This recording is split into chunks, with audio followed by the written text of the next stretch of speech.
Chapter 1021. But the amount of information was too much. Qin Yu couldn't confirm where she heard it from, but if Li Yao was included, then it would be easy to understand. After such a long time, hearing this name again, whether it was Qing Yu, Xiao Jiu, or Zhang Yin, they all surrounded her instantly. Fong Xian patted her chest and choked with sobs. You finally came. At the end, she even cried directly. Seeing this scene, Qin Yu waved his hand, signaling others to go upstairs to be on guard, and at the same time left the vicinity of the door, and continued to return to the inner area. The three of them stood under the window, while Fong Xian went back and sat on the stairs, lowering her head and saying, Sister Xiaoyao has always wanted to go back to find you. Hearing this, everyone was silent. A few seconds later, Qin Yu said with a guilty tone, We don't know who took Li Yao away, nor do we know where she is.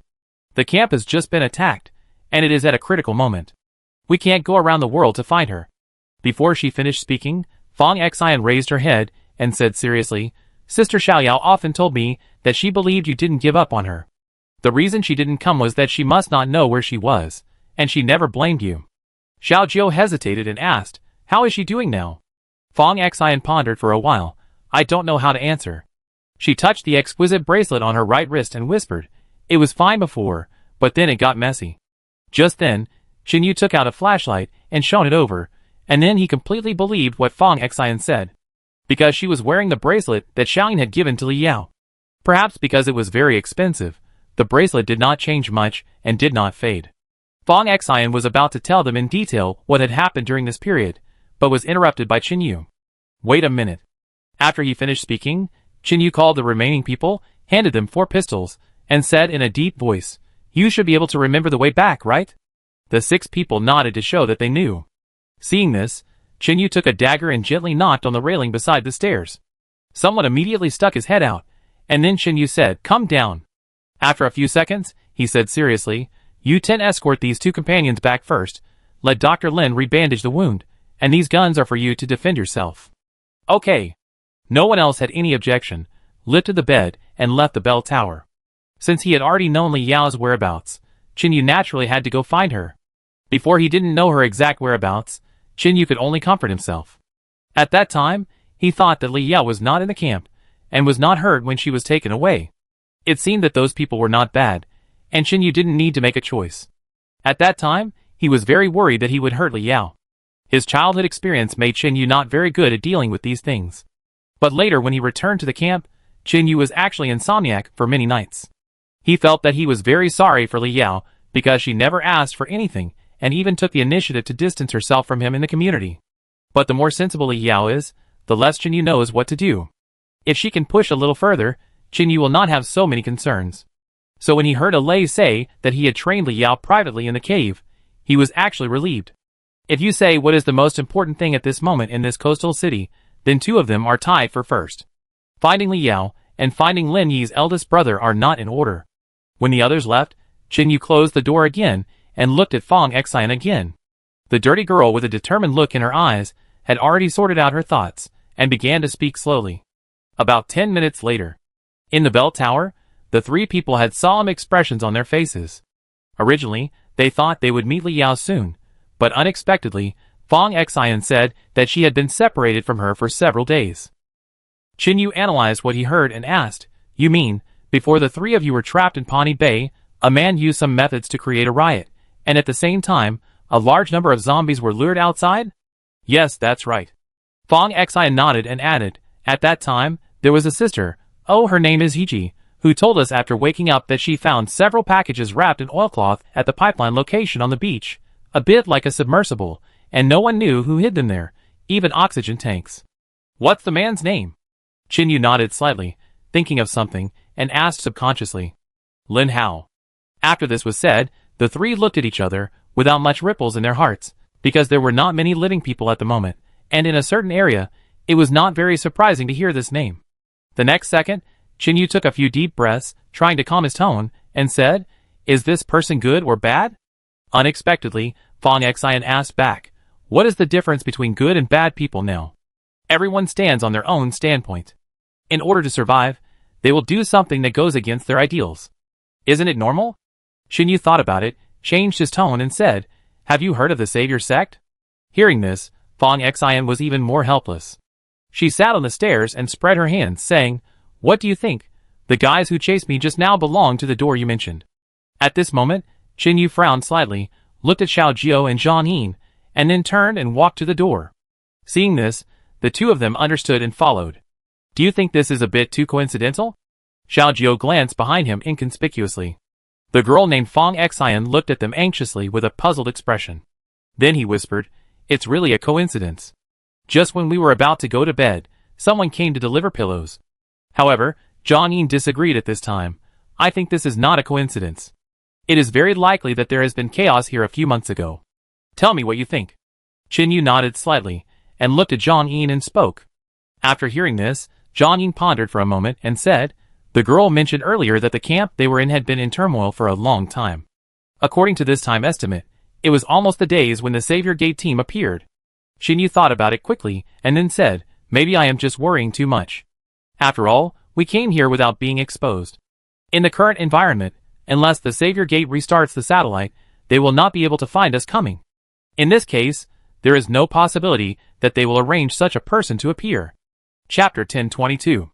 Then Qin Yu smiled and said, "Speaking of which, it's time for us to get lucky." After that, the three continued to walk towards the stairs. Fong Xian blinked and said, "Let me guess, do you think I deliberately deceived you?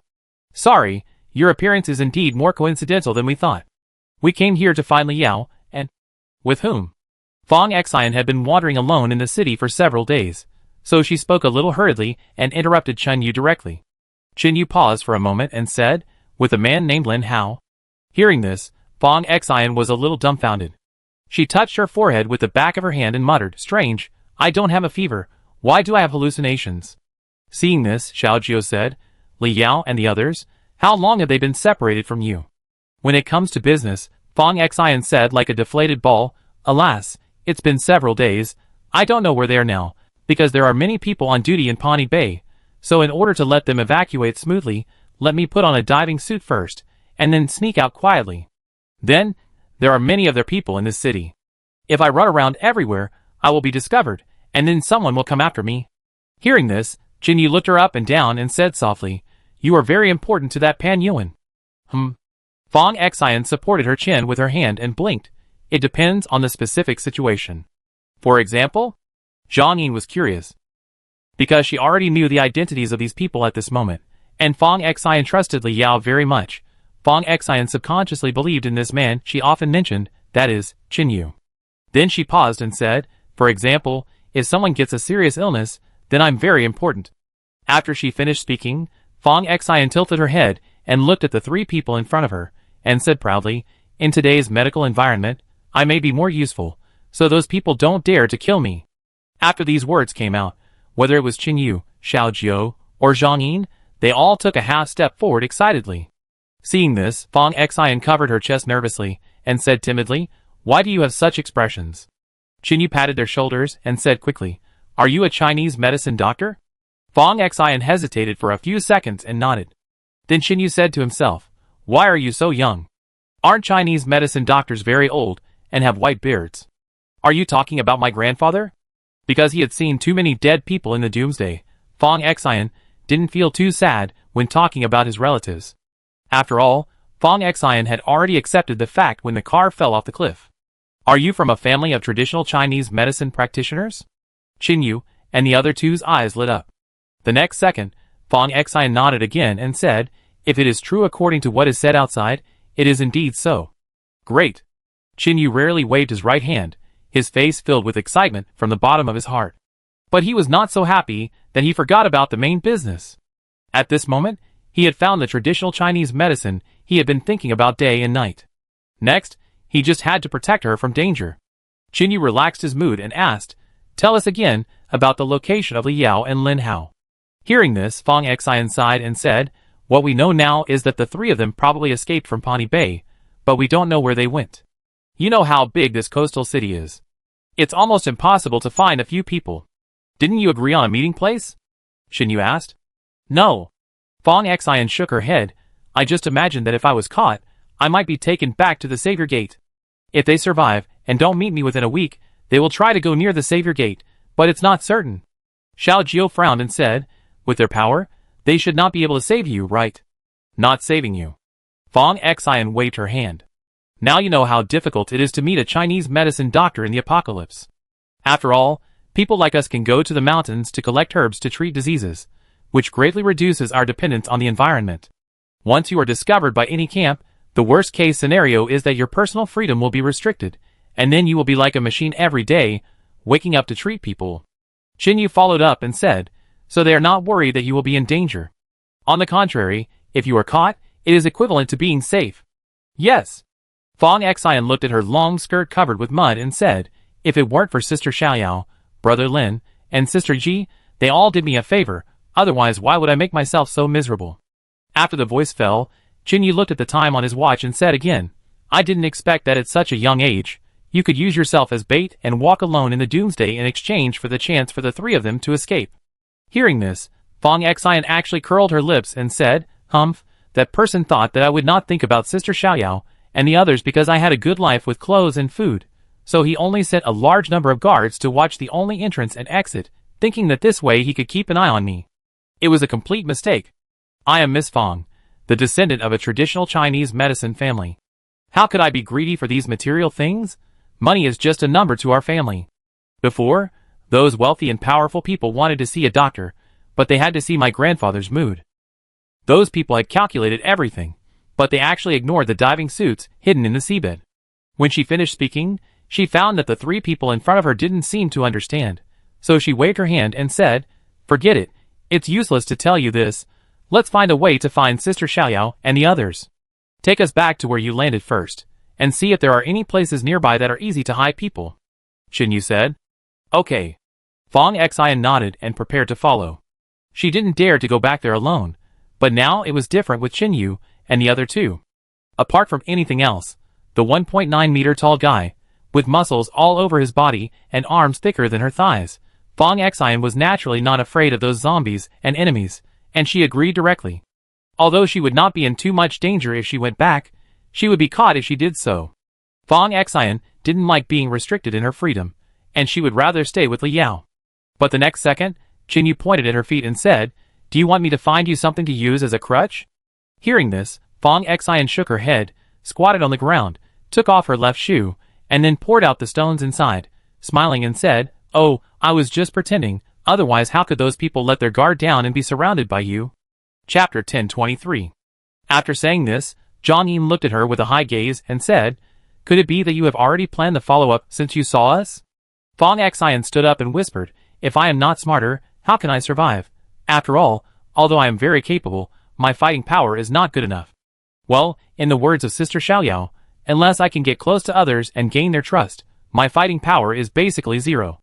Then is the injury on your shoulder also fake? Qin picked up a dagger on the ground and handed it to her for self-defense, saying, no, no, no. Fong Xian used the ointment she prepared herself, and was not worried about the injury at the moment. She said casually, half true and half false can confuse others. After listening, Qin also nodded. After all, this girl is so young and can treat people, so she must have started learning at a very young age. And she was able to plan everything in advance and successfully solve those people with their hands, which can prove that she is a smart person. In this way, many things would not be so troublesome. With Qin Xiao Jiao and Zhang Yin following, Fong Xian still led the way very cautiously, but she was not so scared. Whether it was the zombies that appeared from the blind spot or the enemies patrolling in the city, they were easily solved. About half an hour later, Qin killed one person, looked at his magazine and said, I only have 3 bullets left. I still have 2. Xiao Jiao answered. As for Zhang Yin, he shook his head directly, indicating that he had run out of bullets. Seeing this, Qin looked at the girl squatting in front of him and asked, how far is it from the area where you landed? About 3 kilometers. Hearing this, Qin took out the map from his pocket and said, point out the location. Fong Xian nodded, lifted the bangs on her forehead, and looked at the paper in front of her seriously. Although she also had a ponytail at this moment, it was covered with a lot of dust and garbage. Seeing this, Qin reached out to clean the garbage on her hair. The next second, Fong Xian tensed up, but soon relaxed. Fong Xian believed in Li Yao's character. When they parted, Li Yao repeatedly emphasized that if she really met the man named Chen Yu, she could just follow him. This was mainly because before Fong Xian left Pawnee Bay, many people mixed in with the zombies suddenly appeared at the entrance and attacked the guards. Fong Xian didn't know those people, but Lin Hao recognized them. Most of them were former residents of Pawnee Bay. Although they didn't know what was going on with these people, it was undoubtedly equivalent to helping them, which was just right to attract attention. In this way, by using the fire to bake the cement on the ground to cause an explosion, Fong Xian was sent out. The reason why Li Yao was not allowed to follow was that Lin Hao knew that Jiang Chen had too many subordinates. If there were still his people in the city, Li Yao would not only fail to protect Fong Xian, but there might be accidents. After all, with Fong Xian's help, Jiang Chen's illness began to get better day by day. He might care about Fong Xian's safety, but others might not. Li Yao is beautiful, and with Fong Xian's power, she can only let her live. So if Li Yao is captured alive, she will probably be targeted by other men. Considering this, Fong Xian said that she can do it alone. From the moment Fong Xian chose to step forward to save Lin Hao and Li Yao really regarded her as her sister. About half a minute later, Fong Xian had determined the approximate location where she had landed before. Then Qin Yu looked at it for a few times, turned his head and said, "Brother Xiao, Zhang Yin, please go over and check it out first. I will take her back to the train station first. It's getting dark." "Okay." Xiao Jiao and Zhang Yin nodded. Just as they were about to leave, Xiao Jiao suddenly remembered something and walked back to squat, followed by Zhang Yin. "What's wrong?" Fong Xian blinked. If a person's arm is injured, and it has healed but not completely, and is stimulated by external factors, it will cause tremors from time to time. "Can you cure it?" Xiao Jiao looked at the girl in front of him sincerely and asked. Hearing this, Qin Yu also looked over seriously. Hearing this, Fong Xian touched his chin with his hand, thought for a moment, and said, "It needs to be combined with Chinese medicine and acupuncture, but my small medicine box fell into the group of corpses. I don't know if it was trampled." After she finished speaking, she nodded and said, "If we can find the box, I'm 50% sure we can give it a try. I have to wait until I check it myself to know the details."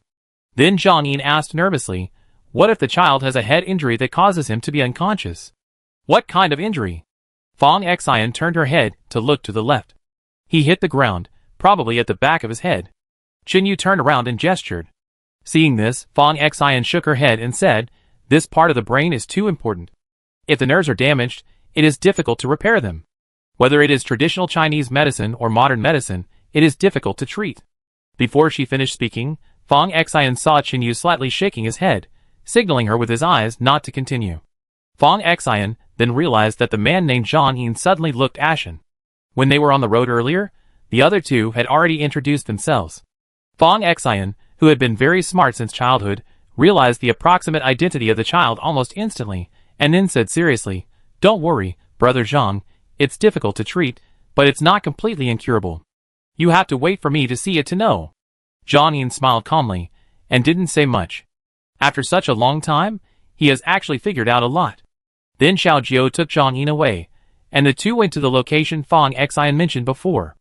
After they left, Fong Xian turned around and asked, "Qin Yu, do you have a lot of wounded people?"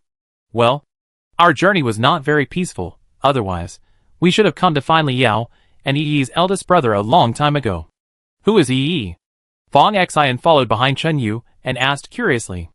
"I introduce you to her later." Qin Yu took the pistol and led her back.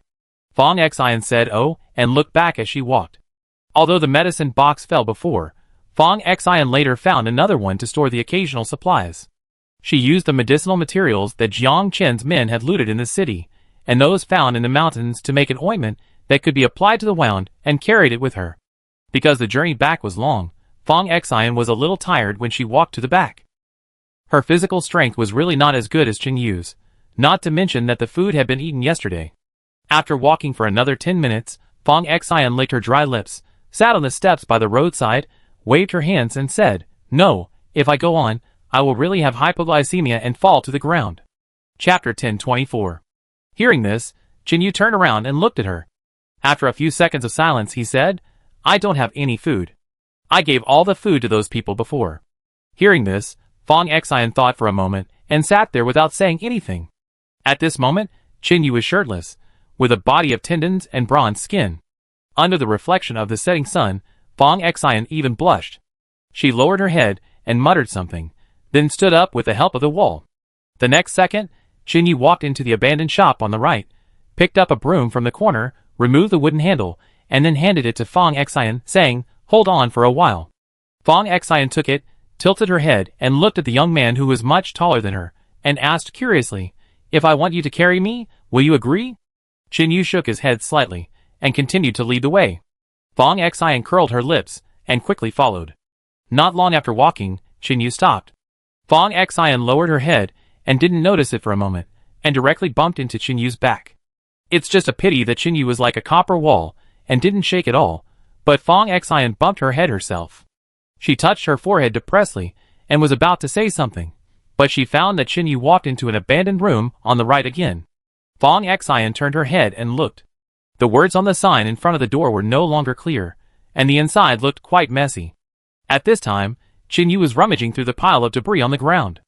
After more than 10 seconds, he turned around and walked out. When leaving the door, Qin Yu took the t-shirt hanging on the shelf. "This is for you." Fang Xian was stunned. In front of her was a very dirty umbrella. At this moment, Fang Xian actually felt a little sour in the tip of her nose. She held the broom handle in her right hand, took the umbrella with both hands, and murmured, "It has been a long time since the zombies appeared. No one has been so kind to me. Sister Xiaoyao is one of them." Then Fang Xian raised her head, looked at the man in front of her who had put on his clothes again, and asked, "If I were not a Chinese medicine practitioner, would you still take care of me like this?" Hearing this, Qin Yu thought for a moment and said, "I just think your skin is quite white. It's a pity to get tan like this." At this point, he paused for a moment and added, "Secondly, your appearance can help us avoid many detours, and at the same time help me solve a problem that I can't let go of. Revenge for revenge, repay for kindness. To me, your identity is not important. What's important is that you are not standing on the opposite side of us. In this case, of course, I will try my best to win you over." Fang Xian stood quietly in front of him, not speaking for a long time. She actually wanted to say that where Li Yao was, she would be there, but after hesitating for a while, she didn't say it out loud. Just then, a zombie crawled out of a pile of ruins on the right and staggered towards the two of them. Seeing this, Qin Yu drew out his knife, walked over steadily and killed him. Then, when he turned around, Fang Xian said seriously, "Let's go back quickly, I'm still waiting to treat your people. It has been almost 2 years since I stayed in the apocalypse." At this moment, it was the first time that Fang Xian took the initiative to ask for help. Before Li Yao was beaten, Fang Xian only showed goodwill in order to seek her protection, and at that time she still concealed something, and did not tell the other party in detail what her identity was. Qin Yu was slightly startled, then looked at the girl in a long skirt a few meters away, and chuckled. "Okay." In the waiting room of the train station, Dazhuang and others almost rushed back, but did not find any survivors. Of course, this is actually normal, because the direction they went was exactly the opposite of Qin Yu's team. At this time, Lei sat on the ground, leaning against the pillar, quietly wiping the blood on the dagger. Just a few minutes ago, the man in the dark couldn't wait and wanted to attack the doctors and nurses in their team. This time, Lin Yi did not wear a white coat like those doctors, but just dressed normally. She wore a light blue dress, still tied her hair into a ponytail, and wore a baseball cap, with her hair on her temples against her cheeks. Both her temperament and appearance were still so fresh and refined. Other women were more or less affected by the doomsday environment, but Lin Yi was like nothing had happened, and there was not much change. Feng Yi often pinched her waist and face, asking if she had secretly taken some immortality medicine. At this moment, the two were sitting in a chair next to a Lei and whispering. At this moment, a group of people came to the entrance of the waiting room. One of them, who was running in front, fell down because he was too anxious. But he didn't stop at all, and immediately got up from the ground, and shouted anxiously, "Doctor! Doctor, come quickly! There are 2 people seriously injured here." As soon as the voice fell, almost everyone stood up quickly. At the same time, Lin Yi quickly replied, "Carry the injured to the service desk." After that, she went to the box to look for first aid tools. Even if there are more doctors in the camp now, if we talk about the level of ability to deal with external injuries, these people present are not as good as Lin Yi alone. When the 2 wounded appeared in front of him, Lin Yi just glanced at them roughly, and then shouted seriously, "Give me the scalpel." Xiao Ning beside her quickly handed it to her. Lin Yi took it, cut the tourniquet, and threw it away, pressed the thigh of the wounded with her fingers, and said with a gloomy face, "The wound has been simply hemostatic. Why do you still need to tie it with a thin rope? And tie it so tightly." Hearing this, a man in his 30s, who looked honest, said with tears and snot, "The journey is too long. I am worried that he will bleed again due to the bumps. So I thought of this method temporarily. I saw that Chinyu did this before." "How long did it take for the second time?" "More than an hour." Hearing this, Lin Yi, who was treating the wound again, looked even worse, but he didn't say those words. After all, it was difficult to save the legs of these two people. If they hadn't been treated urgently, they would have lost their lives. And because of this additional follow-up step, the amputation site of one of them might have risen from the middle of the calf to the knee. Just at a glance, Lin Yi could see that the tourniquet had been tied for at least an hour. And they didn't use the kind of retractable belt, but a thin rope. Being tied up with this thing for more than an hour, Lin Yi didn't dare to think about what would happen next. "Is the wire saw disinfected?" Lin Yi asked someone to hold down the wounded, and turned his head and shouted, "It's done!" The nurse on the side had been waiting for a long time. Seeing this, Lin Yi looked solemn, took a deep breath, and began to amputate the wounded. Chapter 1025. Although local anesthesia had been performed, Lin Yi was worried that the injured person would suddenly wake up and move around subconsciously after seeing this scene. After all, everyone has different tolerance levels for pain, so she must not be careless at all. Others looked at her nervously, and even dared not breathe too loudly, for fear of affecting the progress of the operation. At the same time, the battery she carried had been connected to the light bulb, wrapped around a clothesline, and held high above the service desk. Time passed by minute, and the light blue dress Lin Yi was wearing was stained with blood. When she finished with the first wounded, the doctors had already simply dealt with the second one, and were waiting for Lin Yi to come over. They could also try to amputate the wounded, but in terms of professionalism, it was still a bit unprofessional. Secondly, the scene was too bloody and ordinary people could not bear it at all. After all, many people only started to develop from a certain department to an all-round doctor after the outbreak of the doomsday.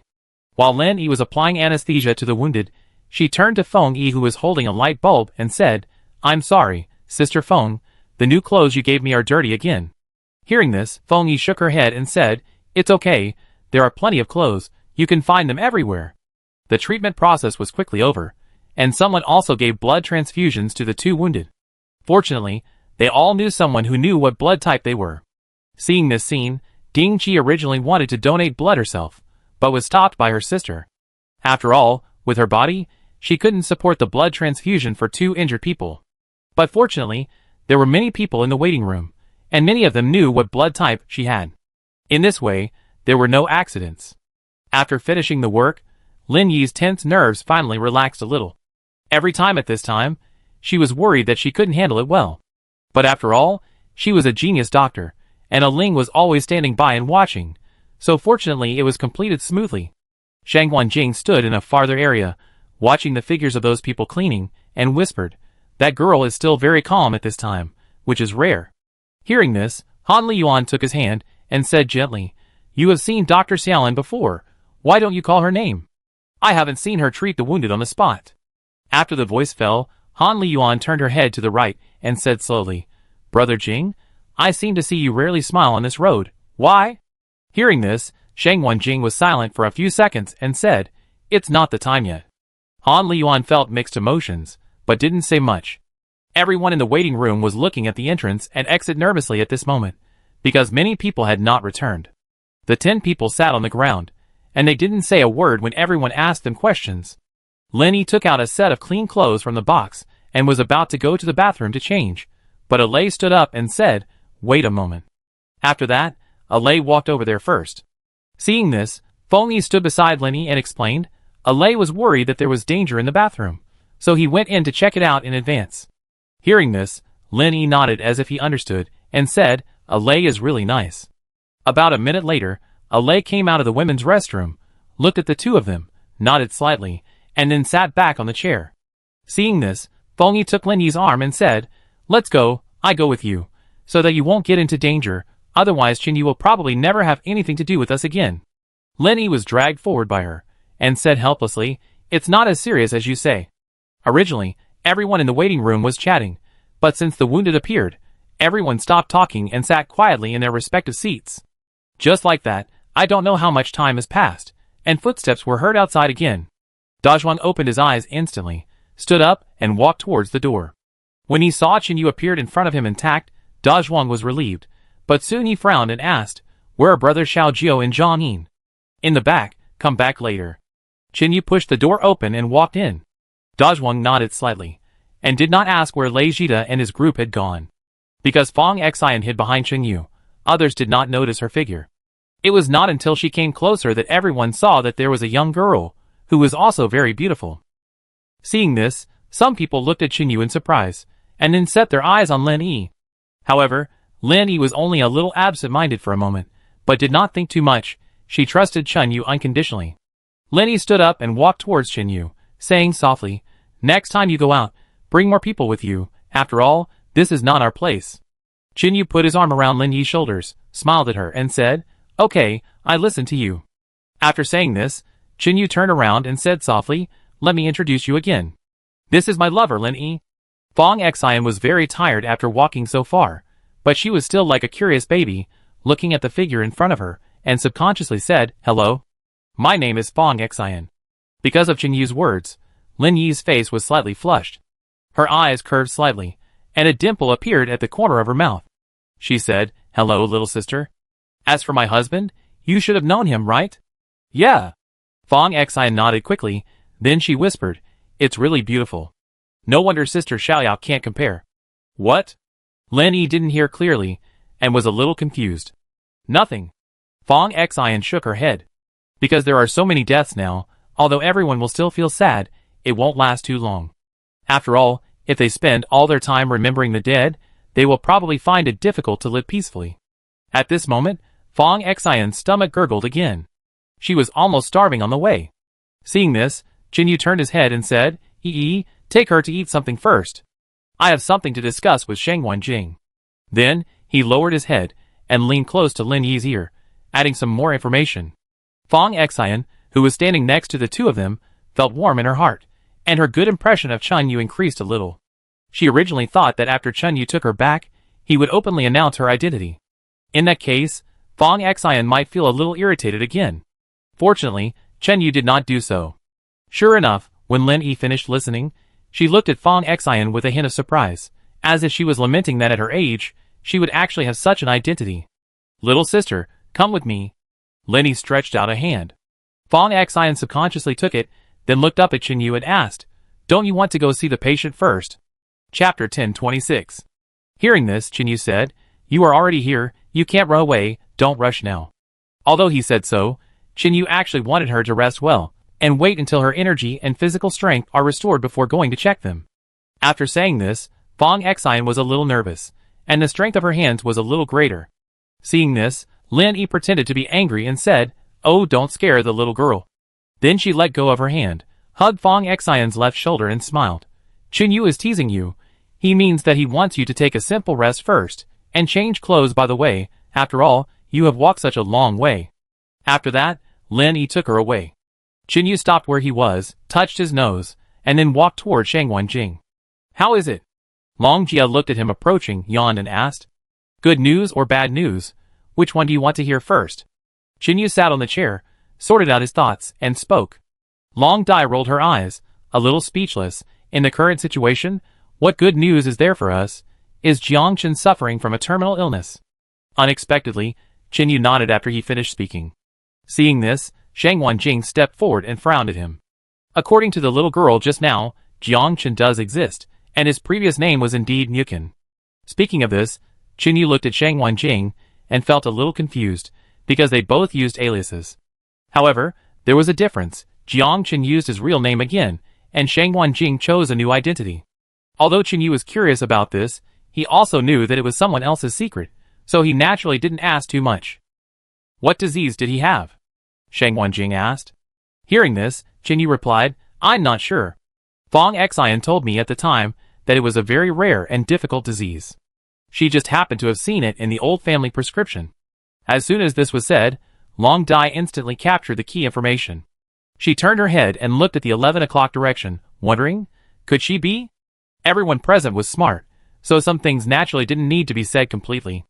Qinyu pondered for a few seconds, then nodded gently. People like Shangwan Jing are naturally trustworthy. "What's the bad news?" Long Jia was a little curious, and was about to put his left leg on the chair next to him. But when he saw his sister's eyes, he smiled awkwardly, and put it down again. He didn't know why. Since he met with the survivors from other camps, his sister Long Dai has been controlling him from time to time, and even began to restrain his behavior. Bad news, Fong Xian had to treat Jiang Qin in order to save people and survive. Now he is getting better day by day, and we don't know where the Salvation Gate is at present. Hearing this, Shang Wenjing and others fell silent again. Because it involved a conversation, Han Liyuan was very tactful and walked away a little, teasing to buy. So we have to kill Jiang Qin in one fell swoop before he completely recovers. When saying this, even Shang Wenjing didn't have much confidence. Before the zombies appeared and the doomsday broke out, Shang Wenjing had already made a mortal enemy with Jiang Qin. The two sides fought for many years, but neither could do anything to the other. Moreover, based on Shang Wenjing's understanding of Jiang Qin, this old fox may have more cards. For example, his illness might be deliberately shown to be very serious, so that people would think he was terminally ill. Or, Jiang Qin knew the characteristics of the disease in advance, and then acted it out for everyone to see. In any case, Shang Wenjing would not easily believe every word of Jiang Qin. Qin Yu briefly told the information he knew, and the few people discussed it again. At the same time, an area about 30 kilometers away from Pawnee Bay, the outer area of an abandoned skyscraper. The three survivors were being chased by the enemy, and were hiding everywhere. One of the men was running, while pulling the bolt of the grenade in his hand, and throwing it behind him with all his strength. Li Yao entered the skyscraper. Lin Hao threw away the empty pistol, looked back, and then said in a deep voice. Hearing this, Li Yao, with blood all over his head, frowned and said, "Have you thought it through? If we enter this building, we will definitely die." Hearing this, Lin Hao threw the last grenade he brought out and gritted his teeth and said, "This city is full of the old beasts people. We have been surrounded for 3 days. Don't you realize that they have never caught up with us?" After saying this, Li Yao glanced at the very weak Yi and said irritably, "These guys, do they want to capture us alive?" At this moment, Lin Hao's scalp tingled, and his running figure subconsciously stopped, and at the same time, he threw himself to the right with all his strength. In an instant, an arrow flew past his previous position. Lin Hao turned his head and spit on the ground, looking at the two people on the left and said, "To be precise, they want to capture you two alive. Who made you so beautiful? It is completely rare in the doomsday." Yi's lips were almost bloodless now, and she couldn't even open her eyelids, but she was still in the mood to joke. "I can't help it. My appearance is a gift from my parents. I can't just say no to it." The reason why she was still in the mood to joke was mainly because of the experiences of the past few days, which made Yi and Lin Hao closer and closer. Of course, this might be inseparable from the diving equipment she found hidden in the sea. With these things, they had the opportunity to successfully escape from Pawnee Bay. Originally, Yi would not be injured so badly, but when they landed, they happened to meet a group of people patrolling the coastline. The other party opened fire without thinking, and Yi rushed forward and pushed Lin Hao away, blocking the bullet for him. The shot grazed Yi's shoulder, but if she hadn't interfered, the bullet would have hit Lin Hao's heart. Because it was a sniper rifle, the bullet passed directly. Even if Lin Hao's heart was made of stone, he was gradually warmed by Yi again and again at this moment. Moreover, Yi stood on Lin Hao's side from beginning to end. Although she was a little open-minded and dressed very openly, she was very self-disciplined and had never had contact with any man in the apocalypse. However, He Qian's death made it difficult for Lin Hao to accept Yi's feelings in a short time. At least before killing Jiang Qin, the beast, Lin Hao thought he couldn't do it. Getting up from the ground again, Lin Hao took out a lighter to light the garbage backpack on the ground and threw it under the chassis of the abandoned car. Li Yao looked back at him. While helping Yi to hurry up, he said, "Did you guess it a long time ago that it would not be so easy to leave? Don't talk for now, come in quickly. You two really don't know what will happen if you are caught alive?" Lin Hao stepped forward quickly, picked up Princess Yi directly, and once again exerted force with his legs, rushing towards the skyscraper. Chapter 1027. At this moment, Lin Hao had thrown away the eye mask he had worn for a long time, and stared at the glass door several dozen meters ahead, as if he had not felt tired at all in the past few days. Yi hugged Lin Hao's neck with both hands. Although she was very weak at the moment, she still stared at the face in front of her, and even stared at it in a daze. The next second, the two of them staggered. Lin Hao did not see the ground clearly and accidentally stepped on the plastic bag in the mud, which directly led to his fall. Lin Hao knelt on one knee, stretched his right hand forward a little quickly, then clenched his fist to support the steps, and climbed up again. "Or, put me down, and leave me a dagger to commit suicide." Before he finished speaking, Lin Hao lowered his head and glared at her, shouting, "You didn't fall on your head just now. What nonsense are you talking about?" Then Lin Hao held her with both hands and shook her, while standing at the door, and turned his head and shouted, "Come in quickly, don't set the fire." Because they set fire to the waste on the roadside while running, and then threw it under the chassis of the car on the roadside, the fire gradually appeared. In this situation, no one dared to bet that there would be an explosion when they ran to the car. This way, they could just slow down their pace. The arrow shot by the man earlier was because he couldn't catch up, so he used the bow and arrow in a rage. Because they were patrolling in the city, their team of 10 people only had 2 rifles, each with 20 bullets. As for the sniper rifle, it only had 1 bullet, and its main function was to use it as a telescope. Originally, they thought they could kill Lin Hao, so they could also go to Brother Chen to claim the reward, but the person who shot was not a professional sniper, and completely ignored the wind direction and the impact of the bullet falling. If the distance was not far, Yi would not have needed to push Lin Hao away, and the bullet would have been difficult to hit. In the abandoned city, those people did not dare to use up all their bullets. If they encountered a group of zombies next, it would be difficult to kill them with daggers. In addition, Lin Hao and Li Yao were very smart. They specifically threw the burning garbage under the abandoned trams. Once the fire got bigger and bigger, it would only burn those cars into empty shells, otherwise it would not stop. Relying on these external factors, Lin Hao hugged Yi and took Li Yao to successfully rush into the abandoned skyscraper. The first floor was very empty, and there were basically no zombies to be seen, mainly because most of the zombies were led to the stadium. At this time, most of the zombies gathered at the only entrance to Pawnee Bay, blocking it.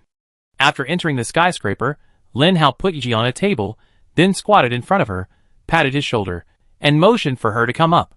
Seeing this, Yi hesitated and did not move, but said, "Brother Hao, why don't you take a break? There is fire outside, they can't come so quickly."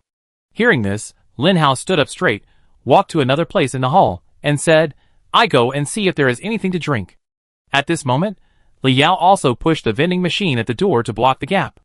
The huge movement instantly stirred up a lot of dust. Li Yao covered her mouth and nose with her hands, and moved 2 steps to the side. She looked at the vending machine, which was empty. There was basically no goods. At this moment, Li Yao had an idea and squatted down to grope back and forth at the delivery port, and then a smile appeared on her face. She touched some plastic packaging. As she took out her hand, 2 lollipops appeared in her hand.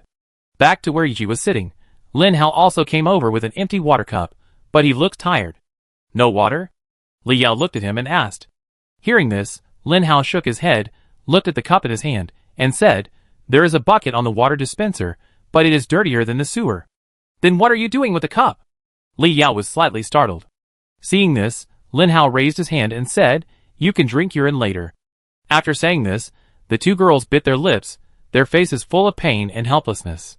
What they didn't expect was that it didn't seem to take much effort to escape, but it was difficult to survive. Li Yao glanced at Yi and Lin Hao, who was sitting on the ground, and said, "This building is very high, there may be bottled water on other floors, I will go find it." She didn't want to sit and wait for death, because she hadn't seen the person she wanted to see yet. Li Yao, who had worked so hard for so long, would never be willing to die like this. Li Yao didn't mind Lin Hao's suggestion to drink urine to save life.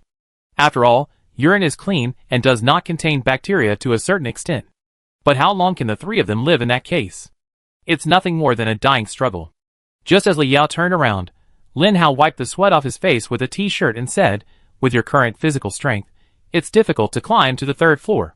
Hearing this, Li Yao stopped where she was, but soon, she walked towards the stairs firmly.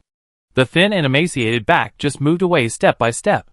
When Li Yao was about to step onto the stairs, a figure beside her climbed up faster than her, and at the same time, a sentence rang in her ears. "You go and watch Yi, lest she commit suicide directly to avoid dragging us down." At this moment, a memory appeared in Li Yao's mind. It was a long time ago, when she followed Chen Yu and Xiaoyin and sneaked into an abandoned hotel.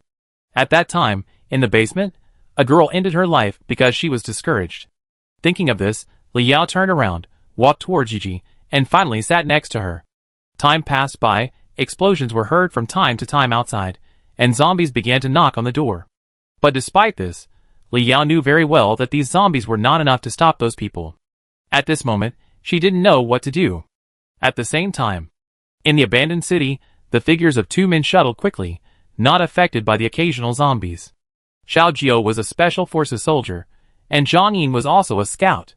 It is no exaggeration to say that the two of them went out to perform tasks at the same time, and it was not just 1 + 1 = 2. Following the map, Xiao Jiao led the way in front, and Zhang Yin followed him closely. When they were getting closer to the destination, Xiao Jiao quickly squatted down, then raised his left hand and pointed to the left front. Seeing this, Zhang Yin patted his shoulder, bent down and touched over there. The two of them were currently at an overpass. There seemed to be a lot of smoke rising in the area a few hundred meters below. Arriving at the edge, Zhang Yin took out a telescope from his trouser pocket and looked forward. About 10 seconds later, he bent down again and returned to Xiao Jiao's position. "How is it? Were those fires set by humans?" Xiao Jiao asked. Chapter 1028. Hearing this, Zhang Yin whispered, "It looks like it, because the smoke is gray-black, and most of them are abandoned cars with green license plates. Did you see anyone else?" "No, the fire attracted a lot of zombies." After listening, Xiao Jiao took out the map and scanned it again, saying, "Go a little further, that's where the little girl came ashore." According to her, the medicine box may have fallen in the area below. As he said this, he pointed to the two people's feet. Then, they walked forward a little bit again, and squatted next to the broken part of the overpass. The overpass here was not complete. There was a gap of several meters where the two were now. It looked like it was broken by a crashed helicopter, because there was a corroded propeller hanging on it. Xiao Jiao guessed that Fang Xian might have walked on the railing next to her in order to come here, but accidentally stepped on the air and almost fell down. There were also pieces of clothes hanging on the iron wires, which looked a bit like those on the cuffs of Fang Xian's skirt. Then, Zhang Yin looked down with a telescope and said, "There are a lot of weeds below, and I can't see where the box fell." Hearing this, Xiao Jiao turned around and looked behind him, saying, "Let's go find the box first, then quickly search nearby, and try to get back to the train station before 10 o'clock in the evening." After he finished speaking, he looked at Zhang Yin and asked, "How is it? Can you still hold on?" "I'm fine." Zhang Yin nodded slightly, indicating that he was fine. The next second, Xiao Jiao took out two rectangular objects from his pocket, which were tightly wrapped in some tin foil. "This is chocolate made by our camp. Xiaoyu gave us 2 pieces when we parted ways." After saying this, Zhang Yin took it and tore it open. Looking at the hard block in front of him with a strange color, he asked in confusion, "Why haven't I heard anyone in the camp talk about it?" Xiao Jiao sat on the hood of the abandoned car and started to nibble. He whispered. Feng Yi and the others melted the chocolate that was about to expire, added some other ingredients, and made it again. Although the taste is not as good, it can quickly replenish physical strength in the wild. Because it's not a lot, Feng Yi deliberately concealed it. "She only told Xiaoyu and me. Don't be upset." Zhang Yin waved his hand and said, "I'm not that kind of person." After that, Zhang Yin also took a bite of this special chocolate. Since leaving the train station in the morning, he has basically only drunk a few sips of water. If it weren't for his strong physical fitness, he would have collapsed long ago. The two of them quickly finished eating, took out the last half bottle of water, and shared some with each other, and then ran under the overpass.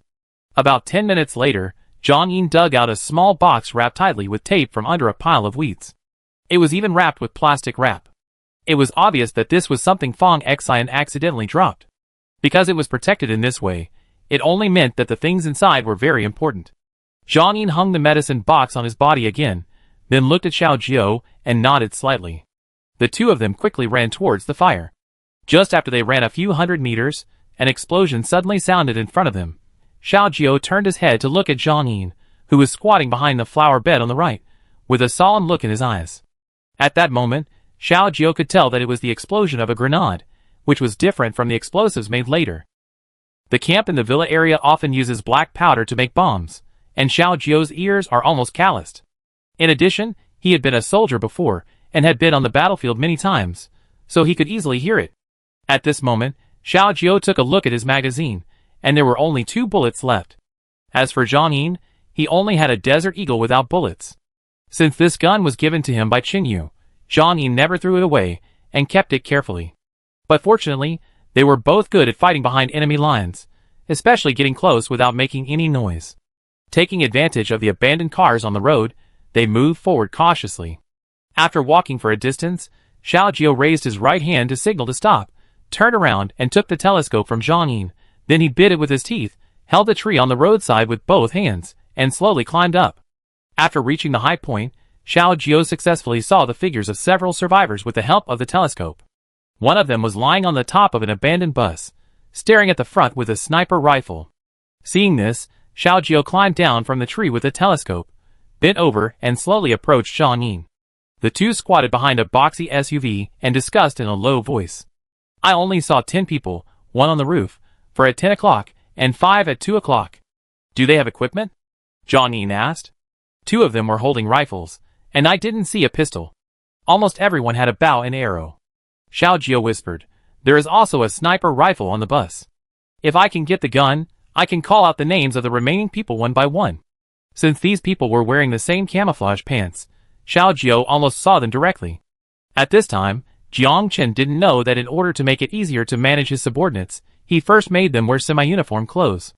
The first purpose was to better manage them, and the second was to let the forces within 100 miles remember them clearly, so as not to run and die without knowing their own strength. But this made it easier for Qingyu to distinguish them. Just as Xiao Jiao finished speaking, there seemed to be a sudden movement in the front, and another explosion sounded. At the same time, the two looked up and found a large cloud of smoke in front of them, which looked like it was caused by a car explosion. Then Xiao Jiao continued, these people seem to have surrounded a building over there. I saw someone threw some alarm clocks at the door. Is this to collect zombies? Zhang Yin frowned slightly. Not really, but it seems that they are planning to use zombies to block the door. After this, Xiao Jiao and Zhang Yin looked at each other, and both sides captured important information. 2 seconds later, Xiao Jiao said in a deep voice, there may be someone in that building. Zhang Yin looked at his watch and said, it will be dark soon. How about we wait until dark to act? No problem. After the two men finished their discussion, they leaned against the back of the abandoned car and closed their eyes to rest, trying to replenish their energy. Although they didn't know who was in the building, it didn't matter. Anyway, they saw the people from the Savior sect outside, and they must avenge the 2 missiles before. Even if it wasn't the same team that attacked them, there was nothing to say. Qingyu came here thinking of negotiating first, but the people from the Savior sect saw the survivors, and started fighting without any nonsense. Chapter 1029. Both Xiao Jiao and Zhang Yin had a very bad impression of this force that treated human life as worthless, because no one could accurately predict what would happen in the future. If these people grew stronger and stronger, would these knives one day be placed on the necks of the people around them? What's more, the current strength of the Salvation sect was indeed beyond their expectations.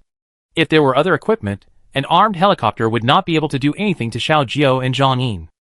But the problem is, they just lack countermeasures at the moment. Xiao Jiao can even destroy tanks, but not helicopters. Although the anti-material sniper rifle can do it, the bullets have been used up in the last attack. Although Uncle Wa carried another gun this time, he still brought the TAC-50. Maybe he can find the right ammunition, and Xiao Jiao knew very well that in modern warfare, the role that a powerful sniper can play is absolutely terrifying.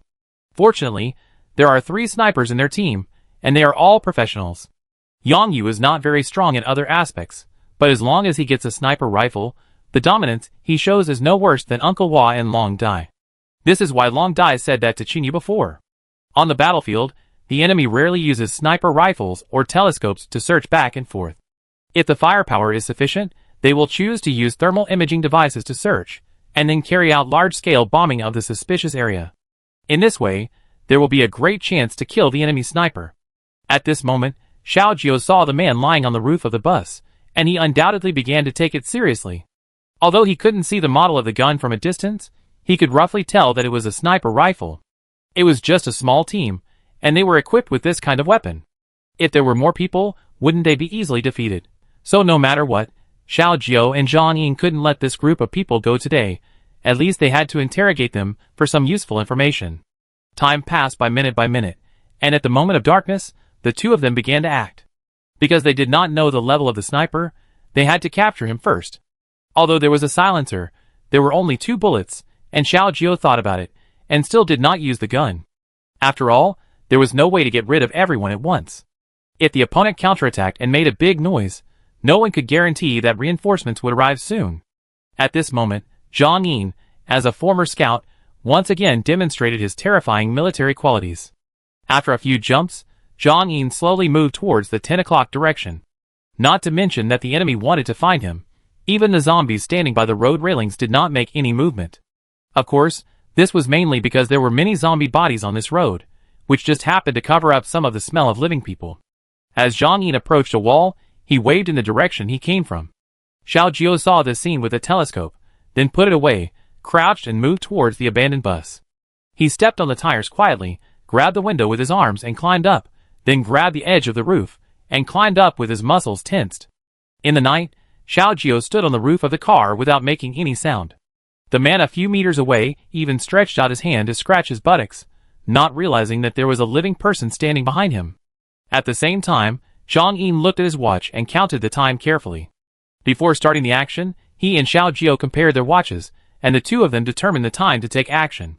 Because they were all very professional soldiers, they did not need to communicate too much, and their tacit understanding had reached an amazing level. 3, 2, 1. When the time came to the agreed moment, Zhang Yin bit the back of the dagger with his teeth, then spread his hands and feet in a big letter shape, and slowly moved to the upper platform by stepping on the wall. In less than 10 seconds, he had reached the vicinity of the 4 people, only a few meters away. But because of the bushes and the dark, no one noticed. Of course, the sniper on the roof was an exception. But if he was not equipped with night vision goggles, he would only regard the living person as a zombie in his sight. Soon, Zhang Yin held a dagger in his hand, and walked behind one person without making any footsteps. The man on the roof of the car soon noticed the movement, so he picked up the intercom and said, "Binzi, there is a zombie coming behind you." After the voice fell, the others stood up with bows and arrows to guard the surroundings. The group of people at 2 o'clock also began to check whether there were any zombies nearby. The young man named Binzi was chatting with his companions about women's things. When he heard the voice on the intercom, he raised his hand and waved in a certain direction, then took out a dagger and approached the zombies, while making a very obscene laugh behind him. Now that he has been in the apocalypse for a long time, Zhang Yin knows very well what humans will do when they encounter zombies. If they can solve it with a bow and arrow, they will definitely not use a gun. On the other hand, if there is only one zombie, most people will use a dagger to kill it. Zhang Yin stood in the shadow, with a pile of garbage in front of him. At the same time, he also let out a low roar that was very close to the zombie. When the man approached and was about to kill the zombie in front of him from the jaw, he suddenly found that his right hand was held by the zombie. The familiar touch and temperature on the wrist made Binzi stunned. This was totally not what a zombie should have. The next second, Binzi's eyelids twitched wildly. Just as he was about to turn his head and yell, a hand covered his mouth and nose again. Then, the sharp dagger quickly slashed across his throat, and like a deflated ball, his strength quickly drained away. The sniper in the distance saw this scene, and was about to pick up the walkie-talkie, but there was nothing in his hand. He turned his head to the left, and saw a muscular man, who appeared at some point, smiling at him. Before he could even shout, Xiao Jiao's knife chopped the side of his neck, and he fainted instantly. Then Xiao Jiao took out the rope he had prepared in advance, which was taken from the shoes of the corpses. He quickly tied the man's hands and feet behind his back and lifted him up, then picked up the sniper rifle and took off the magazine. When he saw that it was empty, Xiao Jiao kicked the man immediately. "Why are you pretending to be a sniper with an empty gun?" The kick was so strong that the man was awakened directly, but his mouth was stuffed with his own smelly socks, and a very disgusting smell rushed straight to the top of his head. The man wanted to cry, but had no tears. In front of him at 10 o'clock, the remaining 3 people were also quickly dealt with by Zhang Yin. Chapter 1030. He held up the body with a piece of wood to prevent it from falling. Others soon found something wrong, so someone went over to check. At this time, Zhang Yin had already touched the remaining 2 people and killed them cleanly. When the last person found the problem, a hand appeared behind her again and covered her mouth and nose. At this moment, Zhang Yin recognized that this was a woman. However, Zhang Yin did not hesitate at all, and still killed her with a knife. When looking at the other person's fallen body, Zhang Yin said calmly, "In the end of the world, whatever choice you make, you will have to bear the consequences." After saying that, Zhang Yin turned and left without even looking at the dying survivor on the ground. At the same time, she was holding a hairpin in her hand, which she had taken from her waist. If Zhang Yin had been a second slower, this sharp weapon would have quickly pierced Zhang Yin's femoral artery. At this moment, the woman's eyes were full of resentment and indomitable spirit, but she had no regrets. She had not even thought about the fact that if she had not joined the Salvation sect, she would not have died. Unfortunately, she met an existence that was even more powerful than those survivors in the past. The remaining few people, with Xiao Jiu's help from the side, were all dealt with in less than 10 seconds. Xiao Jiu frowned and put the dagger back into his waist, wondering, are these guys really from the Savior sect? Aren't they too weak? Hearing this, Zhang Yin picked up the captured man and threw him on an open space. At this time, the location here happened to be on the left side of the skyscraper. In the hall, Li Yao took a bottle of water that Lin Hao had finally found, and carefully poured a bottle cap to moisten Yi's lips. Although it is expired, in Lin Hao's words, it is the bottle that is expired, not the water. Li Yao did not say much about this. At least if there is a bottle of expired water and urine in front of her, she will definitely choose the former without hesitation. After feeding Yi 3 bottle caps, Li Yao suddenly raised her head and looked towards the left wall in confusion. What's wrong? Yi found something wrong and asked immediately. Hearing this, Li Yao turned her head to the right and whispered, Lin Hao, why do I hear movement over there? Lin Hao was so tired at the moment that he was lying on the ground covered with newspapers and said lazily, it's just zombies wandering around. What can they do? Then he yawned and said with his eyes closed, now those people outside want to trap us alive for a few days, and come in when they are exhausted. I advise you two to rest early, maybe they will change their minds and launch an attack tomorrow morning. At this moment, the three of them did not realize what was discovered outside. Li Yao drank some water, suddenly stood up resolutely, and said, my heart has been pounding non-stop, forget it. Let's go and take a look. As soon as she finished speaking, she held the dagger in her right hand and slowly approached the wall. Li Yao was thinner now, and her clothes were always dirty, but she was getting stronger and stronger. And her hair was tied into a ponytail to avoid being caught by things when running for her life. Li Yao approached carefully, and in the hall with only dim light, she almost perfectly avoided every object on the ground. She put her ear to the wall, but she couldn't hear any movement. But what Li Yao didn't know was that the scene changed, and it was just outside the building. A man had his eyes wide open, staring at the moon. The socks in his mouth were almost bitten to pieces, but there was still no sound. There was no way. Xiao Jiu's interrogation ability was not a joke. He asked a few simple questions, and the answers he got were not important information, so he sent the man on his way. Zhang Yin stabbed the corpse again, squatted on the ground and said, these people should be active in the periphery on weekdays, and they don't have access to any important information. As soon as these words came out, the girl inside the hall wall immediately covered her mouth in excitement. She didn't know how long she had been thinking about this familiar voice. The next second, she quickly knelt on the ground, looking for any hard objects that could be used. Soon a stainless steel water cup appeared in her hand. Li Yao held it and ran to the French window, smashing it with all her strength. Now because she was too excited, Li Yao even forgot that she could actually shout loudly. It's just that her cautious experience all the time made her want to save some energy. Bang! The water cup did not break the window, but attracted the attention of Lin Hao and Yi, and of course, the zombies outside. What are you doing? Lin Hao quickly stood up and walked over, holding one of her arms. But the next second, Li Yao was already looking at him with tears in her eyes, and said emotionally, quickly break the window. Seeing this, Lin Hao did not think much, turned around and ran back to bring a high stool. The reason why he believed her unconditionally was that Lin Hao and Li Yao had known each other for so long, and he had never seen her emotions fluctuate like this. So no matter what she wants to do, Lin Hao will choose to believe it at this time. A few seconds later, Lin Hao took a few meters back and ran up, holding the stool with Li Yao. The two of them used up their last bit of strength and smashed the glass next to the door. At the same time, Zhang Yin, who was about to turn around and leave, stopped and frowned and said, the glass over there seems to be broken. Hearing this, Xiao Jiu turned around and looked at him, saying, maybe it was squeezed by zombies? Hearing this, a familiar face flashed in Zhang Yin's mind, and he gritted his teeth and said, what if the person in that building is exactly what we are looking for? Xiao Jiu said helplessly, I interrogated that man before. I asked him if the people in the building were Li Yao and the one called Lin Hao. He shook his head desperately. After saying this, Xiao Jiu's expression slowly became solemn. He looked at Zhang Yin. The two looked at each other and said at the same time, what if that man doesn't know them? Thinking of this, the two of them picked up the dozens of arrows and bows and quickly ran towards the entrance of the skyscraper. 10 seconds later, when Zhang Yin and Xiao Jiu jumped over the bushes, they also looked to the right.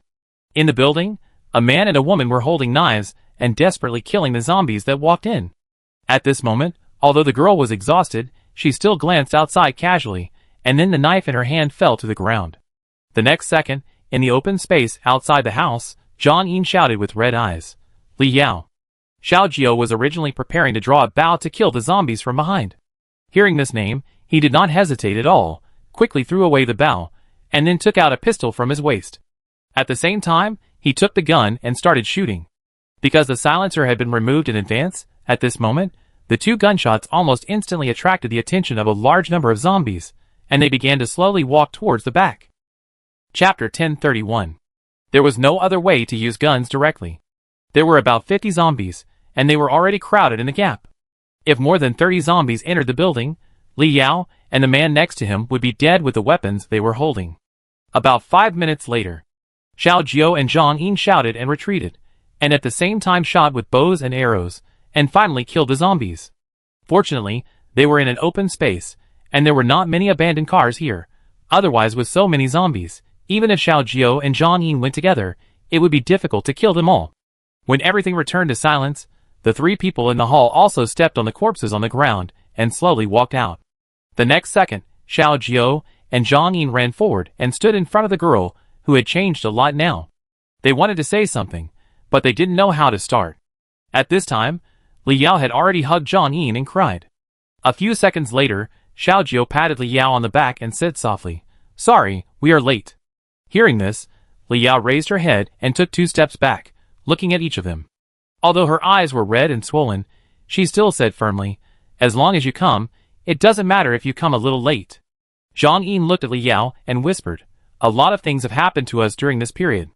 Xiaoyu is under a lot of pressure and can't leave." Before he finished speaking, Li Yao shook her head desperately and choked up, "I don't blame you. After all, no one expected that I would be taken away thousands of miles away." After this, Lin Hao supported Yi with an embarrassed face.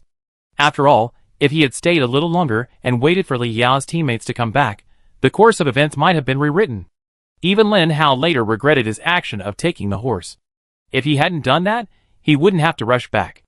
At this moment, Xiao Jiao looked at the man in front of him, who was about the same height as him, and asked, "Are you Dr. Xiao Lin's elder brother? How is she?" Lin Hao didn't bother to say hello and immediately asked nervously.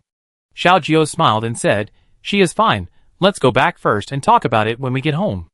After that, Xiao Jiao glanced at him and Li Yao and found that they looked quite tired. In this situation, they even brought a wounded person. Seeing this, Xiao Jiao said, "How about I help you carry her?"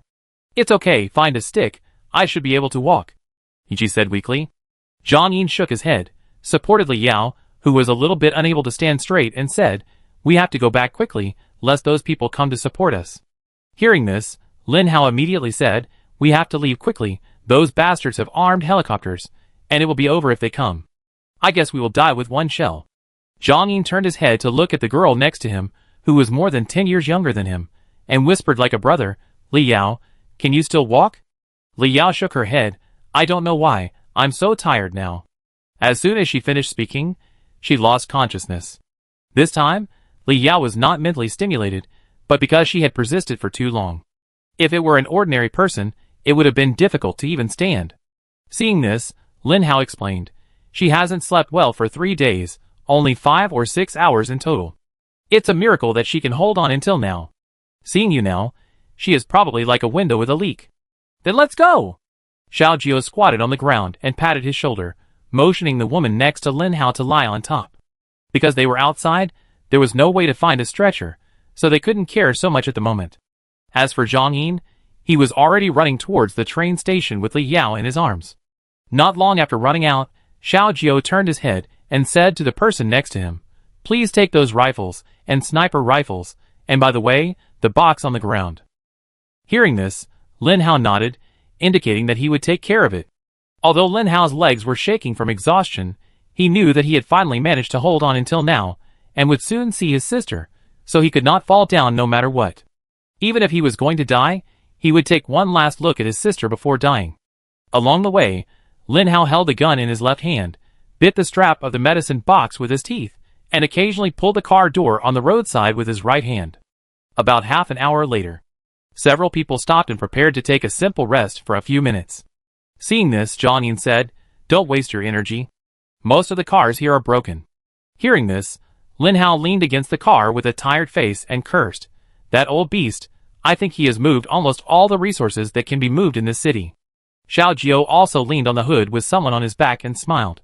Stop cursing, we still have to run for a long time. How far is it? There is still an hour and a half left. Oh, I'm running. Lin Hao almost fell to the ground. Then they continued to run for half an hour.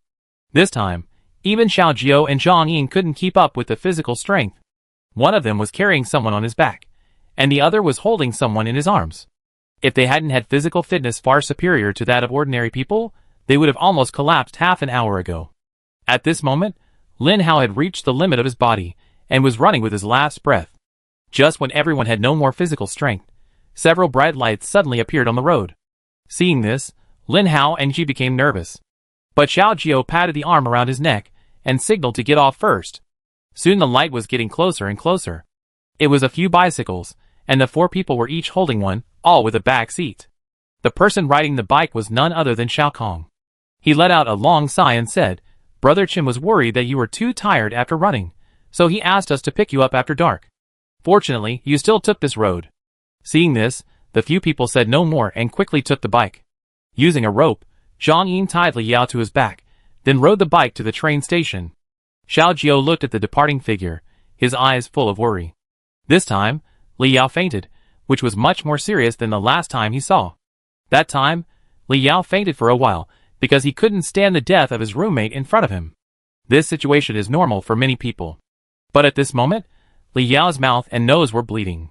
With Xiao Jiao and Zhang Yin's physical condition, it is difficult to sleep only 6 hours for 3 consecutive days, and they are chased by the enemy all the time. The most important thing is that if you don't eat well, sleep well, or drink well, even an Iron Man will collapse.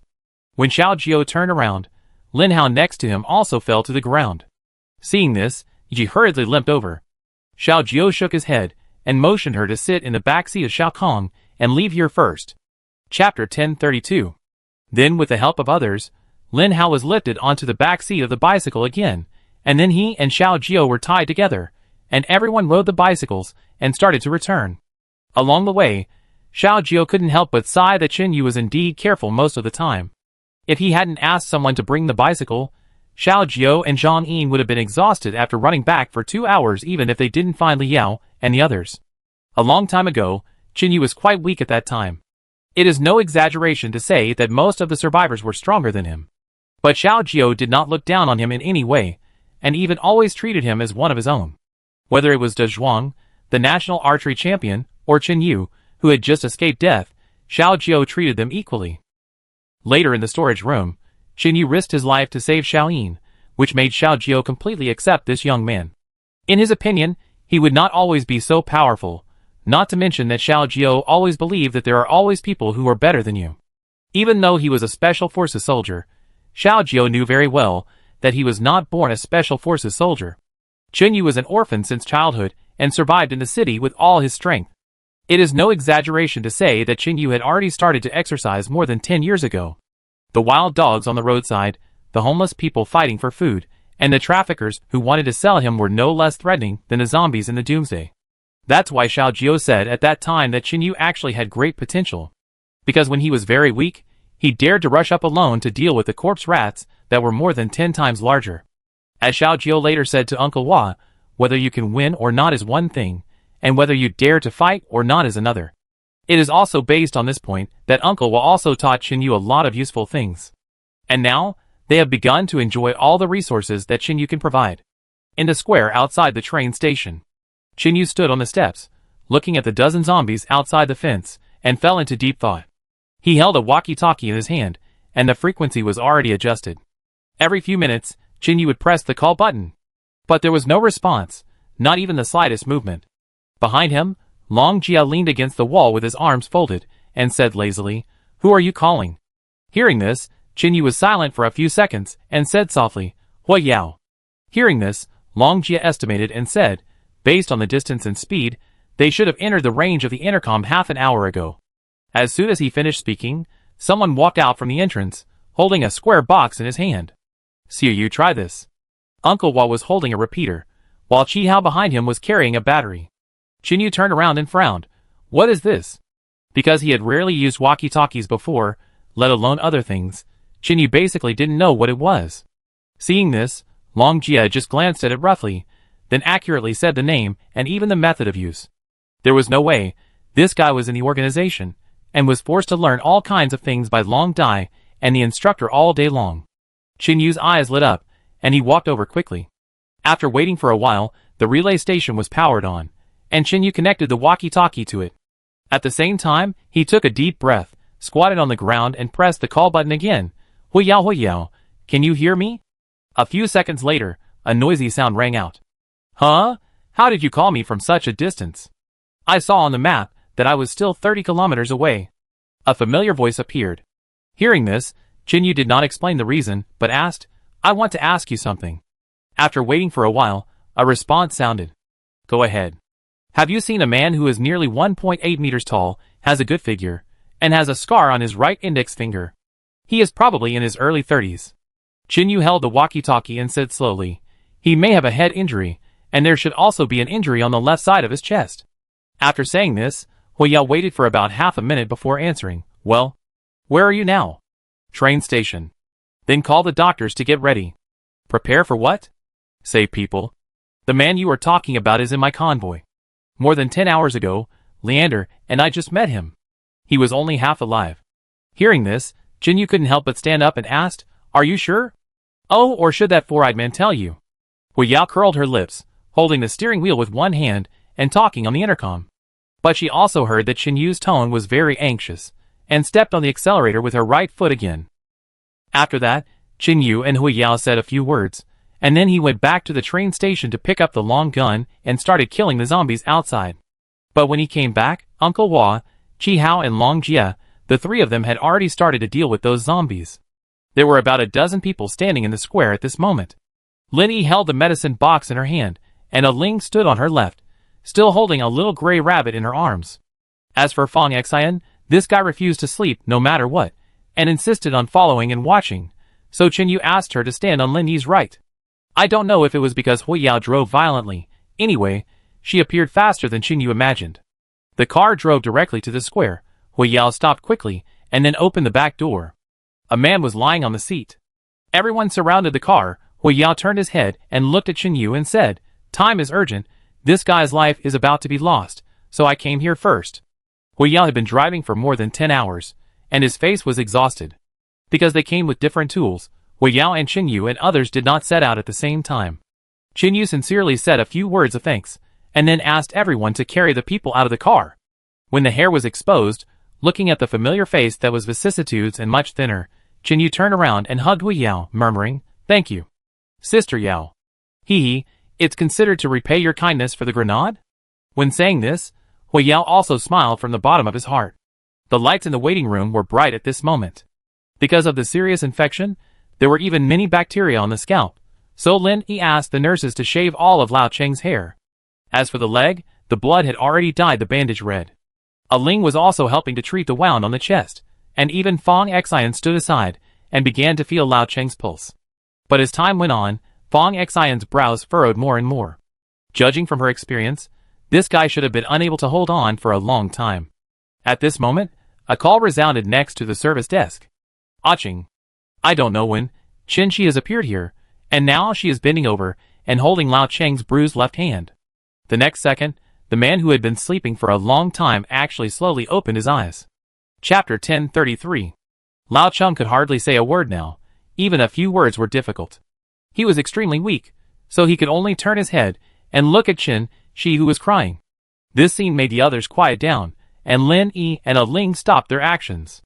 A few seconds later, Lao Cheng looked down at Chen Shi's pregnant belly and said slowly, I am not afraid of death. But the child cannot be without a father. After saying that, Lao Cheng couldn't help but stick his head out of the service desk, and then spit out a large amount of blood. Seeing this, Lin Yi's face changed, and he quickly said, go boil some water.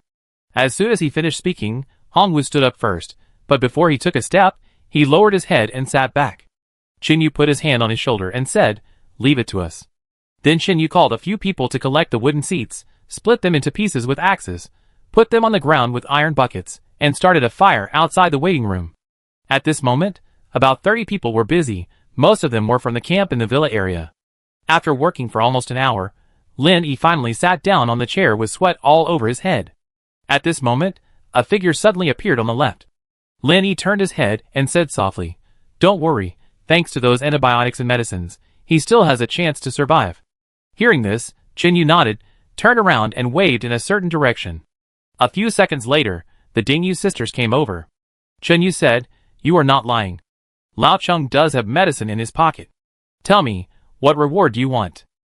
After saying this, Ding Yu supported her sister and whispered, "Can you give us a place to stay in the future?" Hearing this, Qin Yu agreed without any hesitation, yes. The two girls smiled and bowed to Qin Yu, "Thank you." After the voice fell, the two of them left. At this time, Lin Yi, who was a little tired, leaned on Qin Yu's shoulder and whispered, "Can't they live in the camp?" Qin Yu hugged Lin Yi's shoulders, turned his head, and gently kissed her forehead, explaining, "They want to follow us from now on, not just to have a house to live in." "Is that so?" Lin Yi suddenly realized what was going on.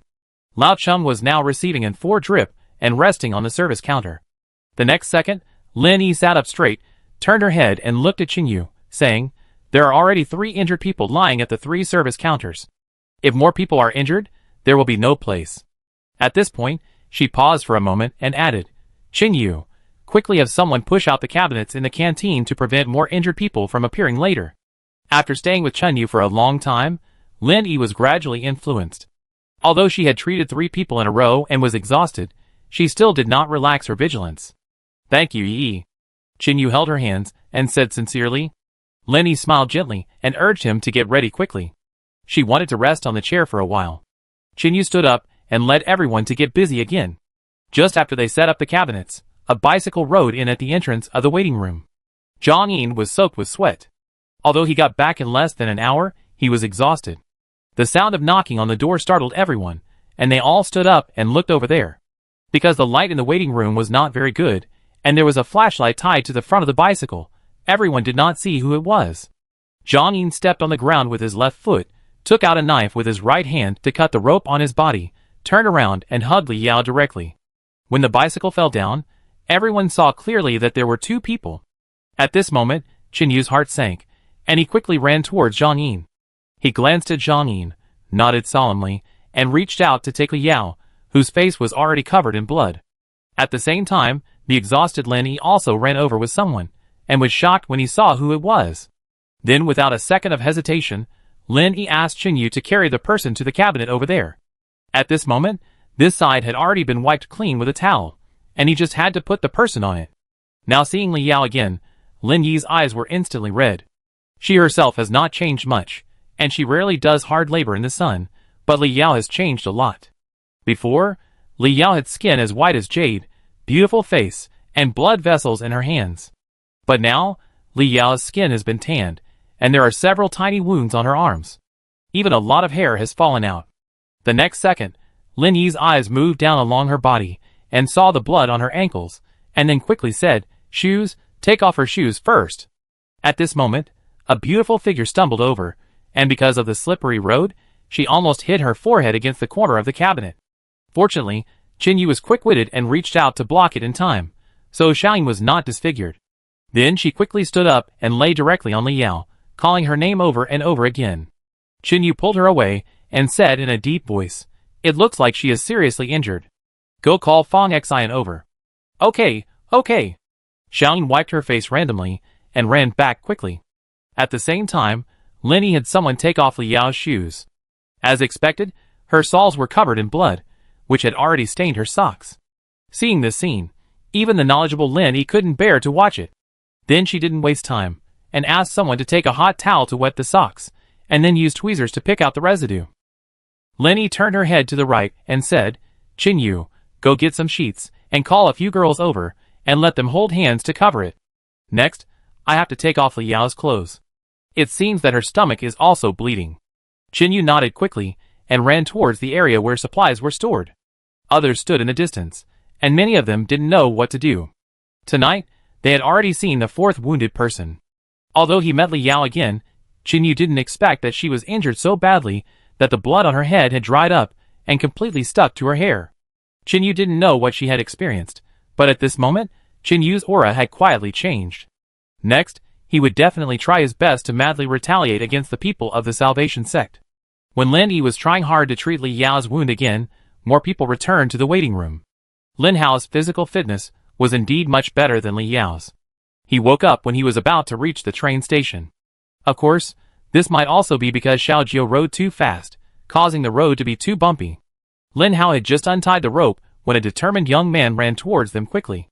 Chapter 1034. At this moment, Lin Hao was unaware of many things, and of course, it was impossible for him to know Chen Yu. However, the moment Chen Yu ran closer and stopped, he felt that the man in front of him was a bit like Lin Yi. He usually wouldn't be nervous when fighting with a large number of enemies, but at this moment, he didn't know what to do. Xiao Jiu seemed to have seen this scene, turned his head to the side, and found that Lin Hao had woken up at some point, and then asked in surprise, "Hey, you woke up?" Lin Hao's legs were almost powerless, and he said helplessly, "If you ride harder, I can wake up faster." Chen Yu was very sensitive, and immediately noticed that he was still sitting on the bicycle chair. He then turned around, and called the remaining doctors to check Lin Hao. At this time, while Lin Hao was bandaging the wound on his arm, he smiled and asked, "Hey, do you know my sister?" After saying this, Xiao Jiu laughed and said, "He knows more than just your sister." What the hell? Lin Hao didn't quite understand. Because he was completely safe now, he felt much better. At least there was a smile on his face. Of course, the most important thing was that he would be able to see his sister soon. Chen Yu pretended not to hear and said subconsciously, There were too many wounded people at the same time, and she was treating their wounds. After that, Chen Yu pointed to an area several dozen meters away, which was surrounded by bed sheets and could not be seen from the outside. "Is it Li Yao?" Lin Hao asked. "Yes." Hearing this, Lin Hao's heart was relieved. He said to the doctor beside him, "I'm fine. I'm just tired and hungry for too long. Please see the one behind me first." Hearing this, the doctor subconsciously turned his head and looked at Chen Yu. This scene appeared in Lin Hao's eyes, and he instantly guessed that this man should be in charge. Chen Yu nodded, and the doctor took the medicine box and walked towards Yi, who was sitting on the ground. A few seconds later, Xiao Jiu nudged Chen Yu with his shoulder and whispered, "Why don't you introduce yourself quickly? Aren't you afraid that they won't agree to your request later?" Chen Yu hesitated, then walked forward slowly, stretched out his right hand, and said, "Hello, my name is Chen Yu." Lin Hao turned his head, glanced at him, then shook his hand, and said with a smile, "So you are Chen Yu? Do you know me?" Lin Hao shook his head slightly, and said, "Li Yao often mentioned you." At this moment, Lin Hao sniffed his nose and asked, "Is there anything to eat? I get it for you." After that, Chen Yu turned around and ran back. That night, everyone in the waiting room stayed up all night. It was around 5 o'clock the next morning when everyone started to lie down on the floor to sleep. Although Lin Yi was also very tired, she lay on her side on the folding bed, holding the arm of a man sitting on the floor with both hands, and fell into a deep sleep. As for Lin Hao, he lay down on the chair to rest. Even though his current posture made it difficult for him to rest well, Lin Hao did not refuse his sister to hug him. Last night, after Lin Yi finished her work, she saw her brother, but he had changed so much and was so far away that she didn't dare to recognize him. It wasn't until Lin Hao scratched his head and said that sentence that Lin Yi threw herself into his arms with red eyes. "What? You don't even recognize your elder brother?" Later, Chen Yu left there very tactfully, and even the others came back, leaving room for the two siblings to talk. Now Li Yao's condition has stabilized. Lin Yi asked someone to wipe her body clean and then apply medicine. Fong Xian checked for a while, then took the medicine box handed by Xiao Kong and opened it, and found a few medicinal herbs in it. She originally planned to boil the medicine directly, but she thought about it and stopped because she didn't have a clay pot at the moment. Because these herbs are very important and can replenish qi and blood, it would be a pity if the medicinal properties were wasted. So she told Chen Yu what she was missing, and the latter left the train station with a flashlight. A few minutes later, Chen Yu came back alone with a basket of clay pots. The reason why it was so fast was mainly because there were many shops in the square outside the train station. Although it had been abandoned for a long time, there were still a lot of materials left inside. One of the shops sold rice noodles, and what a coincidence, the main selling point of this shop was casserole rice noodles. Finally, Fong Xian asked others to help watch the fire, and she took a small medicine box and slowly walked towards a man wearing sunglasses. In the second half of the night, Fong Xian carefully checked several wounded people and went to bed at dawn. But if you observe carefully, You will find that Fong Xion's eyebrows seem to be less wrinkled. Qin Yu only slept for about 2 hours before calling Hu Yao, Shang Wenjing, and others to discuss when to attack. Because of Lin Hao's appearance, they now knew where the headquarters of the Savior sect was, which was actually on a mountain. At this moment, Lin Hao was sitting on a chair, telling them all the information about the Savior sect. To be precise, it is in an area 100 kilometers away from the city. The mountain there has been developed into a high-end residential area, with a total of 6 buildings, each of which is 20 floors or more. Although there are only 2 households on each floor, the area is large and there are too many people who can live there. At this point, Lin Hao paused, looked up and looked around at everyone, and said, "There is also a super large artificial lake with a lot of fish in it. They also have a water purification facility. The hydropower station more than 10 kilometers away from here has also been restarted, and the electricity is only connected to them. At the same time, there is only one road to the mountain, and there are all kinds of mines and explosives buried everywhere on the mountain." "What kind of hydropower station?" Qin Yu asked. "It's the kind used in this city before," Lin Hao said. "They blew up the other redundant equipment, leaving only a part, which is just enough to support the operation of their camp, and even the elevator can be used." Hearing this, everyone looked at each other and felt surprised. "Is it possible to fight all the way up from the bottom of the mountain?" Shang Wenjing suddenly asked. After saying this, Lin Hao waved his hand and said, "The way up the mountain is very long.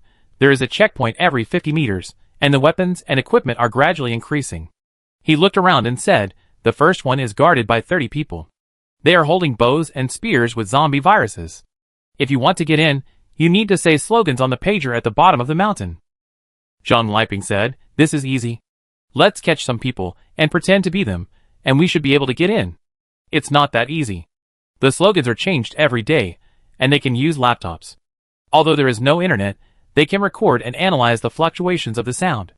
Chapter 1035. How to analyze? Hu Yao frowned and asked. Hearing this, Qin Yu turned his head to look at Lin Hao, but found that he looked at Shang Wenjing from time to time, as if he wanted to say something but stopped. Then Qin Yu thought for a moment and said softly, "Let me introduce you, this is..." Before he finished speaking, Lin Hao waved his hand, staring at Shang Wenjing with a pair of eyes, and asked, "Brother, can you take off your hat and let me see it?" Because the matter this time was a bit serious, and Shang Wenjing didn't want to dye his hair again, he had to wear a black woolen hat. This was specially found by Han Liyuan. When he got off the train, Shang Wenjing put it on. Although he didn't like wearing a hat, he had no choice. If Jiang Chen noticed it in advance, it would inevitably cause unnecessary trouble. After all, his short white hair was very conspicuous in the doomsday. When he saw Lin Hao last night, Shang Wenjing didn't feel familiar with him, but Lin Hao took a shower at night and changed his clothes the next day. Hearing his question at this moment, Shang Wenjing took off the hat on his head with a calm face. The next second, Lin Hao stood up excitedly, walked quickly to him and hugged him. "Damn, we meet again." When this was said, everyone present was confused. Seeing this, Shang Wenjing patted Lin Hao on the shoulder, forced a smile, and said, "Long time no see, I didn't expect you to survive." Hearing this, Lin Hao clenched his right fist and gently hit Shang Wenjing on the shoulder, and said happily, "If brother Shangwan hadn't taught me for a while, otherwise, I would have been eaten by zombies and only bones would be left." Qin Yu was very surprised and asked, "Did you two know each other before?" Shang Wenjing looked at him and replied, "When the zombies appeared, I was preparing to return with my men and happened to meet Lin Hao. He provided help, and I trained him for a few days." Lin Hao laughed and said, "It was more than a few days. Later, I relied on these methods to survive until now. By the way, where are the others? Why didn't I see them?" Lin Hao asked subconsciously. Hearing this, Shang Wenjing whispered, "One died on the way, and the rest are in the waiting room outside, probably in the corner." Because they were discussing something, everyone came to the lounge in the train station. A large round table was placed inside, and everyone sat on one side. However, the leaders of the other camps were basically silent, and even a little nervous. There was no way, since they heard that these people had tanks and a large number of rocket launchers last night, they had been stunned. Although they didn't see it with their own eyes, no one would doubt the authenticity of the situation at hand. Lin Hao talked to Shang Wenjing for a few more words, and agreed to talk slowly later, and then the meeting continued. "By the way, where was I just talking about?" Lin Hao was about to continue, but suddenly lost his memory and looked directly at Qin Yu, the brother-in-law he just met last night. At the beginning, Lin Hao did not have any opinion on Chinyu. After listening to his sister talk to him for more than an hour, Lin Hao completely accepted Chinyu. He is not a snobbish person. On the contrary, the reason why Lin Hao had so much wealth in the past was basically because he started from scratch and walked step by step to where he is now. Unfortunately, zombies appeared in just a few years, and families were destroyed almost everywhere in the world. When Lin Hao was hiding from zombies abroad and encountered heavy rain, he held his breath and cursed the sky for a long time, and finally had to accept the reality. As a result, Shang Wanjing and his group appeared the next day. Because it is not easy to live to this day, Lin Hao also looked at Chinyu with a new eye after hearing about his experience. What happened later also made Lin Yi feel relieved. At least the bloody things in the TV series would not happen to her. Hearing his brother-in-law's question, Chinyu directly reminded how to analyze the sound. Oh, right. Lin Hao snapped his fingers and said, the people of the Savior Gate accidentally got a USB flash drive with some editing software. If you import audio, it will show a wave state. When the personnel leave the checkpoint, they specially ask people to select 3 or 4 words, and then read them out with a recorder. Wu Yao was puzzled and asked, but how can the frequency of the same paragraph be completely consistent? Lin Hao said, so they only chose words as the necessary conditions for identification. Even slight fluctuations are normal, and only one person knows what kind of words they are. If you cannot accurately say the slogan and match the audio when entering the level, you will be shot on the spot. Can you interrogate it? Chinyu asked. No. Lin Hao shook his head. A long time ago, when I still had power in my hands, I had someone arrested outside. It happened to be someone who knew the words. As a result, he was exhausted and committed suicide in the end. How do you know he is? Shen Ming was a little curious. After all, there is no writing on his face, right? Lin Hao sighed and said, do you know why I call Jiangchen an old beast now? Everyone shook their heads. Seeing this, he continued, alas, this bastard has trained a group of death warriors. There are traces of iron branding on their wrists. Although there is nothing wrong with them from the outside, there is poison stuck in their teeth. As long as you use the tip of your tongue to push, the poison will be pierced by the newly sharpened teeth, and they will die within 10 seconds. After saying this, Chinyu suddenly remembered something and looked at Shang Wanjing. Shang Wanjing also frowned slightly, then stood up, walked to the door, and nodded slightly in a certain direction. A few seconds later, Slav came over, and the two exchanged a few words, and Shang Wanjing returned to the lounge. After sitting down, he said, before, in Xiaolei, that is, the outskirts of Chinyu's camp, Slav and Leander met this type of person. At this point, Shang Wanjing looked at Chinyu. You should also have an impression. I only remember that one of them did commit suicide by taking poison, but I didn't notice anything wrong with his arm. Chinyu said softly. Well, so since then, this guy seems to have reached out his hand. At that time, they kidnapped a Ling. Her? Chinyu was a little confused and said, although doctors are very important nowadays, it shouldn't be a difficult task for the Salvation Gate that can even restart the elevator, right? Hearing this, Shang Wanjing remained silent. He was a little hesitant about whether to say these things. Seeing this, Chinyu said, if it's inconvenient, don't say it. Chapter 1036. After saying this, Shang Wanjing shook his head and said, now we are all in the same boat, there is nothing to say. Aling's parents were researchers in a biotechnology company. You should know this too. Chinyu nodded. But there is one more thing, that is, Aling's parents heard about a plan called screening human genes many years ago. Then Shang Wanjing paused for a moment and added, to put it simply, the appearance of zombies later was partly due to this. Some people took advantage of the mentality of the rich, who were reluctant to die before they had spent all their money, and announced that they could develop an immortality potion and recruit investors worldwide. They extracted serum from a creature with an extremely long lifespan, developed a potion, and conducted experiments in front of dozens of billionaires. The potion was injected into an older mouse, and then after waiting for about 3 minutes, a magical scene appeared. The mouse was connected to various precision instruments. Through the large screen, it can be clearly and directly seen that the mouse's functions have regressed, that is, it has become more energetic than before. A middle-aged man in his 40s named Wei Jiancheng said in astonishment, is there really an immortality drug in this world? Shang Wanjing glanced at him and said calmly, what are you thinking? If there really is such a thing, the world would have been in chaos long ago. Those people are just taking advantage of the greed of the rich. Chinyu also said easily at this time, yes, if a person drives a motorcycle, he will envy the car for shelter, but if he buys a car, he will envy the villa. In the end, when you have power, you want money, and when you have money, you want to live longer than others. Xinyu is right. People always only see what they don't have, and thus ignore what they have. Shang Wanjing pondered for a few seconds and said, "So what's the matter with the mouse?" Xinyu asked. Hearing this, Shang Wanjing turned his head and looked towards the door. Aling's parents are very smart. They realized many years ago that it was impossible to develop such a drug, and they guessed what these people would do next, even many steps. Aling's parents recorded the things they guessed through video, stored them in a chip that is about the size of a quarter of a dime, and then used a special capsule to store it in Aling's arm. The reason why the rats changed is that the rich people had been hypnotized since they arrived on the island, and even the oxygen they breathed was drugged. In order to implement the plan smoothly, the dozen or so staff members who led the way had the same experience as them. In the live broadcast room, when the music sounded, everyone fell asleep, and at this time the picture had been changed, and another identical rat appeared in front of everyone. After hearing this, Hui Yao sighed. They went to great lengths to cheat people out of money? Shang Wanjing shook his head and said, they really intend to cleanse the human race, and even reduce the Earth's population by half. But in the end, things took a turn for the better. The antidote they prepared in advance could not eliminate the side effects of the drug, that is, the zombie virus. And the most frightening thing is that the virus is airborne. After saying this, Lin Hao slapped the table with his right hand and said, "Damn it! During the days when zombies appeared, typhoons happened to hit many parts of the world." Shang Wanjing nodded. It was because of this, with the help of the tornado, that the virus infected all humans in the world almost overnight. At this time, the first to be affected were the corpses that had just rotted. After all, living people will become zombies after death. Secondly, many people think that zombies are toys in front of the army, but they ignore the fact that soldiers are also human beings.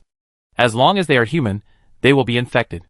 When a body appears on the street, people will only think that it is a movie or makeup, and their vigilance will be greatly reduced. At this moment, the door of the lounge was suddenly knocked. Seeing this, Qinyu stood up and walked over to open the door, and found that it was Xiaojiu. He whispered, "Xiaoyu, Fengyi asked me to participate in the meeting as well. After all, we are all going to take action next. If you pass on the message later, it may delay the time." Qinyu nodded, pulled open the door sideways and said, "Welcome, I originally intended to have you come too. I will give you more information about what I said before." "Okay." When Xiaojiu sat down, Qinyu said, "Brother Shangwan, just continue as you said just now. If there were only zombies, even if the army was also infected with the virus, it would basically be powerless in the face of powerful thermal weapons. But the difficulty lies in that other people took advantage of this time to start a riot, and there were also animal zombies attacking from the side." Speaking of this, Shang Wanjing also sighed rarely and said, "If it weren't for the fact that so many people were infected in an instant, in fact, with the armed forces of various countries, at least many cities could be saved." "But some people don't want them to do this?" Qinyu thought of something. "Yes, some people have lost their families, owe gambling debts, and even have terminal illnesses. At this time, zombies appear and the doomsday breaks out. Those beautiful women, who used to only be seen on mobile phones and TVs, are now fleeing in panic on the streets. What do you think those people will do?" Qinyu was silent, and the others also knew what the result would be. Shinming whispered, "So the people in front are dealing with the zombies, and the people behind are taking the opportunity to cause trouble. Well, when zombies first appeared, many people did not turn bad. They still had good intentions, but there would always be one or two bad apples among the survivors." Shang Wanjing couldn't help but feel depressed when he said this. Because of the powerful intelligence network of the killer organization, Shang Wanjing knew a lot of things in the first half-month after the zombies appeared. It can be said that he has seen all kinds of human evil. Yes, if I saw that there were zombies everywhere outside, and then opened the door to save the survivors, and they attack my wife and daughter, then I might also go astray." Wei Jiancheng smiled bitterly.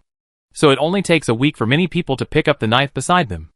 After that, Shang Wanjing glanced at Qinyu and said, "If other survivors can choose to hide at home for more than a month like you, then the army can gradually deal with those zombies. But unfortunately, not everyone is afraid of the end of the world. Some people are looking forward to the end of the world. After all, they don't want to live anymore." Chapter 1037. So why did those people kidnap a Ling? Qinyu couldn't help but feel curious. Could it be that a Ling has antibodies in his body that can be used to develop an antidote? Hearing this, Shang Wanjing shook his head and said, "You underestimate human nature. The moment a Ling's parents participated in the plan, their lives had already begun to count down. The research center adopts a fully closed management system, and not even a mosquito can fly in. It's not easy for them to guess what those people might do next. How can human beings accurately predict the composition of the drug? Then what? Xiao Jiao asked at this time. Although he didn't hear much before, he could roughly understand it. When he was abroad before, when natural disasters occurred in some places, the troops had to carry guns to rescue, otherwise there would definitely be trouble. Xiao Jiao had seen with his own eyes that some disaster-stricken residents dragged the female volunteers, who came to help directly into the house. But at that time, Xiao Jiao had a mission to do, and this was not from his own country. So Xiao Jiao gritted his teeth and could only choose to ignore it. After all, if he rescued people, he would be easily discovered by soldiers from other countries. Xiao Jiao went abroad alone to perform a confidential mission, and the country would not publicly recognize his identity. It would be difficult to explain to the higher-ups if they rashly entered another country to fight without saying hello.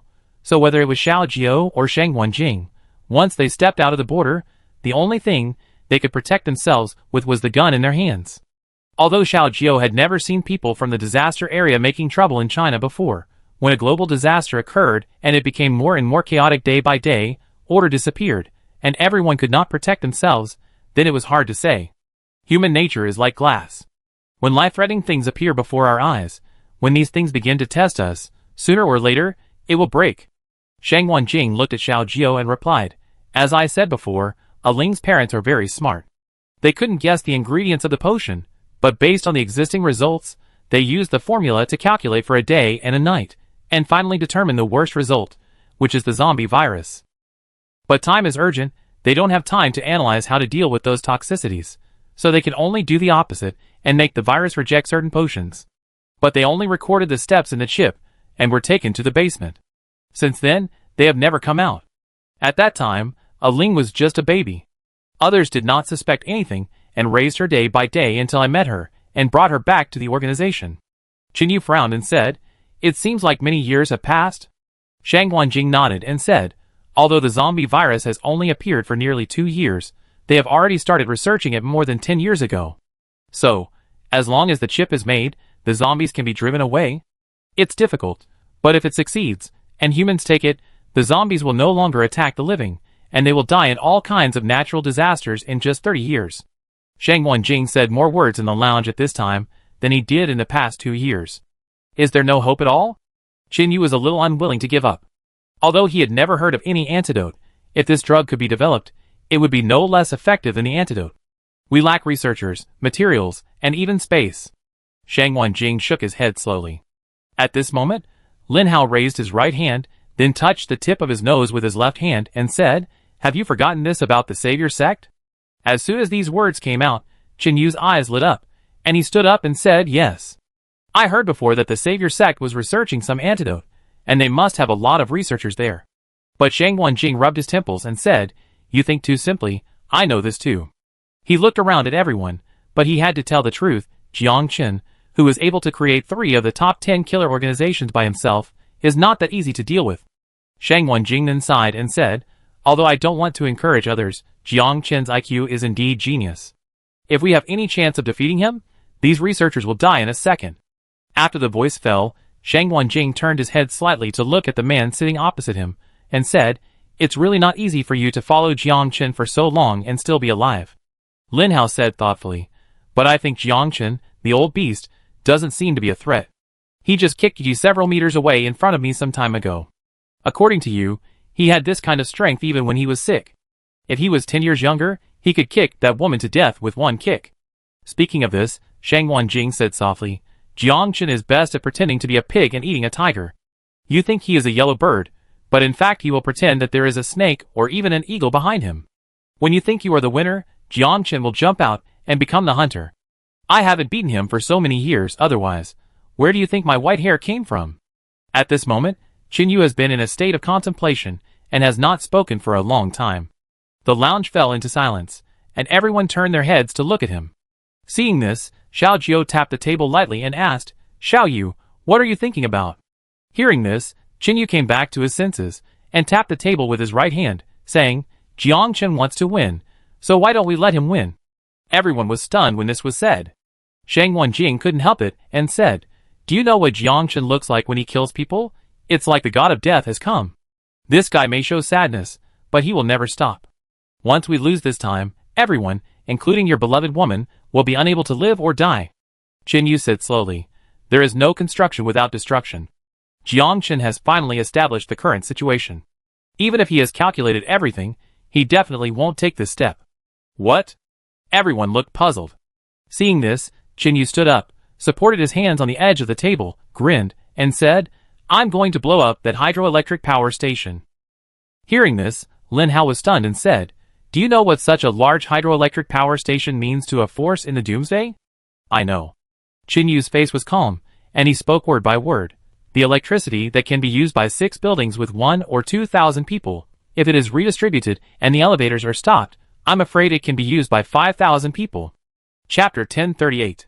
At least, we don't have to worry about electricity in the next 5 years. In my opinion, according to your description, this Jiang Chen must also know this, so they must think that we are preparing to take over the magpie's nest. Shang Wanjing shook his head and said, There must be heavy guards over there. Hearing this, Qin Yu looked at Feng Yi and smiled. No matter how many people there are, as long as they don't have an air defense system, they will be like a mantis trying to stop a chariot. Unexpectedly, Shang Wanjing stood up and said gloomily when he heard this, You want to use that thing? Without waiting for Qin Yu to speak, Shang Wanjing rejected it again. This is our biggest trump card to eliminate Jiang Chen, and it is also a means to deal with his armed helicopter. We can't afford to lose it. Hearing this, Lin Hao asked Xiao Jiao next to him, What are they talking about? It seems to be a transport vehicle equipped with a rocket launcher with 12 shells. After this, Hui Yao was stunned. I didn't see it. Where is it? At this time, Shang Wanjing looked at her and said, It's a serious matter, so I knocked out your people, quietly drove the car out, and had someone drive behind. After the words fell, Hui Yao's face suddenly looked a little bad. Seeing this, Qin Yu explained, It's not that I don't believe you, but you also know how obvious this thing is when it is on the road. Okay, I can understand. Hui Yao nodded. She is not an ordinary woman, so she will not be upset because of these things. Moreover, many things in the arsenal have been moved away. If it weren't for the road being blocked, there would probably be nothing left. Secondly, Hui Yao didn't recognize many of the weapons in it at all. Even if they were all there, she didn't know how to use them. Then Qin Yu looked at Shang Wanjing and said calmly, Have you ever thought about what to do if these 12 shells still fail to kill Jiang Chen? As long as we can determine his position, not to mention 12 shots, even 1 shot would be enough. Shang Wanjing shook his head. What if Jiang Chen secretly trained a substitute? For example, find someone with a similar height and weight, and imitate his daily living habits day after day, and we can't confirm it face to face. At this time, what should we do?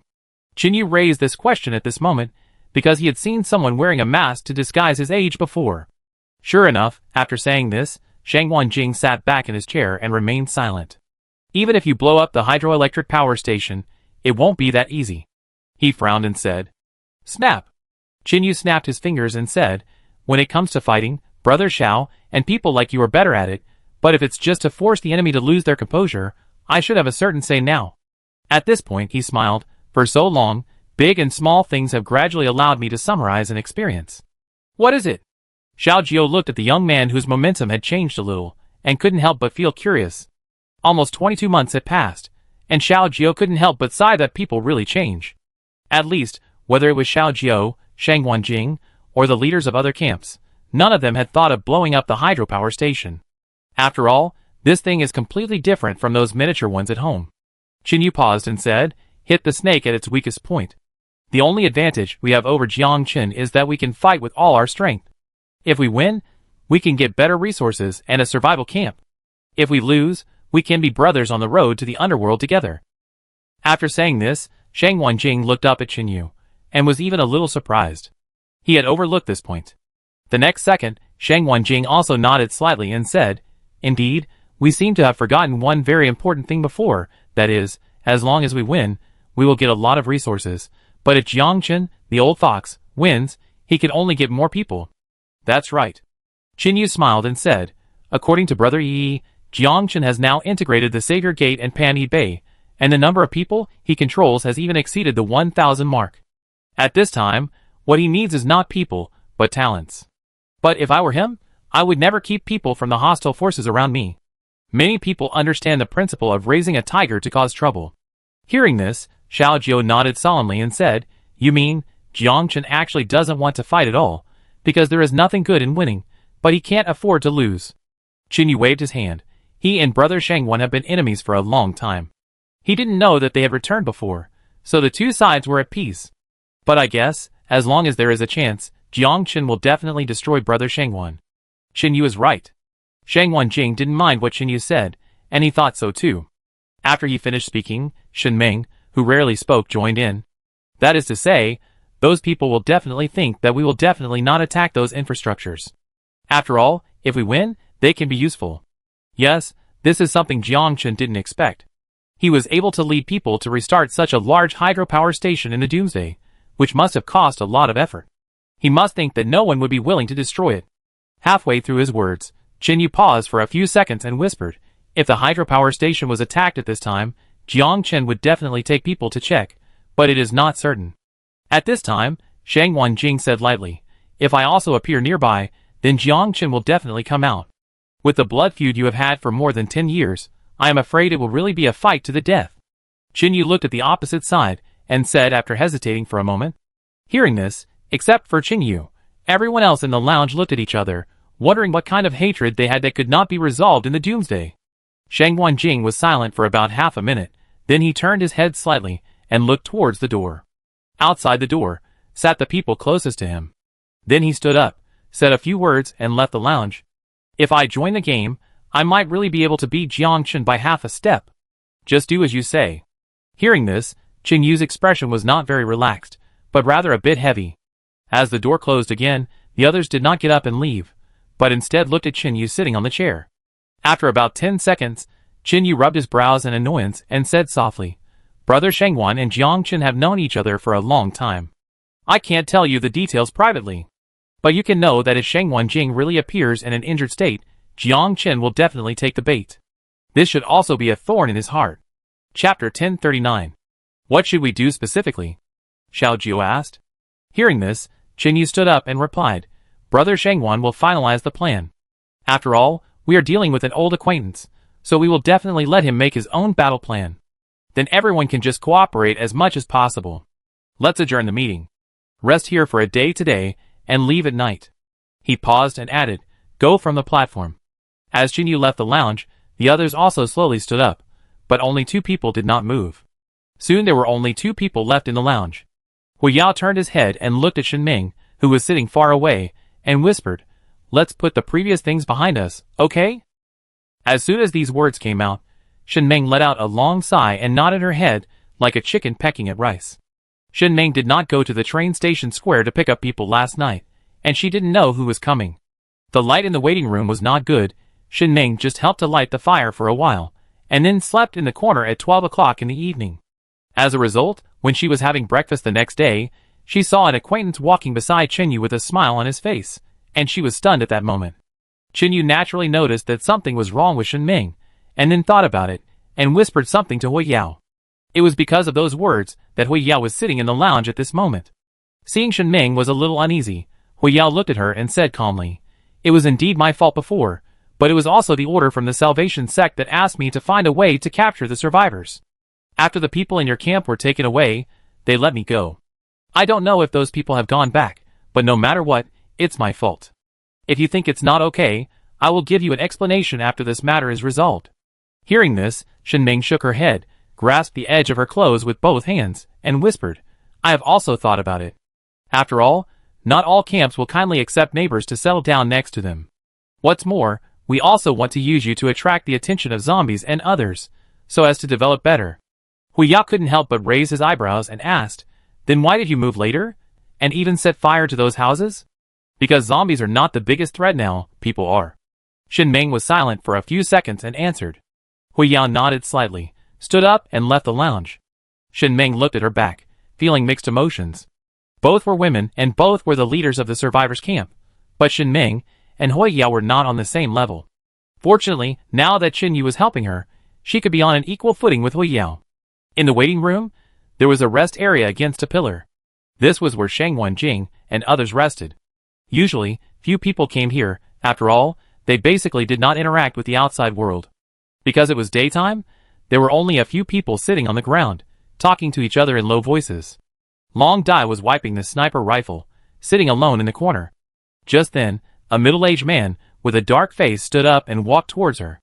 Long Dai lowered her head, but she saw a pair of shoes out of the corner of her eye and recognized who it was.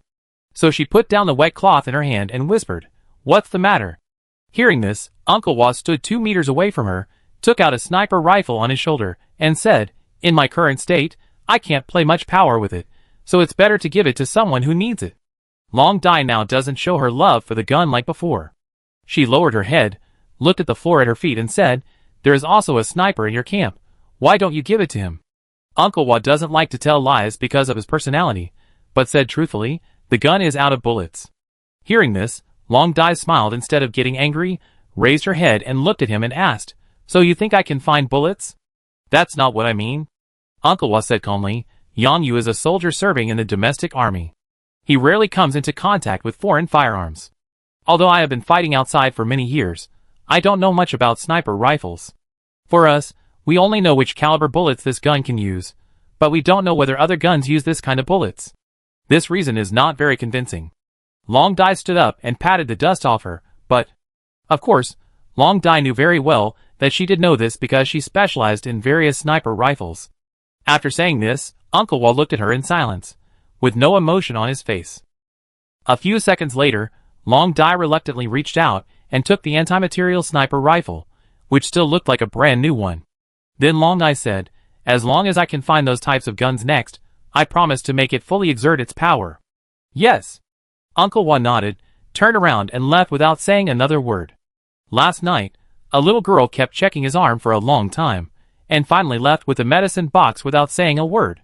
When he walked back to his previous seat, he found that there were 2 more people there. One was Chinyu, and the other was still the little girl from last night. Seeing Uncle Wa coming back, Chinyu did not ask him what he was doing, but directly said, "Her name is Fong Xian, let's go to the lounge to talk." Soon the 3 of them walked to the lounge, and after entering, Fong Xian opened the curtains to make the light better, and then turned back and said, "Let him lie on the table first." After the voice fell, Uncle Wa did it. At this moment, he seemed to guess what was going on, and couldn't help but feel a little nervous.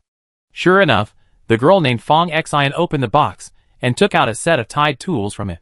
As they were spread out on the table, the silver needles appeared in front of them. T-shirt off. A few seconds later, Fong Xian took a deep breath, with a serious expression, and began to apply acupuncture to a certain acupuncture point on Uncle Wa's shoulder. Chinyu just stood aside, watching Fong Xian work calmly. Outside the lounge, Long Dai had just put her gun away when she saw the instructor walking back with a group of people. Seeing this, she also knew that there must be something to say.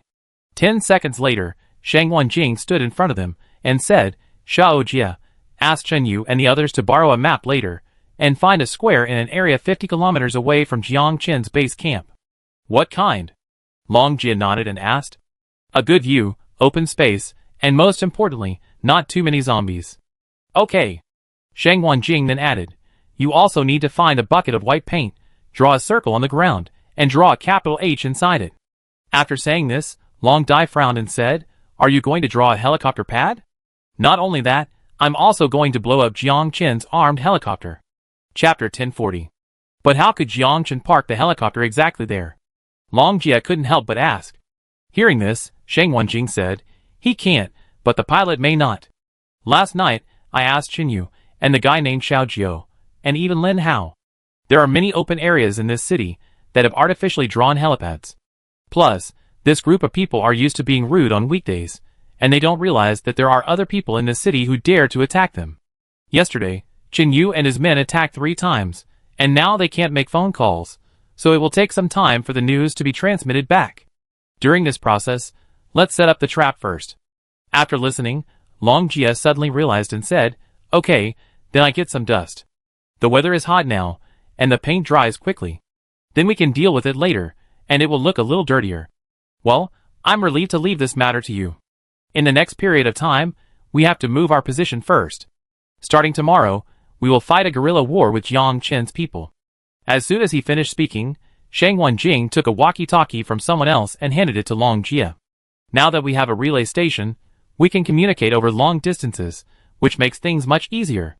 Shang Wanjing also discussed the plan with Qin Yu and the others. The reason why they chose the train station and took the opportunity to launch the attack was mainly to let Jiang Qin's people find them first. At the same time, on a mountain 100 kilometers away, a large number of fully armed men, holding rifles and wearing armor, patrolled the road over and over again. There was even a mounted off-road vehicle with a large machine gun tied to it. Although it was just dawn, they were still patrolling the surroundings at a high level, not missing any movement. Every 3 minutes, another group of people would walk down from the mountain.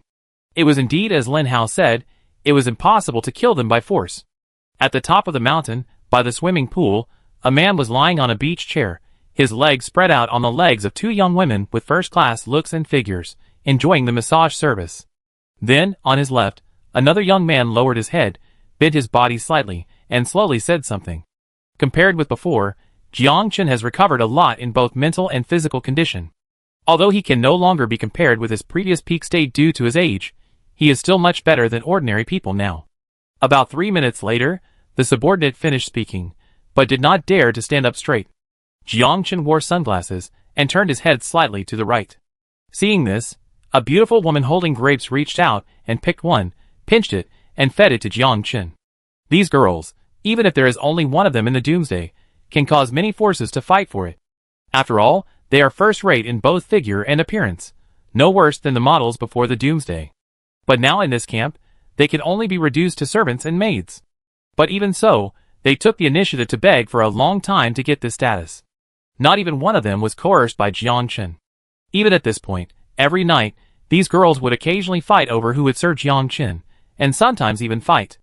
Jiang Qin chewed the grapes in his mouth calmly, and after a few seconds, he said lightly, "It's a bit sour."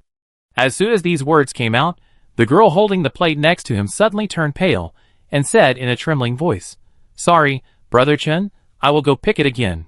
After the voice fell, the girl hurriedly walked to the back, not daring to stay here at all. She finally breathed a sigh of relief until she left completely. 2 months ago, there was also an equally beautiful girl serving him. Although it was not the same fruit, it was not fully ripe. It was just a little sour, and Jiang Qin just frowned slightly, and the girl was dragged away. No matter how miserable she cried, Brother Chen had no mercy at that time. In the doomsday, it is actually very difficult for women like them, who have sweet looks and beautiful bodies, but do not have any survival skills to survive. Although Jiang Qin does not allow women to be robbed by force, they are human beings, and human beings need to eat. If they are driven out, they need to do the same things as men to survive. But most women cannot do physical work as well as men, not to mention that they have to train, and even patrol under the scorching sun every day. So if you want to survive, you can only go to those special places. In the apocalypse, serving one man or serving dozens or hundreds of men, the girls know who to choose. Because of these reasons, every woman who follows Jiang Qin stays there from the bottom of her heart, and many even lose weight to keep their figure.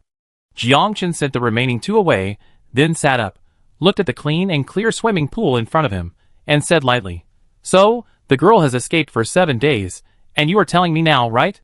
As soon as these words came out, the subordinate knelt on the ground without saying a word, because he knew that no matter what he said at this moment, it would not change Brother Chen's mind. Jiang Qin's injuries were now mostly healed, and he no longer took people's lives at will like before. But it was precisely because of this that he looked at the girl named Fang Xian very much. "Are you mute?" Jiang Qin turned his head to look behind him on the left, and his tone was slightly heavier. Seeing this, the subordinate hurriedly said, "Master Han has taken people to chase. Who was on duty on the day of the escape?" "It's Master Ji's man."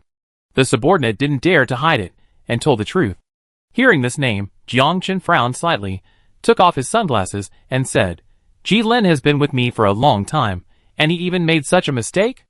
Reporting to Brother Chen, "I don't know why, many people who used to be in Pawnee Bay returned to the entrance and insisted on rushing in to see you, but at that time, Brother Chen was recovering from his injuries, and everyone didn't dare to disturb you, and they kept saying that you were going to turn your back on me." When saying this, the subordinate slightly raised his head and glanced at Jiang Qin's expression, fearing that if he made a move, his head would be moved. The next second, Jiang Qin said coldly, "When did I turn hostile? Where are the people?" "They are on their way back." 70 of them were emotionally agitated and were captured by the law enforcement team. "How many people are there in total?" "Except those who were bitten to death by zombies, and those who had to fight back, there are still 197 left. Hearing this, Jiangchen wanted to order them to be thrown into the sea to feed the fish, but after thinking about it, he changed his words and said, "Bring the manager to me and send the rest to the training base." After these words came out, his subordinates were stunned. He bravely asked again, "Brother Chen, why are you still training these people after they have caused trouble?" Chapter 1041. Jiangchen turned his head and looked at him with a fake smile, saying, "You are talking so much nonsense. How about I give you my seat?" As soon as he said this, his subordinate lowered his head. "Okay, stop standing in front of me. Get out of the way." The subordinate wiped the sweat from his forehead. Although it was morning and the temperature was relatively cool, he was really nervous. When he heard this, he immediately stood up and left. A few seconds later, Jiangchen put his sunglasses on the table beside him, walked to the edge of the swimming pool, and looked down at the city below. Although it doesn't look as prosperous as before the doomsday, Jiangchen still likes to watch the sunrise every morning when he returns to the camp on the mountain. Just as Jiangchen was watching the slowly rising sun, there was a sudden movement and noise behind him. "I have something to do. I have something to see, Brother Chen." The person who spoke was a man in his 30s, but at this time, his hands were covered in blood and he was holding a watch. Seeing this, Jiangchen turned around and looked at him, frowning, and said, "Let him in." Hearing this, the two young men on duty in black suits nodded and stood to the sides. When the man came closer, Jiangchen said expressionlessly, "If what you say next doesn't change my mind, then just roll down this mountain." Hearing this, the man, whose face was red and breathing rapidly due to running for hundreds of meters continuously, forced himself to calm down, and then said in a deep voice, "Brother Chen, several of our people died recently, and the perpetrators were extremely cruel." "When did it happen?" Jiangchen didn't take it to heart. After all, death is very common nowadays. "It was just these 2 days. But since most of the bodies were gnawed beyond recognition by zombies, it is difficult for us to tell where the fatal wounds were." Jiangchen took the watch from his hand, carefully observed the bloodstains, and roughly deduced the time of death. Then Jiangchen walked back to the beach chair and sat down, threw the watch directly on the table, and said, "Bring the map over." After hearing this, the subordinate standing by the swimming pool turned around and walked to the house next to it, and returned with the map a dozen seconds later. As the paper was spread out, Jiangchen said calmly, "In which area did he die?" The man at the side walked forward, carefully checked the places marked on the map, and then pointed to 3 areas. "At the beginning, after the little girl escaped, I sent people to chase her according to your instructions, Brother Chen." When saying this, the man also looked at Jiangchen cautiously.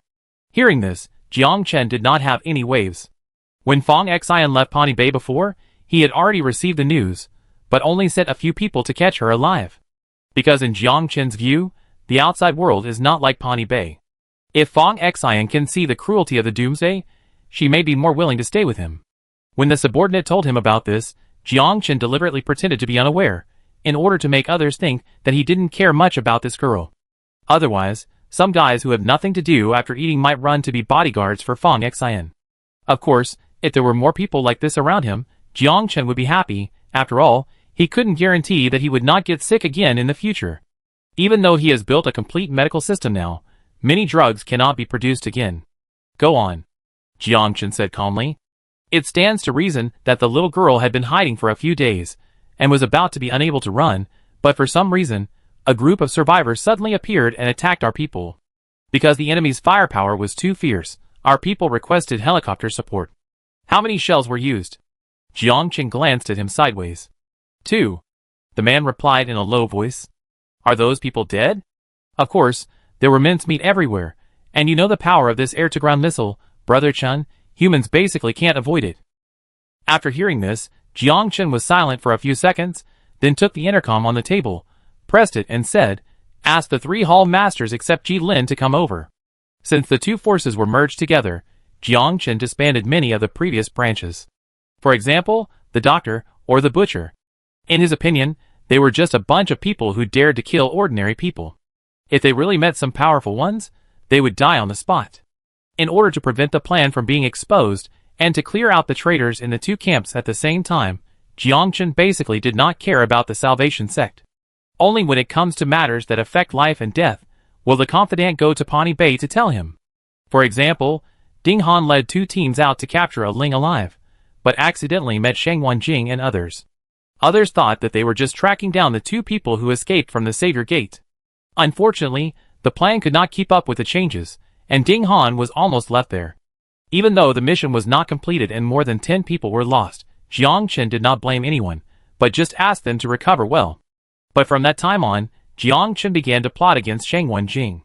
He knew very well that the guy was most likely Shang Wenjing, but at this moment Jiang Chen's hidden illness relapsed, making it difficult for him to exert his full strength. It happened that at this time, he was sick again, and could not be cured. After carefully analyzing all the current events, Jiang Chen decided to keep his troops in place. He knew that Shang Wenjing would definitely guess why he did not go. Of course, the primary reason was that the journey was too long, and it was too difficult to send a large number of people over. But if all the resources of the camp are used, it is not impossible to do it. But this is not what Jiang Chen wants to do most. Even if he takes people with him, he doesn't know who wants to deal with him. So Jiang Chen started to play dead, and even after finishing all the things, he still didn't care about Shang Wenjing. He was very sure that his development speed must be faster than that white-haired man. No matter from any aspect, Jiang Chen can wait.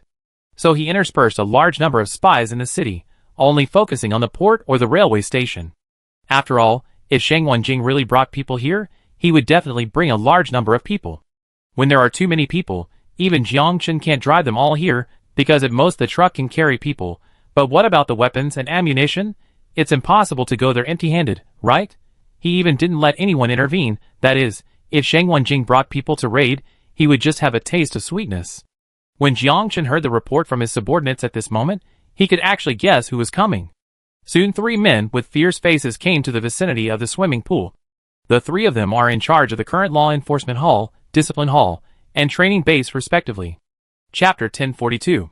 Now the total number of people in the Salvation Sect is about 1,500. Excluding the old, weak, sick, disabled, and women, there are still more than 900 people left. It is precisely because of the huge difference in numbers that Jiang Chen never worries about Shang Wenjing and his men. After all, many modern weapons are currently unavailable and cannot be used again, so the difference in numbers is too large, and even if a fight breaks out, there is basically no suspense. Jiang Chen briefly talked to the 3 hall masters, then asked 2 of them to leave first, and then talked to the person in charge of the training base. Old Ma, a group of people will be sent to you later. Just let them learn how to shoot and throw explosives. Won't you teach them other things? The middle-aged man named Lao Ma asked curiously. No, just make them look stiff and distant. I want to see how cruel Shang Wenjing is. Jiang Chen narrowed his eyes slightly, exuding a chill. When the last person left, Jiang Chen was about to go into the house to eat something, but he saw someone running over quickly. The moment he saw this person, Jiang Chen roughly guessed what was going on. When he ran closer, Jiang Chen asked, "Are they really here?" "Yes." The subordinate held his knees with both hands, bent over and gasped, then raised his head and said, "Brother Chen, you asked us to keep an eye on the white-haired man before, but we didn't find him. Until recently, someone occasionally stood in the square near the train station. This morning, the brothers observed that there was indeed a white-haired man standing at the door, so I rode a motorcycle and rushed over." "How many people are there?" Jiang Chen asked. "I don't know the exact number. We are too far away and dare not approach to check." Hearing this, Jiang Chen pondered for a while and said, "Tell the location to the action team and ask them to take a look by helicopter. If they see anyone evacuating, send them on their way." "Understood." The subordinate nodded and turned to run outside. Then Jiang Chen looked up and said something to himself before walking into the house. Inside the train station, except for Long Jie and his group, the others remained in the waiting room. Of course, Long Jie was quite alert, and he left from the train platform with his people. After walking for a while, he led 5 people over the wall and headed towards the destination. Since Shen Meng also sacrificed several people, plus those before, Chen Yu also took out some pistols for them to use for self-defense. At present, there is enough ammunition. Conservatively estimated, there should be 5,000 to 6,000 rounds, whether it is rifles, pistols, or even submachine guns, but the only thing missing is those used by sniper rifles. Hui Yao's convoy is too conspicuous, and it is inevitable that it will be targeted when it drives over, so Chen Yu asked her to temporarily hide the things in the underground parking lot and drive out after leaving at night. In the waiting room, except for the leaders such as Chen Yu and Hui Yao, everyone else stood in an open area, holding machetes or daggers, and began to practice slashing movements. Now everyone's dagger-holding movements also adopted a reverse grip. Jinyu stood in an abandoned store, watching those people training with a calm face. Behind him, Xiao Ning was washing Li Yao's hair. Lin Yi was checking the injuries of other wounded people to prevent them from getting worse. When Xiao Ning left with the turbid water, the person lying on the cabinet moved his fingers quietly. Xiao Yin was sitting nearby. She caught this detail instantly, and quickly patted the cabinet. Hearing the noise, Jinyu turned to look at her, and Xiao Yin pointed at Li Yao who was lying there. A few seconds later, the girl who had been sleeping all night opened her eyes blankly. However, Li Yao was still a little dazed as she looked at the ceiling above her head. There was a gap in her memory, and she didn't remember where she was at the first time. Until she turned her head to the right, her eyes narrowed slightly, and then hesitated and said, "Jinyu?" Hearing this, although Jinyu felt a little heavy, he still smiled and said, "It's me, long time no see, Li Yao. And me, Sister Xiaoyao, I miss you so much." At the same time, a choked voice came from the left. Li Yao looked at her, and was stunned, Xiaoyin. At first, Li Yao didn't think this was a real thing, because in her memory, Xiaoyin's figure still stayed after Xiao Jiao and then parted. At this moment, Li Yao didn't know why Xiaoyin was standing with Jinyu, and subconsciously thought she was dreaming. She sat up with her hands on the cabinet, but the pain from the right side of her abdomen made her gasp, and her face turned pale. Seeing this, Xiaoyin quickly helped her lie down again, and said distressfully, "You have a small cut on your stomach. Why don't you tell Dr. Xiaolin's brother? If we don't have enough doctors and tools here, it will be a big deal in a few hours." At this moment, hearing these words, Li Yao once again showed a blank look. The next second, Jinyu came closer, stood very close to her right, and whispered, "Li Yao, this is not a dream." After saying this, Li Yao looked at him, then bit her lip, tears streaming down her eyes. She murmured with red eyes, "It's great to be together again." Originally, Li Yao wanted to ask Jinyu a lot of questions, but when the words came to her lips, she didn't ask them.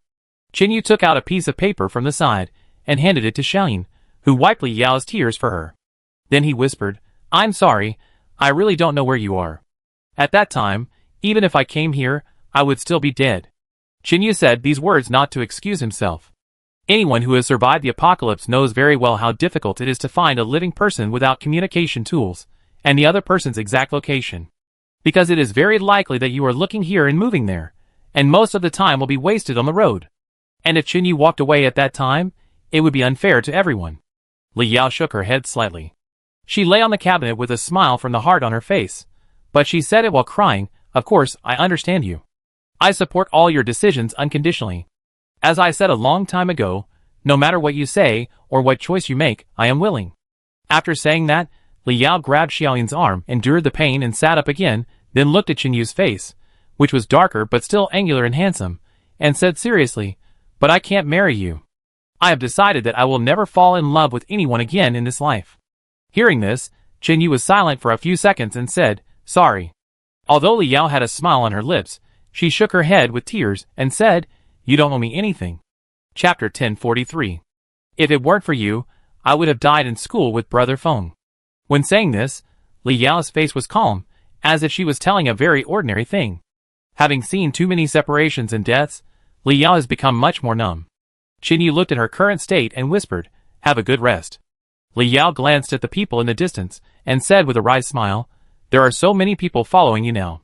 Hearing this, Jinyu shook his head, "These are several forces. I will explain the details to you slowly later." "Yeah."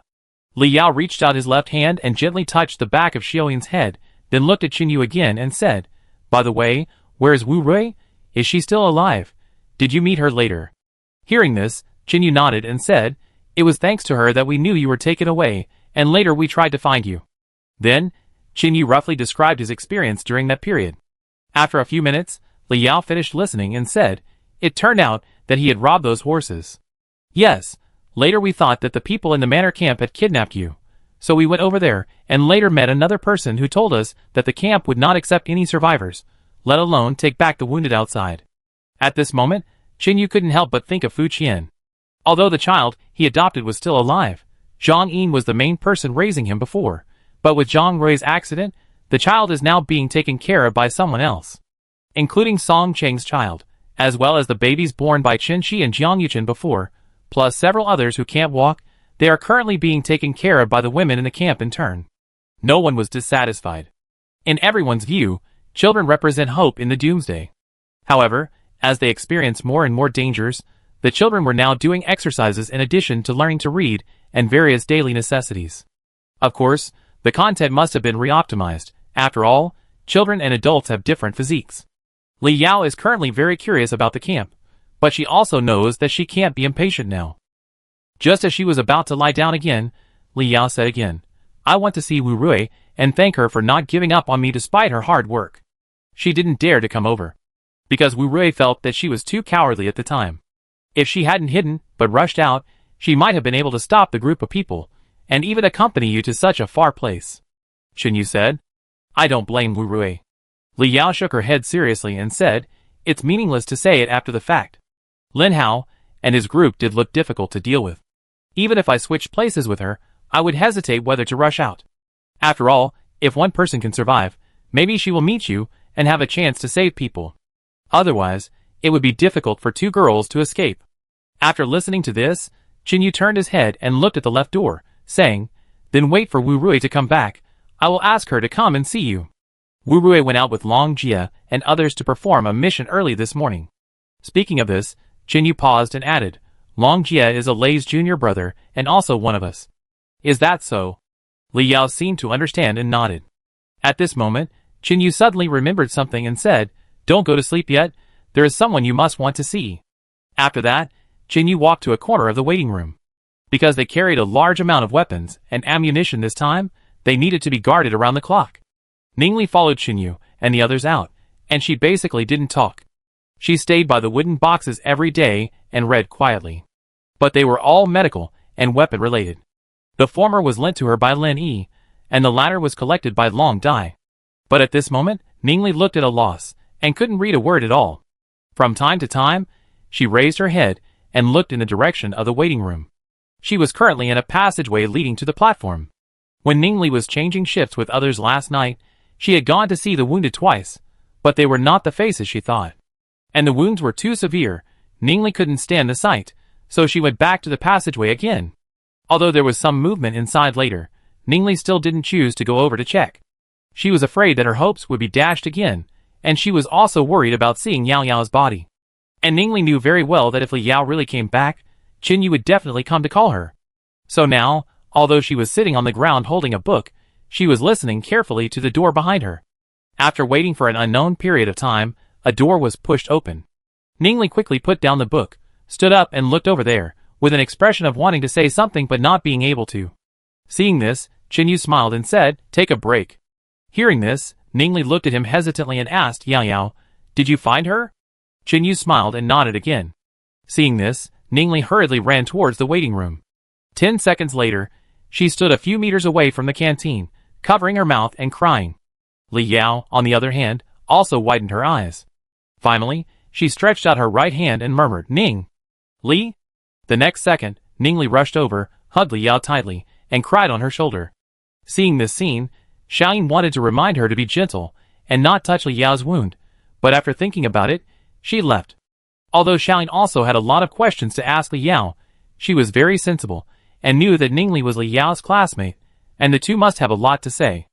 Ningli hugged Li Yao and cried for several minutes, then said with a sad face, "Cici died some time ago." Li Yao felt a pain in her heart and wanted to say something, but she didn't know how to start.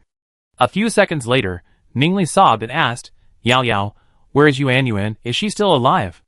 As soon as these words came out, Li Yao's mind instantly remembered the girl in the light yellow dress, and even her death, as if it was still vivid now. Li Yao held Ningli's hand and whispered, "Yuan Yuan didn't leave that city alive."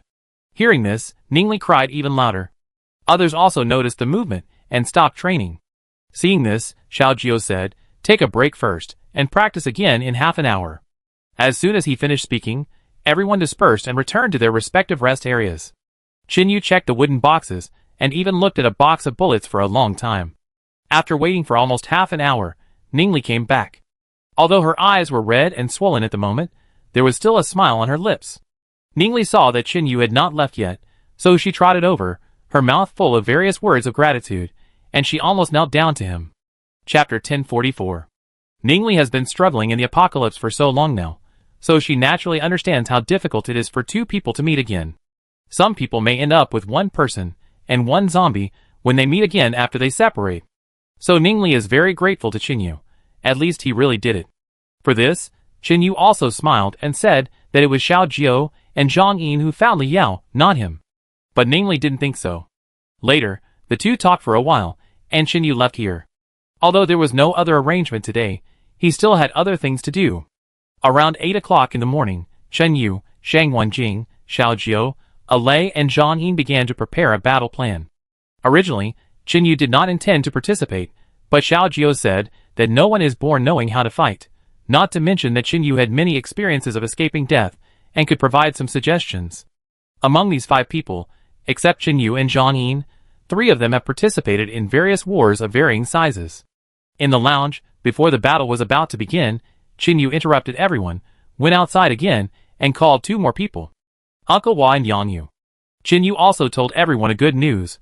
That is, Fong Xian has clearly guaranteed that Uncle Hua's injury can be cured with an 80% chance, but the disadvantage is that it will take at least half a year.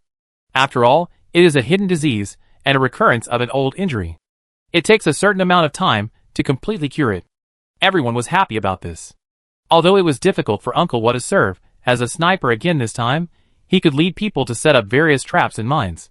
In this way, after almost 4 hours in the lounge, several people finally determined the attack method.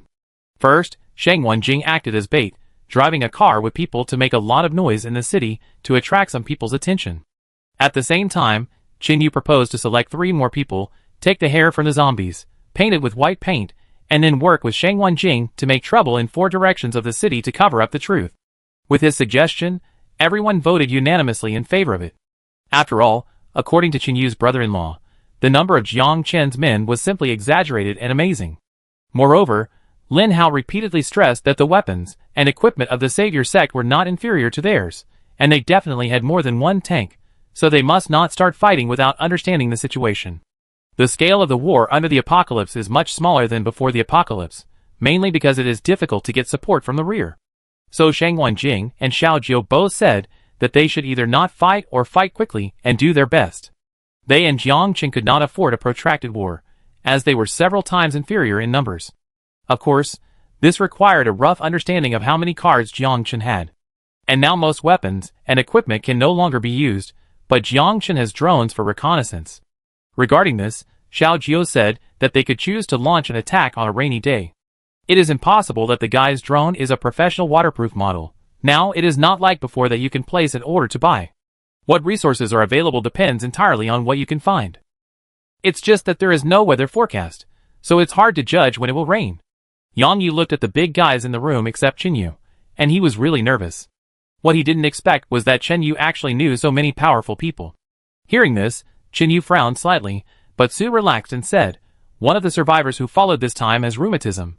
His legs will hurt the day before the rain. This should be a rough judgment." With this problem solved, everyone discussed the next steps again. With Shang Wenjing acting as bait, Jiang Chen may not show up first, so at this time, he needs to be made to fully feel the seriousness of the matter. If it was before the end of the world, Jiang Chen would definitely think of the importance of the hydropower station. Xiao Jiao also expressed his opinion on this. When launching a war, it is also a major tactic to cut off the enemy's energy facilities first, and destroy them as much as possible. Shang Wenjing nodded and said, "Well, Jiang Chen must think that the hydropower station is too important, and we must not be willing to blow it up." Qinyu looked up and said, "Brother Shangwan, you need to lure out the helicopter and take it around the city. How confident are you?" Hearing this, Shang Wenjing thought for a moment and replied, "If the city is really as you said, the roads have been cleared by humans, and there will be no traffic jams. I can at least hold them back for 10 minutes. Shang Wenjing was not blindly confident about this, mainly because there were still zombies in the city. The huge noise would make it easy for them to form a group of zombies. After the group of zombies, if a zombie tide appeared, most forces would not be able to deal with it easily. After all, in the wild or other suburban areas, you can try to lead zombies away from all directions, but once they form in the city, it is basically a dead cycle. That's why Jiang Chen asked people to push the abandoned cars on the road to the sides, leaving an area in the middle. For a period of time, the number of zombies in the city decreased significantly. Although Jiang Chen didn't know the specific reason, he could guess that someone was secretly playing tricks, but he didn't expect that someone actually led the zombies into the stadium. Jiang Qin did ask his men to keep a close eye on those places where people were easy to hide, but after issuing the order, it went wrong from one level to another. This is the disadvantage of having too many people. Jiang Qin knew that he couldn't control everyone, otherwise he wouldn't have gone to great lengths to develop two camps, and finally merge them together. Although Jiang Qin cleared out all those who tried to rebel by this means, the consequence was that many people didn't know that he was the real controller. Unlike the people in charge of other camps, Jiang Qin rarely showed up in front of all the survivors, let alone gathered everyone together. As Shang Wanjing finished speaking, Qin Yu continued, "With Brother Shang Wan's help, the helicopter will definitely go back to ask Jiang Qin for instructions if it fails to complete the mission. At this time, Brother Xiao, you drive the tank to lure out the zombies at the entrance of Pawnee Bay." At this point, Qin Yu sneered. There are about 20,000 zombies left, all crowded on that road, and there are dozens of weapons and equipment at the entrance. When this was said, everyone's eyes lit up, and Xiao Jiao quickly said, "Yes, you said that I should drive slowly to lead the zombies. I would definitely worry about problems, but with a tank, even if I am surrounded by zombies, I can be safe. Well, bring at least a week's worth of living supplies, and be prepared to stay in there for a while." Qin Yu nodded. Chapter 1045. What should I do when I go to the toilet? Xiao Jiao was puzzled. Hearing this, Zhang Yin patted his shoulder and smiled. "It's okay, I prepare a bucket for you." Now with Fong Xian's help, Zhang Yin also felt a glimmer of hope again. That is, Rui Rui actually didn't have any big problems, but because the attack was too dangerous, her brain had self-protection, which can be roughly understood as a standby state. Fong Xian would give her an acupuncture every 3 days, and at the same time let people who had a good relationship with her before talk to her more often, so that she could wake up faster. At this moment, I don't know if Qin Yu and his people are just too lucky. Fong Xian's past since childhood is indeed a little different. She has shown a great interest in acupuncture since she was a child. After studying every day, her greatest pleasure is to study the acupuncture points of the human body. This has led to Fong Xian having seen some of the wounded on Qin Yu's side. After all, many diseases have existed before the emergence of modern civilization. The experience passed down for hundreds or thousands of years has completely overturned the cognition of many people. Xiao Jiao was just joking. Of course he knew how to go to the toilet in a tank. Shang Wanjing then continued.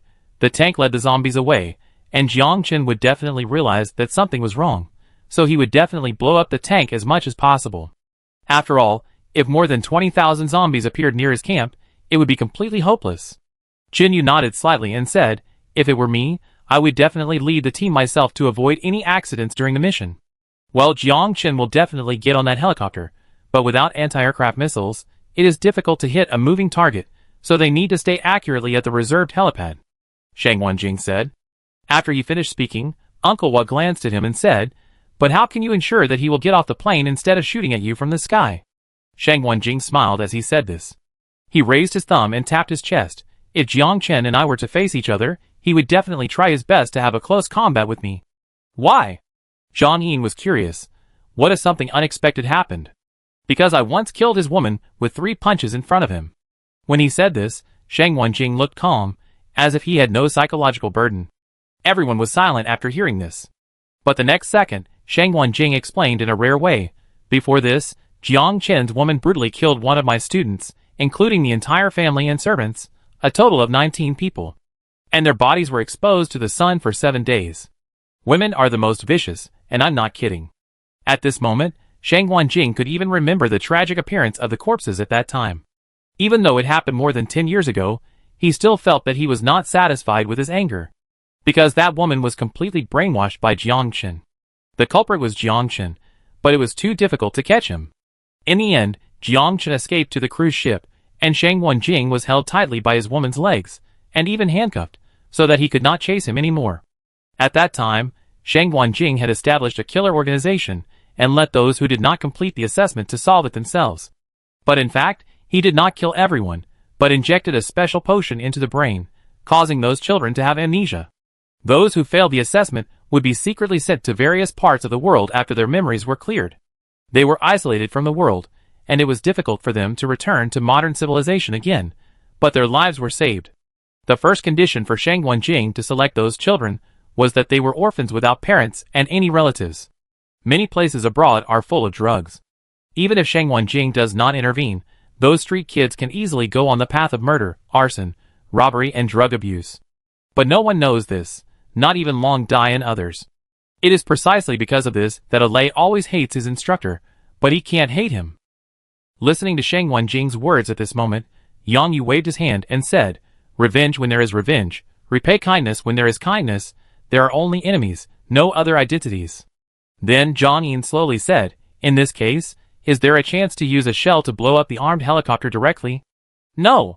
Qin Yu shook his head and said, "The rocket launcher transport vehicle needs to have the ability to attack the hydropower station and the helicopter at the same time. After blowing up the helicopter, it must immediately launch towards the hydropower station to make Jiang Chen lose his composure. Because it is close to 100 kilometers away, it takes about 2 minutes for the rocket launcher to hit the target. During this process, Brother Shangwan can only hold him back. There are too many of them. We can't kill them all, so we have to beat them until they can't breathe." Xiao Jiao was silent for a few seconds and asked, "What if they have more than one armed helicopter? Then we can only pray that there will be thunderstorms on rainy days." In this way, the group discussed in the lounge for a whole morning before finalizing the battle plan. First, Jiang Chen must be lured out, and secondly, according to Qin Yu's suggestion, the hydropower station should be blown up, and this strategy is adopted to force Jiang Chen to go back for support. At the same time, the second tank was sent out to continue to guide the zombies. So the first tank could not carry any weapons and ammunition, it was just a bait, and Xiao Jiao had to take advantage of Shang Wenjing's appearance to quickly escape from the tank without being discovered. They roughly estimated that Jiang Chen could not have more than 1,000 people to participate in the battle. After all, it was not easy to get food and water. And according to the information provided by Lin Hao, there were about 800 or 900 people, many of whom could not leave. But if they go out to fight, there are at least 700 people. On the other hand, Qin Yu's side, excluding the elderly, the sick and the disabled, is almost just over 100. 100 people against more than 700 people, the outcome is obvious. Qin Yu and others have no way to fight head-on. If they fight directly, the chance of winning is not even 10%. Even within half a day, they will be defeated. So hard fighting is definitely not possible. But fortunately, Qin Yu has a lot of explosives, thanks to the continuous production of black gunpowder. In this case, we can lead those who come out to the streets of the city, blow up those houses, and trap some people. Both Shang Wenjing and Xiao Jiao know very well that war depends on who panics first. After all, this is not a professional battlefield. Most of them are ordinary people before the end of the world. Even if Jiang Chen has trained in advance, he has no practical experience. What's more, zombies are not vegetarians. Qin Yu wants to blow up the hydropower station and deliberately reveal his whereabouts, so that Jiang Chen's people will chase them in a rage. Then use the zombie tide to surround Jiang Chen and his group alive, cutting off his contact with his men. Chapter 1046. When leaving the lounge, Qin Yu happened to see Fang Xian standing next to Hong Wu, and seemed to be saying something. Seeing this, he thought for a moment, and then walked over.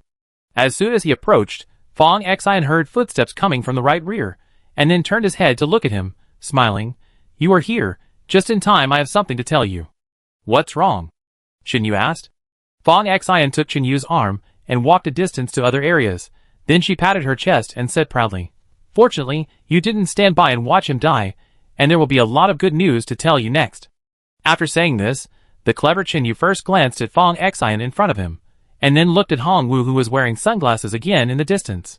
He suppressed the excitement in his heart and whispered, "Can you even cure Hong Wu's injury?" Fang Xian was startled when she heard this. "Who is Hong Wu?" After hearing this, Qin Yu realized that she didn't seem to know all the people, and then quickly explained and told her the names of the injured. After the voice fell, Fang Xian said seriously, "Of course, I can't cure a completely blind person, but the one named Hong Wu actually only injured one eye. 3 years ago, my grandfather treated a similar patient. At that time, the man had an incident with firecrackers, and his companions wanted to scare him, so they deliberately threw firecrackers behind him. As a result, the man lit it and hurriedly ran back, stepped on empty air, and fell to the ground, and the firecrackers happened to fall next to him at this time. As luck would have it, there was a glass bottle on the ground, and the broken glass directly cut the man's eyes. At the same time, his head hit the ground heavily, and a lot of blood flowed out. Speaking of this, Fang Xian glanced behind him and continued in a low voice. This man named Hong Wu, according to my observation, should be completely blind in his left eye, but some particles flew into his right eye, causing pain, and blood entered his eyes, so he subconsciously didn't dare to open his eyes. After a while, I thought I had lost my sight in both eyes. Fong Xian then sighed and said, "What a pity.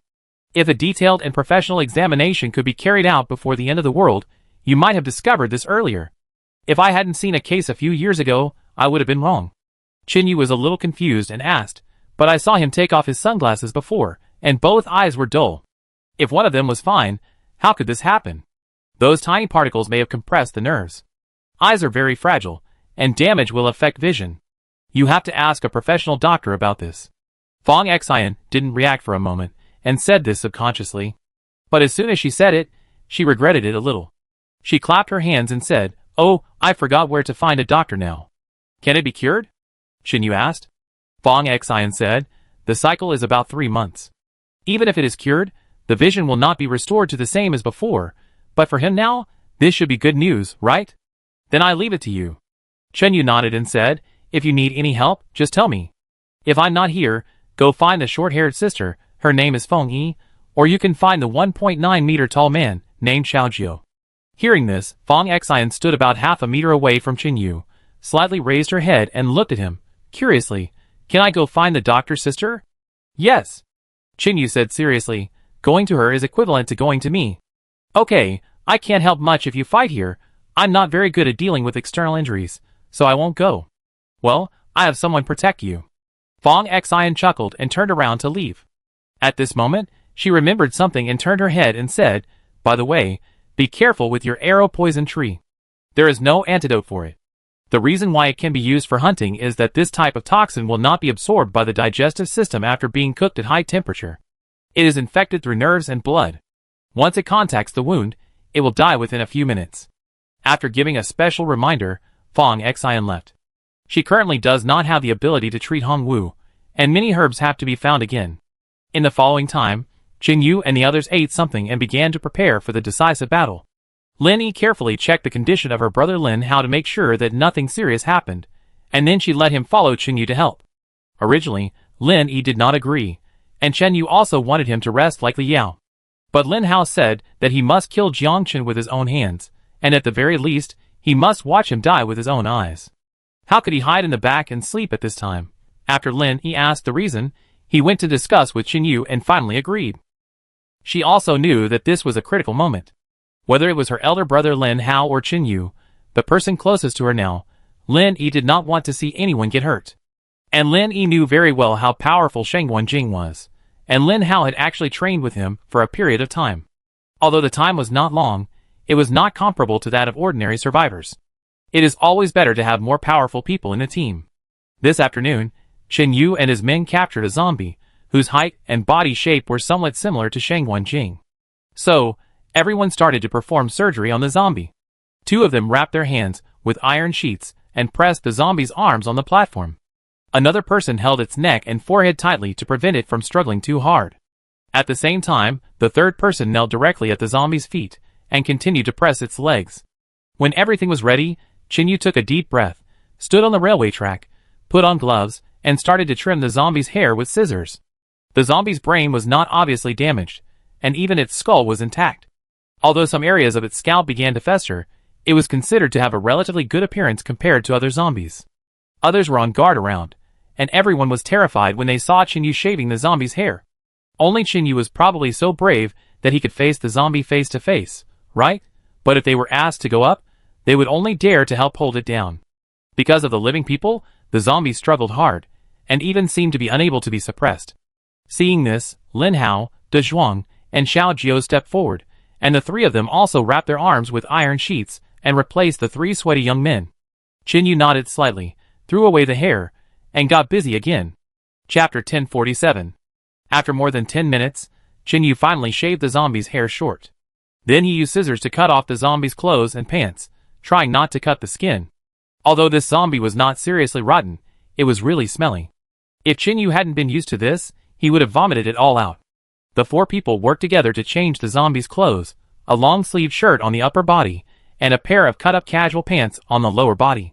The clothes can be put on, but the pants are difficult, so they have to be sewn together again. When everything is done, Qin Yu began to take the white paint and carefully paint the zombie's hair. The reason why he took so much effort to do these things is that he needs to let this zombie blend in with the zombies. Because there is a worst-case scenario, that is, Qin Yu and others are now exposed. He will not underestimate the enemy, and he will not think that the Salvation sect is stupid. Because of this, Qin Yu chose to put the temporary camp at the train station, with the purpose of having more than one way to leave here. If Jiang Chen had already discovered Sheng Wenjing's arrival, then Qin Yu would just take the opportunity to jump in. The zombies' clothes were too tattered. If only their hair was white, the enemy would easily be able to spot them. But what if they changed into old clothes and smeared zombie flesh on the zombies? Qin Yu was sure that this would definitely scare Jiang Chen's men. It would be enough for them to think that Qin Yu and the others were using disguised zombies to get close. As long as those people took the time to interrogate the zombies, or even shoot arrows at them to check, they could delay for more time. In this way, the disadvantages caused by the difference in numbers can be shortened as much as possible. Qin Yu still understood the principle of once bitten by a snake, you will be afraid of the rope for 10 years. He took advantage of the fear of those people. After all, the survivors now basically know how to dress up as zombies to go to those dangerous places. This is why, in this operation, Qin Yu did not let anyone pretend to be a zombie, and even didn't bother to bring the skin. As the zombies were dressed up, Qin Yu asked everyone to return to the waiting room, then he looked at the three people on the platform, nodded, and stepped back a few steps. Seeing this, the three of them looked at each other. Lin Hao and De Zhuang quickly loosened their hands and feet. At the same time, Xiao Jiu grabbed the zombie's neck and head, lifted it up, and pushed it under the track. With a snap, the zombie fell flat on its face, but it didn't feel any pain and soon got up from the ground. Qin Yu held two stainless steel basins in his hands, knocking them hard while slowly backing away. In this way, the zombie was successfully let out and mixed into this abandoned city. Then the others began to pack their luggage and waited quietly for the night to fall. When it got dark, everyone began to evacuate from the railway station to other directions. At this moment, in an abandoned building a few hundred meters away from the railway station, someone was staring at the square with a telescope. Little did they know that the people inside had already moved their positions.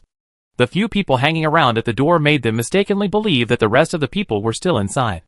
Qin Yu looked at his watch, confirmed that the time was almost up, and then nodded behind him. Seeing this, Zhang Yin took out the special smoke bomb they made again, lit it, and threw it in the open space in front. At this moment, the two people who were watching from a distance suddenly jumped their eyelids and said in a deep voice, "Oh no, we are exposed." The next second, smoke floated in the square, and Da Zhuang held a dagger in his hand and knocked on the fences around him.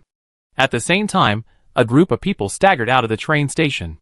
Most of them were carrying various luggage, and some were even holding some in their hands.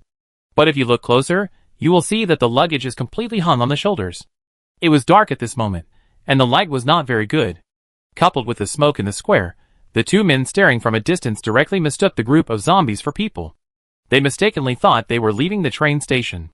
So from this moment on, some people began to stare at the route that Qin Yu and others left, holding a pen and carefully writing it down on paper.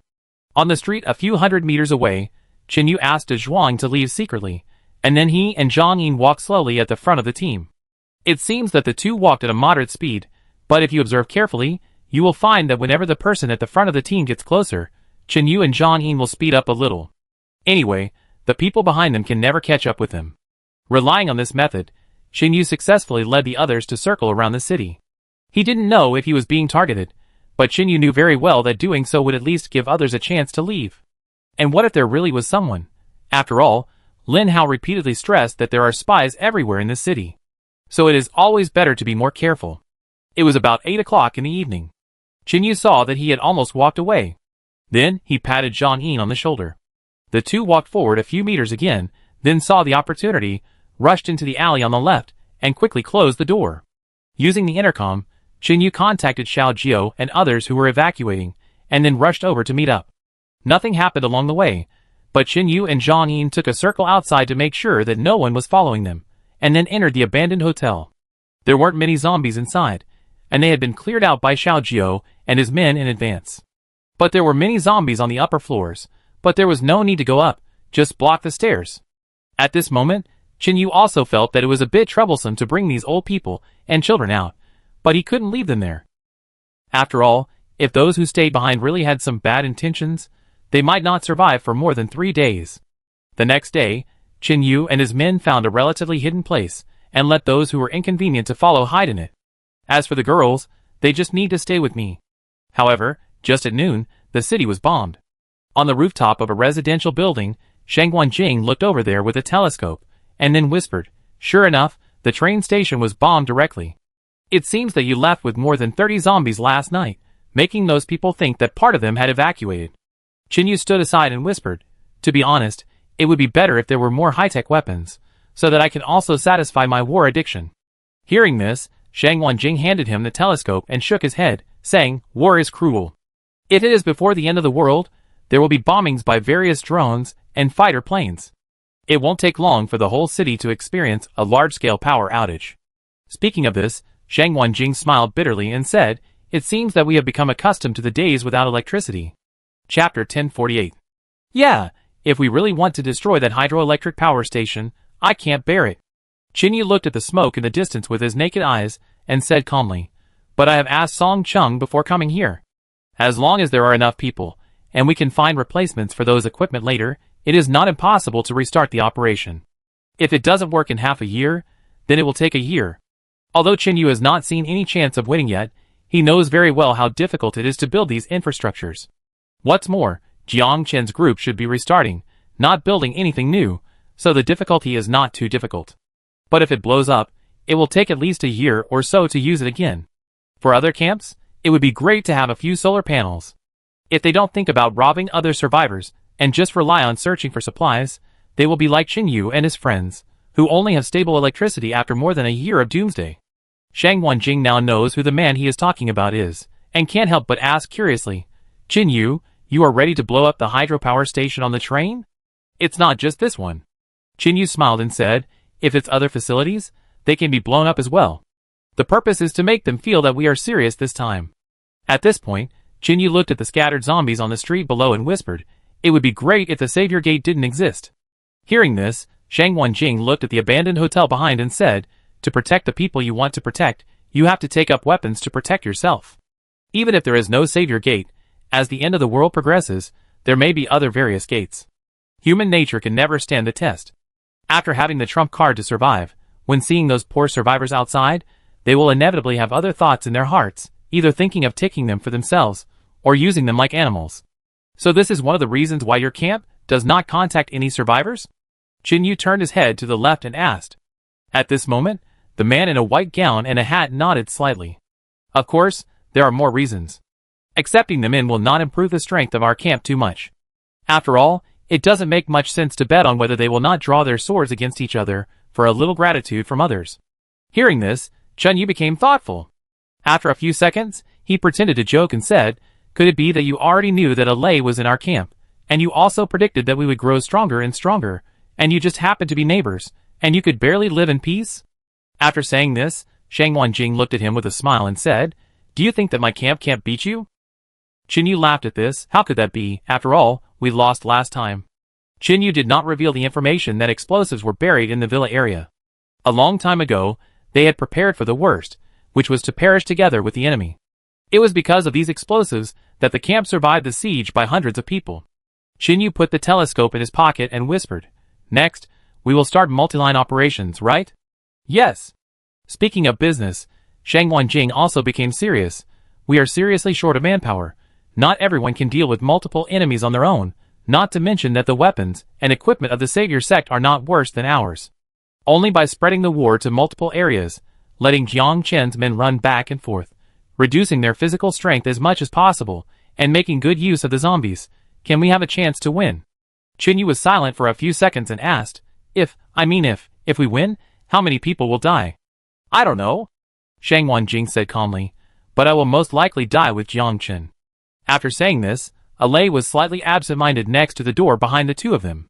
The next second, Shang Wanjing pretended to be relaxed and said, "If I don't come back alive, you have to take good care of Xiao Yuan and A Ling for me." At this point, he paused for a moment and continued, "As for the others, they can take care of themselves. You won't die." Chinyu rejected this proposal and said, "If you die, I will drive A Ling out. Anyway, she is such a beautiful girl, and she will be bitten to death by zombies in less than half a day." Shang Wanjing felt heavy in his heart, but he didn't know what to say. Of course he knew that Chinyu would never do this, and the reason he said this was to let him not die calmly. Then, Yu took out a small glass bottle from his pocket, which contained a transparent white liquid, which was the juice of the arrow poison tree. Yu turned and looked at Jing. He looked at the man who was slightly shorter than him and said word by word, "Leander introduced this thing to me before, but you don't have it there. There is only one tree like this near our camp. As for the Savior Gate, I don't think there is this thing here. If you use it well, maybe it can be your life-saving method." Hearing this, Jing took the small glass bottle, looked at it, and then said softly, "Thank you. We only have a few bottles, and we can only give one bottle to each person who is acting separately. We have to use it sparingly." Then the two talked again for a while, and Jing turned and walked towards the door. After walking in, Jing stopped, looked at the young man standing in the shadow, and said, "You don't have to follow me. I'm just old, not dead. Others need you more than me." Lei shook his head slightly and said, "No need to say more. Yu also came over, let Lei follow you. There are not many people around you. With Lei, the overall situation can be more stable. Besides, you also said at the beginning that if Lei and his fellow apprentices gather together, the strength they can exert will be even more terrifying." Hearing this, Jing opened his mouth, left a word and went downstairs. "Whatever you want." Yu stood by the door, clenched his right fist, and gently punched Lei's strong chest muscles, saying, "Don't worry, Feng Yi will be fine." When they went downstairs, the others had already divided into teams. There were about 7 teams, with different numbers of people. Yu glanced at everyone, took a step forward, and stretched out his right fist in parallel. At the same time, Jing followed closely. The next one was Xiaojio. The next one, Hui Yao also stood up. In this way, Shen Ming, Wei Jiancheng and Zhang Liping were added. There were 7 people in total, and their right hands were stacked together. As for the others, they mixed into these teams. Although many of them could stand on their own, there were not enough weapons and ammunition to divide, and 7 teams were just right.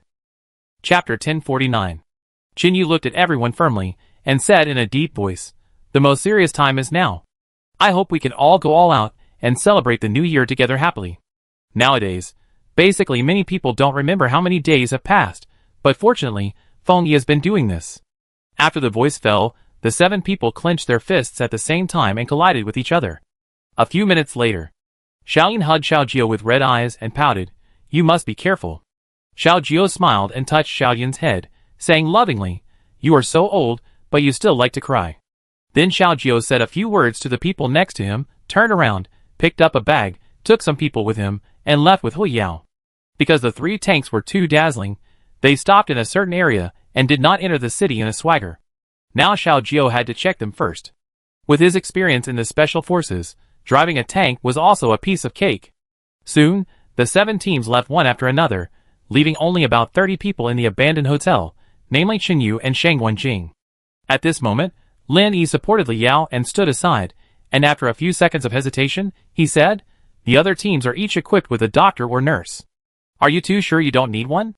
Hearing this, Yu walked towards her, then stood in front of Lin Yi, stretched out his hand to help her tidy up the dirt on her hair by her ears, and whispered, "Lao Cheng and Li Yao are still injured now, and they can't keep running around, so someone must take care of them. This battle is inevitable. Unless our numbers can surpass those of the Savior sect, adding more people won't make much sense." After saying this, although Li Yao's face was not very good, she also looked up at Yu and said, "Give me a gun so that I can help protect others." Hearing this, Yu pondered for a while, then turned to the box beside him, took out a rifle from it, and then took out 2 magazines from the bag. "Use it sparingly. This time it won't end as quickly as before." Jiang Chen is far from being comparable to Long Shan. Because Li Yao did not participate in the fight with Su Dali later, Yu did not mention him, but mentioned something that happened a long time ago. Li Yao held the gun, turned her head to look at the beautiful figure next to her, and asked, "Sister Xiaolan, how long will it take for me to recover completely?" 7 days at the fastest." Lin Yi thought about it carefully and said truthfully, "Fortunately, with Xiaoxin's ointment, your foot injury has been further relieved, otherwise it would be difficult to even stand on the ground." Fang Xian stood aside and whispered, "Sister, you can call me Xinxin just like Sister Xiaoyao." Lin Yi turned his head to the left and smiled, "Okay." When he heard this, Li Yao looked at Yu again and said seriously, "In fact, I have grown a lot. If the battle is not over within 7 days, I also hope to participate." At this moment, Yu turned around and looked at the door. He put his hands in his pockets, his eyes were indifferent, and his face was calm. He said, "If it can be over in 7 days, it would be great." After hearing this, everyone in the hall fell silent. "Okay, don't say these discouraging words." Qin Yu chuckled, looked at Shangwan Jing and said, "Brother Shangwan, let's communicate through the intercom from now on." "Yes." Shangwan Jing nodded, bent down, and picked up the 2 bags of items on the ground. As the items were picked up, there was a sound of metal parts colliding inside. The next second, he nodded slightly to the person next to him and said, "Let's go." After the voice fell, Alay held a large machine gun that he had collected in the cave a long time ago, and followed the instructor steadily. It's not that he didn't think about leaving this gun to Qin Yu. After all, the lethality is not comparable to that of ordinary guns. But Qin Yu said that he was not a professional soldier. It was not easy for him to be proficient in using pistols, rifles, and rocket launchers. Guns like this that he had never seen before the apocalypse, and he had never shot them in the apocalypse, so even if he held them in his hands, the lethality would be greatly reduced. But Alay was different. In his previous organization, he was familiar with almost all kinds of guns in the world, and he could even drive many cars. Therefore, this machine gun can only exert its maximum power in R's hands. As the senior brother left, Long Jia carried a shotgun on his left shoulder, walked to Qin Yu, and touched his right fist, and then the 2 of them touched their right shoulders again. Long Jia took a half step back, revealing an expression more solemn than ever before. "You have seen Jiang Chen's appearance from the portrait. If you meet him, don't think about playing urban warfare with him. He is good at leg skills, but he is not good at speed. You should take him around the streets as much as possible, use zombies, and wait for our support." "I understand." Qin Yu also nodded seriously. After saying that, Long Jia pointed his index finger at Qin Yu, then tapped his chest with his thumb, and stepped back while laughing. "I will definitely get you drunk at the dinner table during the spring festival this year." After saying that, Long Jia turned around, raised his right hand, and waved with his back to the crowd, then strode out with a gun in his left hand. Slav, Alice and others were already in the car, which was vacated by the Huyao team after unloading the supplies. They had also collected some gasoline in the underground parking lot before. Long Dai was holding the sniper rifle that Qin Yu had given her before.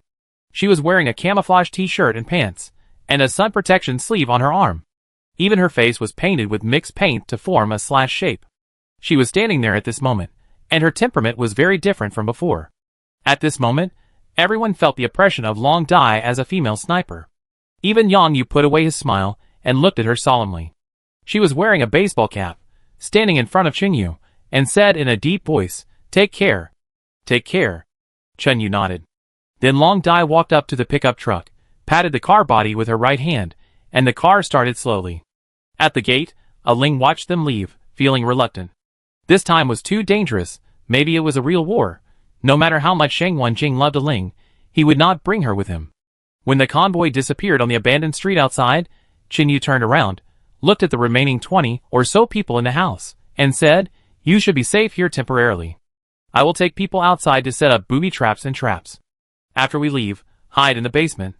What if someone is injured and the doctors and nurses who follow can't cure it?" Feng Yi suddenly asked at this time. Hearing this, Qin Yu was silent. Seeing this, the others were stunned and had roughly guessed the answer. Chapter 1050.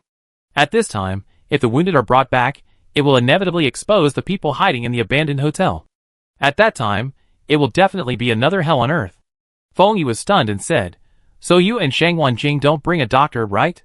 She didn't choose to say the last words. "We can handle minor injuries ourselves, and there is no need to come back for major injuries." Qin Yu nodded slightly. Although he said so, Qin Yu actually had other ideas. That is, he didn't want Lao Cheng and Li Yao to be hurt again. Now Hong Wu finally has a chance to heal one of his eyes. Qin Yu knows very well how important this is for a man who is blind in both eyes in the doomsday. Especially since Hong Wu heard that Lao Cheng was still alive, he became even more silent. Many times, he sat alone in a chair, wearing sunglasses, and would not move his seat or talk to anyone throughout the day. For this reason, Qin Yu specially asked the girls to keep an eye on him to prevent Hong Wu from showing suicidal tendencies. Although Qin Yu repeatedly emphasized that the wounded were not dragging down the team, and asked them not to think too much. Previously, the elderly and children were all hidden in a secret area, and a lot of food was left. As for water, we can only wait for rainy days to collect it. With the doomsday appearing for nearly 2 years, the rainwater has become much cleaner, and it can be used for emergency after simple filtration. Now in this abandoned hotel, there are only a few babies who can't walk yet, and they all need someone to hold them. At this time, whether it is Lin E Fong Xian or a Ling, they all seem more important. This abandoned city is huge. No matter how well connected Jiang Chen is, unless he can mobilize surveillance, it will take at least 10 days or half a month to find Lin Yi and her group. Qin Yu looked at Lin Yi's expression of wanting to say something but not saying it, shook his head slightly, and signaled her not to say anything more. Seeing this, Lin Yi pursed her lips, lowered her head and said nothing more. Then Qin Yu looked aside and said, Song Chung, Lu Lin, Xiao Kong, and several other brothers, the safety of the area near the hotel is left to you. Hearing this, Song Chung, whose skin color had turned much darker, held the bow and arrow in one hand and whispered, As long as I am still alive, the enemy will not be able to enter the 100-meter range of this hotel. Since his wife died, Song Chung began to build those micro-hydropower stations with all his strength. Song Chung blamed himself for not saving Xiao Qin, and he didn't even know the cause of her death. But Song Chung didn't want this to happen again. Qin Yu told him some precautions, and then took Zhang Yin and Uncle Hua out to set up booby traps. This time, there were enough grenades, almost hundreds of them. If it weren't for these things, Qin Yu wouldn't even know how to win against the Savior sect. It was noon now, the sun was very strong, and it was a bit hot, but the zombies were still wandering outside. Qin Yu and the other two moved quickly, and the ground was covered with all kinds of broken glass, and they threw dirty clothes on it to cover it. Then Zhang Yin pushed his left hand on the chin of a zombie, blocking it from biting, and then Uncle Hua used the fishing line he found in the fishing tackle store, and tied one end to the zombie's finger. As for the other end, it was hung on the grenade pull ring. After finishing, Zhang Yin grabbed the zombie with both hands, and pushed it into the abandoned shop next to him. At the moment the door closed, Uncle Hua squatted on the ground, and placed the grenade in the corner next to it. In this way, the zombie was trapped inside, and because the door handle was stuck with a wooden stick, it could not get out at all. Zombies have no intelligence. They will not walk back and forth in the house. Once they lose their target, the zombies will stand in place, swaying slightly. The zombies would not come back to their senses until there was a sound or a living person appeared. Since Song Chung learned archery from De Zhuang, his archery skills have been further improved. Now in the camp, his archery accuracy is second only to De Zhuang. So even if he is dozens of meters away, Song Chung can use a bow and arrow to knock down the wood outside the door.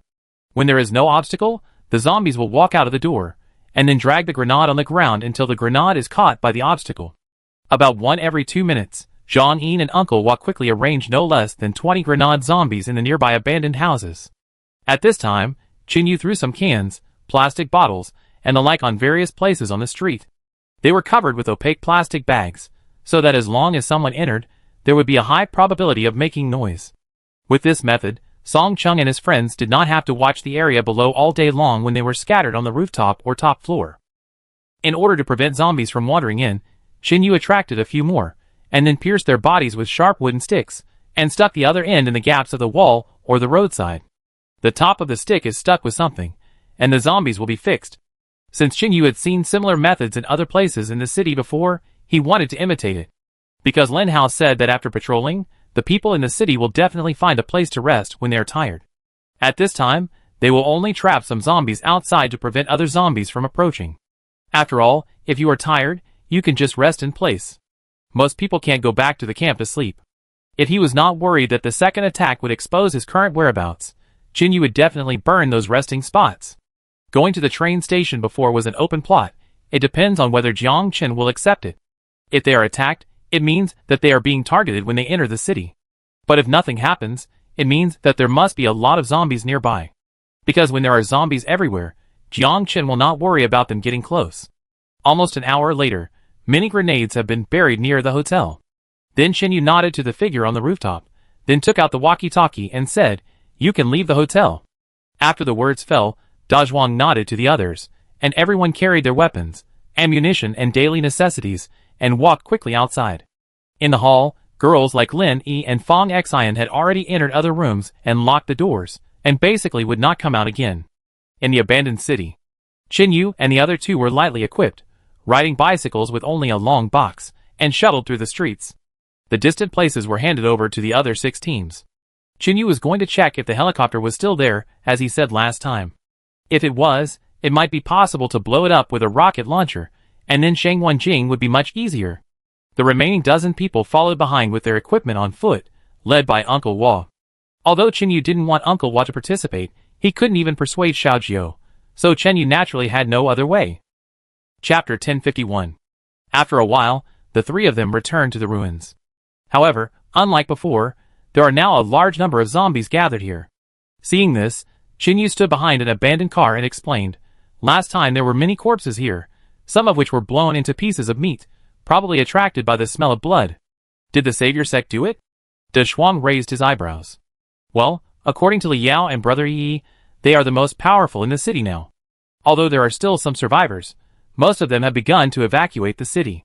At this point, Chen Yu paused for a moment and changed his words. "To be precise, it is to escape. Everyone else now looks like someone from the Savior sect." Then he looked at his watch and said, "It's 3 o'clock in the afternoon.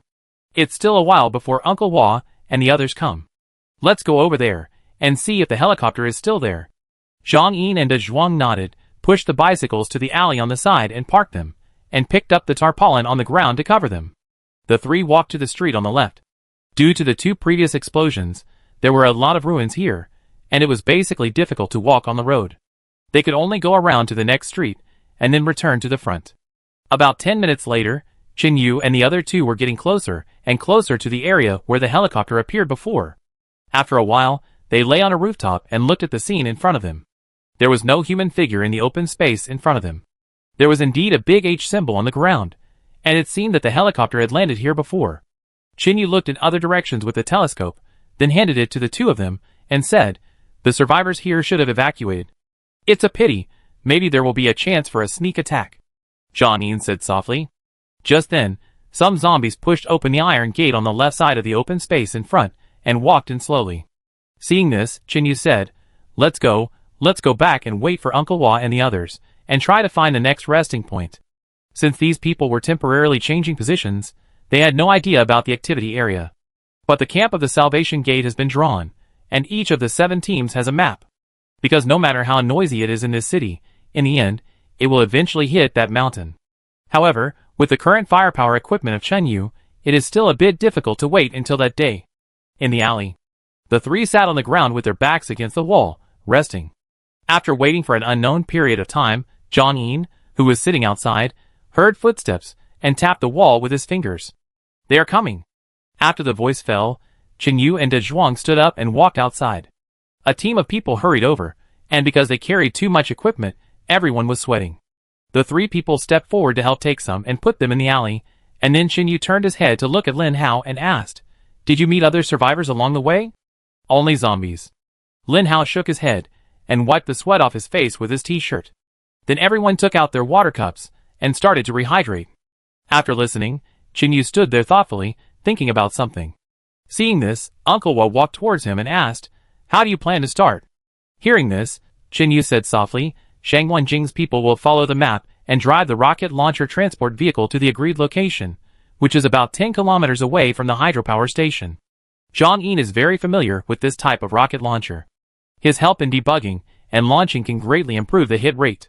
What we need to do is to deliver the battery as soon as possible, connect the car to the power, and look for an opportunity to launch."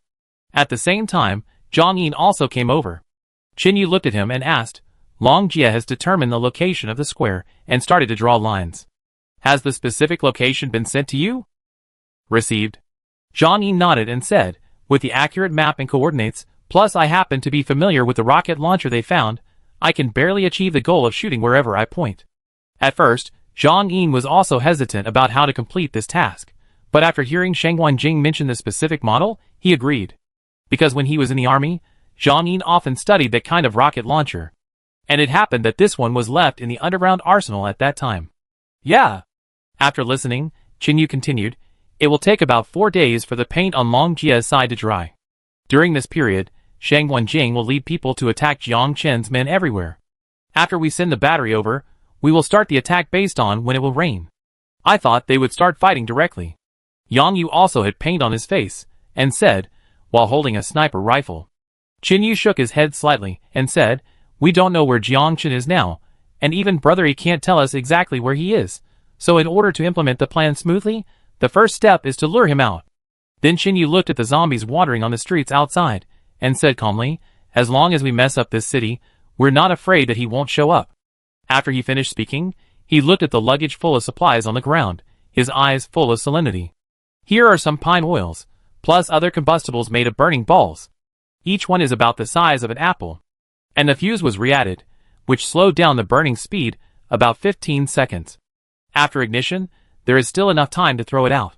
Secondly, there are a large number of Molotov cocktails in another bag, which are made by mixing high-concentration liquor, cooking oil, and alcohol. This was made by Xiao Jiao and his men after the camp was attacked, with the purpose of dealing with tanks. Last time when they were suddenly attacked, even Xiao Jiao couldn't find a countermeasure quickly, and could only get close to blow up the tracks. But the Molotov cocktail is different. If it hits the tank, it won't cause direct damage, but the liquid will flow in through the gap. The inside of the tank is filled with various ammunition.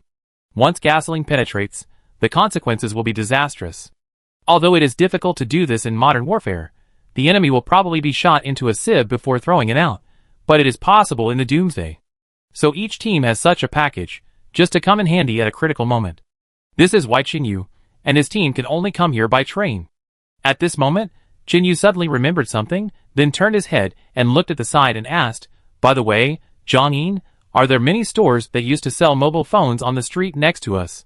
Well, I counted them roughly. There are about 7 stores. What's the matter? After saying this, Chinyu snapped his fingers and smiled. Well, come on, a few people, follow me to collect those mobile phones. Let's add some power to the grease ball. Chapter 1052. How to add. Someone was sitting on the ground, slightly stunned.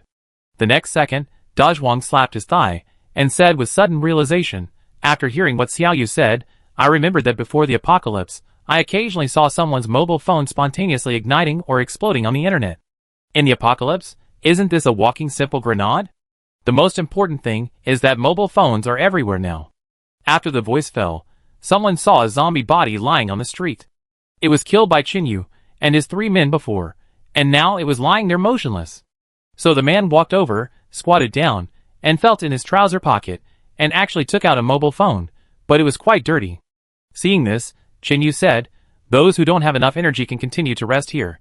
10 people, 5 in a group, half of them will follow me to find mobile phones, and the other half will fix the ones they find on the grease balls, and tie them with anything. Why not use the clothes on the zombies, and cut them into thin strips? Uncle Wap pointed to the ground. Okay, that's it. Chinyu nodded. After that, everyone dispersed and started to act. Although it was said that not everyone had to participate, no one rested. Almost half an hour later, Chinyu and his 6 companions brought back 2 large bags of mobile phones. Many of them were new, but now for any survivor, these things are no longer of much use. After all, if you just use them to take photos and videos, you can just find a good pixel. In this way, everyone sat in the alley, recovering their strength while reprocessing the grease balls, with a cell phone tied to it. Once ignited, if the cell phone battery explodes due to high temperature, the grease can also be blown everywhere. In this way, other places can be ignited. In a sense, the power is more than doubled. After finishing the work, Chinyu and his group started on the road again. At the same time, John Liping's team a few kilometers away. They also didn't drive. There were about 10 people, except for John Liping who was the leader. Everyone else carried a small bucket filled with the broken flesh and blood of zombies. Many of them even had bugs crawling on them. These people wore plastic gloves on their right hands, and whenever they passed through some narrow and inconvenient areas, they would grab some zombie blood with their hands and smear it on. If it is not continuously boiled at high temperature, the virus can exist in the natural environment for about 7 days. This was told to Chinyu by Leander, and then Chinyu told others in the waiting room. As long as it is within 7 days, even if it is just a scratch on the skin, it will gradually be infected and eventually die and become a zombie. But if it exceeds this time, people will only have a high fever that will not go away. If there is drug treatment, they may be able to save their lives. But this kind of medicine is usually placed in the camp, and few people wear it, so once it comes into contact with it, it is actually equivalent to being bitten. At this moment, John Liping's task is to make the virus appear in many places. Because the fight has not officially started yet, they can set traps in advance. However, just when a few people were halfway through their work, they just walked out of an alley, and saw a group of people appearing at the corner in front. They were wearing the same uniform, the same pants, and each of them had a gun in their hands. The two sides met in an instant, only about 50 meters apart. The next second, John Liping's men threw away the iron bucket and quickly pulled out a pistol from their waist, but before they could pull the trigger, the enemy's bullet had already flown over. The gunshots rang out quickly, and John Liping, who was walking behind, was startled and quickly led her men back to the alley. At the same time, the team did not rush to chase after them, but retreated behind the abandoned car, and then one of them took out a walkie-talkie and prepared to report the information directly. This was another order issued by Jiangchen. Everyone who encountered any survivors outside the camp in the city must report the information to the manager as soon as possible. Then the small leaders would report it layer by layer until Jiangchen was notified. This time, Jiangchen directly issued a death order. Anyone who caused casualties due to failure to report, including family members, would be shot. The Savior sect also had something like a walkie-talkie relay station, and there were more than one. The number was far beyond what Xinyu and his team could compare. Therefore, except for a few hundred kilometers away, the Savior sect communicated with each other in a timely manner. But few people know this, and only the managers of the patrol teams have the right to use it. This is why Shang Wanjing has always emphasized not to underestimate Jiangchen. The Savior sect obviously has a relay station that can communicate over medium distances, but they still raise a large number of pigeons to make up for the shortcoming of not being able to communicate over long distances.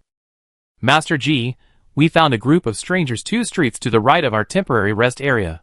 Please support us to wipe them out. 2 seconds later, a somewhat low voice appeared. Have you seen a girl around 18 years old? No. The young man holding the walkie-talkie answered. Well, then don't leave any alive.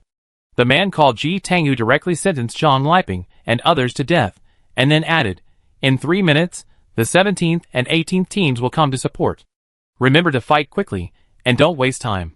Brother Chen has a big move recently. Understood. As soon as the voice fell, the people behind the abandoned car quickly changed the magazines, and at the same time the young man quickly clicked twice with his right hand, asking the remaining people to surround the alley in front. If Xiao Jiao and Zhang Yin were present, they would instantly notice that the tactical moves used by this person were extremely professional. It is not difficult to see that he might have been a retired soldier. This time, the survivors John Liping and the others encountered were far from the ones Chinyu and Xiao Jiao had encountered before. In the alley, the others looked at the teammate who was struggling on the ground, spitting blood, and gritted their teeth and prepared to rush out to drag him back. At the critical moment, John Liping shouted, "Stop! Have they forgotten what they said in the waiting room before? The enemy is likely to use the tactic of surrounding the corpses and attacking the reinforcements. You will die if you go out." These people followed John Liping for a long time. They were yelled at, but they had to stop. Just a week ago, the camp on the mountain. At that time, Chen Yu and others had not set out to find the Savior Gate. Jiangchen stood on the top floor of the 30th floor, holding a walkie-talkie in his hand, connected to the relay station, and gave orders to the people down the mountain. How are the survivors captured by Pan Yuan and the Savior Gate trained? They can shoot, but their movements are not professional enough. Yes. Jiangchen thought for a while, and said calmly, give them some weapons, add some of our people to mix with them, and patrol the city. Remember, their current identity is the Savior Gate. Chapter 1053. The outside gradually returned to silence. The wires on the road behind the alley were covered with zombie blood. We had to be very careful when retreating. Although Zhang Liping had a walkie-talkie in her pocket, she did not contact Chen Yu immediately. Everyone retreated cautiously. One of Zhang Liping's confidants whispered, Sister Ping, let's call for support quickly. These people have guns. Look at you, you are so cowardly. Zhang Liping shouted in a low voice. Don't you have guns on you too? Everyone has a pistol. Why don't you have the courage to shoot? But I see those people, they don't have any hunchbacks, and they wear scarves around their lower faces. They don't look like ordinary survivors. The confidant looked back and saw that his former teammates had completely lost their vitality and turned into corpses. He knew that in a few minutes, his former companions would stand up again, but they would become zombies. Humph, just pretending. Chen Yu and the tall man, who seemed to be called Xiao Jiao, also said that the survivors they met were not very powerful. Think about it, if we can capture a few alive, interrogate them, and get some useful information, wouldn't we get more rewards if we bring them back? Maybe we can get a tank afterwards. Zhang Liping's eyes were erratic, but she chose to act on her own. At this moment, she did not continue to listen to Chen Yu's orders, which was to use the intercom to call for help when she saw anyone. And she must not take action directly. Zhang Liping was actually a little disdainful of this. Although she was a little fat, she had learned boxing for a few years before the end of the world. However, in the previous social order, fighting was not allowed. If you won, you had to pay money and be detained. If you lost, you had to lie in the hospital. Therefore, Zhang Liping never had a chance to show her skills. Later, due to her indulgence in diet, her body shape gradually changed. But after the zombies appeared, Zhang Liping had actually been training secretly. She lost a lot of weight very early, although most of it was due to starvation. There was no other way. Food was not easy to obtain in the apocalypse. What she wore on her belly was a fake belly prop she had picked up and used for filming. After Zhang Liping found out, she washed it and wore it all day, pretending that she was a fat woman. Of course, she succeeded in doing so. Even Qin Yu and Shang Wanjing were kept in the dark and didn't notice it at all. Although her camp had less than 100 people, she never interacted with other forces. Relying on the zombies raised on the periphery, Zhang Liping has survived to this day. But she didn't know that today she would pay a very painful price for her behavior. As she retreated to the other end of the alley, Zhang Liping took out the fake belly directly, and all her subordinates were stunned. The next second, Zhang Liping said in a deep voice, "There are 10 of us, 1 died, and now there are 9 left. Wait a minute, Xiaoji and Xiaoming, you two rush out and run to the right street. Alan and Chen Yuan, you two just run to their left." After saying that, Zhang Liping pulled out her pistol, removed the magazine, then loaded and pulled the barrel, and said seriously, "Others, follow me and shoot from behind. Remember, you have to catch them alive." After these words came out, some people wanted to retreat, but seeing Sister Ping's cold eyes, they swallowed their words back. 10 seconds later, Zhang Liping gave an order, "Move." At the same time, at the exit of the other end of the alley, about 30 meters away, 4 men holding automatic rifles looked at each other, took out grenades from their pockets, and began to set traps on the ground. Qin Yu led his men and had just walked a short distance when a noise came from the walkie-talkie hanging on his shoulder. Seeing this, Qin Yu stopped and listened with the walkie-talkie in his hand. Seeing this, the others also looked at him in unison, somewhat curious about who was calling. But strangely, no one spoke, only the sound of electricity. Qin Yu waited for about 7 seconds, but there was still no movement. Then he was about to press the button to shout, and the next second, several gunshots were heard from inside. Zhang Yin and Uncle Hua frowned instantly at the familiar feeling, and even Yang Yu could hear it. He said in a deep voice, "This is the sound of automatic rifle shooting. It should be a high-precision weapon, which ordinary survivors will never have. Since the guns in the Doomsday are generally pistols, most people can't actually hear any difference." But Zhang Yin and the other two were different. They had all served in the army and were quite familiar with this stuff, because in today's environment, it was difficult to encounter those old guns. Once they came into contact with it, they could almost instantly hear that something was wrong. Qin Yu naturally found the puzzlement, because there were only 3 teams carrying out the mission in this area, and there was no one else in the team that could carry rifles except Qin Yu's team. After the 4 gunshots, a sharp explosion sounded from the walkie-talkie. Qin Yu frowned slightly and said, "It looks like it was smashed by someone." "Who contacted us?" Zhang Yin asked. "I don't know." Qin Yu shook his head and took out a piece of paper from his jacket pocket, which had the radio frequencies of the other 2 teams written on it. He had to first determine which team was attacked before rushing over to provide support. If 2 teams were attacked at the same time, he would have to call for others to come as well. Qin Yu held a radio in his right hand, first switched to Zhang Liping's team, pressed the button and shouted a few times. Half a minute passed, and there was no response, like a stone sinking into the sea. Seeing this, Qin Yu quickly tuned to the frequency of Shenming's team and shouted, "Shenming, Shenming, can you hear me?" On an abandoned street, everyone looked at Qin Yu nervously, fearing that no one would respond. But after about 3 seconds, a noisy voice sounded, "What's wrong? We are pouring oil on the ground." Hearing this, Qin Yu breathed a sigh of relief and changed the subject. "It's okay. Find an open area and try to call Zhang Liping to see if you can get in touch." "Okay." On the abandoned street about 3 kilometers away, Shenming signaled others to be alert. Then she took the walkie-talkie, quickly ran to the rooftop next to her, and shouted several times. 2 minutes later, Qin Yu received Shenming's message again. "No, there is no response. It feels like the walkie-talkie is broken." As soon as this was said, everyone's face instantly became solemn, and Qin Yu said calmly, "Okay, I know, you guys be careful. Jiang Chen's people should also enter the city. Do you want us to go to her mission area to take a look? It's not far, only about 2 kilometers. Shen Ming stood on the rooftop. Her hair was blown messy by the wind, and she said quickly, "No, just protect yourself." Qin Yu rejected her and ended the call. Chapter 1054. Then, he turned his walkie-talkie back to the previous frequency, then turned around and said, "Leave 5 people to hide some supplies in the store next door, and the rest, follow us to rescue people." After the voice fell, Qin Yu put the long gun on his back, holding a rifle in his left hand, picking up a bag of bullets and grenades in his right hand, and turned to run to the back.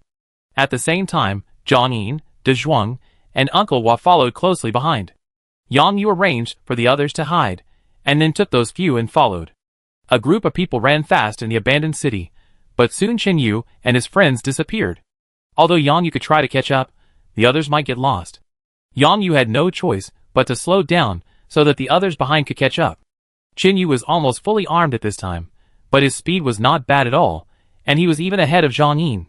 Seeing this scene, Zhang Yin was surprised while holding a gun and rushing on the road.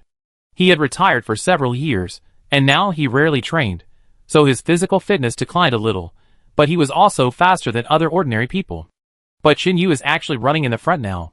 You know, he is holding a gun and a bag of ammunition, and even has a long gun on his back. In just 9 minutes, Qin Yu and Zhang Yin have reached the area 3 kilometers away. De Zhuang and Uncle Hua are only 1 minute slower, but it is already very fast. Although the zombies on the road have discovered them, they will be left behind if they follow them for a few dozen meters. Now Qin Yu, after 2 training sessions and those life and death moments, is at his peak. Whether it is physical strength, endurance, or reaction ability, they are all at the top. At present, apart from Lei and Long Jia, Qin Yu can almost be on par with Xiao Jiao in terms of running speed, not in close combat. All this is thanks to the weighted mountain running project in those few months. The 4 of them did not run again, but held their guns, bent their bodies slightly, and moved forward cautiously. At this time, Qin Yu did not contact Zhang Liping again with the intercom, because he knew very well that Zhang Liping and others were probably killed. As soon as he arrived at the street, Qin Yu saw 2 people lying on the ground. He calmed his breathing, took off his spear, and then looked at Zhang Yin and nodded slightly. The latter understood instantly, and squatted down with De Zhuang, and slowly moved towards the abandoned house on the right. At the same time, Uncle Hua stayed beside Qin Yu. The 2 looked at each other, slowed down their steps, and also approached the wounded. At this time, the 2 were lying on the ground twitching, with blood flowing from the corners of their mouths. When they saw Qin Yu appear, their eyes were full of fear. They wanted to speak, but more blood flowed when they opened their mouths. Then Qin Yu saw the thin iron wire inserted in their necks, which actually penetrated directly. The next second, Uncle Hua's already dark face became even gloomier. He whispered, "The murderer avoided the vitals. If the iron wire is not pulled out, they will not die in a short time, but they will not be able to speak." Seeing this, Zhang Yin's voice came from the intercom. "The surroundings have been checked, and there is no one." At this time, the others finally caught up, running at full speed for 3 kilometers. Except for Yang Yu, most of them couldn't stand it, but fortunately, they were already used to running, and they could relax after a short rest. Seeing the wounded on the ground, Yang Yu held the sniper rifle and moved to the high point next to him, ready to be alert. Qin Yu looked at the 2 wounded and said in a deep voice, "Since the enemy left them behind, it is probably to set a trap." Qin Yu is completely different now than he was before. He knows very well that the enemy will use the wounded to press the grenade on the battlefield and wait for their teammates to rescue them. In addition, the 2 men's hands and feet were broken, and they couldn't even turn over. So almost instantly, Qin Yu guessed that there was a problem. As long as the wounded were moved, the grenade would explode directly. At this moment, Qin Yu and his men did not move at all, because they didn't know if there were any snipers in the dark, and they had to wait for Yang Yu to finish the investigation first. Time passed by minute, and one of the wounded suddenly turned his head and smiled at Qin Yu and others, then tried his best to raise his broken right hand, propped up his face on the ground, and slowly moved. "Stop!" Qin Yu shouted hurriedly. But in an instant, the sound of a grenade explosion sounded. The body was blown into pieces, and even various nails and marbles flew around, shattering all the glass of the abandoned cars and shops. At the same time, the second explosion followed closely. Because Qin Yu and the others were far away, they were not affected by the residual power of the explosion. Everyone was stunned when they saw the scene. What they didn't expect was that these 2 people chose to commit suicide in order to prevent them from being injured. Qin Yu's expression was uncertain. He quickly put his rifle on his back, turned his head and said, "Keep chasing, there should be someone ahead." In 10 minutes, Chin Yu and his friends would encounter 2 wounded people every time they walked a distance. But without exception, they all had broken hands and feet, and iron wires stuck in their necks. A grenade explosion sounded, and 8 people died in front of Chin Yu. At this moment, his forehead was bulging with veins, and his fists were clenched, but he didn't say anything, but continued to follow the bloodstains on the ground. After walking for more than 10 meters, more than 30 zombies appeared in front of them, and they were surrounding an abandoned car. In the car window, John Liping, with blood all over her head, was slapping the car window. Seeing this, everyone took out daggers, lined up in threes, and went forward to kill the zombies one by one. After a while, the ground was full of zombie bodies. Chin Yu walked over, and John Liping hurriedly opened the car door, but she had several cuts on her legs and couldn't even stand. The next second, John Liping knelt in front of Chin Yu and others, crying and wailing, "I'm sorry. I don't want this to happen. But my friends are about to have their eyes gouged out." As soon as these words came out, Chin Yu's face changed, and he took a half step forward and shouted with gritted teeth, "What did you do?" John Liping was covered in blood, her hair was disheveled, and her previous arrogant momentum was gone. At this moment, she just kept crying and didn't say a word. "What's the use of crying?" Dajwang stepped forward and grabbed her collar and lifted her up. "You are the boss of a powerful faction after all. Why do you only cry when encountering problems?" Seeing this, John Liping lowered her head and cried, They took people to the hotel." As soon as these words came out, everyone was struck by lightning. Chin Yu didn't say a word, picked up the ammunition and ran towards the hotel. Although it was not as far as back to the train station, it would take at least 40 minutes to run back.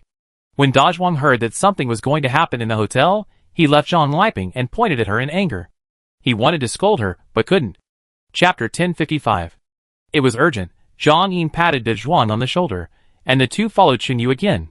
The bow and arrow used by Dajwang had been remade. After all, the previous compound bow was a bit heavy. Even if he could carry it, it would inevitably consume too much energy if he had to travel a long distance.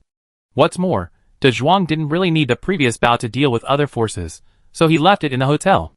Uncle Hua, holding a gun, glanced at Zhang Liping coldly when he passed by her crying on the ground, and then followed her. A few seconds later, Yang Yu also returned to the bottom. He squatted on the ground and asked in a deep voice, "I want to know, what confidence do you have to dare to disobey orders at this time, and act on your own? Even I have to discuss it with Chin Yu and others. Do you really think that it is the same as before?" After saying this, John Liping said in grief, "I didn't disobey orders on purpose, but... In the end, she didn't say anything, and could only mutter to herself, 'I once learned boxing for 7 years. Before she finished speaking, Yang Yu grabbed her hair with one hand, raised her head, and interrupted her rudely. Then Yang Yu said coldly, "You are a woman, so what if you have learned boxing for 10 years? You are no match for men in terms of strength. It may be okay to fight a little, but when it comes to life and death, think about how many punches you can withstand. Secondly, who among the people nowadays has not been struggling in the doomsday for nearly 2 years?" After the voice fell, Yang Yu let go of his hand, no longer caring about the woman on the ground, turned his head and said, "You guys keep an eye on her, go back to find others to meet up first, you can't keep up with the rest of the journey." Since Chin Yu left too suddenly, he just nodded slightly to Yang Yu, who understood his idea almost instantly. So he asked the rest of the people not to continue to follow him back to the hotel, but to maintain their physical strength. After all, if there is no daily training, the other survivors want to run at high speed for nearly 40 minutes, and there is basically no combat power afterwards. But these people are different. Chin Yu will not mention it.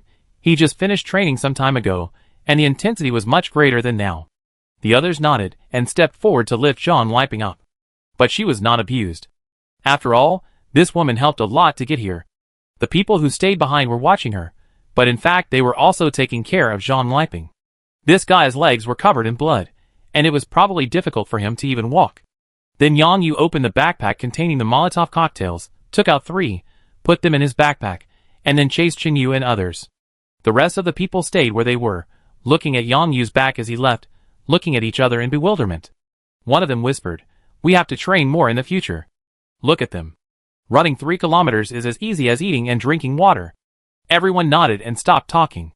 Just then, John Liping suddenly remembered something and grabbed the sleeve of the person next to her in panic, saying in a panic, "Oh no, There's something I didn't tell them just now, walkie-talkie. Do you still have your walkie-talkie? As soon as this was said, a young man said in astonishment, how can we be qualified to carry that thing? Seeing this, Zhang Liping didn't care about her bleeding leg and cried, quick, go find Shen Meng in the next area. They have walkie-talkies, and I have a map in my pocket. As soon as she finished speaking, she took out a crumpled piece of paper from her trouser pocket and stuffed it directly into the arms of the nearest man. Seeing this, the others hesitated because they could no longer run. The next second, a young man in his early 20s took the map, handed his luggage to the person next to him, and said with a serious face, I go, but what's the matter? Those people have cars. They drove to the hotel. At the same time, around the abandoned hotel, Song Chung took the other people and selected the appropriate areas for inspection in turn, and asked them to be alert. Wang Lulin, wearing a prosthetic limb, was talking to a young man of about the same age about some precautions. At this time, it had been about an hour since Chen Yu and others left. Song Chung, Wang Lulin and Xiao Kong divided their troops into 3 groups, each with 4 people, and checked the other 3 directions of the abandoned hotel. There were no zombies within 100 meters, only in the abandoned shops on the road in front of the gate. It was about 4 o'clock in the afternoon, the sun had gone out, and the wind was blowing. After a while, Wang Lulin clenched his right fist, gently hit the right arm of the young man in front of him, and said with a smile, do a good job. After the success, I will ask Brother Zhang to help train you personally. Hearing this, the young man's eyes lit up and said happily, I want to learn sniper rifles, can I? Wang Lulin agreed on the spot and smiled. It's a piece of cake. I can even learn to drive a tank. Before he finished speaking, on a tower about 500 meters away, a man covered in gray camouflage cloth was lying on the highest point, his eyes looking through an AWM sniper rifle. A cold smile appeared at the corner of his mouth, and then he quickly pulled the trigger. A powerful bullet, at a speed that was impossible for the naked eye to capture, hit the young man's temple almost instantly. Without even a breath of time, the man who was just talking in front of Wang Lulin had his head blown up on the spot. The bullet was like a sledgehammer flying at high speed, easily smashing the young man's head into pieces, and a lot of blood sprayed on Wang Lulin's face. In an instant, Wang Lulin came to his senses and suddenly shouted, there is a sniper at 3 o'clock. As soon as he finished speaking, he quickly fell to the ground and quickly crawled towards the stairs. Then, on the tower, the man who fired the gun said on the intercom, you can attack on the ground. There are 11 people left outside. Remember, kill them all. Understood, Master Ji. After speaking, the young man quickly issued an order, and 30 people holding automatic rifles and wearing face scarves moved in an orderly manner towards the abandoned hotel. Being able to serve as the master of a force of more than 1,000 people and a reorganized salvation sect, Ji Lin's ability, in any force in the Doomsday, is a local tyrant. Ji Lin followed Jiang Chen before the end of the world. He was proficient in all kinds of assassinations, and was best at long-distance combat.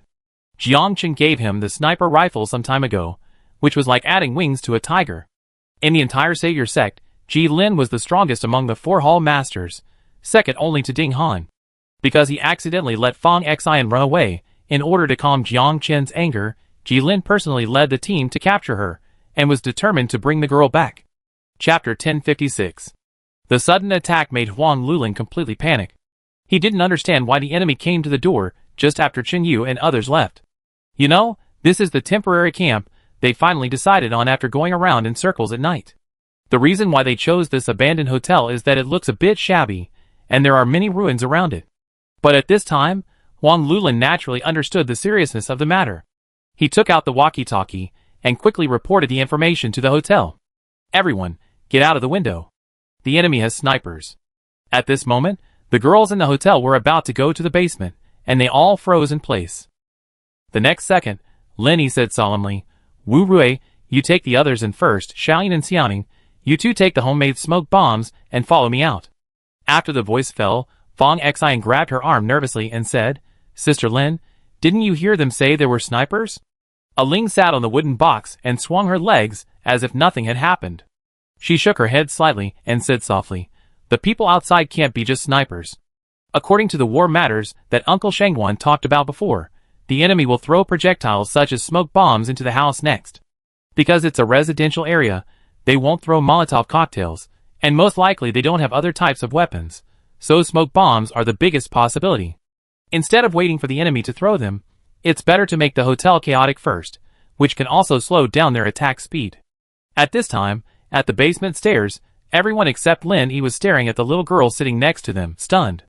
Then A Ling looked at Fong Xian and said, "It's okay, the sister Lin you mentioned is also very powerful now." Lin Yi patted Fong Xian's arm, then looked at the others, and finally looked at a girl leaning against the wall and said, "Li Yao, can you still hold on? Running is hard." Li Yao did not force herself, but told the truth. Although she did not know why the enemy appeared so quickly, Li Yao knew very well that others would not be able to come back to support in a short time. At this time, the girls could only rely on themselves and Song Chung and others outside. "Well, you guard the basement entrance. We have to go out to help Song Chung and others, and we must not let them fight the enemy alone." Then Feng Yi also took out her pistol, took a few magazines, and put them in her pocket, held a gun with both hands, and said seriously, "Let me help you." Li Yao was slightly startled and said, "Sister Feng Yu, this year, Alay personally trained me for many days, and now is the time to use it," Feng Yi said solemnly without any arrogance. After talking for a few seconds again, Lin Yi led people out of the basement. Because the entrance here is in the area near the back of the hotel, and Song Chung and others are guarding the direction of the gate. According to the news, Lin Yi immediately analyzed that the enemy must be coming from the front, so they would have a chance to return to the hall first. Li Yao now looked at Lin Yi, who disappeared at the entrance, and was very emotional. Lin Yi now was almost a different person from more than a year ago, and he stood up to command everyone almost instantly. The most important thing was that Li Yao saw some calluses on the base of Lin Yi's right hand. Because her hands were very beautiful, it was very obvious now. Li Yao knew very well that they were probably calluses from practicing shooting. The reason why she was so sure was that Li Yao herself had some. In the hall, Lin Yao asked Xiaoling and Xiaoning to light the smoke bombs and throw them towards the French windows. The two girls did not show any fear or nervousness, and followed the orders in an orderly manner. She did not call anyone else, but only the two of them, because Lin Yi knew that Xiaoling was actually being trained by Xiao Jiao in secret. Of course, most of what Xiaoling received was about firearms and explosives. Although Xiao Jiao did not want Xiaoling to suffer these hardships, as the doomsday became more and more dangerous, he gradually acquiesced to Xiaoling's idea of becoming stronger. So she was often given special training.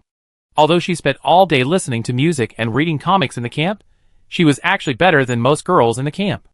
Whether it was Long Dai or Xiao Jiao, when teaching Lin Yi and Xiaoling, they tacitly did not let them learn too much close combat.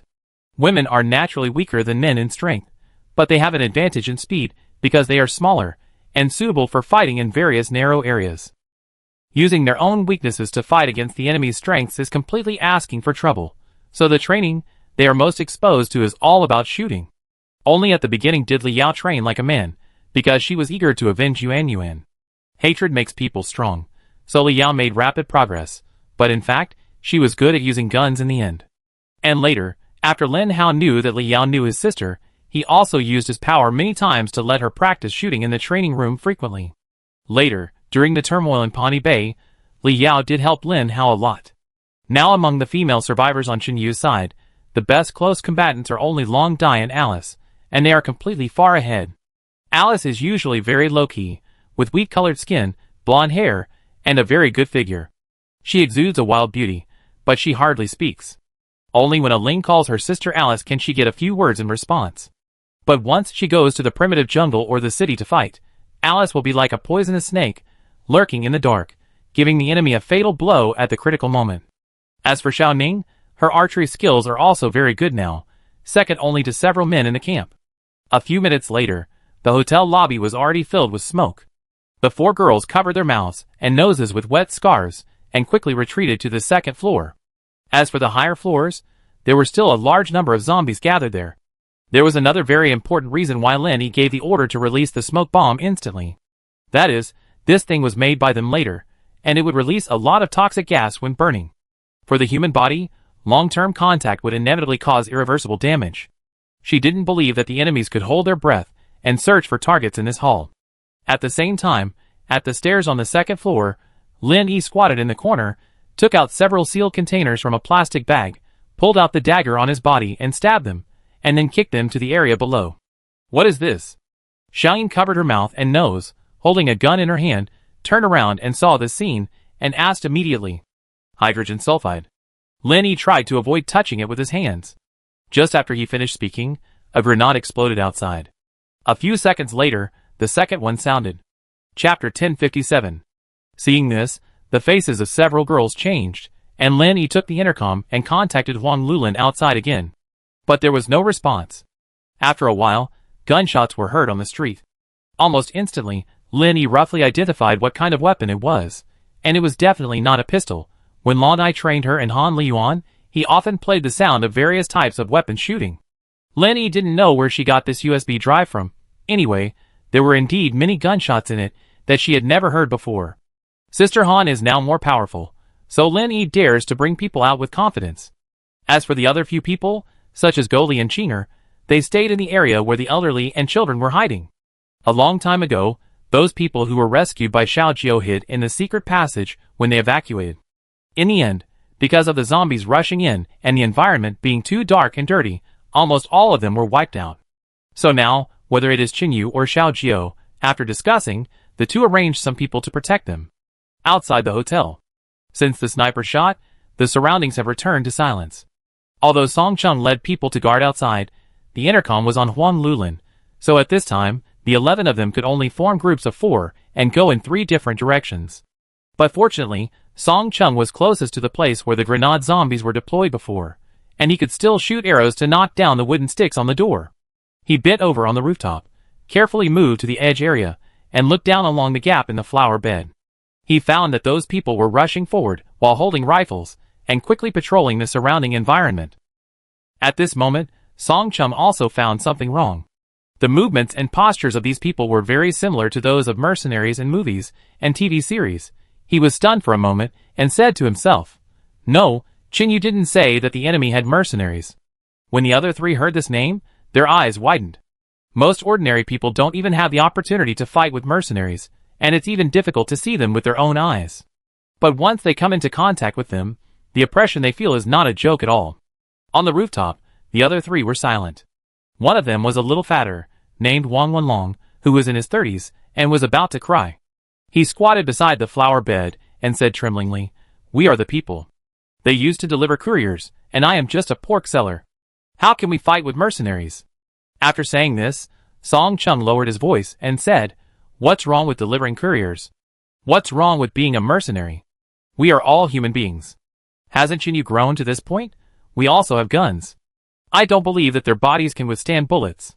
But he went through so much hardship to grow up, and I have to struggle to run a few hundred meters."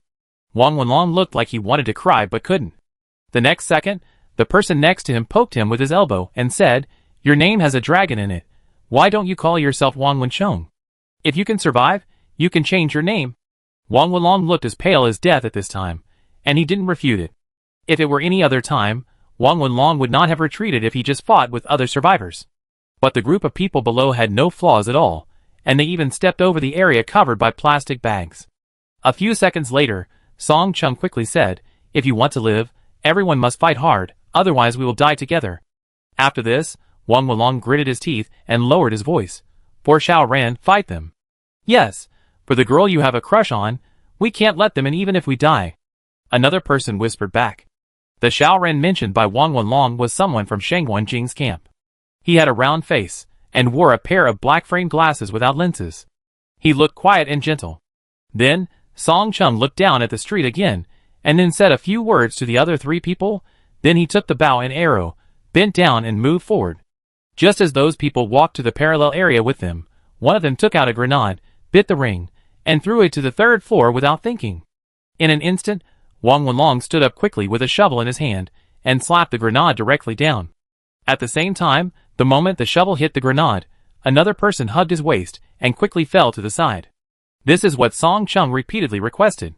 If he stood up and took the photo and then dodged, it would be difficult to avoid the speed of the sniper rifle.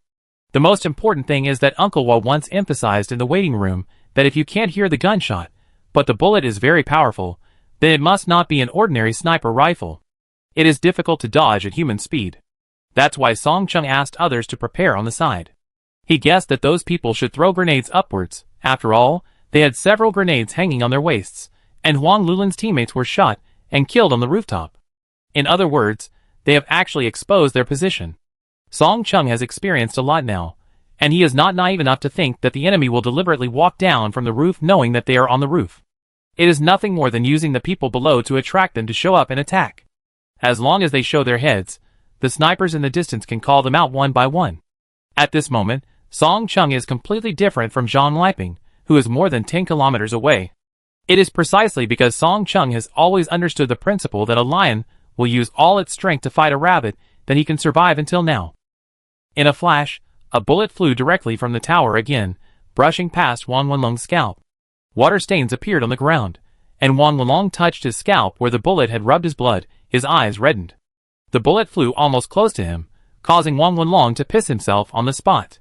The next second, he roared, "Fuck, if I were a little taller, I would be dead." At the tower, Ji Lin's second shot missed, and he couldn't help but frown slightly, saying, "Tis TSK, not simple, it seems there are masters too." Then he took out the intercom and said, "Be careful, those guys on the roof are quite powerful." After that, Ji Lin once again took the sniper rifle to be on guard. When the people on the street walked within 100 meters, Song Chung seized the opportunity and shot directly at the shop next to him. Of course, he shot the arrow from the gap in the railing on the roof. The arrow flew quickly and directly released a zombie on the right. The survivors on the ground saw this scene. The young man walking in front raised his right hand, then looked to the right and said, "Wait until you get closer before killing, don't waste bullets." "Okay, Brother Kun." The man on the right put the rifle behind his back and pulled out a dagger from his waist. Chapter 1058. The young man named Tan Kun didn't care and continued to move forward with his men. In his opinion, it was nothing more than zombies hiding on the roadside. But Tan Kun was a little confused. Why didn't they just shoot arrows at people? At this moment, Song Chung saw that those people didn't shoot the zombies, and he couldn't help but feel happy in his heart, and at the same time he was ready to aim at the sticks of other shops. It's not that he didn't think about aiming directly at the enemy, but because these guys appeared too quickly, Song Chung didn't have time to poison the arrows. Moreover, although there were 30 people below, 20 of them walked in the middle, and the other 10 were lined up on the left and right sides. 5 people in a group, 2 of them were holding shields. Although Song Chung could tell with his eyesight that this thing should not be made of iron.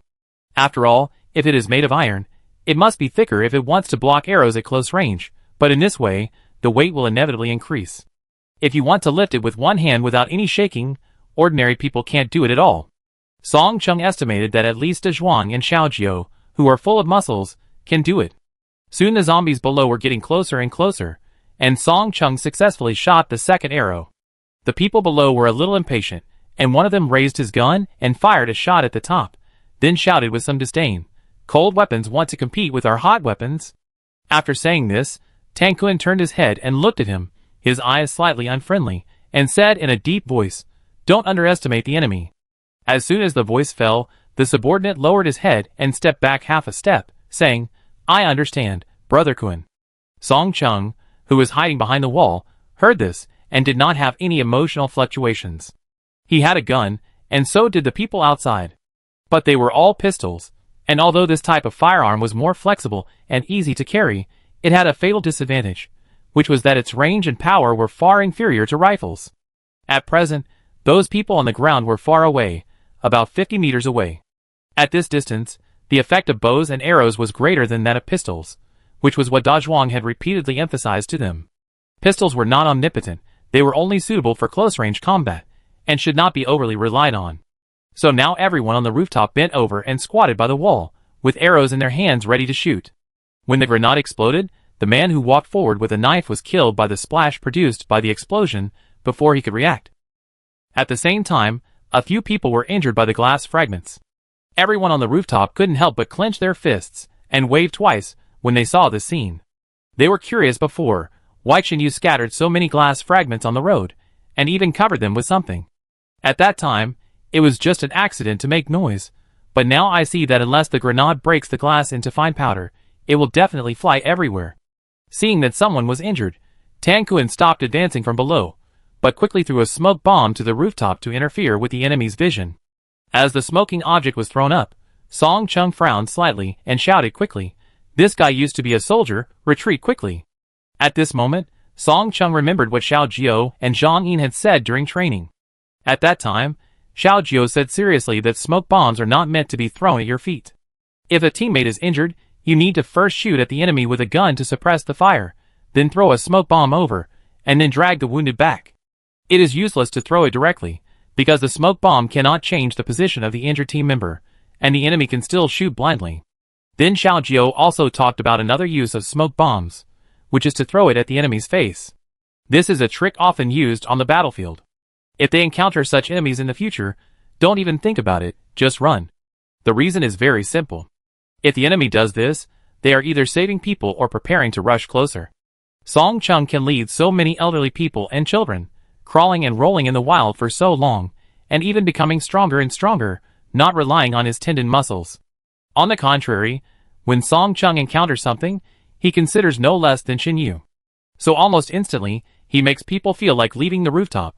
At this moment, Tan Kun quickly put the rifle on his back, put on the goggles on his head, and then rushed towards the electric pole on the roadside, climbing up very quickly. In just a dozen seconds, Tan Kun had already climbed to the top of the building. Then he climbed over the wall and stood on the rooftop. He took out a grenade with his right hand, pulled the ring, and prepared to throw it towards the only place at the staircase. But the next second, a figure rushed out of the smoke. Song Chung, who had been waiting for a long time, took a shovel and swung it towards Tan Kun's face. If he swung it hard, Song Chung was very confident that he could directly cut off half of the man's face. Just when he thought that this attack would hit, the young man in front of him quickly retreated, threw the grenade quickly, and picked up the gun to shoot at Song Chung. At this moment, Song Chung looked at the dark muzzle aimed at him, and his heart was dead. The gap is really too big. At this moment, Song Chung truly realized the difference between him and the retired soldiers. When he was calmly accepting his impending death, a dense sound of gunfire suddenly rang out from the direction of the hotel. Just before the gunfire appeared, Tan Kun's eyelids jumped on the spot, and a feeling of extreme danger suddenly appeared in his heart. It seemed that if he continued to pull the trigger, he would be shot into a sieve. Then Tan Kun didn't even think about it, and he quickly laid down on the ground. Then Song Chung turned around and ran away, not daring to fight. 2 seconds later, the grenade exploded, and the whole building almost trembled. But fortunately, the power was not strong enough, and it did not collapse directly. At the same time, in the hotel, the bullets that saved Song Chung were not shot by Li Yao, but by Lin Yi. At this moment, she was standing at a window on the 3rd floor with a half-closed curtain, holding a gun in both hands, watching the scene in disbelief. Lin Yi ran to the 3rd floor almost immediately after failing to contact Huang Lulin and hearing the explosion of a grenade. This was also a method that Xin Yu had prepared in advance. He left 2 rifles here, all loaded and fully loaded. It was precisely because of these steps that Lin Yi went upstairs and started shooting directly with the gun, otherwise it would be too late. When he saw that the young man had made an evasive move in advance, Lin Yi's face became serious again. Long Dai had also said before that some people often have subconscious reactions because they are highly sensitive to danger. For example, at that moment, the heartbeat was particularly fast, the brain took over the body, etc. Then, there were footsteps on the stairs, and Feng Yi also ran up.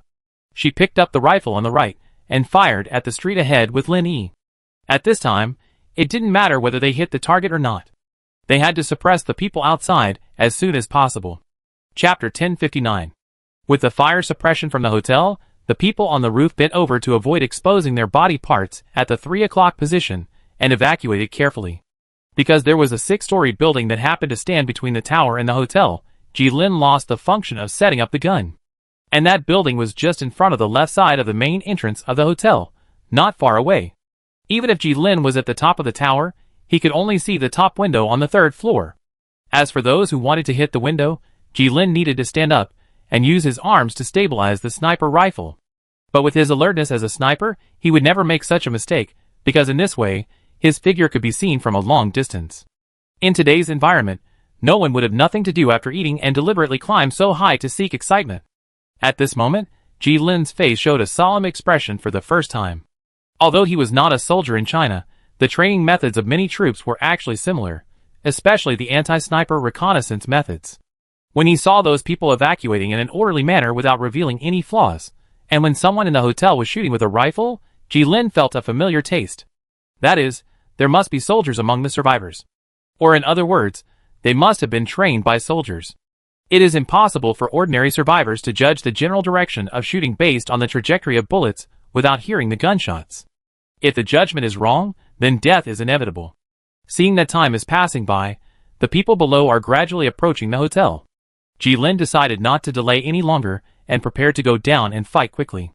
At the same time, about a minute ago, a car quickly stopped in the outer area of the hotel, about 600 meters away. 3 people got out of a car. One of them said something to the driver, then looked at each other, and then quickly dispersed. The people who appeared here were none other than Qin Yu, Zhang Yin, Uncle Hua and De Shuang, and of course, Long Jie, who was driving. Not long after they ran out, Shen Ming's voice came from the intercom. She conveyed Zhang Liping's unfinished words, and then several people stopped, and everyone's face was full of gloom. Because if those people drove to the hotel, then unless Qin Yu and his friends grew wings, they would only be able to collect their bodies if they rushed back. At this time, Qin Yu was also thankful that he had asked Long Dai and Uncle Hua in advance, and checked the surroundings of the hotel from a sniper's perspective, and selected several places where they could shoot from a distance inside the hotel. And he also left some guns in the hotel, and those areas were all blind spots for sniper points. It would take at least 40 minutes to run back.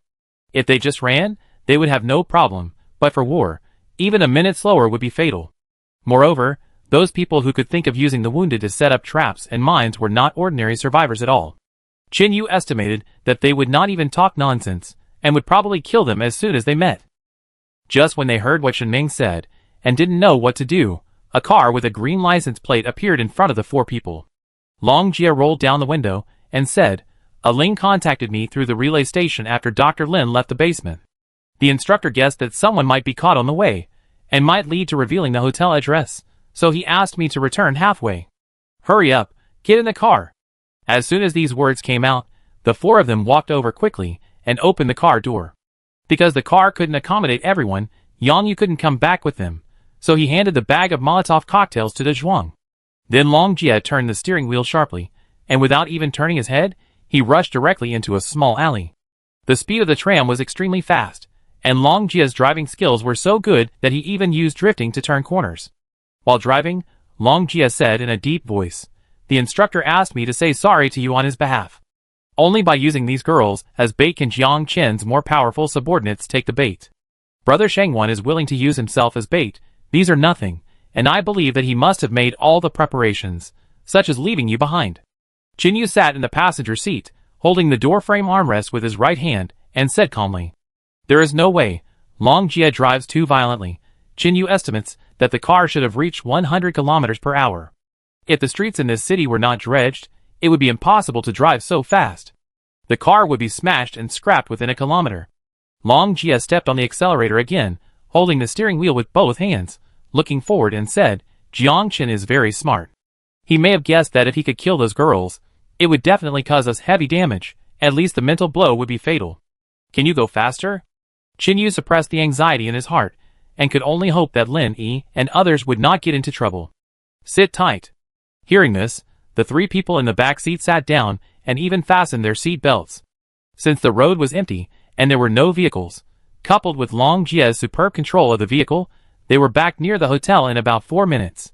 If the second half of the road was not a bit crowded, Long Jie would have to speed up to 70 miles per hour to prevent the car from being destroyed and people from being killed, otherwise it could be faster. Of course, Long Jie parked the car outside in advance, because he had heard a Ling say that there was a sniper outside. After all, he had been with his sister for so long, and with Long Dai's terrifying sniping level, Long Jie naturally knew how to find sniper positions in unfamiliar environments. After getting off the car, no one felt uncomfortable. Of course, even if they did, now was not the time to stop and rest. Long Jie took out a shotgun from the trunk and pulled the bolt, then sat back in the driver's seat, turned his head and said to the outside, "Zhang Yin, follow me back to the hotel for support. You 3, go catch that sniper. It should be okay, right?" Qin Yu nodded and said, "Okay." After that, Long Jie took Zhang Yin, and the 2 drove to the back of the hotel again. Because it was a tram, there was almost no noise, and the people on the tower had not yet discovered that they had been exposed. The 3 of them quickly moved towards the bottom of the tower. Just as they were about to get close, Qin Yu reached out and grabbed a Zhuang, then squatted down and looked at a very thin transparent line in front of him. "This guy is a master." Seeing this, Uncle Hua said in a deep voice, "Be careful, the 3 of us will go together when the time comes, and we can't let him run away." Qin Yu looked at both sides, reached out and grabbed a handful of ash from the ground, and then sprinkled it forward. With the help of the dust, two silk threads on the ground, less than half a meter apart, appeared in front of him. Chapter 1060. Seeing this, De Zhuang frowned and said, "Let's wait for him to come down, and then we can attack him by surprise." "Well, go a little further ahead, preferably within the range of the pistol." Qin stood up, and was about to step over, when Uncle Hua suddenly thought of something and shouted, "Wait!" As soon as he finished speaking, the position where Qin stepped on triggered the second mechanism. It turned out that the ground was not flat at all, but a small pit, which was covered with a large piece of thick cardboard, and there was a line underneath. Because the light was dim, and it seemed like it was about to rain, the three of them could not see clearly what was different on the ground. The reason why Uncle Hua noticed something was wrong was because he had seen this kind of trap abroad. At the same time, in the blind spot on the right, a wooden stick fell down, and a large number of porcelain bowls on it hit the ground, and the sound was transmitted directly to the tower. Although the movement was small, Jilin was also a professional mercenary, and he was still in active service, so he caught this faint sound almost instantly. Without thinking, he picked up the grenade beside him, pulled out the pull ring, and then quickly threw it downward. Then Jilin picked up the sniper rifle with one hand, quickly put on the anti-scalding gloves for electric welding with his right hand, grabbed a rope, and slid down quickly. "We've been tricked," Qin shouted, and the three of them quickly ran to the left, avoiding the grenade that fell from the sky. There was a bang, and Jilin had just landed on the ground when Qin and the other two took out their guns and started shooting. Dense bullets flew over, and Jilin's shoulder was hit on the spot. If it weren't for the distance of more than 30 meters, Qin shot would definitely hit his neck. The next second, Jilin took advantage of being shot and rolled forward with his gun, then knelt on one knee, pulled out his pistol, and quickly pulled the trigger. Seeing this, Qin and his men immediately dispersed and dodged. Then Uncle Hua left without saying a word and surrounded them from the other side. After firing back a few shots, Jilin ran wildly with his gun again, running towards the car parked dozens of meters away. He was not good at close combat, so once he met an enemy, Jilin always tried to evacuate. But this time, he underestimated Uncle Hua's determination to prove himself. When he was only 10 meters away from the car, a dark-faced man appeared on the right side of the car, which was the direction Jilin was facing, with a gun in his hand. He knelt on one knee and quickly pulled the trigger. At this moment, Jilin quickly fell to the side, trying to avoid it. But the target was not him, but the parked car.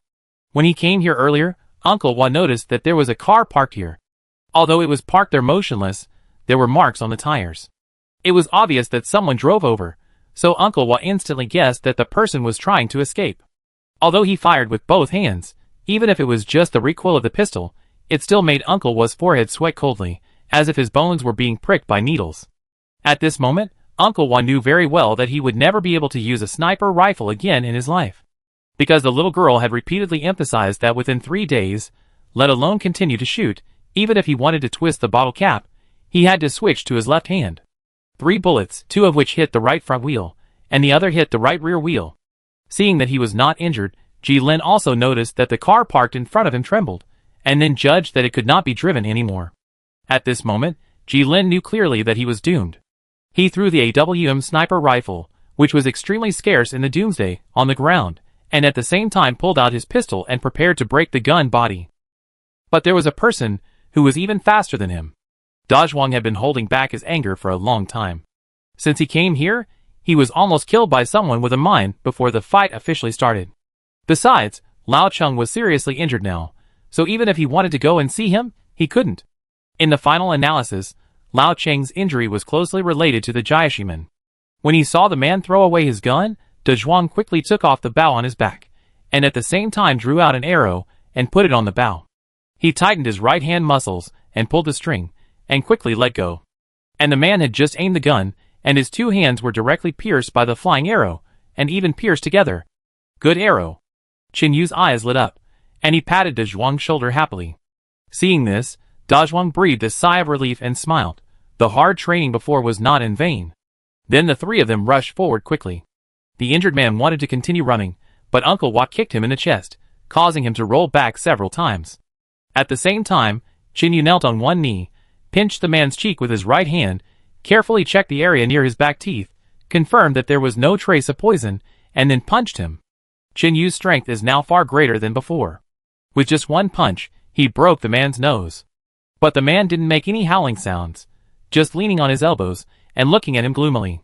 The next second, Uncle Wa picked up the sniper rifle that fell on the ground, then froze and said in surprise, "This gun is good." Chin Yu turned his head to take a look, then continued to look away. He drew out his knife, walked forward and squatted in front of the man and said, "I will only give you 5 seconds, I speak you answer." Because it was an emergency, and there was still danger in the hotel, Chin Yu didn't have much time to interrogate here. "How many of you are there?" 5. The man didn't say anything. 1. Seeing this, Chin Yu didn't hesitate at all. He looked at De Zhuang and nodded slightly. The latter walked forward and directly pulled out the arrow with force. The man on the ground groaned and sweat began to flow from his forehead. Then Chin Yu stepped on his bloody hand on the ground, held the dagger in his left hand and placed it on the thumb position, picked up half a brick on the ground with his right hand, turned his head and asked, "Will you tell me?" "I said you." The man cursed. Before he finished speaking, Chin Yu smashed down with a brick. The 10 fingers are connected to the heart, and ordinary people can never bear this kind of pain, but strangely, the man still stared at Chin Yu with resentful eyes and said, "Little B son, didn't you eat? Is this all you can do? Your father still has 19 fingers, cut them one by one if you dare." At this moment, Uncle Wa walked over, took the butt of the sniper rifle, and smashed it on the back of the man's head, knocking him unconscious.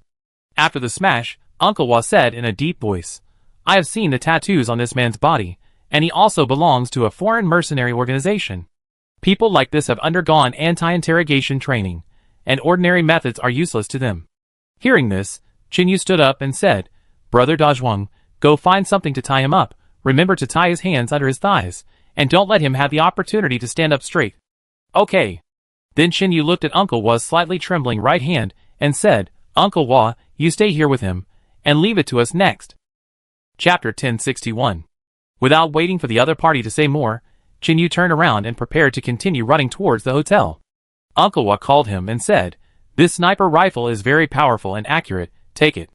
Chin Yu nodded, holding the gun in his left hand, and picked up the Molotov cocktail on the ground with his right hand, and ran towards the hotel. After he left, De Zhuang also took the rope he found and prepared to tie up the man on the ground. Just as De Zhuang squatted down and just picked up the man's hand, the man who had fainted suddenly opened his eyes, and then hit De Zhuang's head hard with his forehead. The sudden movement made Uncle Wa quickly pick up the pistol and aim. But the next second, the man quickly pulled out his little finger, revealing an extremely sharp steel nail, and was about to stab it directly into Da Zhuang's neck artery. Although Da Zhuang had not received much training, he was very strong and had a good sense of danger. He almost subconsciously blocked his neck with his right hand, firmly resisting the iron nail that pierced his palm. Because the man was hiding behind Da Zhuang, Uncle Wa's right hand was shaking again at this moment, and even if he held the gun with both hands, he could not keep the muzzle stable. Even though he had learned to shoot with his left hand for a while, Uncle Wa could not be 100% sure that he could hit the person behind Da Zhuang at close range. At this time, if there was any slight mistake, it would likely lead to Da Zhuang being shot. At this moment, Uncle Wa could not help but feel guilty. It would have been better if he had been sure whether this guy was really fainted or just pretending to be fainted. And Uncle Wa and Chin Yu both overlooked one thing, that is, since this guy was a mercenary, he would definitely not sit there and wait for death so easily. It was understandable that Chin Yu didn't notice this situation for a while, because he was worried about the hotel, but his experience why he shouldn't have made such a mistake. Seeing that there was no shooting angle, Uncle Wa put away his gun and ran over directly, and the man quickly pressed Da Zhuang to the ground, pressing down with both hands, trying to exchange one life for another. Because the man's face, hands, and even shoulders were covered with blood, he looked like a bloody man at the moment. But Jilin obviously overestimated his strength, and at the same time underestimated Da Zhuang's muscles. After listening to Xiao Jiu's advice, Da Zhuang began to do various physical exercises. Although he did not train like others, his muscles gradually changed. In other words, Da Zhuang's muscles and strength are no longer the kind trained in the gym, but the kind honed under the doomsday. After only holding on for 3 seconds, Da Zhuang threw Jilin away. Then he and Uncle Wa rushed up and kicked the man on the ground. Even Uncle Wa, who was on top, broke several of the man's ribs with a kick. However, the two did not notice that the man on the ground, who was protecting his head with his hands, had no expression. They kicked for several minutes, until the man did not move, and Da Zhuang went back to pick up the rope again. Uncle Wa quickly checked the man's body, confirmed that there was no backhand, and even took out the steel nail on the little finger. No wonder this guy didn't say anything when his thumb was cut off. It turned out that he had broken a finger before. Uncle Wa stood by, holding the nail in his hand, and couldn't help thinking. Fortunately, this thing has no rust. It should be fine as long as Dajwang is bandaged later, but unfortunately, he probably won't be able to shoot arrows in the short term. Soon the man's hands and feet were tied up, and he looked down at the ground. Uncle Wa picked him up, and the two began to walk towards the hotel. However, as they got closer to the hotel, a cold smile suddenly appeared at the corner of the tied man's mouth. Tang Kun and his group, except for the one who was killed in the explosion and the 3 injured, the remaining 26 people still moved in an orderly manner to the vicinity of the hotel. A few minutes ago, just as they were about to enter the hotel, a voice suddenly came from the intercom on Tang Kun's shoulder. It was Ji Lin who asked them to retreat. The moment he heard this, Tang Kun turned around without thinking and prepared to take people away. But at this moment, through a gap under the left house, Tang Kun saw a figure. What came into view was Fong Xian standing in the basement. At the same time, there was a girl standing next to her. The familiar face and long light blue hair instantly made Tang Kun's eyes narrow slightly. Tang Kun had seen the photo of this girl many times. She was the one Jiang Chen had repeatedly emphasized that he wanted to catch. Whoever could bring her back would get power and materials that were completely unimaginable to ordinary people. But Tang Kun was much more alert than others. He quickly selected a dozen people and asked them to sneak in through the back door. He also asked the rest to guard the back door of the hotel. Then Tang Kun quietly left the vicinity of the hotel. He had to rush back as soon as possible and report the information to Jiang Chen. As for the layer-by-layer reporting that had been agreed upon before, Tang Kun had long forgotten it. Don't look at the previous calls of Ji Tanggu, but now Tang Kun has decided to sell Ji Lin. Soon, more than a dozen people went around to the front of the hotel and used guns to break the glass, so that the smoke inside dissipated. Then everyone put on goggles and masks and slowly walked in with guns. Among these 30 people, only 2 of them were real mercenaries, namely Ji Lin and Tang Kun, all of whom joined the army abroad. As for the others, they were all trained after the apocalypse. Although they were more professional than ordinary people, they were still far from being real soldiers. No matter how professional their movements were, they had never really fought in a war. So as soon as they entered the hotel lobby, when they found a tin can on the ground, one of them mistook it for a grenade and squatted down to pick it up. As a result, the man fainted just half a meter away from his mouth and nose. The next second, the 4 people who had been waiting at the staircase for a long time raised their guns and shot at the lobby again. And Li Yao also supported the wall and came to the entrance of the basement. She stood by the door and shot at the figures with a gun. The crossfire from 3 directions made it impossible for those people to hide. But after all, they had trained for several months, and the men in the hall were well trained and quickly fought back with their guns. Lin Yixiaoyan and Feng Yixiaoning at the opposite staircase did not want to fight, and quickly used the cover to hide. As for Li Yao, she had already retreated when the group of people raised their guns. The bullets hit the wall and reflected everywhere, but the others were at the stairs. So at this time, the stray bullets hit their own people instead. Soon the smoke basically dissipated, and there were only 3 more bodies on the ground. Those people either hid under the sofa or at the front desk. Now Lin Yi and others had no shooting angle. Chapter 1062. At the same time, a grenade was thrown quickly towards the right staircase. Seeing this, Xiaoyin picked up the shovel in the corner and prepared to hit it back. But Lin Yi was quick-witted and grabbed her hand, and the 2 quickly ran towards the 3rd floor. While running, Lin Yi shouted, "That thing is a bait. Didn't you see someone holding a gun and aiming at us?" As soon as the words fell, the grenade hit the wall and fell on the staircase, and then suddenly there was an explosion, and even the murals hanging on the wall were shaken off. In the basement, Ling also saw the gaze of the man outside, but strangely, the other party turned around and ran away.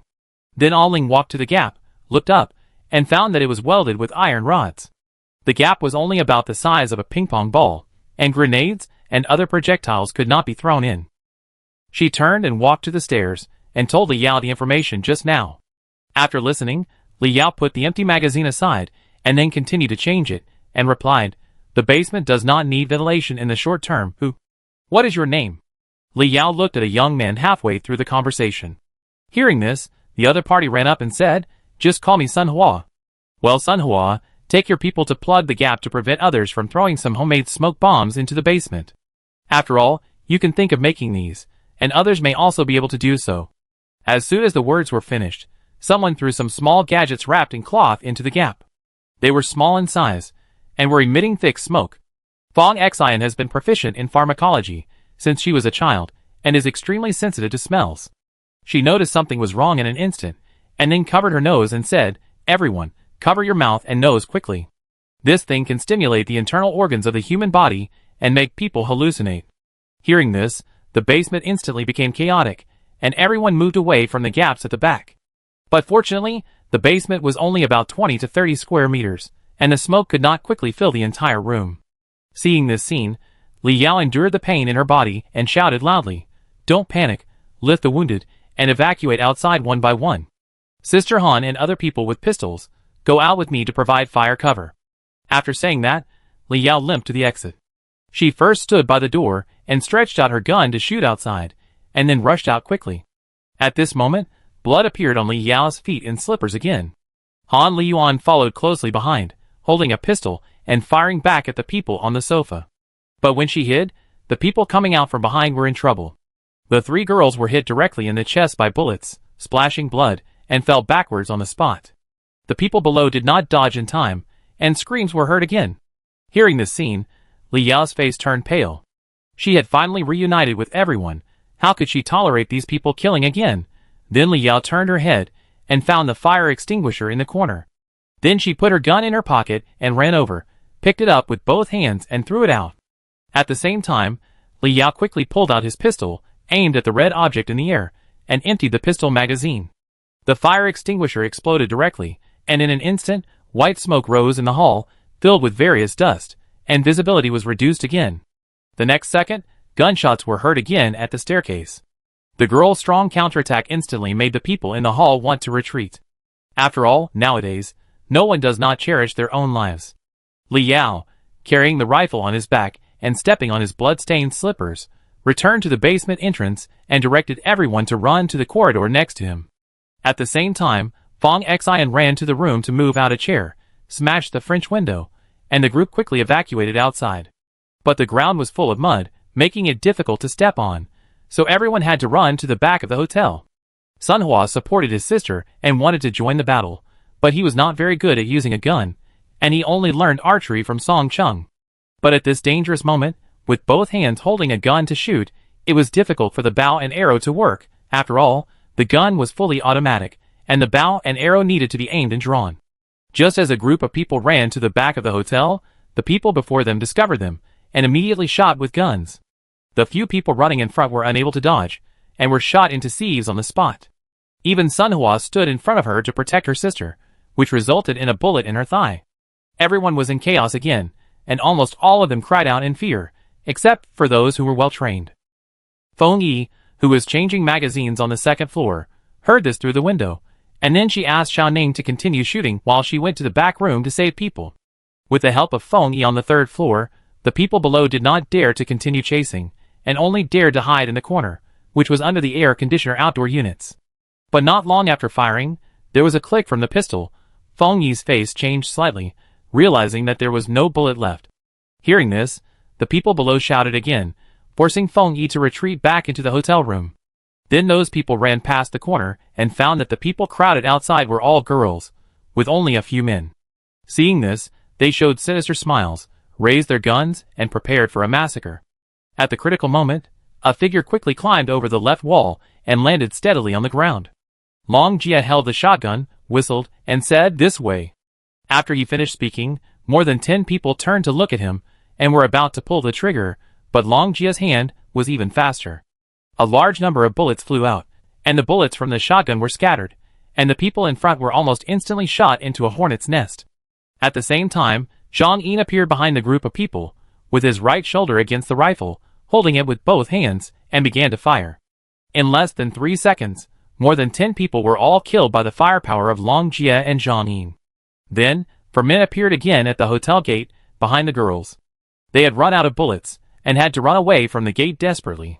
At this time, they were holding an axe and rushing towards the crowd. Seeing this, Long Jia, who had no shooting angle, threw away his shotgun and used his legs to move at an incredibly fast speed. When passing by Sun Hua, Long Jia directly pulled out the machete from his waist and rushed towards the 4 people like a killing god. One of them was holding an axe in both hands and was about to chop at a girl's forehead, but the machete in Long Jia's hand had already flown out and accurately pierced the man's neck. As soon as the machete hit, Long Jia rushed to the man and kicked him away. Then Long Jia caught the axe that fell, swung it back, and chopped the other man's face again. The force was so great that the axe blade was completely embedded in him. However, because the axe was stuck in the skull, Long Jia couldn't pull it out immediately, so he had to curse in a low voice. Then he pulled out the dagger, and the whole person was incredibly agile, and he cleanly dealt with the remaining two people. Chapter 1063. Of course, Long Jia was very skilled, but he also knew the seriousness of the situation, and finally left two people alive. And he was very measured in his attack, instantly dislocating the jaws of the two people, and at the same time pinching their mouths with his left hand to open them, and quickly took out the poison near the back teeth to prevent the two people from committing suicide. Everyone looked at the scene in shock. The girls never thought that this young man, with a buzz cut and a cheerful look all day long, could be so skilled. They barely even saw the movements clearly, and 2 of the 4 gangsters who appeared were killed, and 2 were captured alive. The next second, several girls trotted towards Long Jia, surrounded him, and then kept talking to each other. Long Jia nodded with a smile, as if he couldn't hear anything, then squeezed out of the crowd, walked to Sun Hua, and returned the knife to him. Then, just as Long Jia was about to turn around and leave, he saw Sun Han sitting on the ground, his face pale with fear, and even holding Sun Hua's clothes tightly with both hands. Seeing this, he thought about something thoughtfully and said, "You have been shot, don't stand there." As soon as these words came out, Sun Hua looked down and took 2 steps back in a daze. If Long Jia hadn't stepped forward and pulled him up quickly, he would have fallen on the spot. Then Long Jia helped him sit sideways on the windowsill, then took out a sterilized gauze from his pocket, pressed it on the part where Sun Hua was shot, and turned his head and said, "Hold the gauze." Hearing this, Sun Han nodded quickly, walked over and squatted. Soon Long Jia went to clean up the battlefield. Sun Han looked at his brother with red eyes, and occasionally glanced at the young man with a short haircut. After a while, Qin Yu also rushed back to the hotel. He first found Lin Yi and others to confirm that they were not injured, and then they all rushed to the back of the hotel. Seeing that someone was shot, Lin Yi hurried back to the hotel to get first aid tools and began to treat the wounded. Qin Yu walked to the 3 stretchers and checked their wounds. Fortunately, there were no new injuries. Lao Cheng was still sleeping. In the past few days, he would only wake up for more than 2 hours occasionally, but he was too weak. Almost the whole time, Chen Shi was talking to him to divert his attention. However, Chen Shi was already in another hidden place and did not follow. At the same time, the 3 girls, who were shot on the ground before, who were seriously injured, had died due to the serious injuries, and were now turned into zombies, and were slowly crawling out from the ground. Seeing this scene, Long Jia picked up the axe on the ground, and was about to go over to deal with it, but someone suddenly pressed his shoulder. He turned his head, and saw that it was Qin Yu. "They are all our own people, use daggers, so that they don't have to leave too ugly." As soon as the words fell, Qin Yu took the knife and walked up first. Then Long Jia nodded, and Zhang Yin followed closely. After destroying the head, Qin Yu and his men dragged the body to a corner. Li Yao had stayed in the hotel to cover everyone, so she didn't run out immediately. At this moment, when she came outside, what caught her eyes were the bodies on the ground again. Li Yao pursed her lips, supported the wall with her hands, walked to the stairs, and sat down, with a trace of grief on her face. Then Qin Yu walked over, stood beside her and whispered, "We have come to this point with great effort, but there is no way, this battle will be fought sooner or later." Li Yao remained silent. With her personality, she didn't know what to say at this time. "Take a break. I go inside and take a look." After saying that, Chen Yu stepped in. There were also corpses inside, which would turn into zombies in a few minutes. Qin Yu needed to deal with them as soon as possible to prevent accidents. Everyone sat on the ground with a heavy heart. Except for Lin Yi, a Ling and Fong Xian, who helped rescue people, the girls all choked with sobs. When Qin Yu and Long Jia dealt with the corpses inside, Uncle Hua and De Zhuang also came back. Lin Yi was also shocked to see De Zhuang injured, and told Xiao Ning to help sew the wound in front of him, and then she trotted towards De Zhuang. Every time someone killed various prey, Xiao Ning would shave off the animal fur under the guidance of the camp doctor, and then use them to practice sewing wounds. Over time, Xiao Ning actually made rapid progress, so now Lin Yi is relieved to let her do more things. Soon Lin Yi came to De Zhuang. She first carefully checked the wound, confirmed that it was not very serious, and then began to disinfect De Zhuang. Uncle Hua threw the man to the ground like a dog, looked at Qin Yu and nodded slightly. The next second, Qin Yu first looked at Long Jie, then looked at the two captured criminals, who made an okay gesture. A few seconds later, Long Jie walked up with a man, then squatted in front of him, and said with a smile, "Do you want to die or live?" But the man's mouth was twisted, and he couldn't speak at all. Seeing this, Long Jie suddenly realized and said, "Forgot that your jaw was dislocated." After saying that, he pinched the man's chin and pressed it back hard. With a click, the criminal said in panic, "Live. I want to live." "Well, I'm going to ask you a few questions. If you know what's good for you, be honest." At this moment, Qin Yu also brought another person over, and asked the two of them to kneel more than 10 meters away from the previous man. "How did you think of coming here?" "I found a group of people on the road, and asked for the address through some means." The criminal answered quickly, fearing that he would anger the two. Then Long Jie looked at Qin Yu, who also nodded. "Are you the only ones in the city?" Long Jie asked again. The criminal shook his head like a rattle, not sure. "What is your mission objective?" Hearing these questions, the man looked bitter, glanced at the man lying in the distance, and said, "Brother, I really don't know these. Why don't you ask him? We call the guy the master, he knows more than us."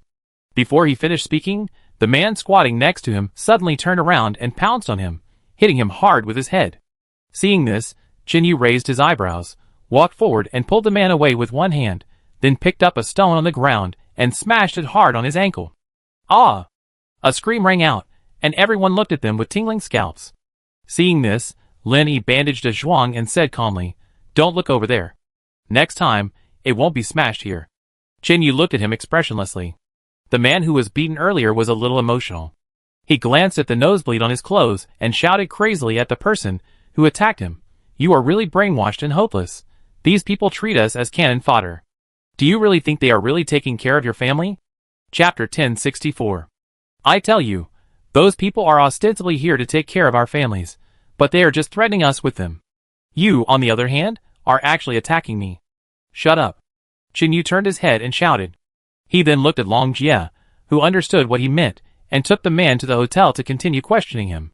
At the same time, Qin Yu walked towards the man, squatted down and asked, "I know you're awake, I'm a little curious, how many surprises can you bring us?" After that, Qin Yu stopped interrogating him and asked someone to keep an eye on him.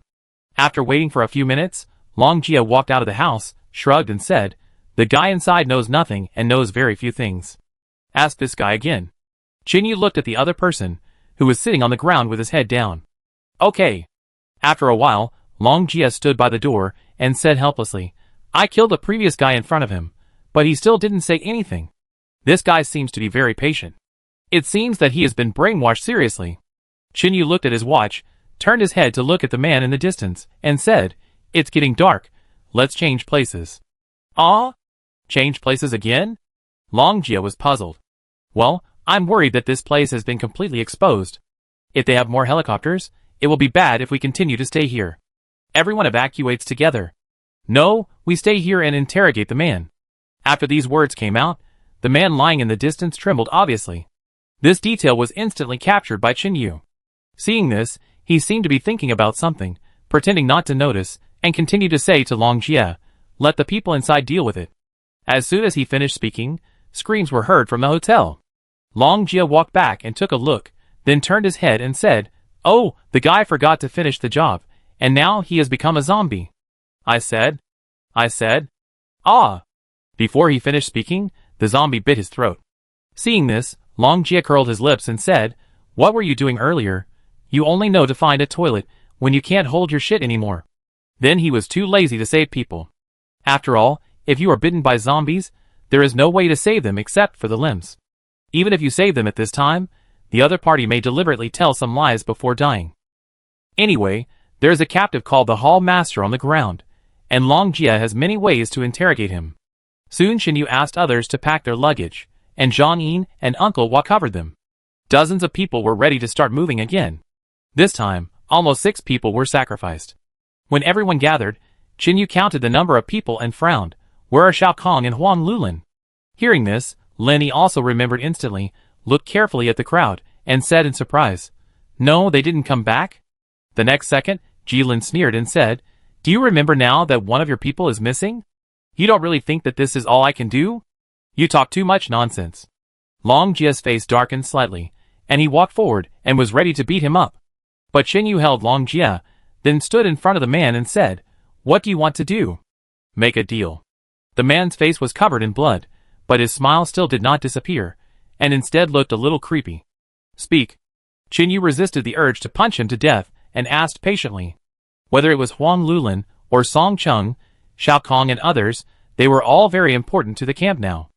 At this time, they would naturally not watch them get caught, and then watch them die without saving them. It's very simple, 11 people, change one person. After saying this, Xingyu frowned and said, "Are those people really that important to you?" Hearing this, Jilin turned his head and spat out a mouthful of blood on the ground, raised his head, looked at a girl standing on the right side of the crowd, and said, "It's not me who's changing, it's her." Seeing this, Xingyu and Long Jia looked back. Almost instantly Long Jia shook his head and said, "Don't even think about it." Xingyu even refused, "No." "Then prepare to collect the bodies for your people." The man grinned, as if he didn't worry about his fate at all. Ah Ling hesitated for a few seconds, stepped forward and said, "You want to arrest me because you know about my parents?" Hearing this, Xingyu looked at Long Jia with a puzzled look on his face. The latter shook his head, indicating that Ah Ling didn't know that her parents had died more than 10 years ago.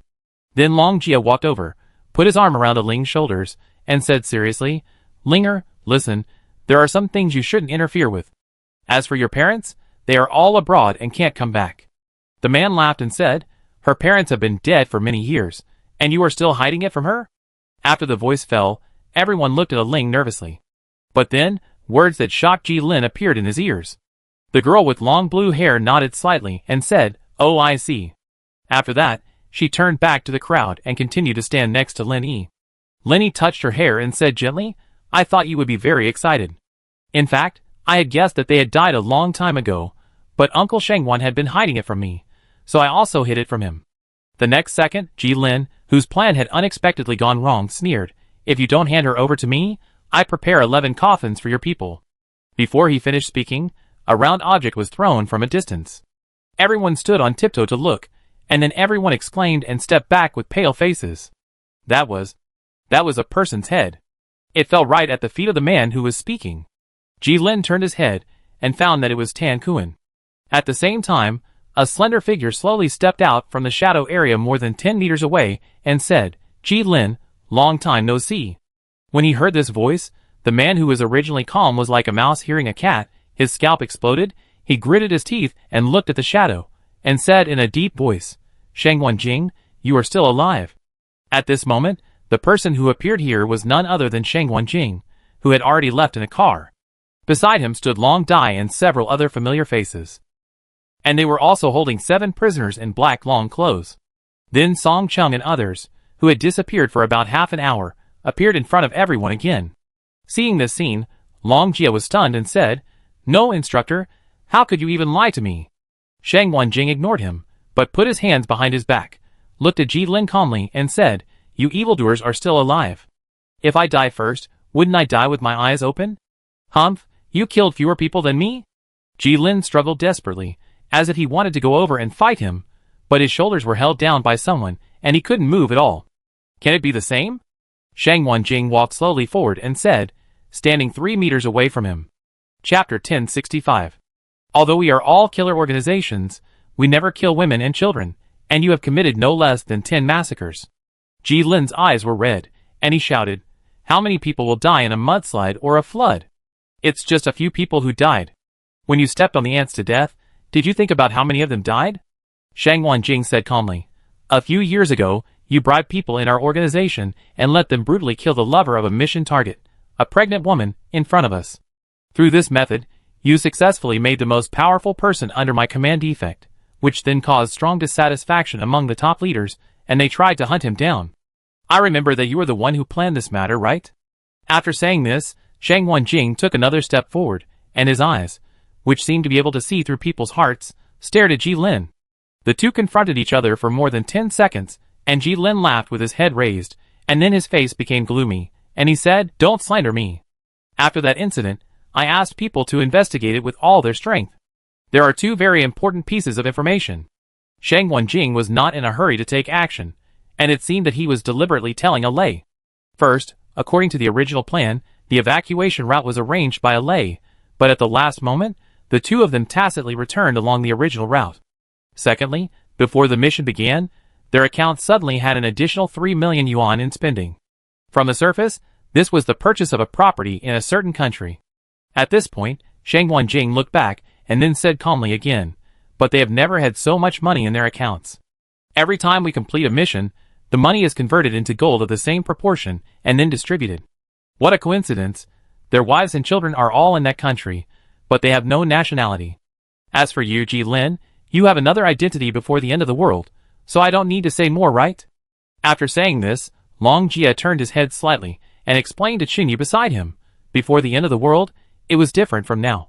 We didn't swagger and tell others that we were professional killers. We usually had various identities to cover up. Of course, these are people who have graduated from the organization and can take on missions. What was your public identity before? Qin Yu was a little curious. Hearing this, Long Jia pointed at himself and smiled. Me? A professional racing driver. As for my sister, she is a vehicle maintenance worker, and Leander is a physics teacher in a small town abroad. As for the others, they just spend their days idling. When we don't receive a mission, we all look no different from ordinary people, and we won't even fight with others easily. Because once something happens, and is noticed by some agents, we have to move to another place. Qin Yu nodded slightly and said, I thought you were all the kind of people who stayed in the organization all day, waiting for a mission before setting off on your own. Oh, how is that possible? Long Jia waved his hand. We accept bounties from almost 96 countries other than China. After confirming that the mission target is not women and children, the news will be distributed to those who are closer to the destination, and they will be given priority to rush there. Sometimes the sponsor will release at the same time, and the three major organizations under Jiang Qin will encounter us. The two sides have been fighting each other for more than 10 years. After Shang Wanjing finished speaking, Ji Lin was completely silent. At this time, he knew very well that if he fell into Shang Wanjing's hands, he would be truly dead. When he was caught before, even though he knew that he would die, he still left a way out. But Shang Wanjing came back again, which undoubtedly extinguished all of Ji Lin's hopes. At the same time, Long Dai looked at the man standing beside him, who was about the same height as him, and said, Brother, when you were in trouble, the instructor had already rejected the decision of the senior leaders to assassinate you despite great pressure. Otherwise, with the means before the end of the world, you would not be able to escape at all. It seems that we are chasing you, but in fact we are clearing up those secret troubles for you. After saying that, Long Dai turned around and took a box from Leander's hand, and walked straight to Shang Wanjing. Shang Wanjing nodded slightly and said, This guy must have a locator on him. With Jiang Qin's means and ability, it is not difficult to make this thing in the doomsday. After the voice fell, Long Dai squatted down and opened the box. Inside was a set of detection equipment that Shang Wanjing always carried with him, which could accurately detect various tracking devices in the human body. This thing is a high-tech thing that only existed before the doomsday. The moment Ji Lin saw it, his face instantly turned pale. He had been with Jiang Qin for so long, so he had naturally used this kind of equipment before. But Ji Lin had never thought of this. Shang Wanjing actually brought it back. A few seconds later, Alice also walked to the place where Qin Yu and others piled up supplies, took out a battery, and walked towards Long Dai with it. As the power was turned on, a dark green laser lit up, like a long strip of light, appearing in front of everyone. Then Long Jia and Slav walked forward, and together with the other two, they pressed Ji Lin directly to the ground in a big letter shape, with his hands and feet spread out. Long Dai wore white plastic gloves, held a rectangular instrument connected by a wire, and carefully examined him with his skin surface. In the open space at the hotel gate, everyone held their breath and watched the scene carefully. A few seconds later, the instrument moved to the middle of Ji Lin's right calf, and suddenly made a harsh beeping sound, and the green light turned into deep red. Long Dai stood up and nodded to Alice beside her. The latter took out the dagger and looked at it. It felt a little inconvenient to cut it open, so she walked to Linny again and smiled. Ms. Lin, can I borrow your scalpel? I get it for you. Due to the training experience during that period, Linny and Alice were somewhat familiar with each other, so they naturally agreed to these. Just as she opened the medical box and took out the scalpel, Alice shook her head slightly and said, Please give me the unsterilized one. After hearing this, Lin Yi was stunned and even suspected that she had heard it wrong. She first looked at Shang Wanjing and found that the latter nodded slightly, and then looked at Qin Yu. Seeing this, Qin Yu said, Letting him get a wound infection is equivalent to starting the countdown to death. Well, all the knives in my box have been sterilized. After the voice fell, Lindy rolled his eyes, grabbed a handful of dust from the ground, and then sprinkled it on the scalpel. Chapter 1066. This scene directly angered Ji Lin so much that he almost couldn't breathe. Then Alice took the processed scalpel back and cut open his pants cleanly and neatly, and then cut his skin with a second knife. Ji Lin didn't scream, but kept cursing Shang Wanjing. But Shang Wanjing looked at him expressionlessly, as if nothing had happened, without any reaction. This made Ji Lin even more depressed, as if he had punched cotton. After more than 10 seconds, Alice used tweezers to pick up an object the size of a green bean and threw it on the plate. Then she looked back and asked, "Instructor, do you want to bandage it?" "Yes." Hearing this, Ji Lin struggled desperately, but he couldn't move at all. He cursed, "You used a dirty knife on me, and I bandaged you." Before he could finish his curse, Long Jie punched him in the face, even knocking out a tooth. But Long Jie was still not satisfied, and then turned his head and shouted in a certain direction, "Qin Yu, come here and stuff his stinky socks in his mouth. I don't want to hear this guy spewing shit." Hearing this, Qin Yu was naturally happy to help.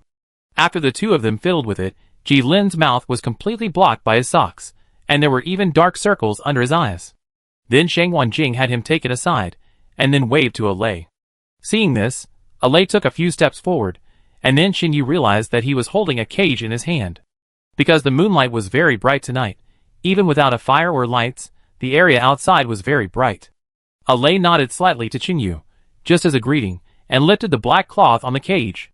There was a mouse inside, which was slightly larger, almost half the size of an adult rabbit. Shang Wanjing put on his gloves, reached in with his left hand and caught the mouse, then stuck the locator on the mouse's leg and released it. After the mouse was free, it disappeared from everyone's sight. After reading this, Qin Yu asked in confusion, "What are you going to do with this person?" Shang Wanjing said, "He has been following Jiang Chen for a long time. If it weren't for the doomsday, many survivors would be too weak, indirectly relaxing his vigilance. Otherwise it would not be so easy to capture him alive. People like Ji Lin, once they completely realize that they can't survive, will definitely commit suicide and will never be captured." Hearing this, Qin Yu told him about his previous actions. After listening, Shang Wanjing raised his head, looked at the moon that had already risen, and whispered, "That's because he just pretended to be captured in front of you. The purpose is to let you take him back to the camp." After saying this, Qin Yu's face was solemn, and he said, "Then use the locator to achieve a precise attack on our people?" Well, now the positioning system, satellites, and other instruments have lost their function. The global power outage has caused many things to become useless. If we want to accurately detect our location, using prisoners is indeed a means. That's right. There are many zombies in the city. Even the most powerful people can't stand contacting them every day. After the voice fell, Shang Wanjing smiled slightly and said, "Zombies can make countless mistakes, and people like us, if we don't pay attention once, the lightest consequence is broken hands and feet." In the following time, everyone did not stay here, but took advantage of the night to start moving. At the same time, around 9 o'clock in the evening, in the camp on the mountain, by the swimming pool, Jiang Chen, wearing a white bath towel, stood on the edge of the cliff, looking at the city below, listening to the report from his trusted subordinates. A few minutes later, he finished the red wine in his hand, handed the goblet to the girl in a red cheongsam, turned his head to the left and whispered, "Ji Lin never makes mistakes.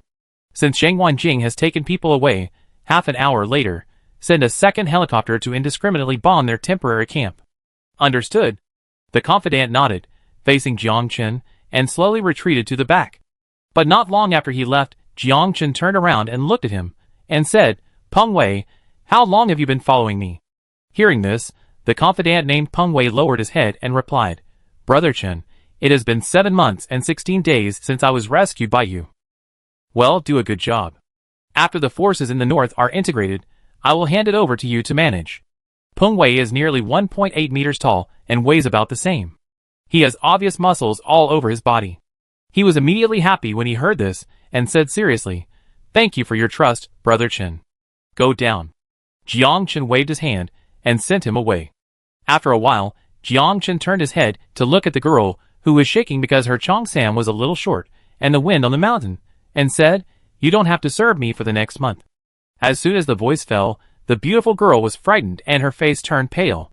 She knelt on the ground on the spot, and tears fell directly. She lowered her head and sobbed, "Brother Chen. Have I offended you in any way recently?" At this moment, Jiang Chen rarely lost his temper. Instead, he walked over and stretched out his hand to pull her up, and at the same time bent down to pat the dust on her knees. Then Jiang Chen looked at the pitiful girl in front of him and said gently, "Xiaoruan, I have told you many times that you don't have to kneel down to me at every turn. You are different from others." Then Jiang Chen wiped the tears from her face and said softly, "Although my chances of winning this battle are very high, I am not sure I can win. Shang Wanjing's ability is not inferior to mine. If he knew that you are the woman I love the most, I'm afraid you won't live for more than 3 days." The girl named Xiaoruan shook her head desperately with red eyes. She took a half step forward and threw herself into Jiang Chen's arms, hugged his waist tightly, and cried, "If it doesn't work, I can get close to him for you." As soon as he said this, Jiang Chen pushed her away, raised his right hand high, and his face suddenly became gloomy.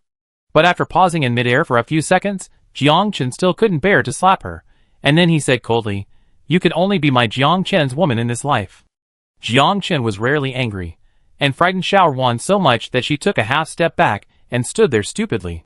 Then Jiang Chen walked forward, hugged her again, and said, "The most important reason why you can live until now and live a pampered life by my side is because you have a face that looks like hers." As he said this, Jiang Chen gently stroked her face with his left hand and said softly, "So I need you to live well. Even if I die, you must never let this face be destroyed." Hearing Jiang Chen's farewell words, Xiaoruan cried even louder. The 2 bodyguards standing behind him couldn't help but feel heavy in their hearts. They knew that even though Brother Chen had great means and could control and integrate the 2 top camps by himself, he still had regrets that could never be redeemed. Chapter 1067. Time passed by minute. Chen Yu and Long Jia were walking behind the team, preparing to turn into the alley. But at this moment, Chen Yu subconsciously turned his head and looked back, and found a small black dot approaching quickly from a certain direction. Seeing this, he immediately patted Long Jia on the shoulder. Long Jia looked back in the direction of Chen Yu's hand, then frowned slightly and said, "It seems that this guy really has more than one helicopter. It would be great if we could find this thing too." After the voice fell, the 2 began to run, trying to stay away from this area. The 2 of them climbed over the wall neatly and landed steadily on the ground. Chen Yu looked at the helicopter getting closer and closer and whispered, "Can you fly this?" "I can't, but the eldest brother can. He is the only all-rounder in our organization." When Chen Yu and Long Jia ran 100 meters away again, the helicopter hovered in the air, and then 2 shells flew quickly towards an abandoned office building like a fire dragon. Just a few seconds later, a burst of fire shot up into the sky, and even the wall where Chen Yu and Long Jia were located shook twice. Then the building collapsed, stirring up a lot of dust again. Long Jia stood on the abandoned car, holding a telescope in his hand, and said as he looked, "These bastards are really ruthless. They'd probably focused on bombing the load-bearing walls. 2 missiles, it's really a big deal. What if the direction the rats run is exactly the same as the direction we evacuate?" Chen Yu suddenly remembered something, looked up at him and asked. Hearing this, Long Jia jumped off the car and said happily, "Don't worry, the instructor threw some fried cakes on that road, and sprinkled some sesame oil on them. The killing power of this thing on rats is equivalent to the attraction of humans to zombies." Hearing this, Chen Yu nodded and said, "That's good. Well, let's go. After tonight, the instructor will not help you anymore. We have to focus on dealing with enemies in other areas." To prevent Chen Yu from thinking too much, Long Jia gave him a shot of prevention in advance. "You have done enough." Chen Yu walked on his left and said calmly. These things this afternoon taught Chen Yu a lesson again. Although he can do many details well, some people may become a breakthrough, and Chen Yu has no way to change. After all, many people have never been exposed to war. Even Chen Yu had never fought before the end of the world. When they really meet these mercenaries, it is difficult to even resist. Just when the 2 walked a few steps away, a thunder sounded in the sky. Chen Yu looked back at the helicopter hovering in the distance again and said, "Why don't these people get closer? It's night now. There are too many houses in the city. People can hide everywhere. If they hover in the square, the view below will be better, and I guess they may have night vision goggles or something like that." Long Jia was talking when a rat suddenly crawled out of the sewer. It seemed to have been hungry for too long and didn't even avoid people. It was looking for food on the ground. Then he walked over and kicked the rat away. He turned his head and said, "If you don't know what equipment the enemy has, you may fall into a trap if you rashly arrange people to shoot at them with rocket launchers. If it's before the end of the world, this kind of war will be more effective if electronic warfare is used directly.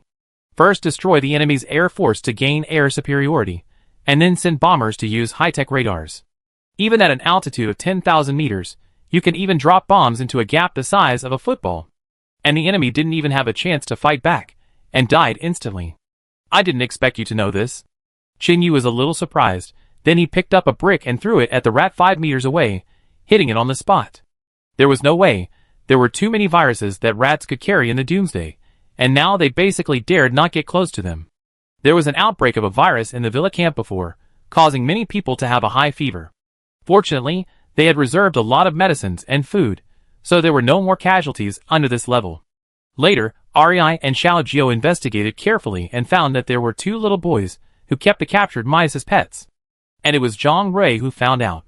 The 2 kids were afraid that Zhang Rui would tell on them, so they wanted to hit her with stones, but after a few rounds, they were completely subdued. Fortunately, Zhang Yin had been teaching his daughter various self-defense techniques, which came in handy at the critical moment. Afterwards, their parents even broke the bamboo sticks to discipline their children, causing the 2 children to be unable to get out of bed for a month, and the matter was finally over. Otherwise, with Feng Yi's temper, if an epidemic breaks out, she will definitely expel their entire family. At this moment, looking at the mouse that was smashed to death, Qin Yu once again thought of this incident. Standing on the road, he said with a wry smile, "I didn't think anything of it before, but after a while, I still miss her calling me brother Qin Yu." Hearing this, Long Jia naturally knew who Qin Yu was talking about, smacked his lips, and remained silent. The 2 hurried on their way again. At this time, it was drizzling in the sky. The helicopter circled twice, and then flew away. As for its arrival, the crowd did not try to shoot it down. About half an hour later, Qin Yu and Long Jia returned to an underground parking lot. The area inside was very empty. Compared with a large number of abandoned cars and zombies on the street outside, it looked like a basement. There were several lights hanging on the wall, so the lighting inside the parking lot was not bad. Qin Yu and Long Jia were soaked to the skin. They walked while wringing the rain out of their clothes. Seeing this, Lin Yi stood up and waved, saying, "Come here, we are preparing to make a fire." The 2 walked over. Long Jia looked around and didn't see his sister. Then he turned to a Ling and asked, "Where are the instructors?" "Uncle Shangwan and Sister Long are interrogating those people outside." A Ling sat cross-legged on the ground, and a little rabbit was sleeping on her legs. And a Lei went there too. Lin Yi asked Qin Yu to take off his t-shirt, and then put it on his backpack to dry it. "Oh!" Long Jia also took off his clothes that were soaked by the rain, revealing his muscular body. The ears of several girls blushed when they saw it. Qin Yu took out 2 sets of clean clothes from his backpack and gave one to Long Jia. Then the 2 of them went to the car in the corner, changed their clothes, and returned to the previous place again. Although they both had good physical fitness, it was uncomfortable to wear wet clothes. Now was the critical time to fight against the Savior sect. If they got sick, it would be bad. Qin Yu sat by the fire. His hair was steaming from the fire. He turned his head to the left and asked, "Sister Feng, what month is it now?" "It's almost December, what's wrong?" Feng Yi lifted the hair by her ears and answered. Chapter 1068. Time flies so fast, it's December again. Qin Yu sighed. After enduring the unbearable heat, the weather is about to turn cool, but Qin Yu is not happy. The previous July, August, September, and even October were extremely hot. Qin Yu was training with Shang Wenjing at the time, and tried to avoid the hottest time periods. But despite this, Qin Yu and his team had to use well water to drench their bodies every day. He didn't understand why the summer in the north was sometimes hotter than in the south. But later Shang Wenjing answered his question. There are many reasons. Sometimes it is because of the lack of rainfall, or because of the height of the sun, and high pressure at high altitudes. In addition, the emergence of the Doomsday has led to an increase in the frequency of natural disasters, such as mudslides. Therefore, under the influence of many aspects of the environment, extreme weather has become more frequent in the north during the Doomsday. At that time, 3 people in Shang Wenjing's camp suffered from heat stroke, which led to severe heat stroke and eventually death. At that time, Lin Yi didn't dare to let Dabai go out at all. He could only sleep in the basement of the manor every day. At that time, his hair had been shaved once. Afterwards, when Qin Yu met Zhang Yin and Alei, he also heard that someone in his family had died of heat stroke, so almost everyone hoped that this hot weather would pass quickly. However, due to the completion of the hydropower station, some houses were equipped with ceiling fans, which reduced the casualties. As a result, there were more people in the camp where Qin Yu was, and there was only one death caused by heat stroke. Now in the underground parking lot, Chin Yu was roasting by the fire, and he didn't know how to survive this winter. Although the summer is very hot, it is not all bad news. At least most of the zombies were dried into mummies, and walked slower. However, there was nothing to be happy about, because in the current situation, the struggle between humans and zombies has become rare, and it is basically people snatching resources or occupying territory. There were thunder and lightning outside, and Chin Yu was worried that rainwater would flow back into the underground parking lot. He took a flashlight and carefully checked around. After confirming that there was no serious situation, he was relieved.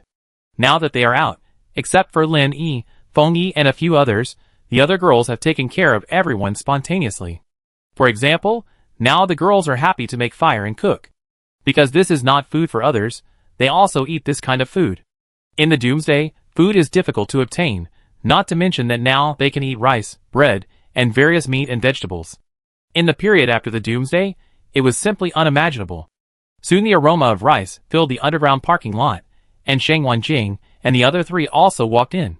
Chin Yu was asking Song Chung and Huang Lulin something.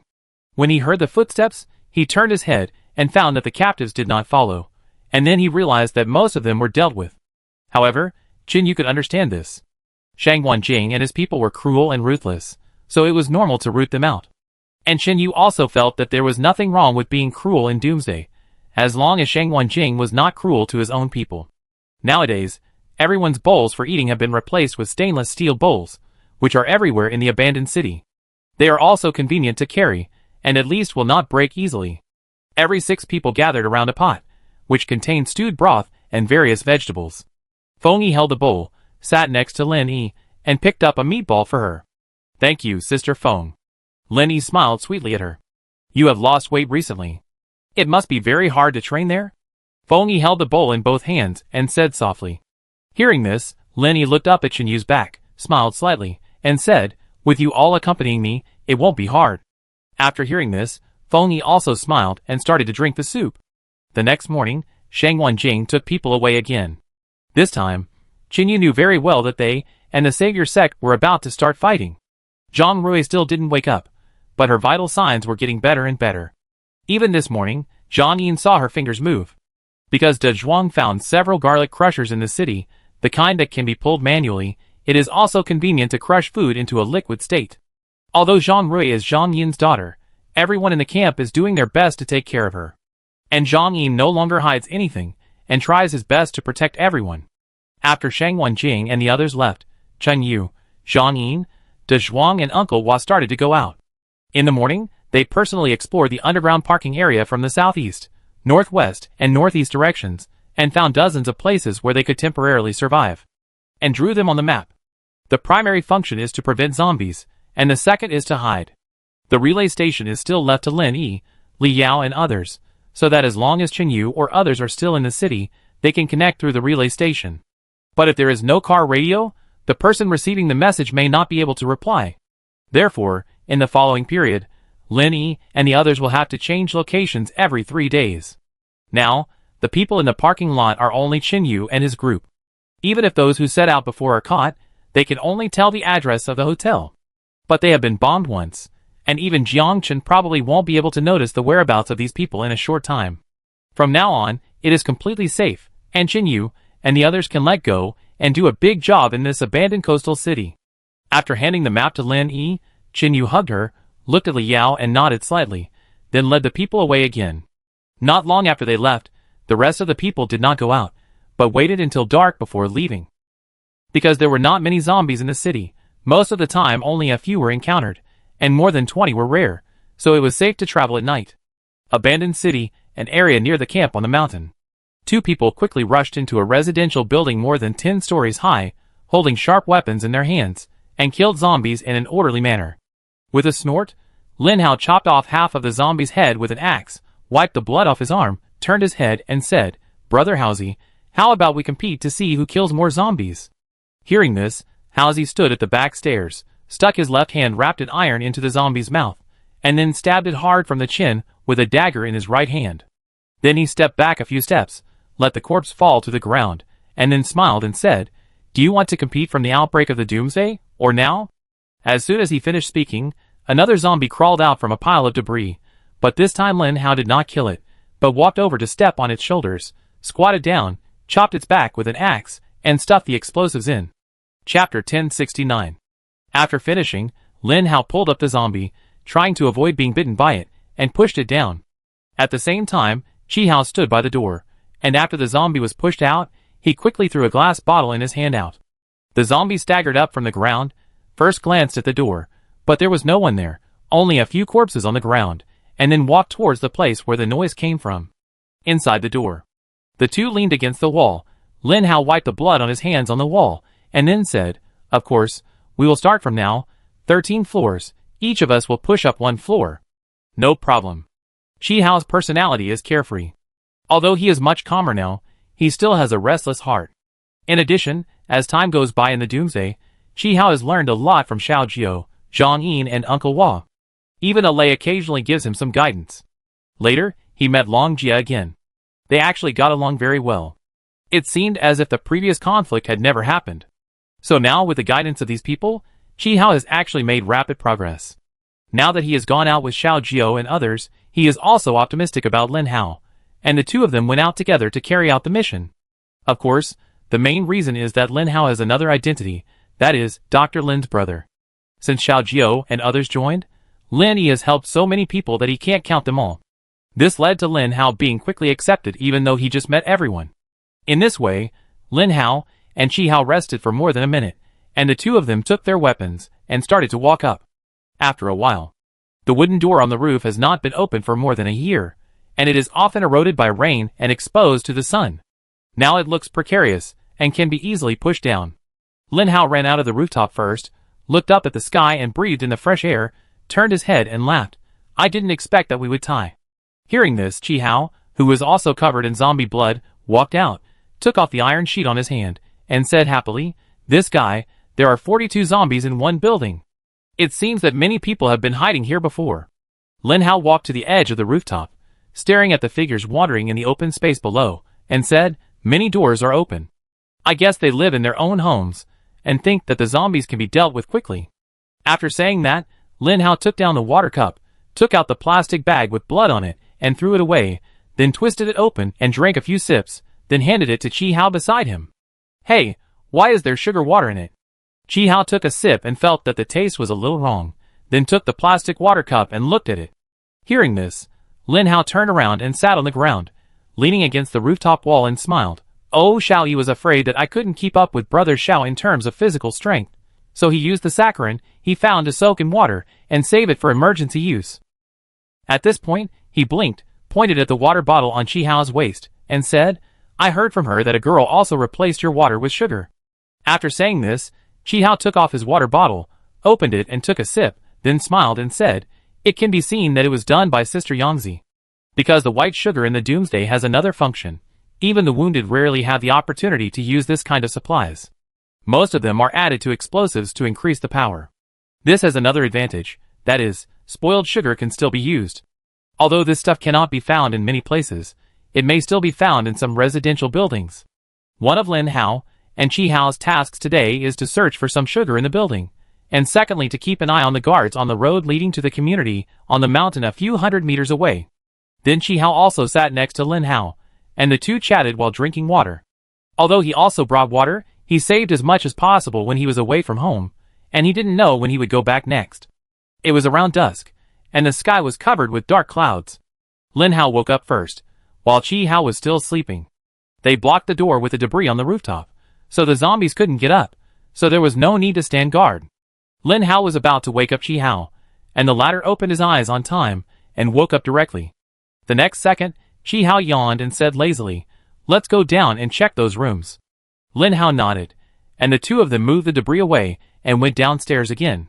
Although they left the rooftop like this, there was an extra mobile phone tied to a bracket at the edge, and a telescope pressed by bricks, and the mobile phone camera aimed at the telescope and recorded an area in the distance. More than an hour later, they returned to the rooftop. Chi Hao was holding a large bag of supplies, which contained various spoiled sugars, such as rock sugar and brown sugar. But the only pity was that there was only half a can of white sugar. In this way, the two of them lit a fire under the shed, built a pot with bricks, and began to refine the sugars. At this time, it was raining, and Lin Hao had to take back his mobile phone and telescope, but he did not check them. The main reason was to save some electricity. After all, he had to monitor those people next. They need to analyze the time when these people change positions, and how often the patrol team punches in, so that Xiao Jiao and others can get closer smoothly. Because they slept all afternoon, Lin Hao and Qi Hao boiled sugar all night and collected them in containers. After finishing the work, the two cleaned up, ate something simple, and went to the next location. A few minutes later, Qi Hao stood downstairs in a community, holding a telescope and looking at the eaves and the location of the air conditioner, looking for the target, that is, the hornet's nest. Relying on the 2 sets of protective clothing they found, Lin Hao and Qi Hao successfully dug out 4 hornet's nests and put them all in nylon bags. At the same time, Lin Hao returned to the previous building, took away the mobile phone and telescope again, and then the two of them rode their bicycles and rushed to where Xiao Jiao was. Because of the shortage of manpower, and Xiao Jiao's own strong combat power, he only brought 3 smart and quick-witted guys. At this moment, the 4 of them were squatting in the haystack, watching the group of people dozens of meters away. Those people used sharp tree trunks to make a fence and block the road.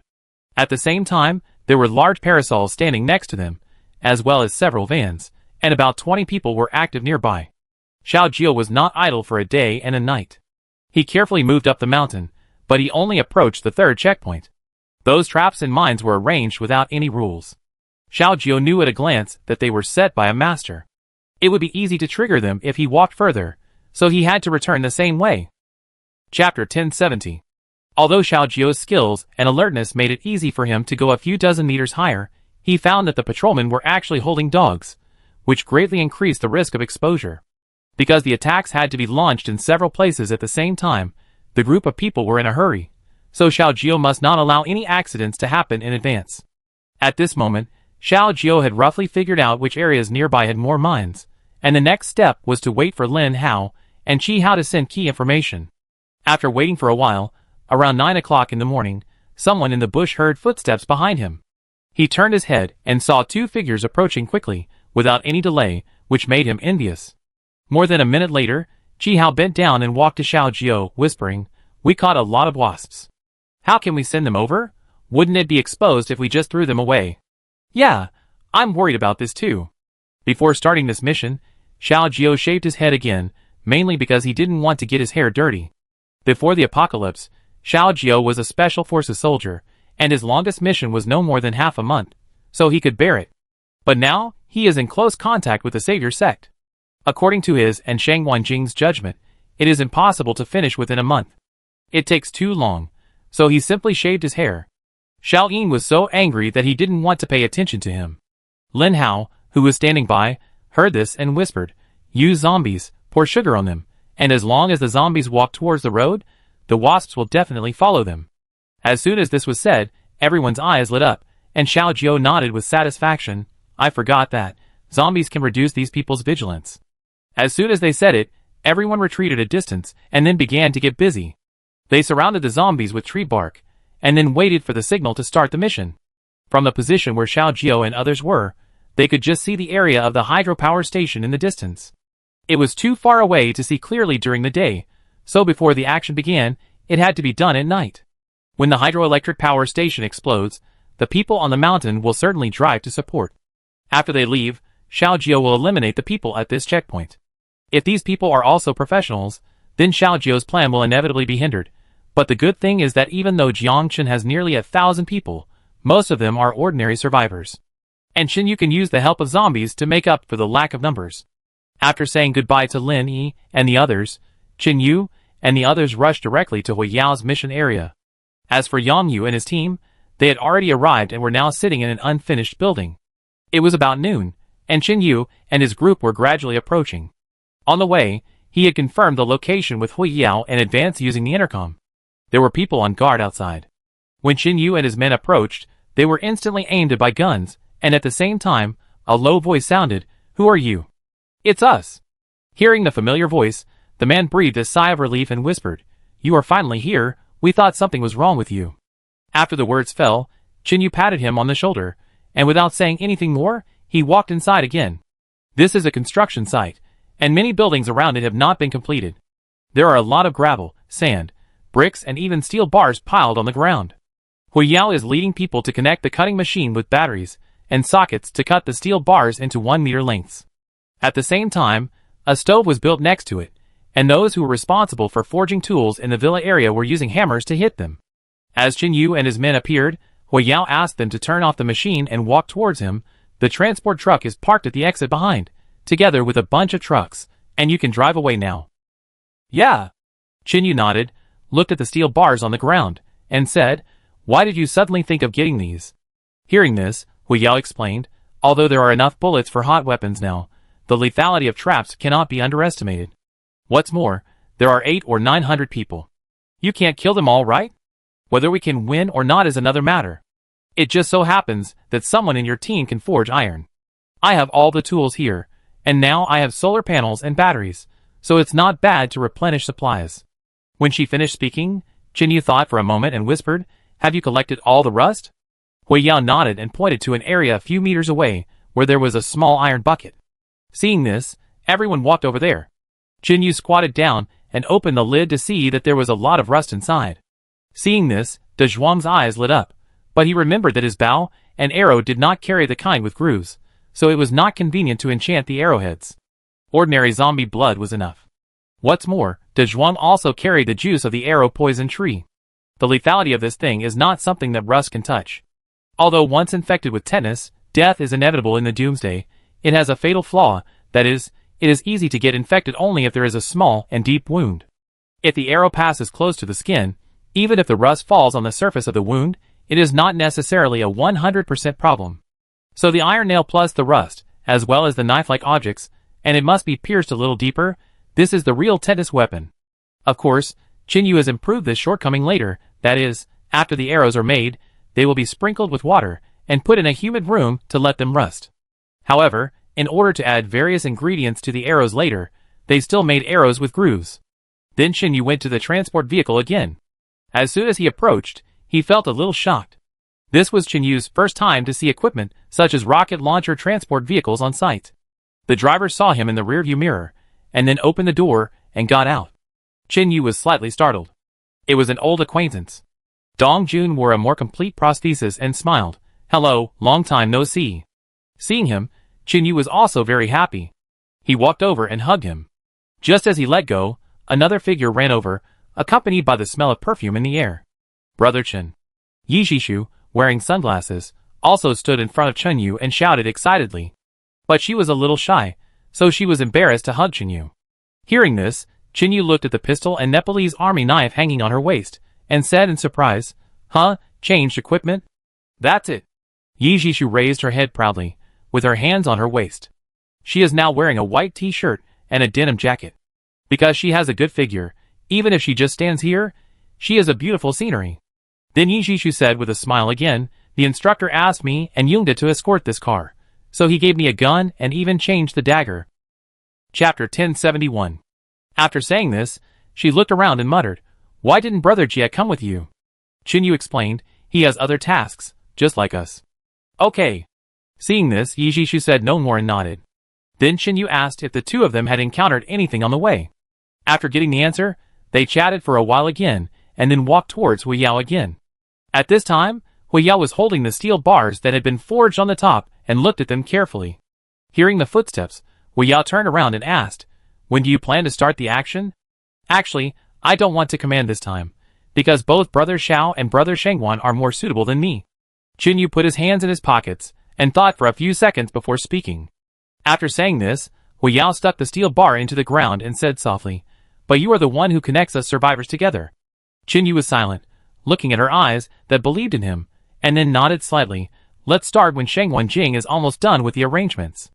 The next second, Qin Yu walked over and picked up a steel bar, thinking of the scene of wrapping his arm with iron sheets, and said, "Have someone cut this into about 20 centimeters lengths and try." "Huh? What are you going to do?" Hu Yao was puzzled. "I tell you after I cut it." Qin Yu handed the steel bar to her, keeping it a secret. Hearing this, Hu Yao did not ask any more questions, and turned to the partner holding the machine. A dozen seconds later, she had 3 more steel bars of the same length in her hand. Qin Yu took it back to where the luggage was, squatted down and searched. Everyone stood in the open space, watching him walk towards the scrap car again, and couldn't help but feel a little curious. Half a minute later, Chin Yu changed into a long-sleeved t-shirt again, and then walked towards Zhang Yin. He picked up a steel bar from the ground and handed it to him, saying, "You use this thing to hit me." Hearing this, Zhang Yin hesitated a little, but looking at Chin Yu's firm eyes, he didn't think much, but chose to do it, of course, with less force. Seeing this, Chin Yu shook his head slightly and stopped him.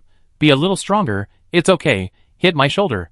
Because the two had been together for so long, Zhang Yin naturally believed in Chin Yu's style of doing things, and then nodded, clenched his right hand, and suddenly swung it at him. Others couldn't bear to watch the scene, except for a few people. They basically looked away. But the next second, a ding sound was heard, as if two pieces of metal touched each other. At this time, Chin Yu's right hand was horizontally above his shoulder, and he blocked Zhang Yin's blow. Then Uncle Hua said, thoughtfully, "Using this thing, you can indeed defend yourself." Then Chin Yu rolled up his sleeves, revealing two steel bars tied to his right arm, which were tightly wrapped with tape. He smiled slightly and said, "My arm is a little numb, but at least it's easier than being cut, and now the weather is getting cooler, and I can use long-sleeved clothes to camouflage." Hearing what he said, Hu Yao looked at Chin Yu's arm carefully, and indeed found no scars. Then he nodded and said, "It just so happens that there are a lot of steel bars here, and there are no survivors or zombies nearby. I have someone cut more, and send them to other teammates. Well, just tie two on one hand. Too many will make it inconvenient to move. After all, the main purpose of this thing is to catch the enemy by surprise." After that, the others also came up to select suitable steel bars, tied them to their arms with tape, and then changed into long-sleeved clothes. One of the benefits of the Doomsday now is that there are all kinds of clothes. Simply soak them in water, and dry them before wearing them. Chin Yu talked with Hu Yao for a while, and then walked to the location of the transport vehicle with Zhang Yin and others. Of course, the driver was replaced by Zhang Yin, and as for Dong Jun, he was prepared to stay with Hu Yao to help, and Yi Jishu followed Chin Yu and others to set off. The hydroelectric power station and the helipad cannot be bombed from this position, so they need to move further. After Xiao Jiao and the others collected the zombies, they told Haozi and Lin Hao the detailed battle plan. He had a more important task, which was to follow the map and go to the area where the tanks were hidden. The ammunition inside had been dismantled by Shang Wanjing's people, that is, Leander, so it was basically just an empty shell tank. Even if this thing was placed on the street, ordinary survivors would not be able to drive it. But after all, the target is too big, so you can't drive around. Xiao Jiao needs to go there by himself. When Xiao Jiao finished talking about the plan, he looked at Qi Hao and said in a deep voice, "Haozi and brother Lin Hao, I leave this to you too. Remember, when the war starts, don't have any scruples until the enemy dies in front of you." Hearing this, Lin Hao clenched his right fist and hit his chest, saying seriously, "It's not easy to see Xiao Yi. I don't want to die so easily." After listening, Xiao Jiao nodded and looked at Qi Hao again. The next second, he scratched his head and said, "I definitely don't want to die. When this is over, I will go and propose to Yangzi's sister. Have you reached an agreement with brother Dazhuang?" Xiao Jiao was slightly startled. "Oh, Dazhuang and I are so close that we can wear the same pants. He said that as long as Yangzi is willing, he will be fine." Lin Hao, who was standing by, heard this and asked curiously, "How come they are brother and sister, but they don't have the same surname?" Xiao Jiao explained, "Dazhuang's name is Zhuang Yin, and his sister is Zhuang Yang, but Yangzi doesn't like the name Xiuzhuang, so over time he called her another name. For this reason, Haozi asked us to call him by his real name for a while, but Yangzi didn't care about it at all." Qi Hao laughed and stopped talking. If he were to change to his previous personality, he would have to find some excuses. Soon Xiao Jiao stretched out his fist and placed it in the front area. Lin Hao and Qi Hao put away their smiles and also stretched out their fists to touch each other. Then Xiao Jiao said seriously, "Although we were not born on the same day, I don't want everyone to die on the same day, so let's work hard and strive to have a good new year." Lin Hao and Qi Hao nodded, their expressions solemn. Then Xiao Jiao stood up, hugged them, picked up the luggage on the ground, which contained rifles and ammunition disassembled into parts, and turned to leave the woods. The two watched his departing back, feeling heavy in their hearts. "I heard that brother Xiao was a special forces soldier before." Lin Hao turned his head to the right. Qi Hao nodded and said, "Brother Xiao is the most powerful person I have ever seen, almost omnipotent." "Oh!" Lin Hao looked thoughtful, looked at the gradually disappearing back, and asked again, "Can I call you Mouse in the future?" Hearing this, Ji Hao turned around and hugged his neck, and the two walked towards the temporary camp, smiling, okay. In this way, the city was filled with the figures of some survivors. They were divided into several areas and carried out various preparatory activities. Chapter 1072. Since the helicopter bombing, Jiangchen's people seemed to have calmed down, and their patrol teams were almost invisible in the city. Time passed day by day, and it had been almost 5 days since the last attack. During these 5 days, Qin Yu led his men to investigate the hydropower station and the surrounding area very clearly, and even found out when they went to the toilet. Relying on the car radio, Qin Yu and Xiao Jiao exchanged information. Now Xiao Jiao has arrived at the designated location, only 3 streets away from the entrance of Pani Bay. He can drive the tanks there later to lure out the large number of corpses. On the 6th day, Shang Wenjing had someone find Lin Yi and his team, and used the relay station to inform Qin Yu that the plan could be prepared. At the same time, in order to ensure that the rocket launcher's attack location was not off, Shang Wenjing took the relay station away for follow-up contact. And Zhang Yin also took advantage of these few days to seriously familiarize himself with this rocket launcher transport vehicle. As long as it was powered on, he could ensure that the hit error was about 30 meters. You know, this is already quite difficult.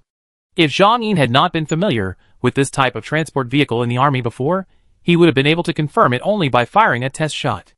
Just use Zhang Yin's original words. If the satellite system is used before the end of the world, even if it is 100 kilometers away, even if this is not the strongest rocket launcher, the error can be within 5 meters. It's just that the current environment is not as good as before. They don't have large-scale lethal weapons, and Jiangchen may not have them either. After determining the time for action, all parties began to prepare. Chen Yu saw Zhang Liping again. The wound on her foot had been bandaged. She sat in the corner in a daze, and didn't talk to anyone. The shock she received at that time was indeed great. Just as Yang Yu said, although she had learned boxing for 7 years, she was easily subdued when fighting with the leader of the other side at close range. Even if several men had not tried their best to hold the man, Zhang Liping would not have been able to escape alive. In the end, because he asked about Fang Xian's location, Ji Lin did not let anyone chase her. After all, there is a big difference between running away from a wolf and running away from a dog. They did not take Zhang Liping seriously at all. Now all of Zhang Liping's trusted subordinates are dead. Although there are still some of them in the camp at home, they don't listen to her orders. So now, Zhang Liping is like a zombie outside, and no one is happy to see her. Qin Yu and others squatted at the door of the abandoned house, checking the parts of the gun to ensure that there would be no jams when shooting. After loading the gun and loading the bullets, Qin Yu thought about it, and let the others go first. Then he turned and walked to the corner, squatted down, and handed over something in his right hand. A few seconds later, Zhang Liping raised her tired face and murmured at the gun in his hand. You still trust me? Qin Yu shook his head slightly and said softly, It's not all your fault. At this moment, Qin Yu did not tell her all the information. After all, many people around Zhang Liping did die, including Shen Ming. Then he continued, Of course, the main reason for the incident was that you did not obey orders and acted on your own, but we were far away at the time. Even if we were notified, it would take at least 9 minutes to rush over. And those people are not ordinary survivors. 2 of them are mercenaries, and the rest have received professional training. With your level at that time, it would be a miracle if you could hold on for 3 minutes. Although there were casualties in the hotel, Qin Yu did not vent his anger on Zhang Liping. Even if she did not reveal the whereabouts of the hotel, it is possible that others could have been there. What if it was Shen Ming? Unless Wei Yao was caught, Qin Yu would be sure that she would never surrender, but for others, Qin Yu was not sure. As he had always understood, no matter how big or small the war was, there would be sacrifices. If you want to win the battle at the lowest cost, you can only rely on the gap in equipment and achieve it through dimensionality reduction strikes. But with the end of the world coming, it is undoubtedly difficult to do this. Zhang Liping trembled and reached out to take it. Qin Yu shook his head again and said, Take it with both hands. From now on, this gun is your hope to survive. Only it can save your life. After listening, Zhang Liping wiped her hands on her pants and took the heavy pistol. As soon as she took it in her hand, she clearly felt something was wrong.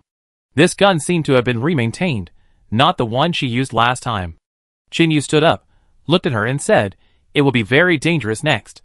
Are you willing to follow us or fight alone in this city? Hearing this, Zhang Liping looked down at the gun in her arms and murmured, Without going through hardships, I may never grow up in my life. Hearing this, Qin Yu did not despise this woman who was older than himself, but said solemnly, "Take care. If you can't hold on, go find Dr. Lin and others." After that, Qin Yu turned and left the abandoned car wash on the roadside. He did not tell the location of Yi and others, but only told Zhang Liping that she could go find them. In an area more than 10 kilometers away from the hydropower station, Qin Yu and his group were guarding the rocket launcher transport vehicle.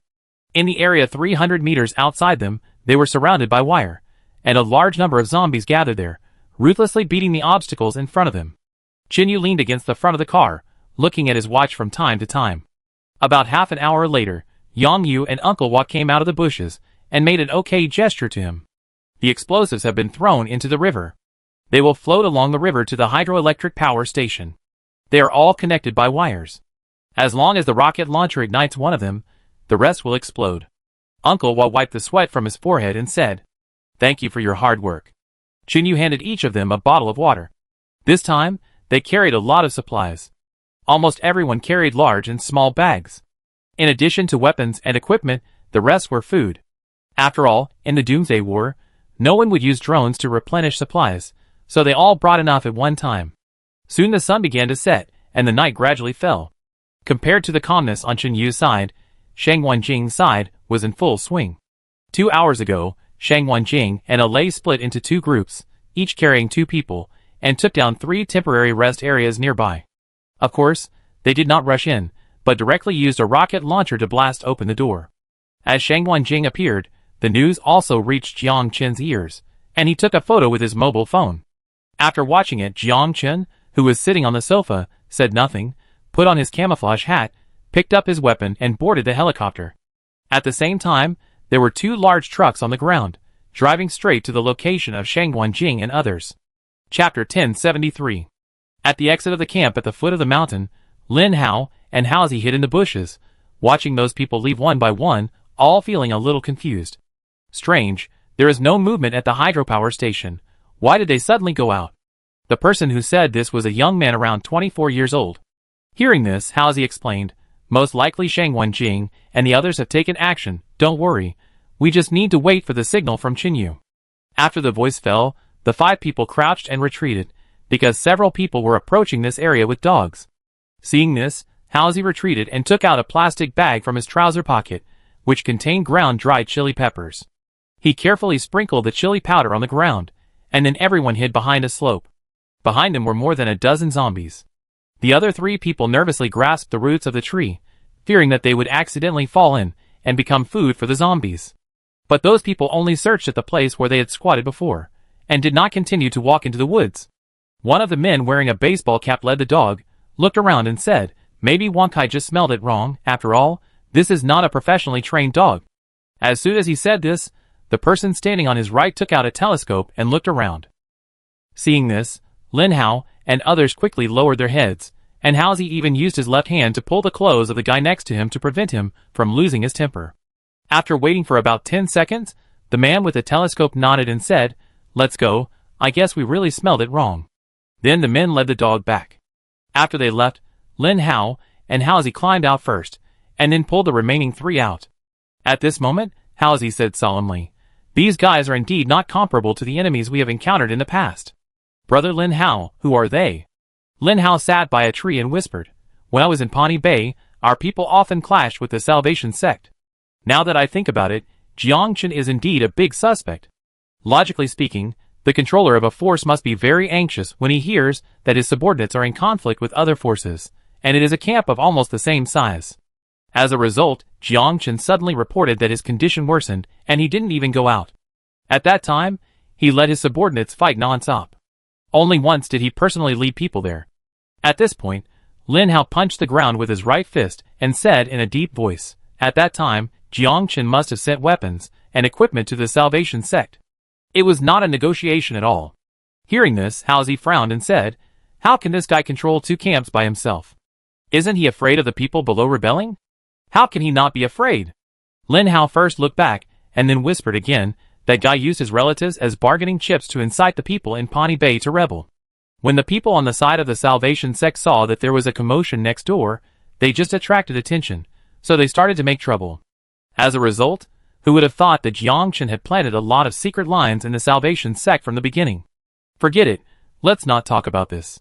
Anyway, I think Jiangchen should have arranged people to receive training a long time ago. We should all be cautious. Lin Hao waved his hand, not wanting to talk about this topic. After listening, Haozi nodded slightly and said, "It's better to be stronger. In the previous battles, I didn't even exert my strength in one of them, and those people died. Fortunately, Su Dali was chasing me, so I had a good fight." Although Haozi is not very active at ordinary times, once he fights with other forces, he will definitely be the first to rush forward. Then they quietly approach the enemy, looking for an opportunity to give them a fatal blow. Then Haozi arranged one person to be on guard, and the remaining 4 began to lie on the ground to rest and recover their strength. Because if nothing unexpected happens, it will be difficult to sleep well tonight. After Shang Wenjing and Lei were exposed, they did not stay for too long, but directly led those people to the target area. They did not even fight back in the middle, and completely used the abandoned cars and alleys on the street to hide. As time went by, those people stopped wasting bullets and began to outflank from other directions. But they completely underestimated the ability of the 2 people in front. Shang Wenjing and his apprentices investigated this area very carefully in the past 5 days. It is no exaggeration to say that they have a clear understanding of the time when the zombies wandering on the street will pass through a certain street. After following Hui Yao to the train station, Leander met Shang Wenjing and then left alone. It was not until a few hours later that everyone saw him coming back with a cardboard box. Although some people were curious about this, no one went up to ask. Only Qin Yu knew what was inside. It was a civilian aerial photography drone, much smaller, and unable to carry ammunition. Although Leander looked gentle and wore a pair of black-framed glasses, his level of mechanical skills was completely exaggerated. Slav was a big and strong man, but he was proficient in blasting and laying out various mines, including dismantling. Give him some alarm clocks and gunpowder, and Slav can create an accident as powerful as a C4 explosion. But Leander's international threat is even higher than Slav's.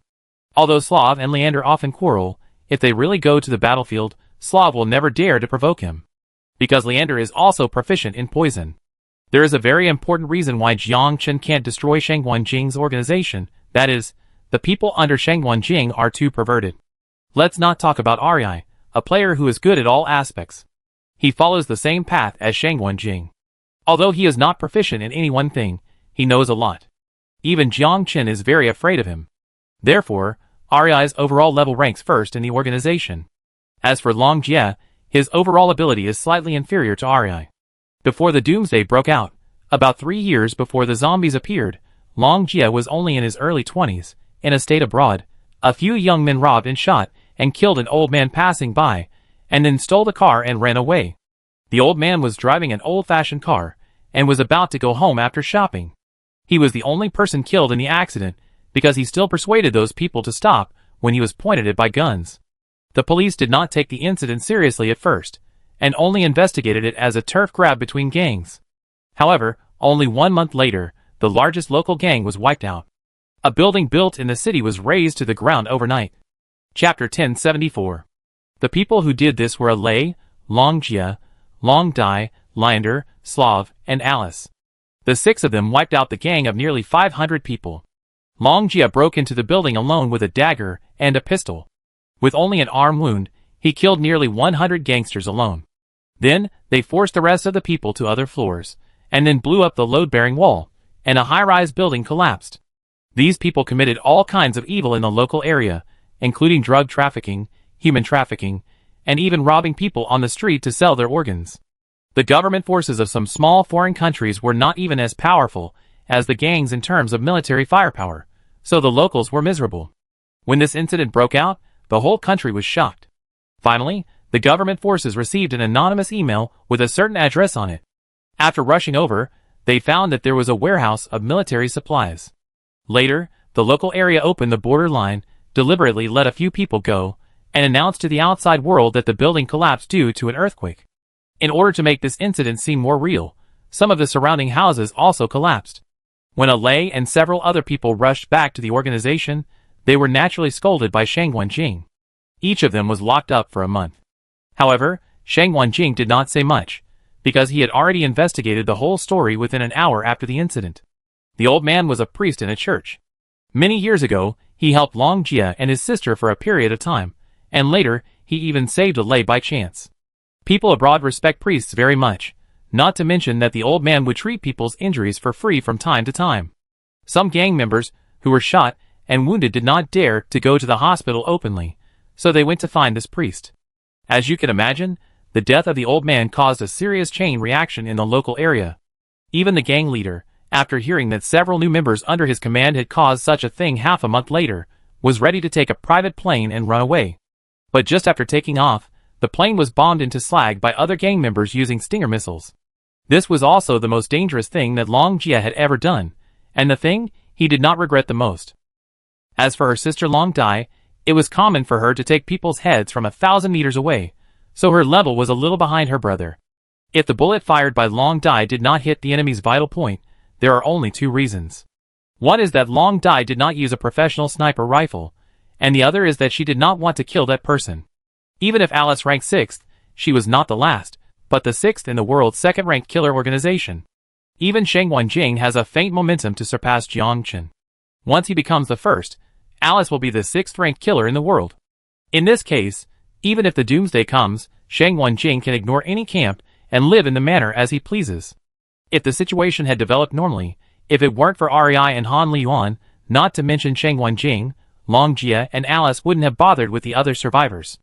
So at this moment, these 6 people, together with Sheng Wanjing, only 7 people, had made Jiang Chen's 3 temporary camps. A total of more than 90 people run around in circles.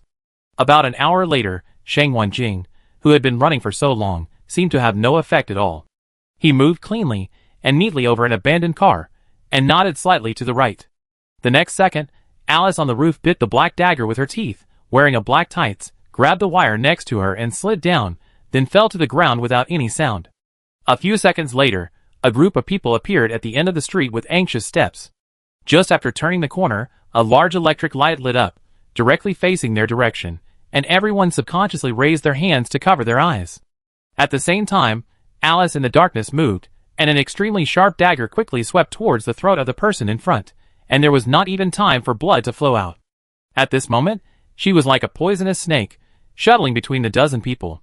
As she raised her hand and slashed, one person would fall to the ground. Someone who reacted quickly found something wrong and was about to reach out to grab Alice's shoulder, but she just moved slightly and broke free, and then stabbed the man's heart with a knife. Before the man died, he only saw a pair of golden eyes, as if staring at him without any emotion. In less than a minute, with the headlights affecting the sight of these people, the 10 people who chased Sheng Wanjing were solved by Alice, and even the dagger painted with special paint did not get a drop of blood. Sheng Wanjing signaled Slav to turn off the light, then walked out of the shadows, and said lightly, "Not bad, it only took 20 seconds. If you can improve your strength, you can move up one more place." Alice took off her hood, smiled at Sheng Wanjing, and said in very standard language, "If this happens, Slav will be unhappy." Then a man came over with a headlight and a battery in his right hand, saying, "In the words of the instructor's country, we are a family, and we don't speak 2 different languages." After saying this, Sheng Wanjing shook his head slightly and said, "It's not the past. I have always been a person of this country. If I hadn't caused such a big mess in a moment of impulse, why would I have been displaced abroad for so many years?" The other 2 heard this and fell silent. They knew very well that this was the instructor's heart knot. Although he managed to escape successfully, he had to change his appearance. "Okay, you 2 clean up the mess, I go to a lay to see." "Okay." Alice and Slav nodded and began to drag the bodies to the side. If there were other people present, they would have noticed that in addition to the fatal wounds, these people also had a small hole in their temples, as if their heads were pierced by some sharp weapon. And Alice, in addition to her terrifying survival ability, also had a strong tacit understanding of daggers and wires. It is no exaggeration to say that the dagger in her hand is equivalent to her own hand. But unfortunately, Alice was only familiar with her own knife, and her control over unfamiliar weapons was too weak, so she ranked last. When Sheng Wanjing started to clean up the tail, Alay followed his senior brother and started jumping from the electric pole to the roof of the abandoned car. Then the 2 of them rushed in with sharp machetes in their hands. Because they started from the corner, those people had no time to raise their guns and shoot. The most important thing is that when the enemy infiltrates the teammates, it is easy to hit your own people if you shoot at this time. If you hesitate, you will basically die. Chapter 1075. Lei and Long Jia attacked at the same time, and they took down the group of people with almost no effort. They were divided into teams of 10 people each. They originally thought that the remaining people could go to the front to encircle them, but they were completely tricked. Someone tried to resist, holding a nearly 40-centimeter machete across his head, but Lei chopped him with a single blow, making his palm numb and even unable to hold it at all. In less than a second, the sharp blade fell on the man's shoulder. The screams resounded in this abandoned street overgrown with weeds, attracting the attention of a large number of zombies. Due to the recent activities of a large number of survivors in the city, and the fact that Jiang Chen's people would drive around from time to time, more and more zombies began to appear. The zombies in the abandoned stadium before were only in a certain area. The size of this coastal city was completely beyond the imagination of Chenyu and others, and it was far from the county towns they had encountered before. In the Doomsday, the more such cities there were, the more zombies there were. Even though Lei and Long Jia were agile, they did not dare to stay in such a place for too long. So after getting rid of the last person, the two quickly searched for the only intercom and quickly left the area. About half a minute later, the dense zombies walked out of the alley, and walked towards the bodies on the ground that had not yet transformed. But when Lei ran past an abandoned house, an aluminum alloy ladder leaning against the wall attracted his attention. Not only him, but even Long Jia stopped, and his expression became very solemn. Long Jia took out a flashlight from his pocket, shone it on the stairs that were about the same height as his body, and said in a deep voice, "Why do these footprints look a bit like zombies crawling?" Hearing this, R looked around, squatted down and looked at the dust on the ground for a few seconds, stood up and said, "No matter whether it is a zombie or not, it should not be a human crawling. In the current environment, no one dares to travel barefoot in the abandoned city." Long Jia turned off the flashlight, turned around and looked at a zombie with a crooked body dozens of meters behind him, and said seriously, "These things have been hungry for almost 2 years, can they even climb? It's better not." R continued to run towards the front interface without stopping. At this time, Long Jia thought about it, grabbed a handful of ash from the ground, sprinkled it on the footprints with rotten flesh, and then followed the eldest brother to leave. At the same time, in the dark night, an armed helicopter quickly approached a certain area. After the helicopter flew for a distance, the pilot suddenly turned his head and said, "Brother Chen, the zombies over Pawnee Bay are moving." As soon as these words came out, the man sitting in the cockpit picked up the telescope and looked down. Because the light was not very good, Jiang Chen could not see why they were moving. Putting down the telescope, Jiang Chen did not speak, but nodded slightly to his confidant beside him. Seeing this, the confidant took out the walkie-talkie and directly called the people who stayed in Pawnee Bay, and then simply asked them to investigate the reason why the zombies went back. After everything was arranged, Jiang Chen spoke, but his voice was a little hoarse. "Go to the northwest apron." The pilot was slightly startled when he heard this, and asked bravely, "Brother Chen, why did your voice change?" The next second, the confidant behind him said coldly, "Don't ask if you shouldn't ask." "Yes. Yes." The driver's forehead was covered with cold sweat, and he continued to concentrate on driving the helicopter. After a while, the helicopter landed more than 10 kilometers away from Shangwanjing and others, and then stopped. This place is located on the roof, with good visibility. There are a large number of zombies gathered on the ground below, conservatively estimated to be more than 1,000. Jiang Chen led his men downstairs without any intention of taking any action. At this time, the confidant was also calling Ji Lin again and again, but there was no response. Finally, after the 12th call, Jiang Chen, who was sitting on the sofa wiping the knife, put down the knife and said calmly, "He has probably been caught." Hearing this, the confidant turned his head and looked around to confirm that there was no one else, then walked over and slightly bent over and said, "Master Han, do you want to arrange someone to rescue him? There is nothing to save. You can't catch the wolf without sacrificing meat." The person sitting on the sofa at this time was none other than Ding Han. Although he was wearing a carefully made human skin mask, and his similarity to Jiang Chen was more than 90%, there was still a difference in his eyes. During these 5 days, Jiang Chen worked hard in the Underground Research Institute, and finally managed to make a mask. If it was before the end of the world, with the equipment and the organization, Jiang Chen could change his appearance into another person in half an hour. Because he got a train when he returned to China, Jiang Chen brought more people and equipment than Sheng Wenjing. He even brought back many precision weapons, but he couldn't restore the network and satellites, so they were of little use. Let's not talk about anything else. For example, the equipment for printing masks has no computer to help analyze people's facial data. If you want to reprint, You need to fine-tune the data again and again. Compared with Shang Wenjing's search for zombies with similar body shapes, Jiang Chen doesn't need to spend so much energy. A mask is enough.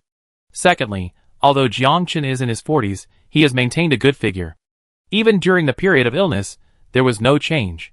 So when he stood with Ding Han, his body shape and height were exactly the same. Now Ding Han was wearing a mask, and was about to meet Shang Wenjing on behalf of Jiang Chen. Qin Yu and his group were guarding the open space, halfway up the mountain. They had killed more than a dozen zombies, but still had not received Shang Wenjing's notice to take action. As the time was approaching late at night, Qin Yu became more and more uneasy. He was unwilling to sit and wait for death, so he said a few words to Zhang Yin. Zhang Yin nodded, got into the transport truck and started it, while Yi Jishu also got into the co-pilot. After the car drove away, another truck came from Dazhuang and parked it in the previous open space. From a distance, the two cars looked similar in shape, and both were covered with gray tarpaulins. Just after Dazhuang got off the car, a few minutes passed. At the foot of the mountain, a few hundred meters away, a special shell suddenly whistled and flew straight into the air.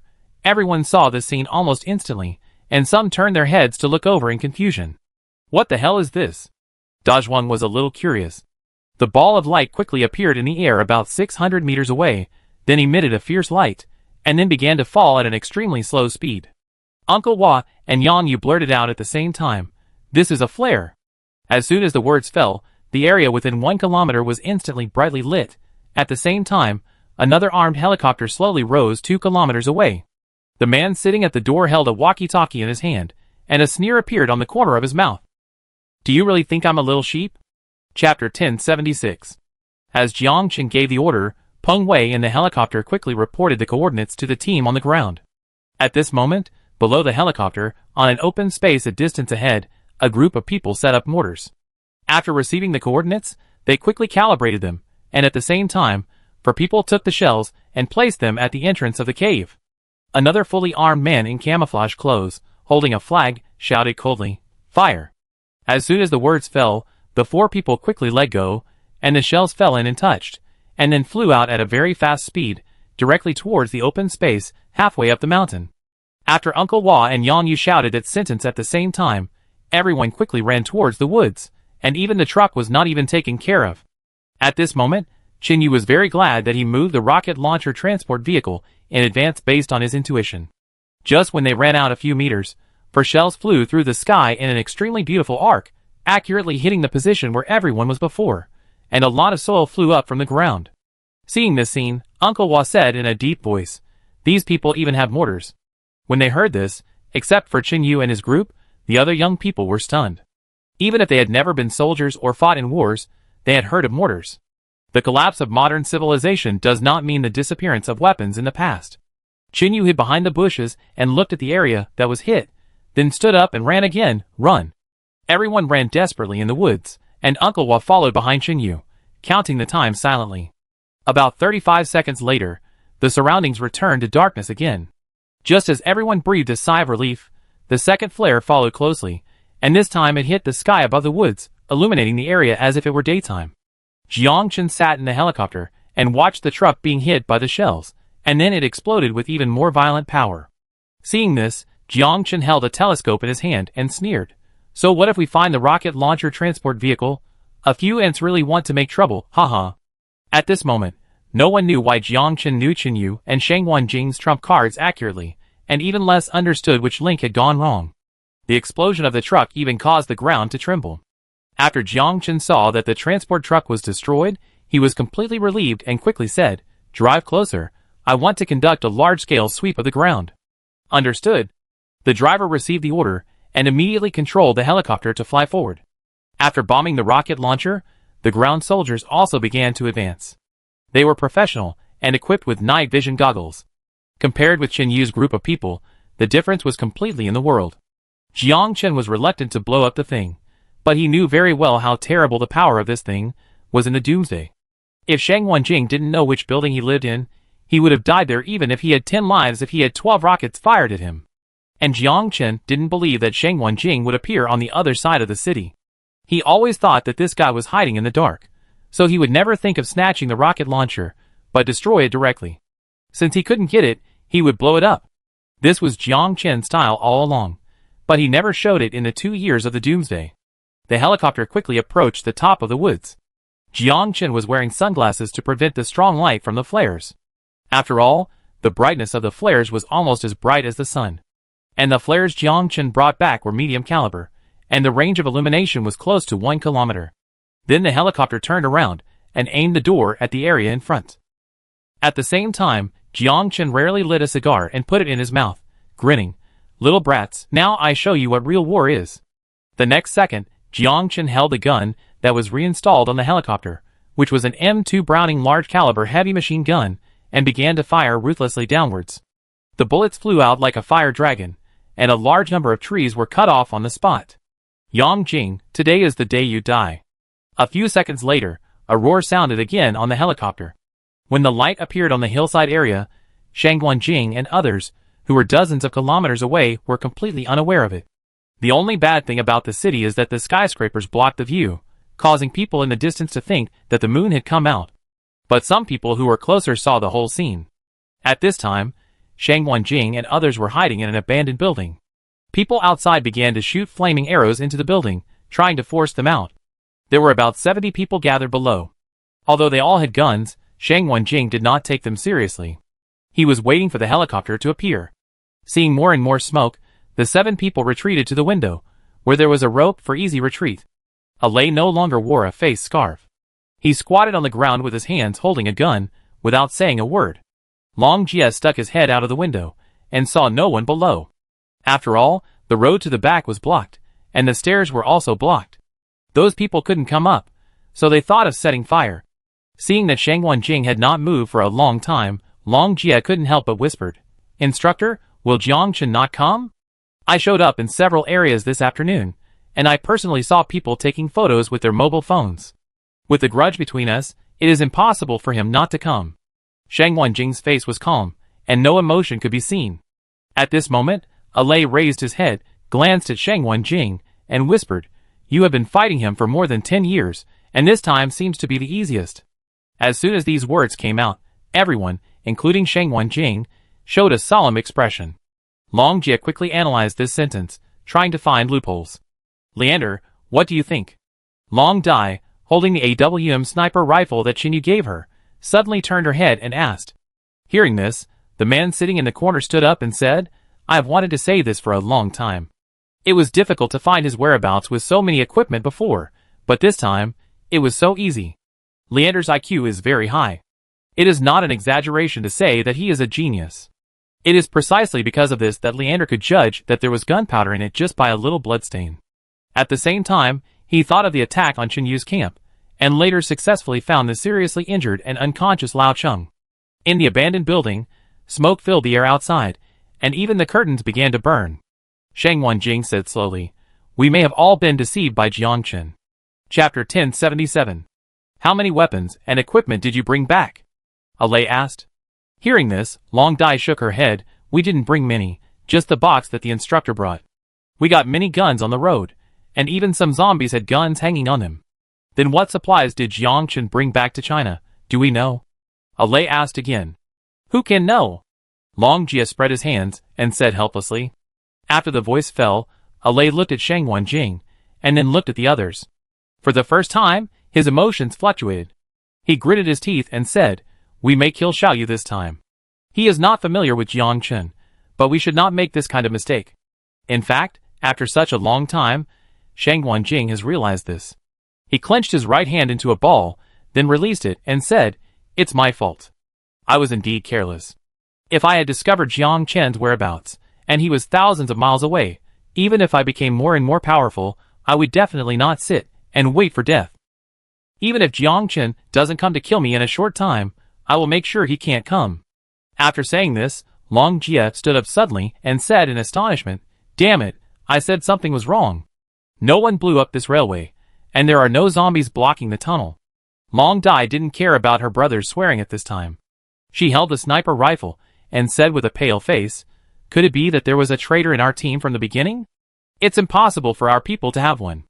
Shangguan Jing shook his head, his eyes wandering, and said, "The last time Jiang Chen's people came, they accidentally fought with us, and there was a guy among them who was problematic. He was probably someone close to Jiangchen. I guess Jiangchen knew at that time that we were short of manpower. Leander pushed his glasses and said, "At this time, we will definitely recruit other survivors on a large scale, but there is one kind of people we lack the most." The others looked at him, took a deep breath, and said at the same time, "Tools to transport a large number of survivors, and drivers." When Xin Yu and his group were shot around, when Shang Wanjing and others finally found something wrong, they were in a car wash that had been abandoned for a long time in the abandoned city. Zhang Liping looked at the zombies gathered outside the door, and stood up with her hands on the wall. Then she calmly put the pistol on her waist, and then her right hand fumbled around the left side of her neck for a while, and then tore off a human skin mask. A younger face was exposed in front of all the zombies. If Lin Hao and Ji saw this person at this time, they would probably jump up on the spot. Because the person who was in the abandoned car wash was none other than Liang Ting, who was also in a high position in Pawnee Bay a long time ago. When the riots just happened in Pawnee Bay, Liang Ting was shot in the chest and fell into the sea in the chaos in front of many survivors. But just a few minutes later, she was salvaged and a needle was pierced in the chest. Liang Ting was alive again. Then, according to someone's instructions, Liang Ting led a few people and drove 2 trucks, carrying a lot of gasoline, and the ears and eyes of the people in the car were blocked. In this way, the car drove a long distance and then stopped outside a certain area. Overnight, hundreds of zombies attacked the camp. And by chance, a group of survivors passing by rescued them. Then, without any effort, a group of people joined in. And just a few days later, a woman named Zhang Mei, the leader of the group, was bitten in the abdomen by a zombie and died. At the same time, there was another girl named Liang Ting in the camp, who was bitten beyond recognition. The survivors were panicked and didn't know how to survive, but at this time, a woman named Zhang Liping appeared. At this time, Qin Yu had not even started training again. Through investigation, Liang Ting completely merged the experiences of the 2 female survivors together, and in a blink of an eye, it became her experience. And in order to prevent exposure, the people who had been brought there before basically did not communicate with her. In this way, Liang Ting replaced someone else's identity and began to develop a force under the name of Zhang Liping. Because she had survived in Pawnee Bay, Liang Ting's ability was far beyond that of other survivors. Whenever anyone asked, she would just say her name was Zhang Liping, and that she worked in the railway department before. Even in the end, the people around Liang Ting really trusted her more and more. As time went on, Liang Ting was actually reluctant to sacrifice these people, but there was no way, because her life was saved by Jiangchen. If it weren't for Jiangchen's help before the end of the world, Liang Ting might have been sold to some uninhabited island and never returned to the land. She was similar to Yiqian. Both of them stayed with Jiangchen to repay his kindness, but they didn't know each other at all. This is also the reason why Jiangchen is not worried about Lin Hao or others turning against him. After all, it is no exaggeration to say that many of the senior executives of Pawnee Bay were arranged by Jiangchen. The key is that they don't know each other. Even if one of them is exposed, the other will not have any problems. But at this time, in the corner of the abandoned house, Liang Ting held the wall with her hands, but her eyes began to flicker, and another person's figure appeared in her mind. She took a few deep breaths, picked up a wooden stick from the ground, and limped towards the back door. A few seconds later, Liang Ting took off the watch, pried it open with a dagger, and then placed an object about the size of a mung bean on the ground. Then she took out the button battery, pulled out a very thin copper wire from the strap again, and connected the object to the battery. Soon the instrument on the ground began to flash, and Liang Ting leaned against the wall and began to close her eyes to rest. A dozen zombies around were slapping the iron bars, trying to rush in. After about a while, Liang Ting heard the sound of a corpse falling to the ground, and then slowly opened her eyes. 4 men wearing camouflage clothes on motorcycles appeared. Seeing this, Liang Ting felt mixed emotions, because these people were the warriors trained by Jiangchen. Since they just returned to China, Jiangchen has been searching for suitable candidates in secret, and has formulated a training plan. Those who can be selected have experienced the betrayal of relatives and brothers in the doomsday, or their loved ones have been brutally killed. Some of them were completely unable to keep their supplies, and were finally robbed by bad guys, causing their wives and children to starve to death. These people have one thing in common, that is, they are powerless against the cruelty of the doomsday, and Jiangchen will bring people to show up at this time, provide weapons and manpower, and let them go to revenge themselves. In the end, Jiangchen will brainwash them, and over time, they will work for him wholeheartedly. Chapter 1078. Su Liangting put on her helmet and sat on the back seat of the motorcycle and was picked up by someone. Neither Qin Yu nor Shang Wenjing seemed to know anything about this. But just after the motorcycle left the block, a sneaky figure slipped down from a big tree a few dozen meters away. He held a telescope in his hand, and there was a hint of anger on his face that he couldn't control. This person was not very old, about a teenager, and his face still looked a little childish, but because of the influence of the doomsday environment, his skin color was getting darker and darker. The person who appeared here was none other than Yu Feng, who was left by Qin Yu with the old people and children. At that time, the others didn't quite understand.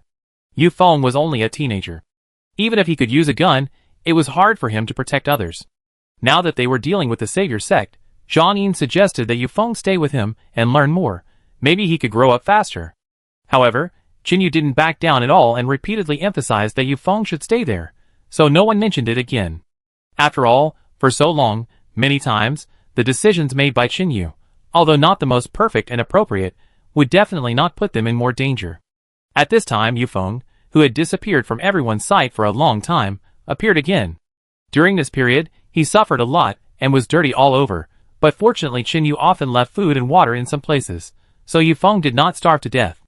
After climbing down the tree, he did not stop at all, but turned around and ran towards an alley in a certain direction, then climbed over the wall, where a car happened to be parked. After squatting down and feeling around inside the rear wheel, Yu Feng took the car key, opened the door and got in. Then he opened the sun visor, and there was a piece of paper stuck inside, which detailed how to start the car and use the car radio. Following the steps, Yu Feng began to execute nervously, but his hands were shaking uncontrollably. Because at this moment, he was surrounded by dozens of zombies. If it was Chen Yu or Zhang Yin who were surrounded by zombies in the car, it would be difficult to deal with it, not to mention Yu Feng, who was a child. After adjusting the frequency several times, Yu Feng still couldn't get it right, and the zombies kept knocking on the door, making him a little irritable.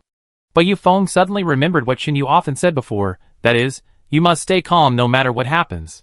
Fear will only make him more vulnerable. Thinking of this, Yu Feng took out a tissue from the armrest, tore it open, crumpled it into a ball, and stuffed it into his ears, then relaxed his breathing rhythm and adjusted it again. In the woods, dust was everywhere, and broken trees were everywhere. Qin Yu and his men hid in a pit, and barely avoided this round of shooting. But one of them ran a little slower, causing his thigh to be swept. You know, this is not an ordinary machine gun. When the bullet hit the side, the powerful force instantly blasted through the tree as thick as an adult man's arm. When the bullet hit the man, the part below the calf was directly broken into pieces. Fortunately, Qin Yu's reaction speed is much better than before. He quickly knocked the guy who was hit unconscious with a palm to prevent him from stopping howling. At the same time, he grabbed the shoulder with one hand and lifted it up, then carried it and started running wildly. At this moment, Qin Yu sincerely thanked Han Liyuan for his help. It was because of her suggestion that Qin Yu personally went through nearly half a year of devilish training, which led to a considerable change. In the past, Qin Yu had no problem carrying a person, but it was absolutely impossible for him to lift one person with one hand or even carry him to run. After the first round of shooting, the helicopter drove away again. Jiang Chen also knew that it was difficult to kill a pervert like Shang Wenjing with this kind of strafing, and the next ground advancement was the highlight. Everyone hide, Uncle Hua will deal with the emergency on the battlefield, and quickly ask someone to hold the wound and start to stop the bleeding. Yang Yu's face was covered with camouflage. He held the sniper rifle diagonally and said with gritted teeth, "Damn, if this thing hits a person, 3 bullets can smash the body into pieces." Who is this damn Jiang Chen? Qin Yu wiped the blood on his forehead. It was not his, but it was spilled on his body when he carried the person before. He held the walkie-talkie in his right hand and stared at it intently. I clearly told Yu Feng to keep an eye on Zhang Liping, but strangely, it was already midnight, and there was still no movement from Yu Feng's side. Just as Qin Yu was about to put away the intercom and go out with Yang Yu to set up the trap, a voice came from the intercom. "Brother Chen." A somewhat weak voice sounded. Hearing this, Qin Yu raised his hand to signal everyone to be quiet, then he pressed the switch and whispered, "What's going on, Yu Feng? Did you have an accident? The radio of that car was broken, I wasted a lot of time, and in the end many zombies surrounded me."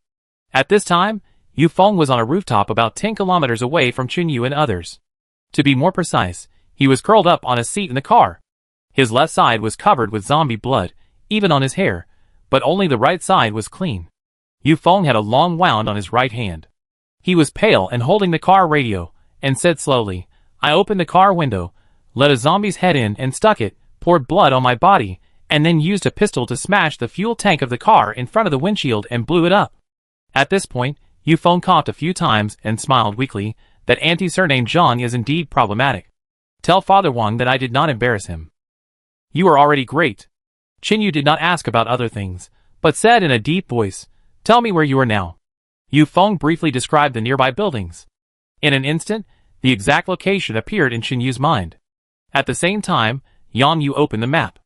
With the help of the moonlight, Qin Yu took a quick look, then reported a string of numbers and said, Hu Yao is not far from you. Quickly call her to pick you up.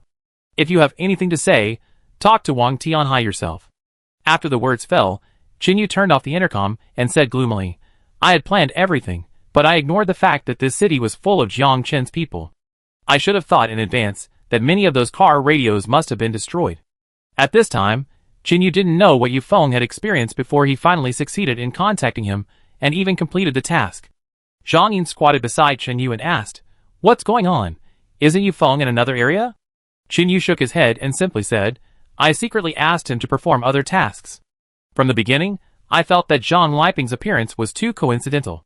We need to travel long distances, and she, a former railway department leader, suddenly appears from nowhere.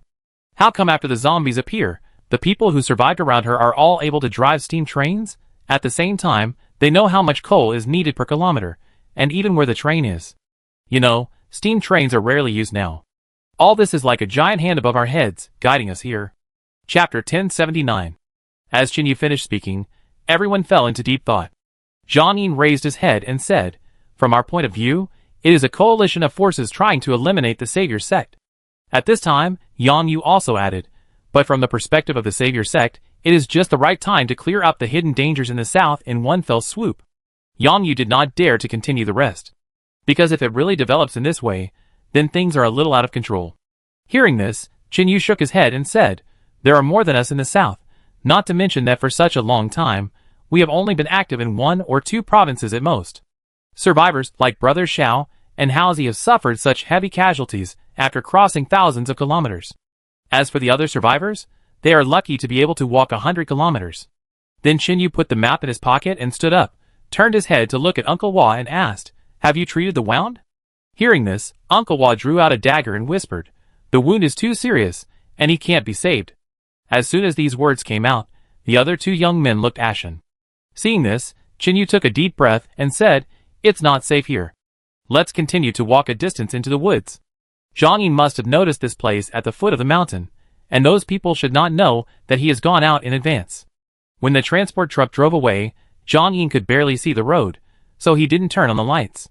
In addition, the light was good, so he drove out smoothly.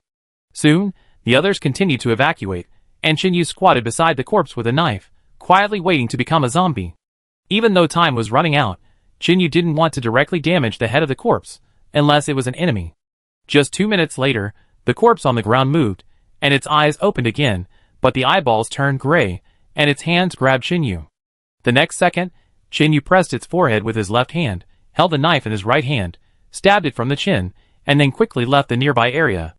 Halfway down the mountain, Jiangchen had people surround the nearby exits, with one person standing every 7 meters. At the same time, more than 20 people were fully armed, holding guns in both hands, and bending their bodies slightly, and entered the woods in an orderly manner. After Shang Wanjing and the others imagined the worst outcome, they quickly left the building.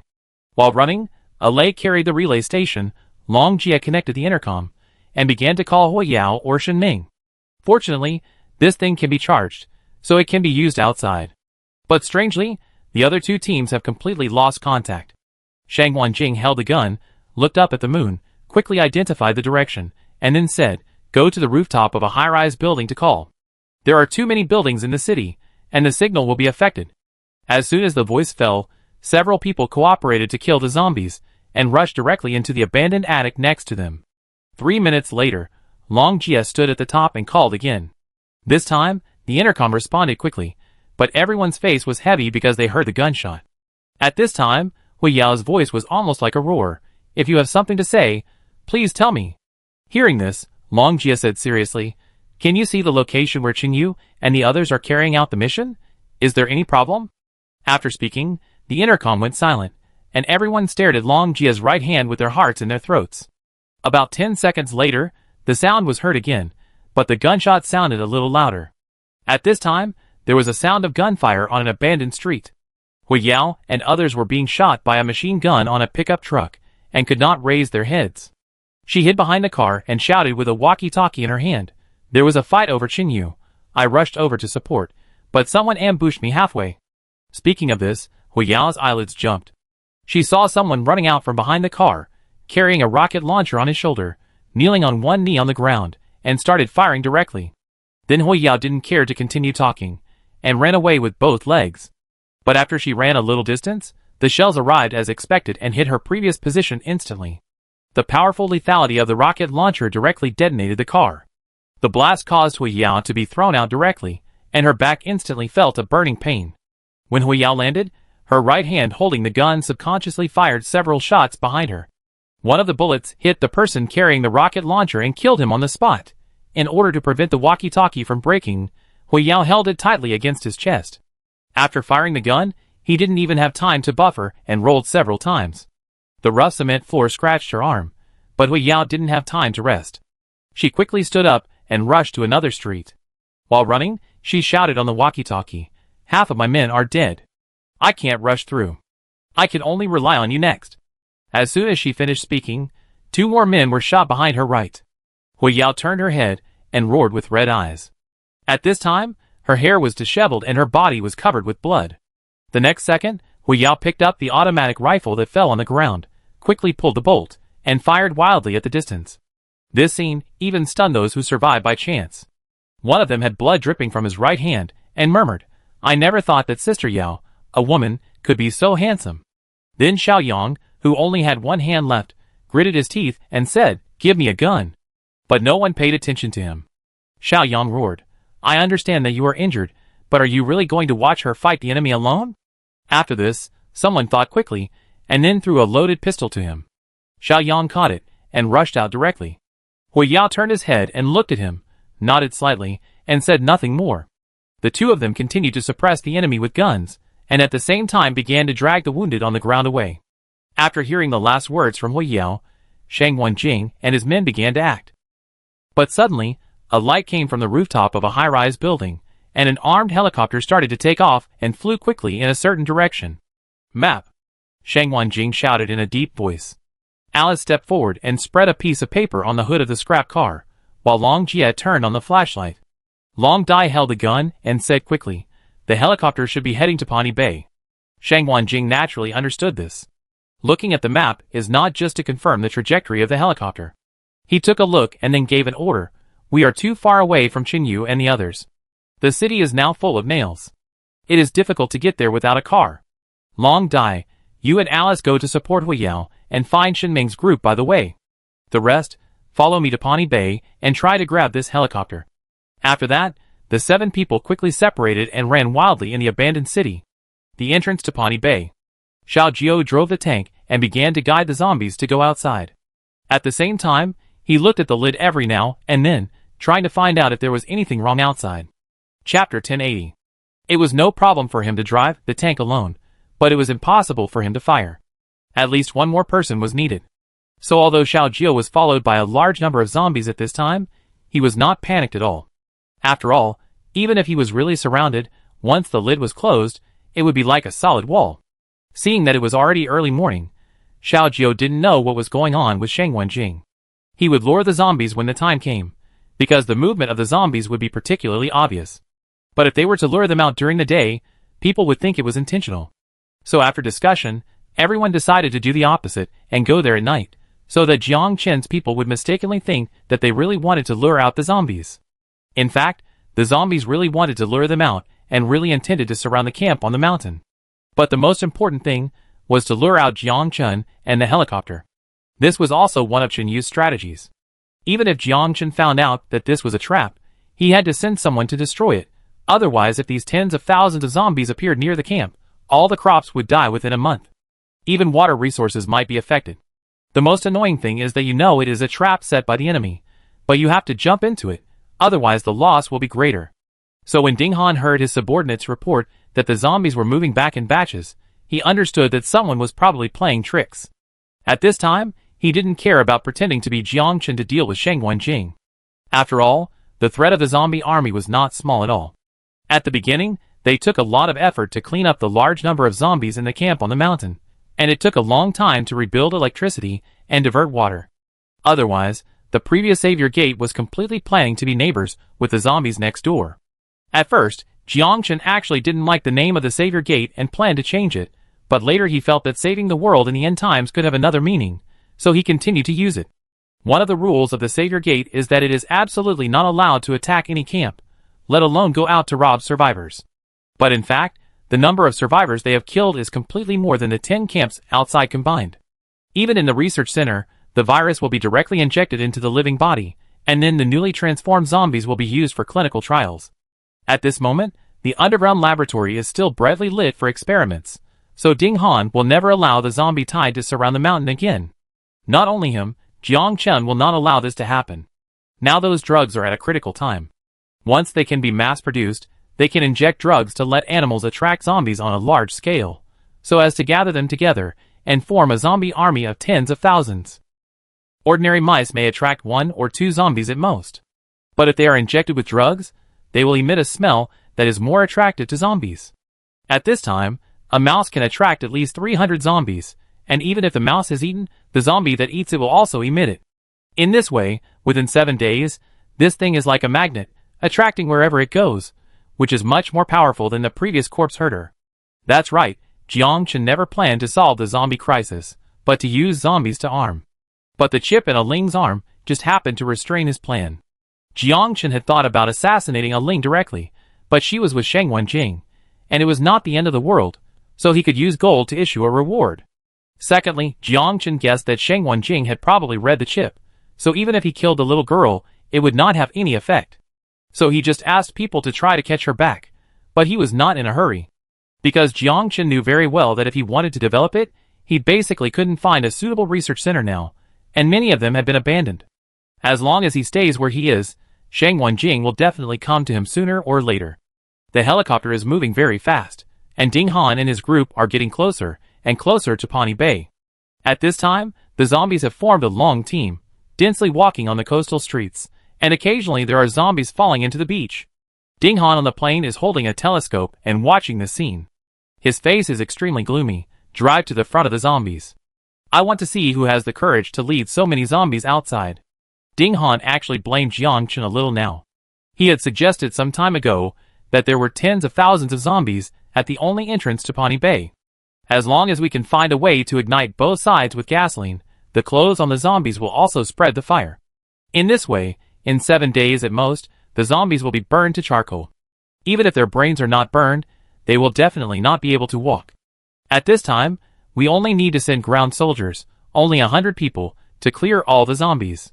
But Jiang Chen completely rejected this proposal, saying that the zombie army is also a force. If controlled properly, the power of zombies is no less than that of missiles. Since Jiang Chen found the armed helicopter, he has taken zombies less seriously.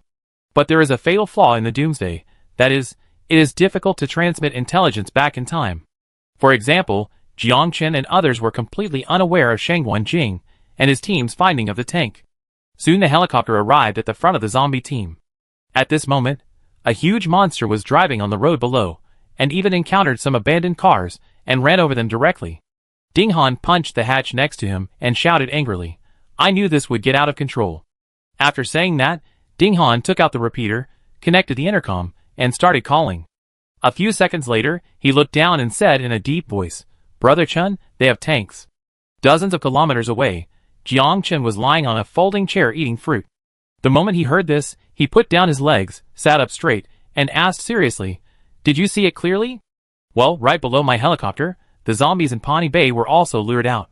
Because the zombies themselves made a lot of noise, and Xiao Jiu had to concentrate on driving the tank alone, he didn't hear the helicopter appear above his head at all. Jiang Chen was silent for a while holding the walkie-talkie, and then he quickly said, "How many air-to-ground missiles are left on your helicopter?" "Only 1 left, and I haven't had time to go back to replenish it."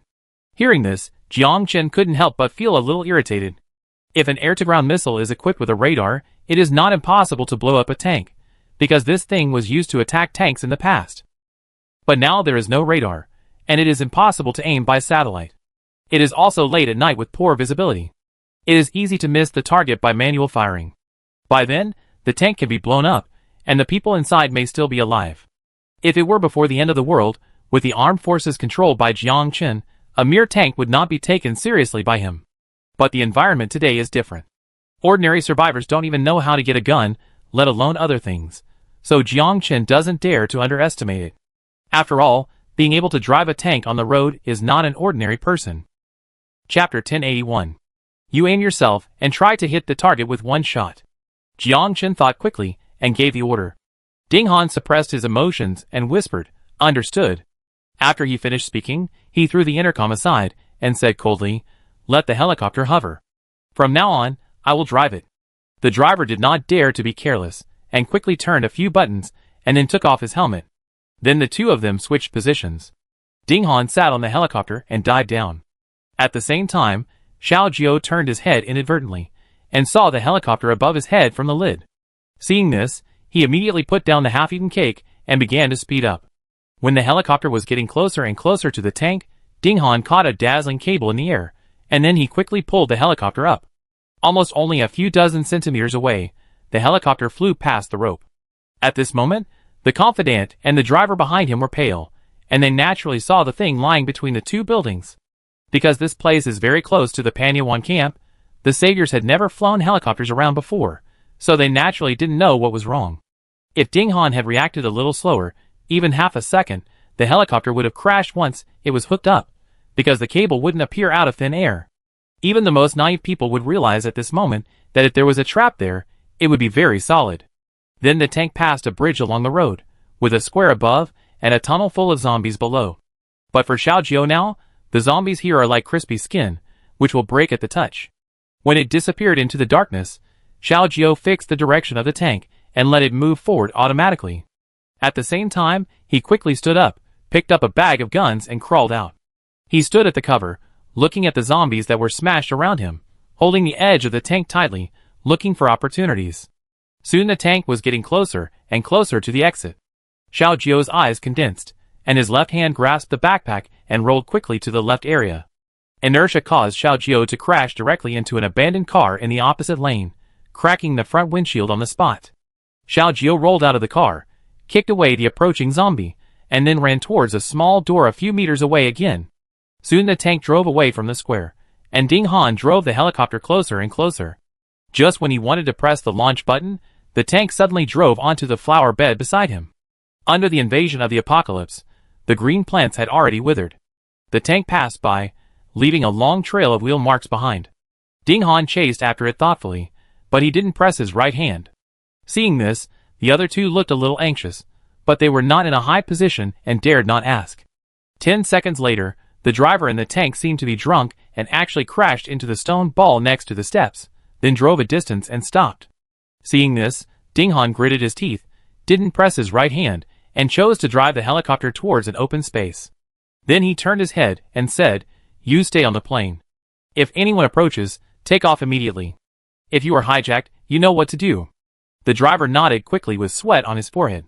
He looked at the button under the seat, which controlled the explosives tied to the car. Just press it, and the propeller will be blown into parts.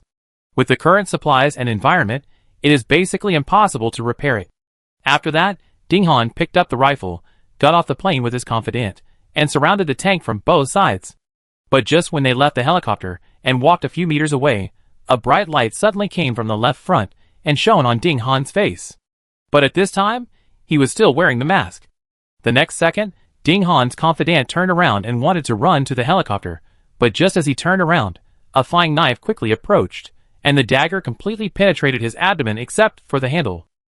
At the same time, Alay walked out slowly from the back of the helicopter. The helicopter pilot had a dagger on his neck. He wanted to press the switch, but as soon as his left hand moved, Long Jia lifted it out like a chicken. The pilot wanted to beg for mercy, but his neck had already been broken by Long Jia. After destroying the head of the corpse, Long Jia wiped the dagger while walking out of the tail of the helicopter and said with a smile, "Jiang Chen, do you miss your grandpa?" Ding Han, didn't feel anything when he saw Lei, because it was early in the morning, and he rarely fought with Lei, so the two were not very familiar with each other. Except Shang Wanjing, no one else knew Ding Han's existence, so the last time Shang Wanjing and Long Jia attacked together, they almost suffered a loss in a 2-on-3 situation. They never expected that the survivors they met in the zombie environment of the Doomsday were actually old opponents, which led to injuries. But after Long Jia appeared, Ding Han's face began to become solemn. But soon, he began to plan to escape, because Ding Han heard another person's voice.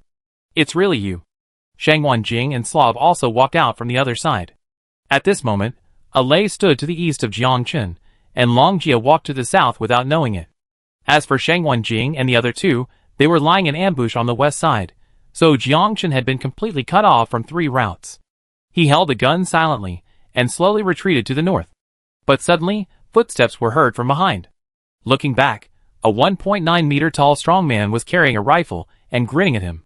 "I want to know, since you like to control other people's lives and death so much, have you thought about how to die today?"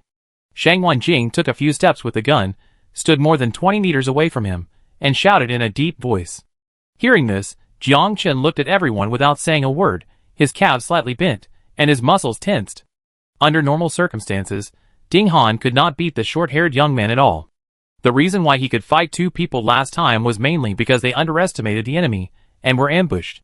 Although Ding Han was good at killing, he had no confidence in avoiding the guns of 4 people. The square fell into silence. Ding Han took a deep breath, tore off his face props, and said in a deep voice, "I am not Jiangchen." At this time, Ding Han was also very annoyed. He was reluctant to blow up the tank directly at that time, so he planned to hide himself and keep it as a trump card in the future. Because as time went on in the Doomsday, Ding Han actually couldn't see through Jiangchen. As long as human beings, they would not think of using zombies to arm their camps. It is conservatively estimated that there are billions of zombies in the world. Who doesn't want to kill one when they see one? Keeping them around will inevitably get out of control. Chapter 1082. Hearing this, Shang Wanjing squinted his eyes slightly in the light of the headlight and looked at him for a while, saying, "I remember, you looked familiar to me before. What was your name?" "Ding Han, right? You want to kill Jiangchen, but he's not here." Ding Han raised his left hand, squatted slowly with the gun in his right hand, put the gun on the ground, and then kicked it far away. At this moment, he had to raise his hands and surrender, because Ding Han knew very well that if it were any other survivor, he would have a chance to struggle. But Shang Wanjing had been fighting with Brother Chen for so many years, and he was definitely not a vegetarian. Shang Wanjing chose to take him down at close range before. Ding Han guessed that the reason was probably to save bullets. But he suffered a loss at that time, and now that the two sides meet again, Ding Han does not think that Shang Wanjing will come up to him and confront him head-on. So at the critical moment, it is not shameful to give in, at least Ding Han thinks so. Shang Wanjing took off his hat and threw it away, smiling. "You are very tactful." Ding Han looked at the other 3 people from the corner of his eyes, but his face became more and more gloomy, because he could feel that the people standing in the 4 directions of southeast, northwest, and northeast were absolutely top-notch. Everyone looked calm, but if Ding Han made any move, bullets would fly from 3 directions within a second. He closed his eyes and took a few deep breaths, then threw away the mask and gritted his teeth and said, "I won't help you deal with Brother Chen. Give up this idea as soon as possible." "I know." Shang Wanjing shook his head slightly and slowly picked up the gun in his hand. Then he said calmly, "I also know that you must know many secrets of the Salvation Sect. You should know who I am." Ding Han looked at him with a cold smile. Although he surrendered, he would never kneel down and beg for mercy. "Yes." Shang Wanjing looked at the blond man and said softly, "Ordinary interrogation is useless to you. We can only torture you slowly." Speaking of this, Shang Wanjing took another step forward and said, "But the problem is that we are very short of time now, so we don't have time to play with you slowly." Ding Han squatted down, picked up the dagger that his confidant had stuck in his stomach, and said in a deep voice, "Fight me one-on-one if you dare." Shang Wanjing scratched his ear with his left little finger, then flicked it. He smiled and said, "Are you worthy? Even if it's a one-on-one fight, Jiangchen has to come." Today, standing here, do you really think this is a fight between street thugs? After the words fell, the other 3, Xiaojiu, Lei, and Long Jia, raised their guns at the same time. Shang Wanjing grinned and said, "Have a good journey." After that, he also pulled the trigger. The 4 aimed at Ding Han's body from 4 directions and shot quickly. Ding Han had just taken half a step when his whole body was pierced by bullets. He stretched his right hand forward and looked at Shang Wenjing, and fell down with an unwilling look on his face. Then Long Jia stepped forward and shot him in the head with a pistol, and then Lei shot him in the chest. After the fight was resolved, Long Jia said seriously, "Damn it, this guy's close combat skills are not weaker than mine. I almost suffered a big loss last time. If I wasn't in a hurry today, I really wanted to practice with him." Hearing this, Shang Wenjing stood next to the corpse with a gun and said calmly, "On the battlefield, if the bullets were not used up, who would fight you 1v1 in close combat? Are you daydreaming?" "Oh, instructor, I was just talking casually." Long Jia laughed and didn't care at all. Originally, he was a little worried about how to deal with this golden-haired guy, but he didn't expect that this guy would pretend to be Jiangchen. And what a coincidence, this guy was greedy, and didn't blow up the tank in the end, but left the helicopter instead. All this was out of their plan. At this moment, Long Jia began to understand why many people who were stronger than Qin Yu still followed him wholeheartedly. Because before this, Qin Yu had said that any plan that was set in stone would actually change in the end due to various events. Instead of executing it unchanged, it is better to adapt to the situation. The cable between the two buildings was also made by Qin Yu and his men in the middle of the night. His original words at that time were, "I don't know how strong Jiangchen and his people are, but I know human nature very well. The temptation of tanks in the doomsday is no less than that of helicopters." Unexpectedly, Qin Yu was right.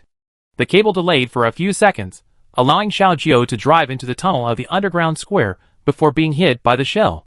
Long Jia kicked the corpse on the ground with his foot, curled his lips, and said, "This guy seems to be the most powerful person under Jiangchen. I didn't expect him to die so easily. I even suspected that he was dreaming." Lei had no expression on his face. He stared at the corpse on the ground and whispered, "He is very strong, but we are not weak either." Xiao Jiao laughed and said nothing. Although he was also curious about how likely he was to win against the blonde man in close combat, fighting was going on everywhere at this time. The situation was urgent, and there was no need to fight with fists if it could be solved with guns. Then several people quickly packed up, Shang Wenjing took the others on the helicopter, and Lei became the pilot, driving the plane quickly towards Qin Yu. Xiao Jiao stayed where he was, using a knife to cut the bodies apart, throwing the flesh and blood outside to prevent the zombies from coming to surround the tank. Then he found some railings to surround the tank to prevent too many zombies from gathering later. The tank might be repaired. After all, if it can be broken by hitting a flower bed, it is not a tank. Camp at the foot of the mountain. Lin Hao and Haozi waited for a long time, and then two large trucks drove away, and then they were not prepared to wait any longer. Qin Yu also said that when the plan is not implemented smoothly, we will each do our own thing and meet up at the end. Haozi gritted his teeth and gave an order, "Move." After the words fell, the three cut the ropes, and the zombies covered with sugar began to walk out slowly. Lin Hao and Haozi walked in the bushes on both sides of the road, throwing rat meat on the road as they walked. For Haozi, he had many ways to catch this thing in the sewer, so he didn't worry about how to attract zombies.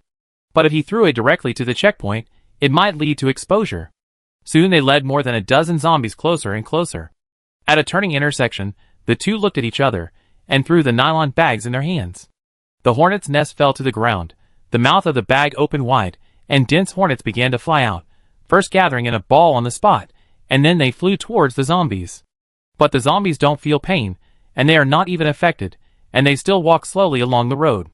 As for the rats, they ran far away, fearing that they would be targeted by these hornets.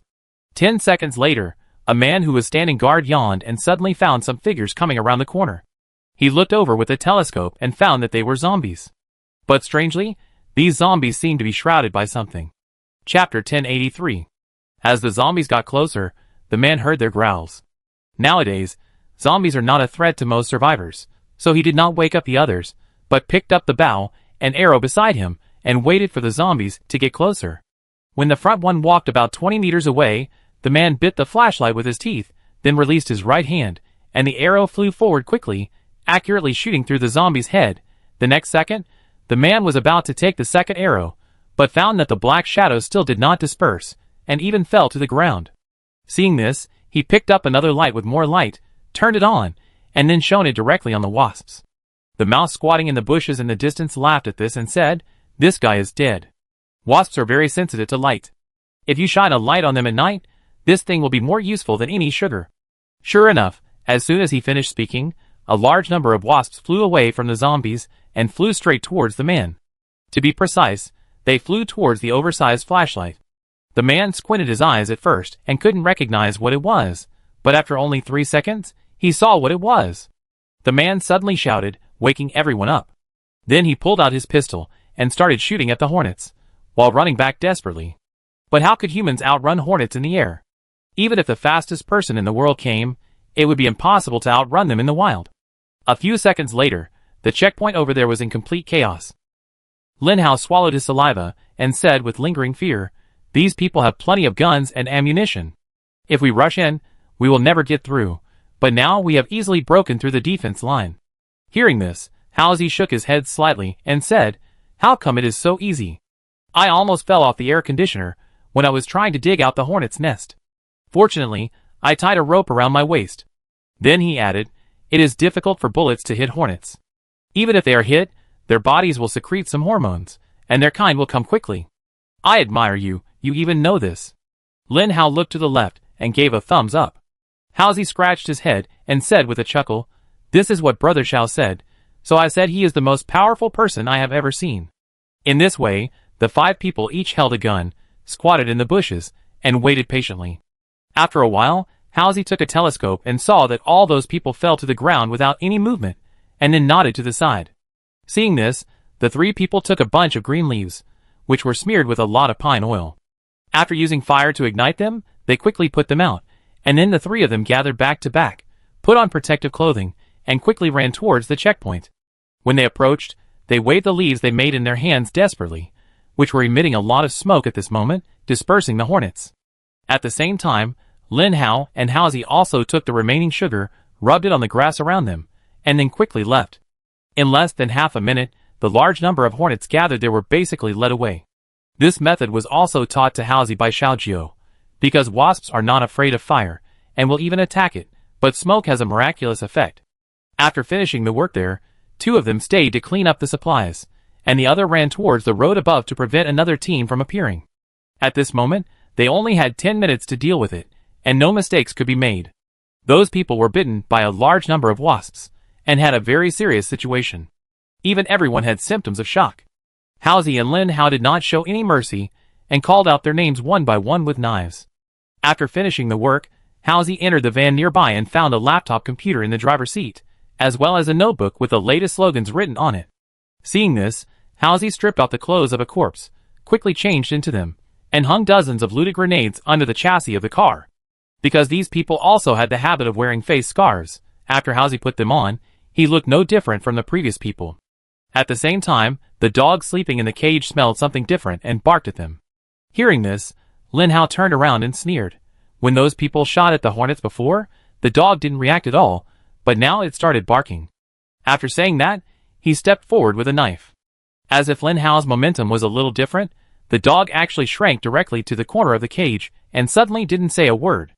Seeing this, Lin Hao squatted down and said with a smile, "I don't like eating dog meat, but if you bark again, I will let you see what it means to be uncaught but cooked." As soon as he finished speaking, the dog howled softly. Lin Hao didn't know if it understood, but it did stop barking. Lin Hao smiled at this, stood up and walked towards the van. Nowadays, food resources are sufficient, and Lin Hao actually tacitly agrees with Chen Yu's philosophy, that is, he will not take the initiative to eat dog meat until he is starving to death. Although there is nothing wrong with eating dogs in the doomsday, after all, many people even reach out to their own kind. But Lin Hao will not persuade others not to eat dog meat, because not everyone can have sufficient food resources. After a brief exchange of precautions with Halsey, the latter drove the van and drove straight up the mountain. The other 3 carried a box of ammunition and guns in their hands, and continued walking on the roadside with Lin Hao. Although there were various traps buried in the woods, there were none beside the road. In addition, it was late at night, and there were a lot of weeds, so it was difficult to find someone walking inside unless you shone a flashlight directly. Soon they arrived at the second checkpoint. Halsey sat in the driver's seat, calmly chanted the slogan, and at the same time, he gently clicked the space on the laptop with his right hand, playing a very short audio. The people of the Savior sect were quite conceited because they had won many battles. They did not approach to check. They saw the mouse's mouth shape move from a few meters away and heard a familiar voice. They turned around and played the recorder. The audio roughly overlapped with the audio of another computer, and then they began to let it go. At the same time, the mouse stalled several times and could not start. There were 10 people in this second checkpoint. Compared with those outside, they were more vigilant. They aimed their weapons at the van. One of them shouted coldly, "Leave quickly, otherwise we will follow Brother Chen's order and kill you without mercy." Hearing this, the mouse could not help but feel a little angry. Even these watchdogs dared to deprive others of their lives at will. He could not understand why the Savior sect shot their own people at will, but did not use force against the survivors outside. Chapter 1084. Halsey said he understood with a serious look on his face, and drove away slowly. Seeing this, the people put down their weapons, but in an instant, 4 people stood up in the bushes, 2 meters apart, kneeling on one knee with rifles in hand, and quickly shot at the checkpoint. At the same time, the patrol team on the road also appeared from the corner, and happened to see the scene. They picked up their guns and prepared to fight back, but a van drove straight over. The next second, Halsey quickly pressed the stone on the accelerator, then opened the door and jumped out. Halsey protected his head with both hands and rolled several times after landing. A pistol suddenly appeared in his right hand. He lay on the road, aiming his pistol at the large number of grenades hanging under the chassis of the van, and pulled the trigger without any hesitation. The van rushed towards the crowd quickly, and those people reacted quickly and fell to both sides on the spot. But just as the car passed the center, a bullet accurately hit the grenade below. Then a violent explosion occurred, and the remaining people were blown into pieces of flesh and blood again. Halsey won a great victory, but Lin Hao suffered a terrible defeat. They originally thought that those who could stand guard outside were small characters and not worth mentioning. But the opponent's reaction was extremely fast. Except for 5 of them, who were hit on the spot, the remaining 5 moved very quickly pulled their teammates to the side to block the guns, and started shooting at the roadside at the same time. Lin Hao's eyelids jumped, and he immediately shouted, "Get out of the way!" As soon as he finished speaking, he burst out with strength, lying down to the side and rolling down at the same time. Just half a second later, the bullet hit the place where he was before. Lin Hao had been in the apocalypse for so long, he naturally knew that he should not be greedy for guns on the battlefield. But the other 3 people were not professionals. They thought that they could hit those people again in the next moment, so they hesitated. But when the 2 sides exchanged fire and a gunfight, hesitation would lead to fatal consequences. The 3 young men's hands had just pressed on the trigger, and another man hiding behind the sandbags was even faster. He picked up a light machine gun, and the bullets flew out instantly.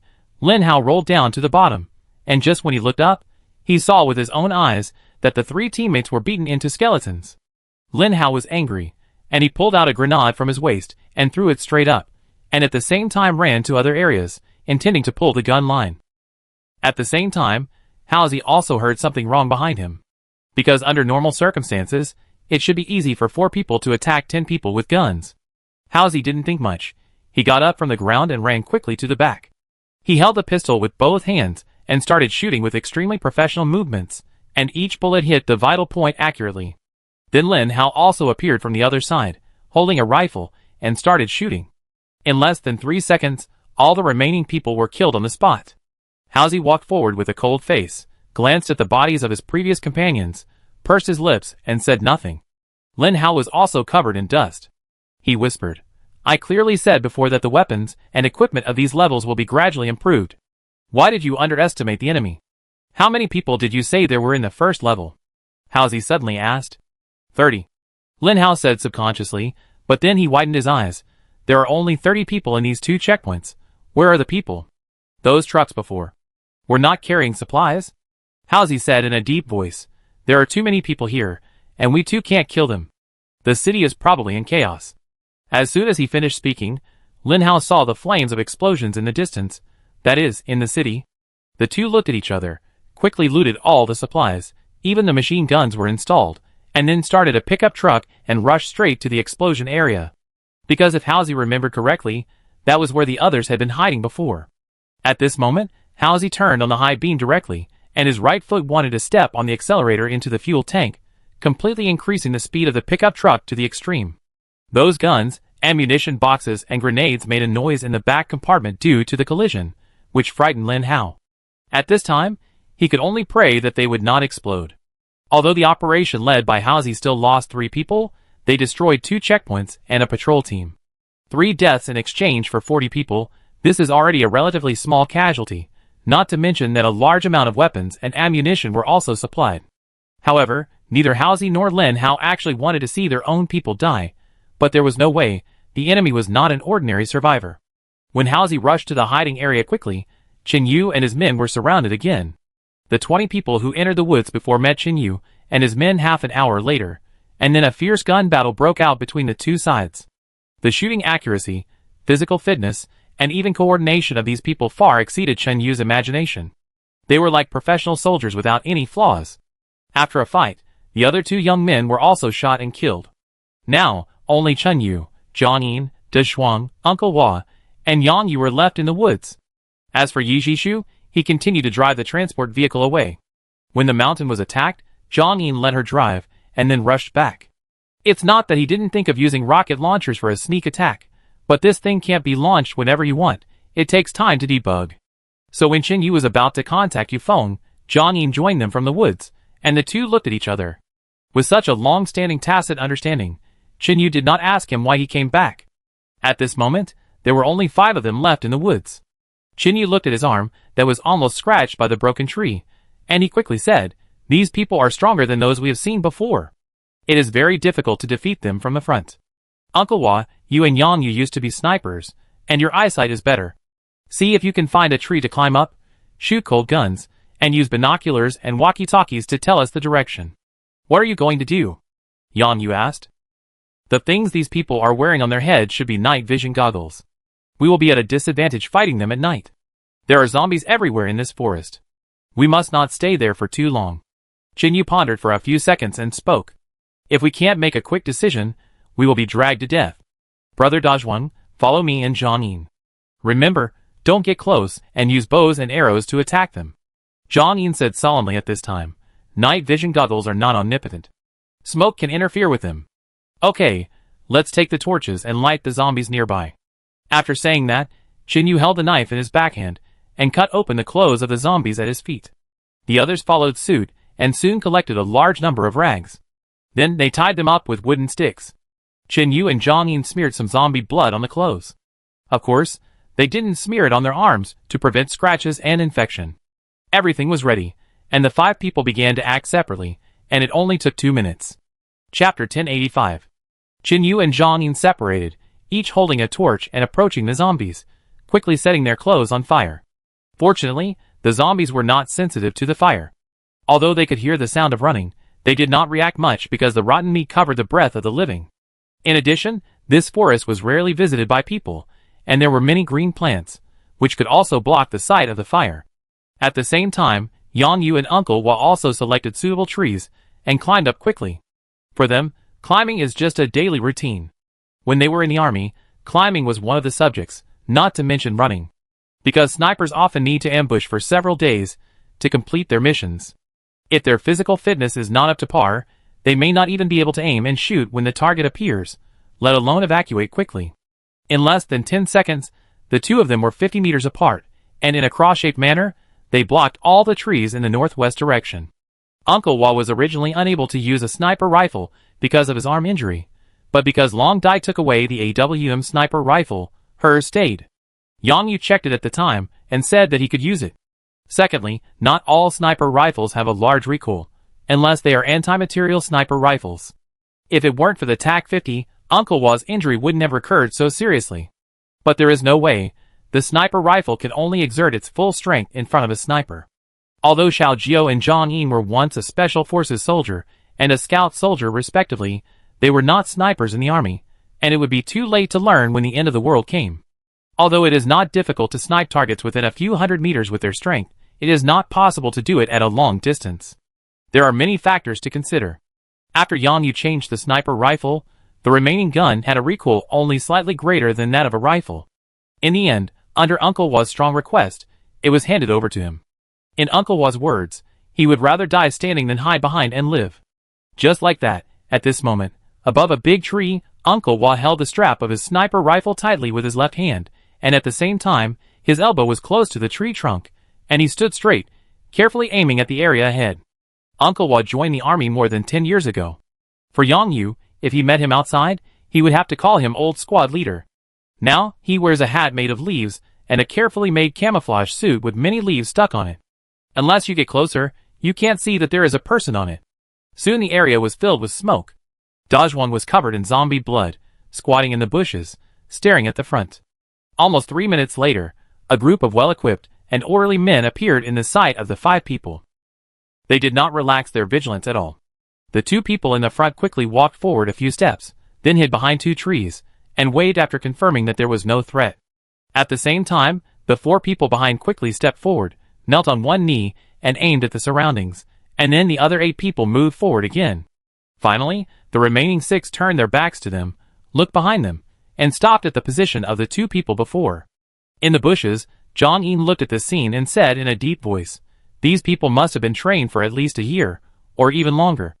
It is no exaggeration to say that if the training intensity is high enough, they are already professional soldiers." Chinyu held the gun and stared at those people without saying a word. This battle is of great significance to him. It not only witnessed the results of his 2 years of hard work in this doomsday, but also determined whether he could lead everyone to a better life. That's right, Chinyu's plan to blow up the hydropower station was a deliberate lie from the beginning. Because of Jiang Yuchen's previous incident, Chinyu was very worried that his plan would be leaked again. He didn't have the ability to read minds, and he couldn't confirm which people in other camps had hidden agendas.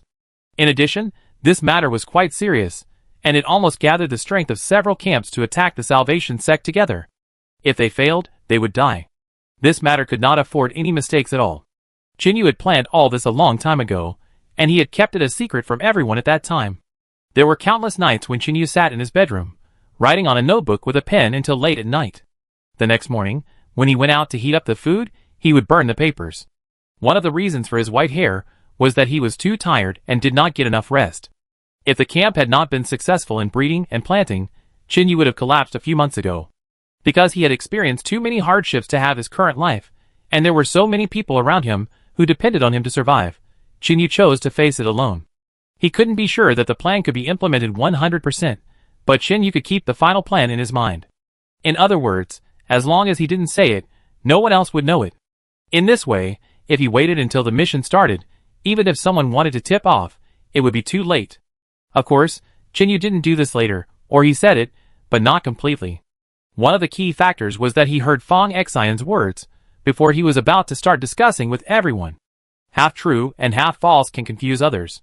At that moment, Chinyu figured out what to do. In the lounge of the train station, what Chinyu said before was indeed what he thought. It is difficult to restart the hydropower station, not to mention such a large one. Just as he thought, when Jiang Chen heard the news, he was so angry that he smashed the glass table next to him with a punch. Because Jiang Chen didn't expect that Shang Wenjing and his group actually dared to attack the hydropower station. You know, if this thing is blown up again in the doomsday, even with Jiang Chen's ability, he will need at least a year to repair it. But how many years are there in the apocalypse? Most people don't even know how to survive. So when Jiang Chen knew the plan, he had no doubts, because if the hydropower station was blown up, his camp would indeed suffer heavy damage. If he was Shang Wenjing, he would also choose to fight to the death. Later, Jiang Chen drew out people and asked them to disperse to various corners of the city. First clear out those people sent by Shang Wenjing, and then not deploy troops near the hydropower station. Everything was like nothing happened. However, there were actually a lot of Jiang Chen's people mixed in with the zombies. But Jiang Chen had calculated everything, but he overlooked a fact. That is, the current survivors did not recognize the rocket launcher transport vehicle, not to mention that Chinyu had been covering it tightly with tarpaulin. Chapter 1086. But the intelligence mentioned rocket launchers, but the others didn't know them, and they couldn't go close to check. In the end, those people could only choose one of the 2 trucks. And Chinyu used his sharp mind to accurately predict the worst result. That is, if the enemy knew their trump card, what was the probability that they would come to destroy it? From what he knew about Jiang Chen through indirect inquiries and Shang Wenjing, this must be 100%. So Chinyu put a lot of explosives on another truck. This is why when Jiang Chen's men used mortars to blow up the truck, it would cause an explosion equivalent to an earthquake. The people of the Salvation sect had no idea that someone would be willing to use so much explosives just to deceive them into believing that they had really hit the target. Now, all the people left in the woods were people that Chinyu absolutely trusted. He also told Zhang-in about the final plan. At this moment, in the bushes, Zhang-in watched those people sneak into the smoke area while hearing what Chinyu said. His eyes widened.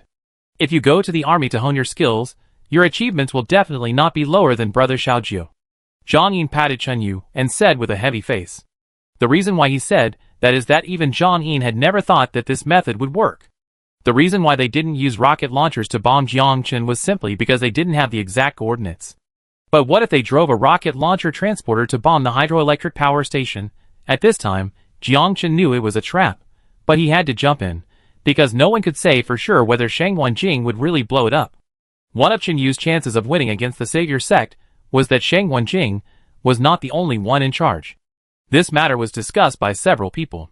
But when the news reached Jiangchen, he would immediately think that this must have been planned by Shang Wenjing. Jiangchen did not know the others, but he knew the group of Blood Wolf very well. These guys were desperate and dared to run to the city of a small country before the end of the world and directly blow up a building. Could this be done by ordinary people? Moreover, in the environment of the end of the world, no matter what was blown up, Jiangchen had to believe it. So, on the surface, Chen Yu and others were surrounded at the moment, but in fact, Jiangchen could not escape either. But unfortunately, Chen Yu also did not understand Jiangchen. At this time, at the foot of the mountain, next to the helicopter, Jiangchen began to ask his men to call Ding Han.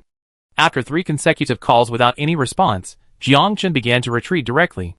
At this time, several motorcycles drove over. Liang Ting came back to her senses from her dazed state, took off her helmet, and walked towards the man standing next to the helicopter. Jiangchen reached out and touched her face, saying, "You have worked hard during this period. I have to go back home for something. Please help me keep an eye on this place for a while." After the words fell, Jiangchen looked around and said in a deep voice, "From now on, Liang Ting is the supreme commander here. All of you will obey her orders. Do you understand?" Understood. More than 30 people wearing bite-proof armor and holding rifles stood in a line, responding neatly and loudly. Liang Ting forced a smile to Jiangchen without saying a word. The latter got into the helicopter and left here quickly. A few seconds later, Liang Ting lowered her head and looked at her feet, muttering, "You didn't even see that I was bleeding." In the woods, the 20-man death squad moved their night vision goggles above their heads after being disturbed by the smoke. One of the men, who looked like the captain, issued several tactical moves and began to advance in a fan-shaped manner. At this time, because of the obstruction of the leaves and at night, the smoke also blocked the sight of Yang Yu and Uncle Hua. In order to avoid being discovered, Chen Yu and Zhang Yin had already left the previous area in advance and retreated a little again. Yang Yu and Uncle Hua each held a walkie-talkie and began to report the route of those people to Chen Yu and Zhang Yin. At this moment, the 5 people began to slowly shrink like a big net. "I can sneak attack one here," De Zhuang's voice sounded. Because they were far away, there was no need to worry about the voice of the walkie-talkie being heard by the enemy, not to mention that explosions were heard from the truck area from time to time. The explosives had caused a fire, and the woods were already a bit noisy. "Determine the time to attack yourself, and shoot when you can, without contacting us." Chen Yu crouched down, holding the intercom in his right hand, and responded. Almost 3 seconds after the words fell, Dazhuang made a move. His archery skills were extremely high, so Dazhuang could hide farther away. As an arrow smeared with zombie blood flew out, it accurately hit a person's neck and shot through on the spot. With a compound bow, Dazhuang started hunting in the woods like the god of death. But just after the arrow hit, his face changed and the whole person quickly rolled to the side. In less than a second, the people in the front team reacted very quickly and shot in his direction. These people are indeed very experienced. They know clearly that if the arrow can hit a person, then the rifle must be within the range. So without thinking, they started to shoot at that area. Fortunately, Dazhuang used a compound bow. If he used a traditional bow and arrow, the range would be shortened by half. Under the opponent's terrifying firepower, Dazhuang would die in an instant. At the same time, the moment those people opened fire, Chen Yu and Zhang Yin also started shooting. But as soon as the gunshots appeared, someone also shot at them. At a distance of about 100 meters, although the rifle's hit rate was also very high, there were many trees as cover, so Chen Yu only injured one person and had to start changing places. Zhang Yin's shooting skills were better. He killed one person in one shot, but he didn't hit the vital point, and the guy fell to the ground. You know, that area is full of zombie blood. If the wound touches it, it will definitely die. As the two sides exchanged fire, the death squad began to chase Chen Yu. Just as one of them had just stepped over a tree, a bullet from about 400 meters away came flying at high speed and hit his forehead accurately. With a plop, the body fell to the ground. Seeing this, the remaining people quickly hid and shot in the general direction of the sniper. After Yang Yu fired the gun, he quickly turned to the left and hid behind the tree trunk, just covering his body. Listening to the bullet hitting the tree, Yang Yu had no expression at this time. He had already started to calculate how to fire the second shot. This time, Yang Yu truly demonstrated the pressure of a top sniper. When the shooting was over, Yang Yu changed direction this time. Although he was in the sky, he was not nervous or panicked at all, just as relaxed as if he was on the ground. He stood on the left tree trunk with his left foot, quickly squatted down, set up the sniper rifle, and pulled the trigger at the person who was evacuating. Chapter 1087. The bullet flew out of the barrel and hit the side of a man's head accurately. Even if the man was wearing a helmet, it was completely useless in the face of the power of the sniper rifle. The bullet easily penetrated his brain as if there was no obstruction. Seeing that 3 people on the other side had died, Chen Yu and Zhang Yin looked at each other and started shooting again. Even if Chen Yu's current close combat level was not weak at all, he would not be stupid enough to rush up and fight with his fists. Jiang Chen's men also made Chen Yu aware of the gap. That is, they would never choose to capture a woman alive just because she is beautiful and has a good figure. At the hotel before, if Long Jie and Zhang Yin had not appeared in time, all the girls would have died under the gun. This also made Chen Yu understand that not all hostile forces would be unable to move when they saw a beautiful woman. So before the bullets were empty, Chen Yu and Zhang Yin would not choose to fight the enemy in close combat. At this moment, they were each standing on a waist-high tree, changing positions after firing a few shots. The place where the two sides were fighting was at the edge of the city, and the location of the hydropower station was also far away. Fortunately, there were not many zombies in the forest here, otherwise they would have to run away after a few minutes of fighting. After Yang Yu shot and killed the 2 people, there was movement from Uncle Hua. This time, Uncle Hua switched to shooting with his left hand, using his left shoulder to support the sniper rifle, so as to prevent the right shoulder from shaking, which would cause the bullet to deviate. Uncle Hua has been waiting for this day for too long. He doesn't like his body that holds people back, so he never took the initiative to say that he has hidden injuries. Even when someone privately doubted whether Uncle Hua was a sniper in the villa camp, he pretended not to hear it and concentrated on weeding the vegetables in the breeding area. Uncle Hua stood on the tree and fired 3 shots in a row. Although the bullets did not hit the head, they all hit the body. Although a hit to the head will kill completely, on the battlefield, the outline of the head will be smaller, and if the enemy is moving, it is almost impossible to hit. Yang Yu chose to shoot at the head, because his physical fitness was at its peak. Even if he hadn't fired a gun for a while, he could still aim at the enemy's head with a hit rate of more than 80%. You know, this number is already quite terrifying, and Long Dai's performance is infinitely close to 90%. In other words, even if the enemy is a few hundred meters away and is moving, Long Dai can shoot 10 times, and 9 of them can hit the enemy's head. If they choose to aim at the body, their hit rate can be increased by half. But even the most powerful sniper can't guarantee that he can hit the head with every shot, so on the battlefield, if the enemy is not stationary, most snipers will not aim at the head. Because the body area is wider, it is often easier to hit. And the power of the sniper rifle is not small, and the damage caused by hitting the body is definitely not low. For example, now, after Yang Yu killed 2 people, he saw Uncle Hua injuring 3 people. He gave Uncle Hua a thumbs up, then quickly put the sniper rifle on his back, grabbed the tree trunk and jumped to another tree. Then he quickly crouched down and started shooting again. This time, he hit a man's thigh. If he aimed at the head, once the bullet was empty, it would be difficult to fire a second shot, especially since their current shooting direction had been exposed. With the military qualities of a professional sniper, Yang Yu, like Uncle Hua, chose to inflict casualties on the enemy. Because on the battlefield, once the enemy was injured, he would inevitably leave someone to take care of him, and at this time, it would undoubtedly create an opportunity for a second shot. In war, in some cases, injuring the enemy would be more effective than killing him directly.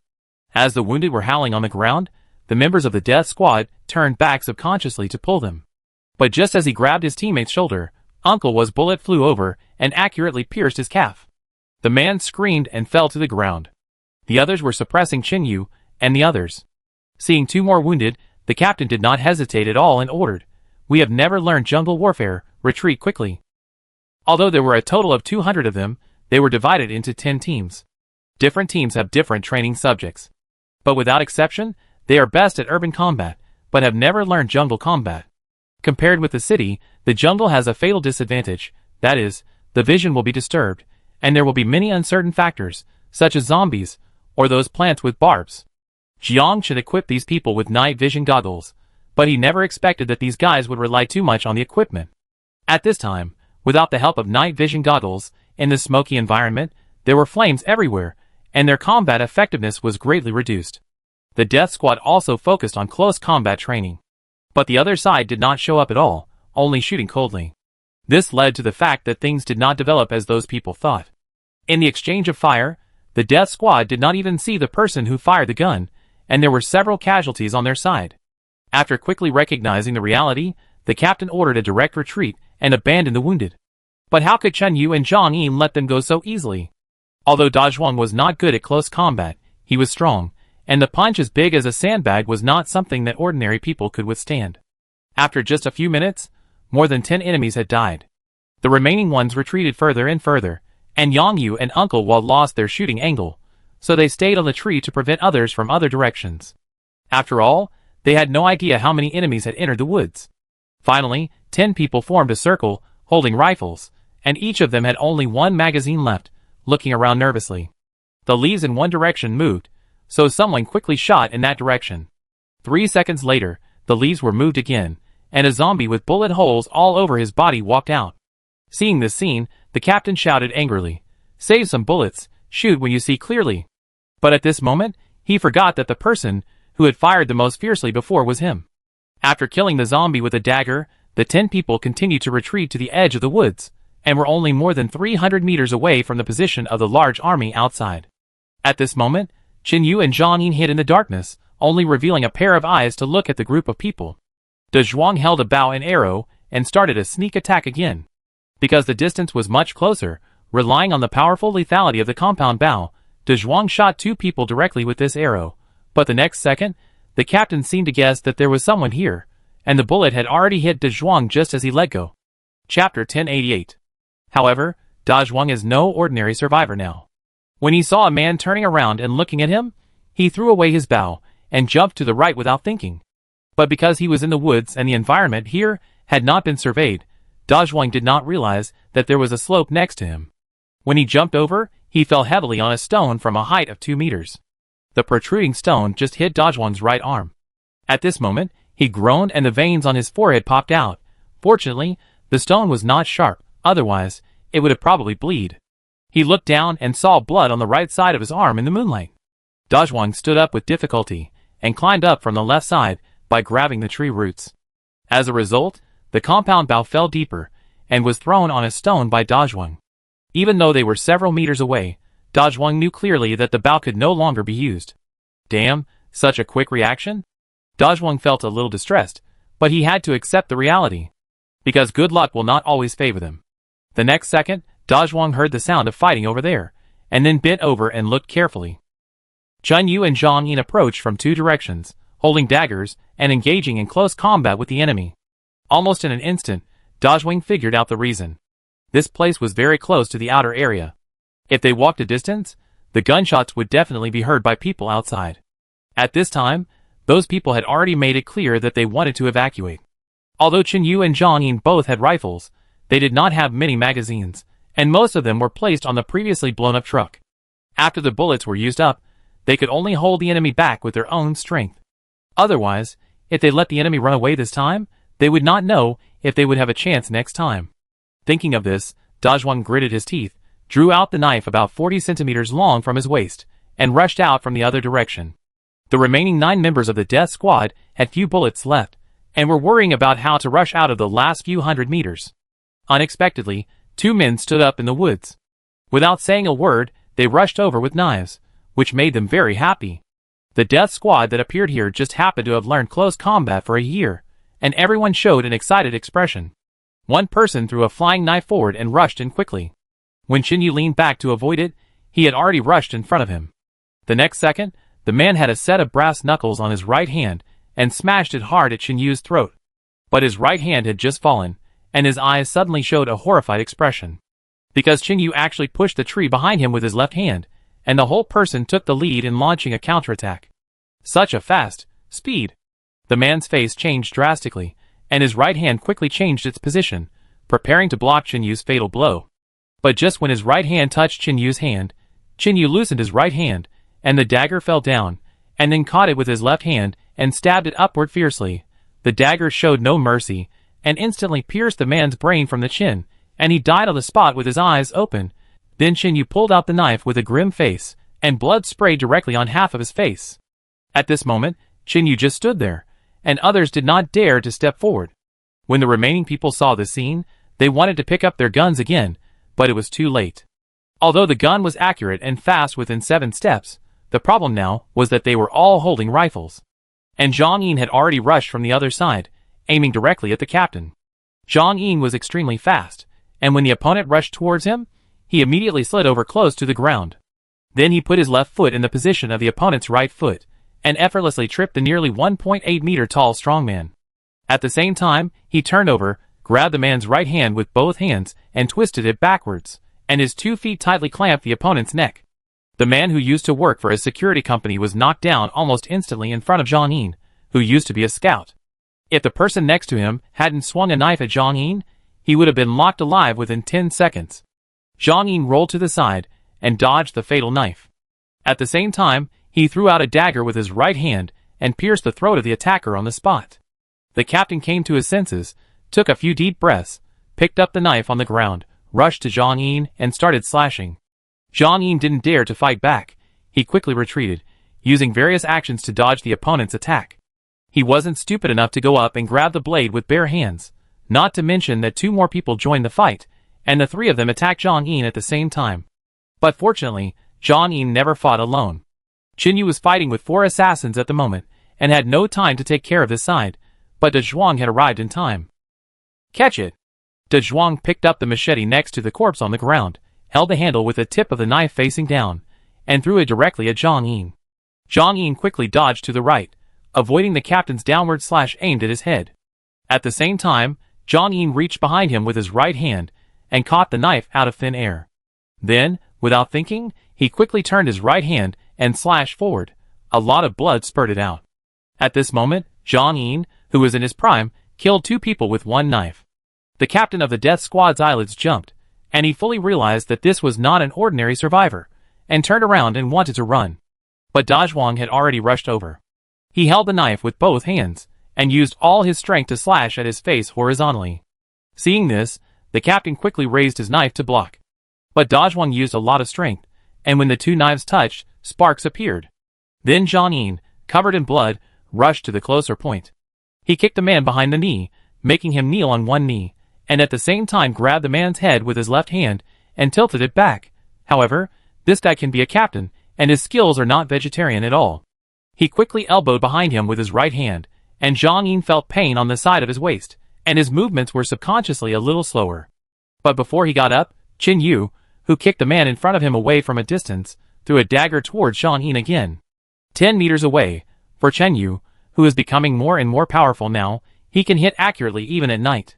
The flying knife quickly approached and stabbed the man's temple on the spot. The next second, Qin Yu noticed the left side with his right hand, grabbed a handful of soil from the ground, and threw it directly to the side. The vision was disturbed, and the man's knife was slashed crookedly. Qin Yu picked up a stone and smashed it hard on his eyes. The remaining 3 people saw this, roared, and swung their knives again. Zhang Yin in the distance pulled out the pistol from the corpse, knelt on 1 knee, and fired 3 times in a row, accurately shooting and killing 3 people. After dealing with this, Qin Yu looked at his white t-shirt stained with blood and a lot of zombie blood. He took off his clothes directly, revealing a strong and fierce muscle. Set a fire, burn this side. Chapter 1089. After the words fell, the 3 of them started to move separately, dragging the bodies together and stacking them. When they were fighting before, the zombies on fire also set the forest on fire, and there was fire everywhere. Yang Yu and Uncle Wa jumped down from the tree and ran over to support. Qin Yu and the other 2 were busy dealing with the bodies, while Uncle Wa and the other 2 searched for supplies on the bodies. They removed the magazines of the rifles and pistols, and even took out the loaded bullets, and put them all in a bag beside. Nowadays, you don't need too many guns, bullets are the most important. After just a few minutes, the battlefield was cleaned up, and the air was filled with a strong smell of blood, causing a large number of zombies to gather. The 5 people retreated a little first, and Dajwang picked up the broken compound bow again, and then took out a primitive bow from the grass next to him. Using the arrows tied with flammable materials prepared in advance, Jinyu stood aside and lit them with a lighter, then looked at Dajwang and nodded slightly. Dajwang did not say that his right arm was injured, but pulled the bowstring with a serious face and fired the arrow. It's not over yet. Dajwang knew very well that as the best archer in the team, he must not be the first to fall down at this time. Even if his arm was hit, it was not something that others could surpass. The flaming arrows flew quickly towards the pile of corpses, piercing through the clothes, and the arrowhead stuck in the ground. The pine oil fell and quickly ignited the clothes on the corpses, and soon the fire became more and more. At the same time, the zombies seemed to be unaware of this, and continued to walk into the fire, then lay there, and began to eat the corpses on the ground. Everyone watched this scene quietly in the bushes, and then quickly evacuated this place. At this moment, there were only 5 of them left in the woods, and the others were all killed in the battle. The reason for burning the corpses was that if they were not dealt with, the flesh and blood would attract more zombies. Zombies themselves make noises, and if they gather together, it is very easy to form a zombie tide. Killing zombies every time is not as easy as it seems. It is nothing more than Jinyu and his people have been training all the time, and they have started planting very early, and even raised captured animals. So there was no shortage of food in most cases, so it was not too difficult to kill zombies naturally. But before, in the open space, halfway up the mountain, because of the flares, everyone quickly evacuated to the woods, leaving the food and water basically in place. In the apocalypse, food is very important, but above that, survival comes first. Now the 5 of them have almost no food on them, of course, except for someone. In the woods, next to a huge rock. Everyone was a little embarrassed. Although they were carrying a bag of ammunition, their physical strength was consumed a little quickly. When they were chased by helicopters before, everyone had to run desperately to survive, not to mention that they still needed to fight later. Dajwang looked at the tired appearance of the 4 people in front of him, and then looked at the compound bow in his hand, and chose to put it on the ground. Holding it consumes too much of my physical strength. Hearing this, Jinyu looked at the ground and whispered, "This bow has been with you for so long, are you really willing to throw it away?" "I don't want to, but it has accompanied me for the last part of the journey."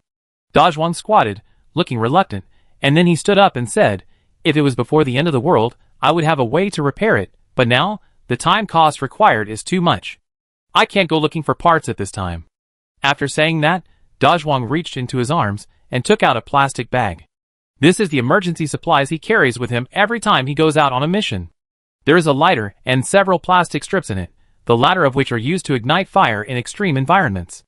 In addition, there are 5 two-finger white chocolates. Dajwang distributed them to everyone. Yang Yu took the food, thanked Dajwang, and then hugged the sniper rifle and started to chew. The 5 people just stood by the stone without saying anything, eating the few foods they had and replenishing their energy quickly. When Xiaojio finished dealing with the matter in the square, he left directly. After all, there had been shots fired here before, and he had attracted so many zombies. If it weren't for the fact that the tunnel under the square was too dark and some zombies in front fell, affecting the speed of the ones behind, this place would have fallen quickly. At this moment, tens of thousands of zombies returned to the city. At the same time, due to the explosions in different areas before, the zombies in the other 3 directions of this abandoned coastal city also began to move slowly. Xiaojio carried a rifle on his right shoulder and a bag in his left hand, which contained bullets and grenades, as well as Molotov cocktails wrapped in towels to prevent them from leaking liquid.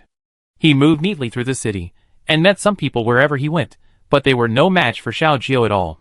Just when Xiaojio ran out 3 streets, he just turned into an alley, and smelled a very pungent smell of blood in the air. He slowed down his pace, squatted behind the trash can to change the rifle magazine, then looked at the moon above his head, and then looked at his watch. 3 o'clock in the morning. Xiaojio said to himself. Although he was running all night, it was not a big deal for Xiaojio, whose physical fitness was close to abnormal. He took out a mask from his bag, put it on, hung the bag diagonally, and then slowly entered the alley. This place is not far from the hidden area, so no matter how dangerous it is, Xiaojio must go in to find out. With a crackling sound, Xiaojio struck a match. But the next second, his eyes narrowed slightly, and his teeth clenched tightly. What came into view was a pile of corpses. Each of them died in a very tragic way. Xiaojio blew out the match and walked forward slowly. Just as he passed some debris, he raised his right foot slightly, and the trap mines arranged on the ground seemed to have no effect. Going deep into the alley, a man was hung on the air conditioner outdoor unit, and now he had become a zombie. Xiao Jiao struck another match and recognized the person in front of him. It was Wei Jiancheng, the man who said in the lounge that if his wife and daughter were hurt, he would take up arms and fight against all the survivors. Seeing the bullet hole in his chest, Xiao Jiao felt heavy in his heart and did not leave for a long time. Because Xiao Jiao later asked him in person, "Are his wife and children really dead?" Wei Jiancheng replied calmly at that time that he had saved a young man not long after the zombie outbreak, but the other party chose to let the zombies in order to bring back food to feed his family, trying to kill their family. At that time, Wei Jiancheng tried his best to block the door to prevent the zombies from coming in, but the young man still wanted to take away all their food. Chapter 1090. His wife begged him to leave the asthma medicine because her daughter couldn't live without it. But the guy was a completely different person. His expression was full of viciousness. He pushed Wei Jiancheng's wife away, and after she fell, the knife from the cabinet stabbed her in the chest. Then the guy threw the asthma spray on the ground and crushed it in front of her, saying viciously, "How long can you live with such a burden? I'm helping you." After saying this, the man ran away from the window. But in the bag he used to pack food, there was also a box of asthma spray. Seeing this, Wei Jiancheng pulled down the cabinet next to the door to block it, pushed the sofa over, and finally looked at his wife lying on the ground, and ran out to chase the man. But when he came back a few minutes later, his wife, who had turned into a zombie, was standing in front of his daughter. The child was only 7 years old, and she didn't know why her mother was staring at her. Wei Jiancheng called out carefully, and his daughter turned around and called out "Dad" happily, but his wife, who had turned into a zombie, rushed straight over. Although Wei Jiancheng had already rushed over, he still bit his shoulder. When Xiao Jiao heard this story, he didn't know what to say. It was only later that he learned that the virus was airborne, and as long as humans died, even if they died of old age, they would become zombies. But at the beginning, few people knew this. Xiao Jiao was very kind. He once said that after the matter was over, if Wei Jiancheng wanted to become stronger, he could come to him. Wei Jiancheng was very happy, and said that his current wife was pregnant again, and he would definitely work harder. At this moment, in the alley, Xiao Jiao looked at the zombie in front of him, pulled out a dagger, and chose to stab it in the head. Then Xiao Jiao cut the rope, put Wei Jiancheng's body down, and walked towards the exit with an expressionless face. When he came to another street, he had just walked a short distance, when a group of people appeared from behind the abandoned car, and aimed at him with weapons in their hands. TSK, it's a dark and messy alley with grenades everywhere, and you can actually walk through it safely. A man in his early 30s with long hair spoke. Xiao Jiao looked at the 12 people calmly and whispered, "Who killed the oldest man in the alley?" As soon as he said this, the long-haired man held a submachine gun in one hand and sneered, "That guy is still stubborn. I broke 16 of his bones, but he refused to tell me the location of your Tibetans. I had no choice but to send him to death." The person who appeared in front of Xiao Jiao now was also Jiang Qin's side. They returned to the country together after the Doomsday outbreak. His name was Acker. This person ranks second only to Ding Han in the organization, but their overall strength is actually equal. When Xiao Jiao saw that the guy's face did not look like a Chinese, he did not act rashly, but he began to look at him carefully. With Xiao Jiao's experience in carrying out so many missions, he certainly understood that one should not judge a person by his appearance. Some people look ordinary and not threatening, but once they change, they may have other identities. The more powerful a person is, the less likely they are to let others see that they are powerful. Although Sheng Wanjing had said before that Ding Han was the world's #1 killer before the apocalypse, it seemed that Ding Han died very quickly, but Xiao Jiao knew that it was because they were all here at the same time. Whether it was Sheng Wanjing and Xiao Jiao, or Long Jie and Alei, they all represented the strongest fighting force in the alliance. There was even Slav at the side. If they hadn't appeared at the same time, and completely surrounded the retreat route, it would not have been possible to kill Ding Han. It seemed that it was easy to deal with Ji Lin and Ding Han, but Sheng Wanjing was there every time. Others might not understand this, but Xiao Jiao was absolutely clear about it. If he fought with the golden-haired guy, both sides might suffer losses. Sheng Wanjing also knew this. If he went all out, he would have a good chance of defeating Ding Han, but he might get hurt. At this time, the advantage of guns was reflected. And Sheng Wanjing knew very well that he and Jiang Qin still had a fight to fight, and he must not get hurt before that. Even if he was the top killer ranked first in the world, he would not be able to escape unscathed when surrounded by the core force of the second-ranked blood wolf in the world, and in a square without any cover. At this time, it was unnecessary to rush up and fight at close range, because their mission was to eliminate Jiang Qin's forces outside, not to capture him alive. Unless, as Long Jie said, he wanted to test his limits. At this moment, Xiao Jiao was alone, in the dilapidated streets, facing 12 elites, without any panic at all. Seeing Xiao Jiao didn't say anything, Acker grinned. He touched his forehead with his left hand, and said lightly, "Hey, did you see a man with golden hair? What? Is he your father?" Xiao Jiao twisted his neck and said. Acker was not annoyed, and laughed. In the 5 previous competitions between him and me, the record was 2 wins, 2 losses, and 1 draw. If I can win again, the world's #1 killer should change hands. Xiao Jiao looked at the back of the 12 people at this moment. A large shadow was slowly moving. He curled his lips and said, "Your killer organization relies on fighting to determine the ranking? Killing someone with fists or killing someone with stones? Which do you think is more powerful?" Acker took a half step forward and asked with a smile. Xiao Jiao stared at him without saying a word. The next second, Acker smiled and said, "I have said it before, Ding Han is too confident in his skills, thinking that he can win against anyone, so he always likes to be alone. Although he has never lost, there are always people who are better than you. Even if a tiger meets a group of lions, the outcome is obvious. What's more, Shang Wanjing and his group are tigers, who like to stick together." Speaking of this, he touched his nose, put away the smile on his face, and said in a deep voice, "But I want to defeat Ding Han, but it doesn't mean you can kill him." After the voice fell, the long-haired man gave an order, and the 12 people were ready to shoot directly. But at this moment, the sound of a scrap car being hit came from behind. Someone looked back, and his face changed drastically and shouted, "Zombie tied, there is a corpse tied." At the same time, Xiao Jiao had unknowingly retreated half a meter, and when they were about to pull the trigger, he had quickly hidden behind a car nearby. Seeing that the bullets were empty, Acker realized that it was difficult to hit people on such an abandoned street full of cars, not to mention that the guy could kill Ding Han, so he must be very skilled. So Acker didn't think twice, and asked the rest of the people to kill the zombies with guns. He drew out the double knives behind him, and turned them around. The tips of the knives slid on the ground, and sparks flew. He rushed forward at a very fast speed. Xiao Jiao had just raised his gun, when the man rushed in front of him. Chapter 1091. Seeing the opponent about to chop down with 2 knives, Xiao Jiao reacted very quickly and retreated to the back. At the same time, he did not choose to continue to fight back with the rifle, but directly used it to block. In extreme cases, the rifle needs to be held with both hands to shoot, which is equivalent to trapping both hands. With Xiao Jiao's perception of danger, he naturally understood this. When fighting with the enemy in close combat, the only firearm that can help is the pistol. With the rifle raised above his head to block, Xiao Jiao's muscles were tense, and his eyes looked coldly at the face close at hand. The next second, Xiao Jiao used the gun body to hold the blade and pushed forward, while slightly turning sideways, raised his left foot, and quickly kicked the opponent's right knee. The human knee is a very vulnerable part, and as a special forces soldier, Xiao Jiao certainly knows to attack the vital part first. If he kicked it completely, Xiao Jiao was absolutely sure that the man holding 2 knives in front of him would never walk again in his life. But Xiao Jiao moved quickly, and Acker did not underestimate the enemy at all. He moved his right leg back half a step, and then kicked with his left foot towards the position where Xiao Jiao attacked. Bang! With a sound, Xiao Jiao's left calf kicked the man's foot firmly. Taking this opportunity, Xiao Jiao pushed his 2 knives upward with both hands, picked up the rifle, and smashed it towards the man's head again. But this time it didn't go as Xiao Jiao wanted.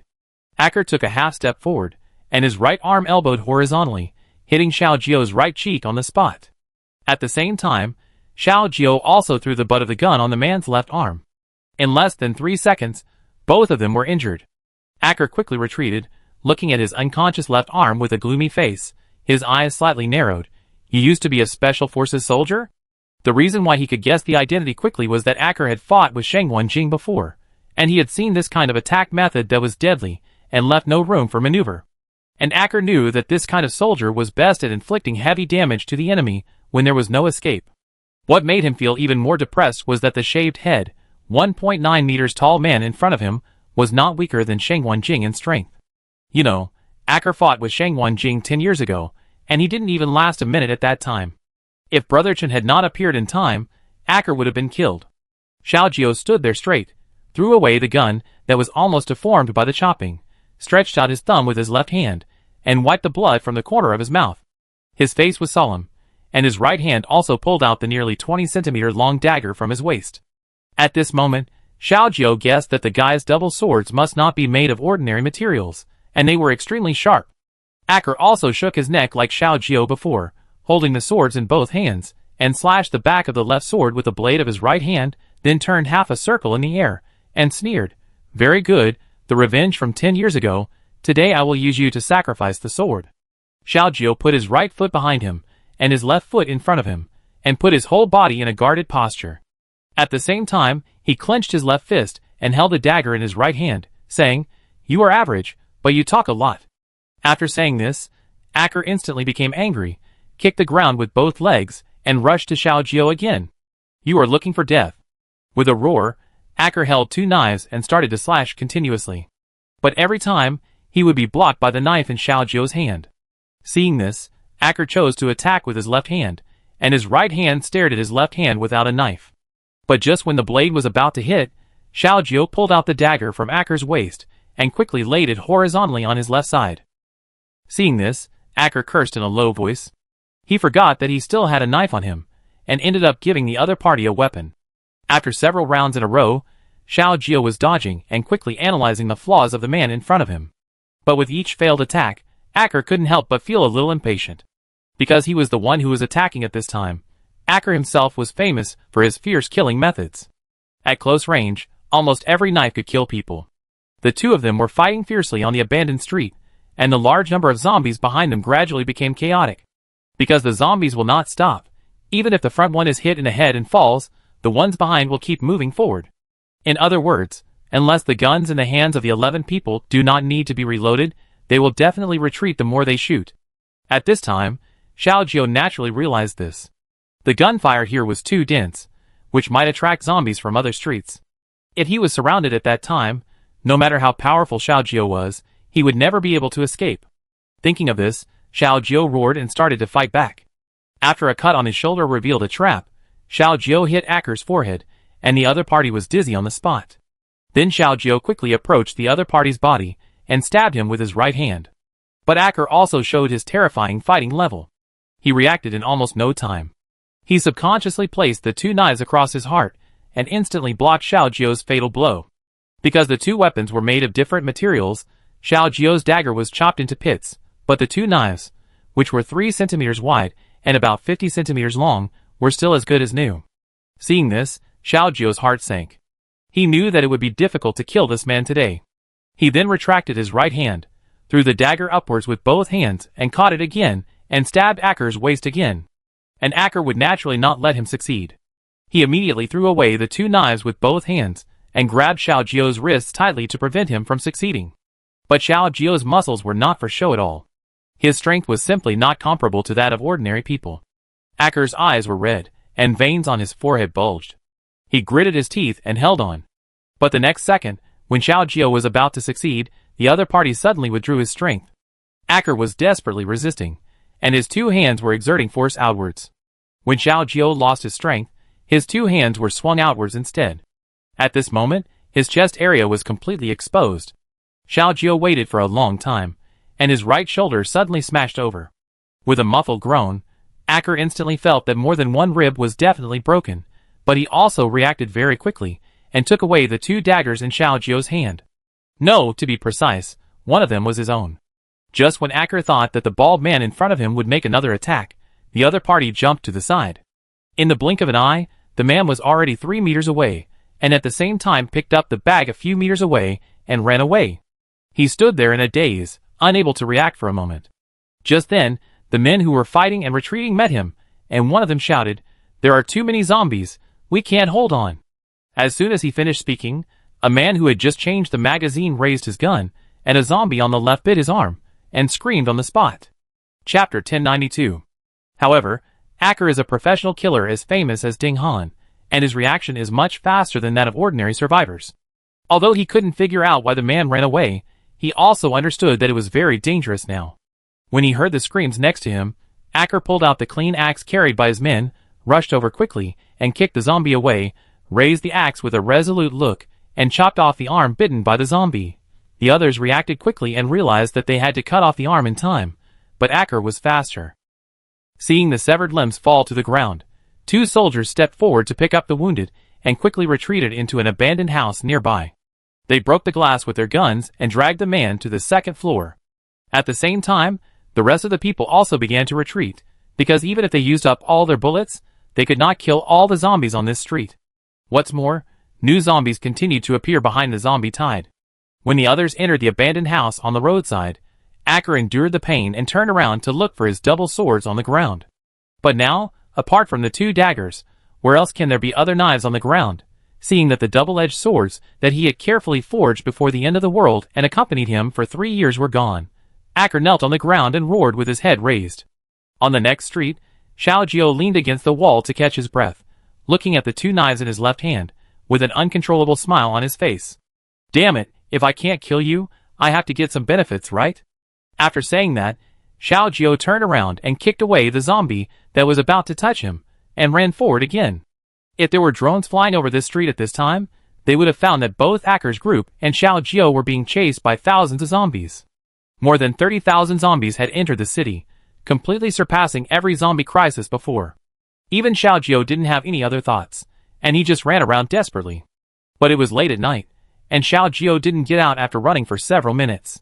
Instead, zombies appeared from all directions. He gritted his teeth, bit the bag with his teeth, held the 2 knives in his left hand, and pushed the door of the abandoned house on the roadside with his right hand. Although Xiaojiao had a pistol in his bag, he couldn't kill all the zombies even if he was exhausted. Besides, he didn't have that many bullets. Soon Xiaojiao was sweating all over, and even his clothes were getting dirtier and dirtier because of the zombies. If it weren't for his strong physical fitness, Xiaojiao wouldn't have been able to hold on. The dense group of zombies followed him a few meters behind him. Xiaojiao's shoulder was bleeding, and he had to avoid being touched by the zombies. After an unknown amount of time, Xiaojiao was forced to return to the square before. Of course, he didn't go back from the original position, but to the building next to it, which was a shortcut. At the same time, the zombies followed up the building. There were more zombies gathered in the square, no less than those chasing Xiaojiao. He hung his backpack on his arm, grabbed the wire beside him with his right hand, and jumped directly towards the tank. The wire was taut, and at the height of 3 floors, Xiaojiao's right hand was entangled by the wire, which once again left a bloody mark on his arm. Xiaojiao took a deep breath, loosened his right hand, and fell down, groaning and hitting the tank. The sudden noise also attracted the zombies in the square, and they began to walk straight towards him. Although Xiaojiao felt that his bones were about to fall apart, he still forced himself to open the tank cover, and finally hid inside the second before the zombies were about to touch his bleeding shoulder. Inside the tank, it was pitch black, and only Xiaojiao's panting after running continuously to avoid the zombies could be heard. A street in the abandoned city. It was almost 5 o'clock in the morning, and it was still dark. Huiyao was holding a wooden stick, his right arm was bloody and stuck to his side, and his right foot was also covered in blood. He was completely dragged away. About 30 meters behind her, a body fell to the ground, the chest was heaving violently, and blood was flowing from the mouth. It was Xiao Yan who had blocked the bullet for Huiyao to cover her retreat. Until his death, Xiao Yan was saying sorry to Huiyao. That night, gunfights broke out everywhere in the city. But if we talk about the area with the most serious losses, there is no doubt that Huiyao's side is the worst. Because the group of people she met were from the Death God organization, not the Savior sect. Just one squad killed more than 50 people of Huiyao and routed them. Huiyao and his team only killed one person, the one who carried the rocket launcher before, not the Death God. If Huiyao hadn't reacted quickly, the casualty ratio of this battle would probably be 0 to 52. These people also included Shenming's group. As for Shenming, he was nowhere to be found. Huiyao was dragging a seriously injured body, walking on the abandoned street with blood all over his body, but he didn't shed a single tear. She had to survive to avenge the dead. But she used up her last bit of strength, and could only walk a few dozen meters at most. But at this moment, the headlights behind her shone over and 2 pickup trucks appeared. Huiyao was exhausted. She stumbled and fell to the ground, her face stuck to the mud. Listening to the sound of the car engine behind her, her eyelids could no longer open. She coughed, spit out blood, and then slowly closed her eyes. If I could, I really don't want to die here. At this moment, Huiyao only had this one thought in her mind. When she fainted, the cars drove in. 6 survivors with completely different auras got off the cars. One of them was holding a specially forged hammer, standing next to Huiyao, ready to smash it on his head. However, just as the hammer was raised above his head, there was a slight movement on the Ferris wheel about 1,000 meters away. Some rectangular object, because of its high speed, even tore the air. I saw a bullet approaching rapidly, and it pierced the chest of the man holding the hammer on the spot. The remaining 5 people reacted quickly. Just as they raised their guns, something suddenly smashed the glass of the abandoned shop next to them. The Black Shadow supported himself on the hood of the car with one hand, and turned over very quickly, then stuck to the back of the nearest person and stabbed the person's neck with his right hand. At the same time, these people were not vegetarians. They knew that there were snipers in the distance, so they did not aim at the Black Shadow first, but turned around and smashed the headlights of 2 cars, making the surroundings instantly dark, and then quickly left the previous position. Just when the remaining 4 people breathed a sigh of relief, the Black Shadow swung his right hand, and 4 sharp weapons thinner than nails flew out, just piercing their clothes. After finishing the work, Alice did not linger in the battle. She quickly squatted down and carried Huiyao on her body and left here directly. As for the rest, she could leave it to Long Dai. Chapter 1093. These hidden weapons did not cause any substantial damage, but at their tails, that is, at the other end, there were round objects of about a few centimeters in size, very thin. But at this moment, those objects were emitting quite obvious light, which was the thing that was often used when fishing at night before, the luminous float. Everyone's pupils shrank when they saw this. This familiar combat method, they had experienced it a few years ago. Although the luminous object was replaced by this more common one, it was still deeply remembered. On the abandoned Ferris wheel, after firing the first shot, Long Dai grabbed the rope beside her and swung to the right, preparing to change another shooting angle. They had seen the explosion from a distance before, but did not rush in because they could not tell the enemy's strength. Whether it was Long Dai or Alice, they were not weak in close combat, but that was when they did not meet their peers. If they wanted to fight with the Death God, they had to use their best skills as much as possible, otherwise they would easily suffer casualties. Considering this, Long Dai and Alice did not rush to the nearby point to rescue people, but analyzed the places with good sight lines nearby, and then Alice guided the zombies on the side.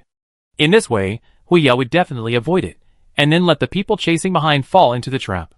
Alice can survive steadily even in the primeval forest, and even if there are zombies everywhere in the city, it is not a threat to her.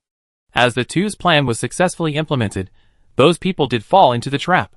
At this moment, Long Dai was already standing on the iron frame ready, when the luminous float was attached to those people.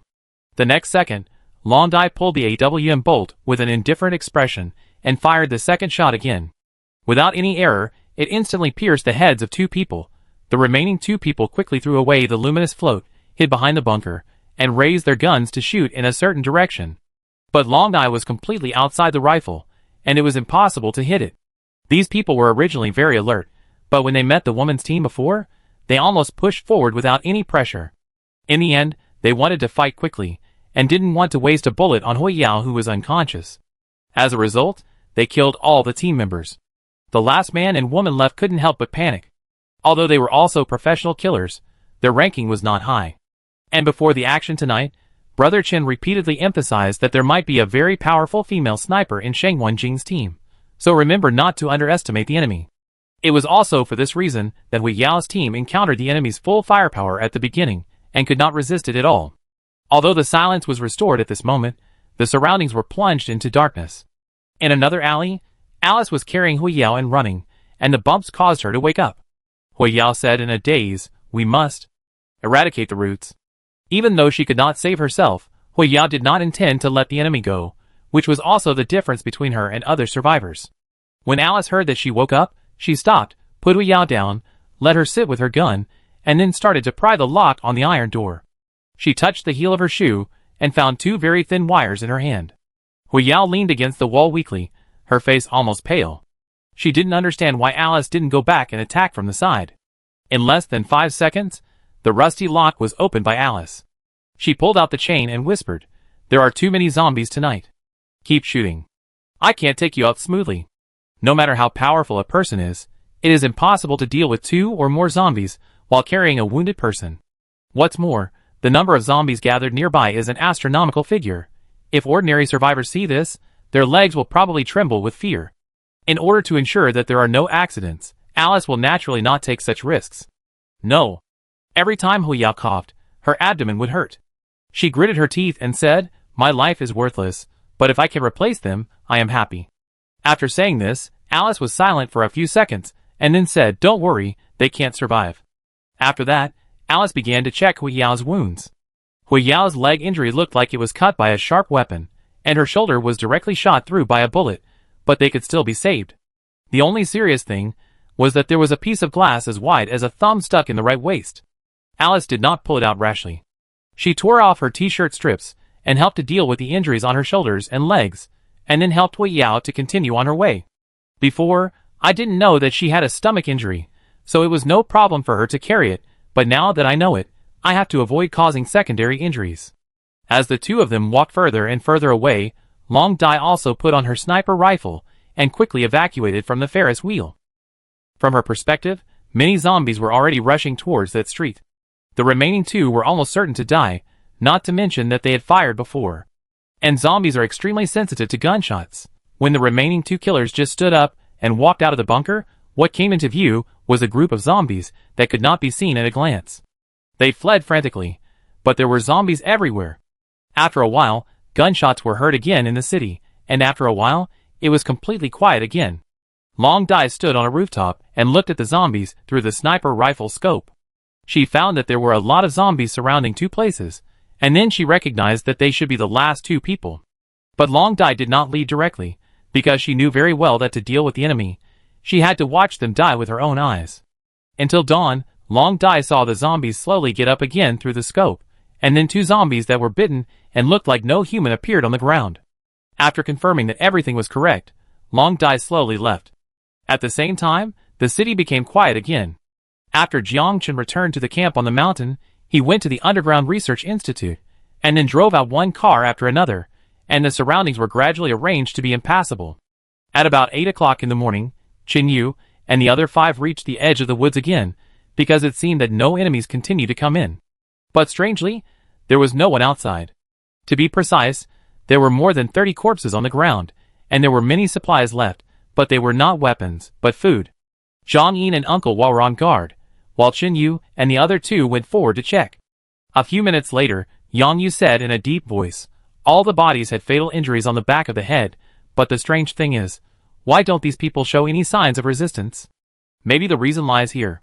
Qin Yu stood in front of an iron bucket with a faucet, and said with a heavy expression. Chapter 1094. The 4 walked towards him, then opened the lid and smelled it, and a strange smell came out. "It seems that someone has tampered with the water," Zhang Yin said in a deep voice. "There are some food here. Hey, there is also a note." De Zhuang opened the cans, and a piece of paper fell out. Everyone approached again, and De Zhuang picked it up and read it out. "Except for the water, the food is clean. The handwriting is a bit elegant, and it looks quite neat." Yang Yu was stunned. This is obviously a weasel paying New Year's greetings to the chicken. "Xiao Yu, what do you think?" De Zhuang turned his head. Hearing this, Qin Yu picked up a can of meat and carefully put it to his nose. After a few seconds he said, "There is no smell leakage, which means that there should be no one using the pinhole to poison. No matter, take it away first, anyway, the can has a long shelf life." After that, everyone began to loot supplies. But strangely, those corpses seemed to have been stripped of their clothes, because the temperature was getting colder, but they were all wearing t-shirts and shorts. Qin Yu didn't want to wear the clothes taken from the corpse, so he just kept his shirt off. Anyway, he could still bear it. After finishing the work, everyone started to look for Yi Jishu. After all, the transport vehicle was still in her hands. Although the rocket launcher was not used this time, and some people were sacrificed, it was not completely without gain. At least Jiang Chen thought that their trump card was gone. Secondly, Qin Yu was very sure that the person who shouted Yang Jing on the helicopter before should be Jiang Chen. As long as he was sure that he could be lured out through the hydropower station, Qin Yu would be sure. Around noon, most people returned to the last temporary camp on the map, and everyone gathered in an abandoned hospital. The doctors and nurses were treating the wounded, and Qin Yu also took a shower and changed his clothes, and began to count the number of people. After a while, Qin Yu stood at the window next to the corridor, looking at the zombies outside without saying a word. This battle was far more tragic than he had imagined. Basically, all the teams, except Shang Wanjing and his team, suffered casualties. Qin Yu could understand this. After all, Shang Wanjing was a special soldier among special soldiers 20 years ago, And none of the people he taught were weak. No matter who it is, they are a threat when they are singled out, let alone when they are gathered together. What are you thinking about? Shang Wanjing still had white hair and walked towards the window. Hearing this, Qin Yu whispered, "Any news about Haozi and brother Lin Yi?" "No, the intercom is too far away to contact, unless there are many relay stations, but now there are only 2 of us." At first, Lei drove the helicopter to support Qin Yu and his team, but when he got close, he found that the forest was full of fire. Then, through the intercom, he learned that they had started to run outside, so Shang Wanjing came back. At this time, the helicopter was parked in an open space, and Lei and Long Jia were cleaning the fuselage. Now all the zombies in the city seem to have been activated. Every few dozen meters, there are no less than 100 zombies. No one dares to continue to enter the city. At this moment, there are relatively few zombies in the abandoned hospital where everyone is hiding, and they should not wander here in a short time. Qin Yu took a deep breath, propped his hands on the windowsill, and said, "Let's rest for a while, and wait for these zombies to calm down." After saying that, Qin Yu turned and walked downstairs. "Where are you going?" "Brother Xiao is missing. I have to make sure he is still alive," Qin Yu said as he stood on the edge of the stairs. Hearing this, Shang Wanjing thought for a moment, walked to his side and said, "After dealing with Ding Han, brother Xiao Jiao stayed at the tank for a while, but then the zombies got out of control, and I suspect that zombies in other areas are also approaching. If you go over now, it'd just be one more corpse." "It's okay, I know what's going on." Qin Yu shook his head slightly, and continued to walk down. "Forget it, I let Leander wear a drone and follow you. If he really goes back to the tank, you can't rush into the zombies. There are too many of them. If it rains, you can only wait to die." After saying that, without waiting for Qin Yu to reply, Shang Wanjing picked up the walkie-talkie and started calling people. Qin Yu turned around and looked at him, with a hint of gratitude in his eyes. Shang Wanjing nodded slightly and continued to make arrangements. In this way, everyone began to take a short rest in the abandoned hospital. Others did not understand why Qin Yu wanted to take people out again. After all, there were many injured people in the hospital at this time, and they were in need of people. But no one asked. After all, it seemed that asking would not be of any use. It was not until dark that Qin Yu and Leander returned to the abandoned hospital. Lin Yi was curled up on the bed to rest, exhausted, and Li Yao was lying on another bed, with a needle inserted in the back of her hand for infusion. Feng Yi was cleaning the gun parts. When she heard someone talking outside, she walked out carefully. "How is it, did Yi sleep?" Qin Yu stood at the door, with more zombie blood on his body. Seeing this, the two walked a little further outside. Feng Yi whispered, "After you left, our side was not very smooth, but fortunately, there were no casualties." Although Shaolin didn't say anything, he was actually holding on. Since she reunited with her eldest brother, the two haven't said much. Now there is no news about the eldest brother. I'm really afraid that Shaolin will be upset. Qin Yu pursed his cracked lips, feeling a little heavy-hearted. After a few seconds, he whispered, "Brother Xiao is indeed in the tank. We used drones to deliver some food and water to him, about half a month's worth." Then Qin Yu continued to talk to Feng Yi. As time passed, everyone began to rest in the abandoned hospital.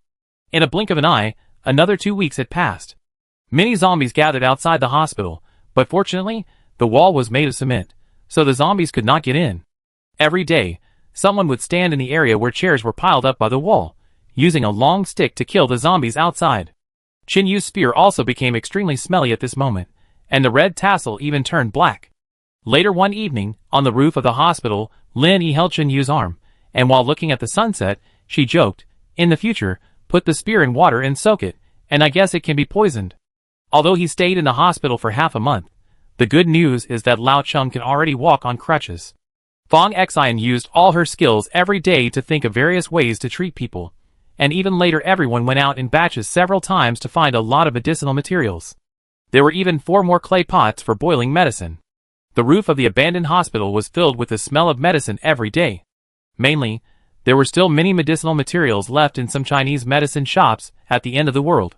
Many survivors didn't know them at all, let alone search for them.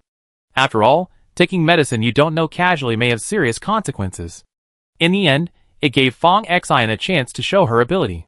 She started learning to recognize various medicinal materials at a very young age. On the 16th day, in the abandoned hospital, Qin Yu and Leander went to the square again, but Xiao Jiao had left a few days ago. But when they came back at night, Qin Yu, who was sore all over, had just entered the hospital when he heard the cry he had missed for a long time again. Brother Chinyu. Chapter 1095. As this familiar voice sounded, Chinyu, who was carrying a bag of supplies, was slightly stunned. His right hand subconsciously loosened, and the bag fell to the ground, with the goods inside scattered everywhere. He first looked to the right blankly, and 3 figures came into view. Lin Yi and Zhang Yin stood on each side, and then supported a little girl who was wearing a clean hospital gown. Her face was a little pale, but her spirit was obviously much better. Her thin hands tightly grasped the adults on both sides, as if this was the only way to stand up. Then, Zhang Rui called out again, Brother Chinyu, don't you remember Xiaoxi? How could that be? Chinyu ran towards her quickly, and finally stopped about half a meter away.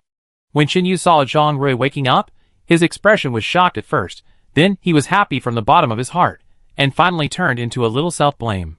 Then Chinyu squatted down, his whole body was at eye level with Zhang Rui. He reached out and gently touched the little girl's head, and said softly, I'm sorry, I hurt you, and I can't let you rest and recover. I didn't do what I promised you before. Hearing this, Zhang Rui, who was still a little weak, smiled a little and shook her head. It's okay, it's the bad guy's fault. After saying that, Zhang Rui turned her head again and coughed a few times. Seeing this, Lin Yi, who had some tears in her eyes, said, It's windy outside and the weather is getting cold. Rui, let's go inside. Okay, Sister Lin. When the two returned to the ward, Zhang Yin, a man who never shed tears easily no matter how hard or tired he was, also wiped his eyes at this moment. He had a relieved smile on his face and said, Fortunately, Rui finally woke up, otherwise, I wouldn't be able to see Rui's mother in a few days. After saying this, Chinyu felt a little heavy in his heart.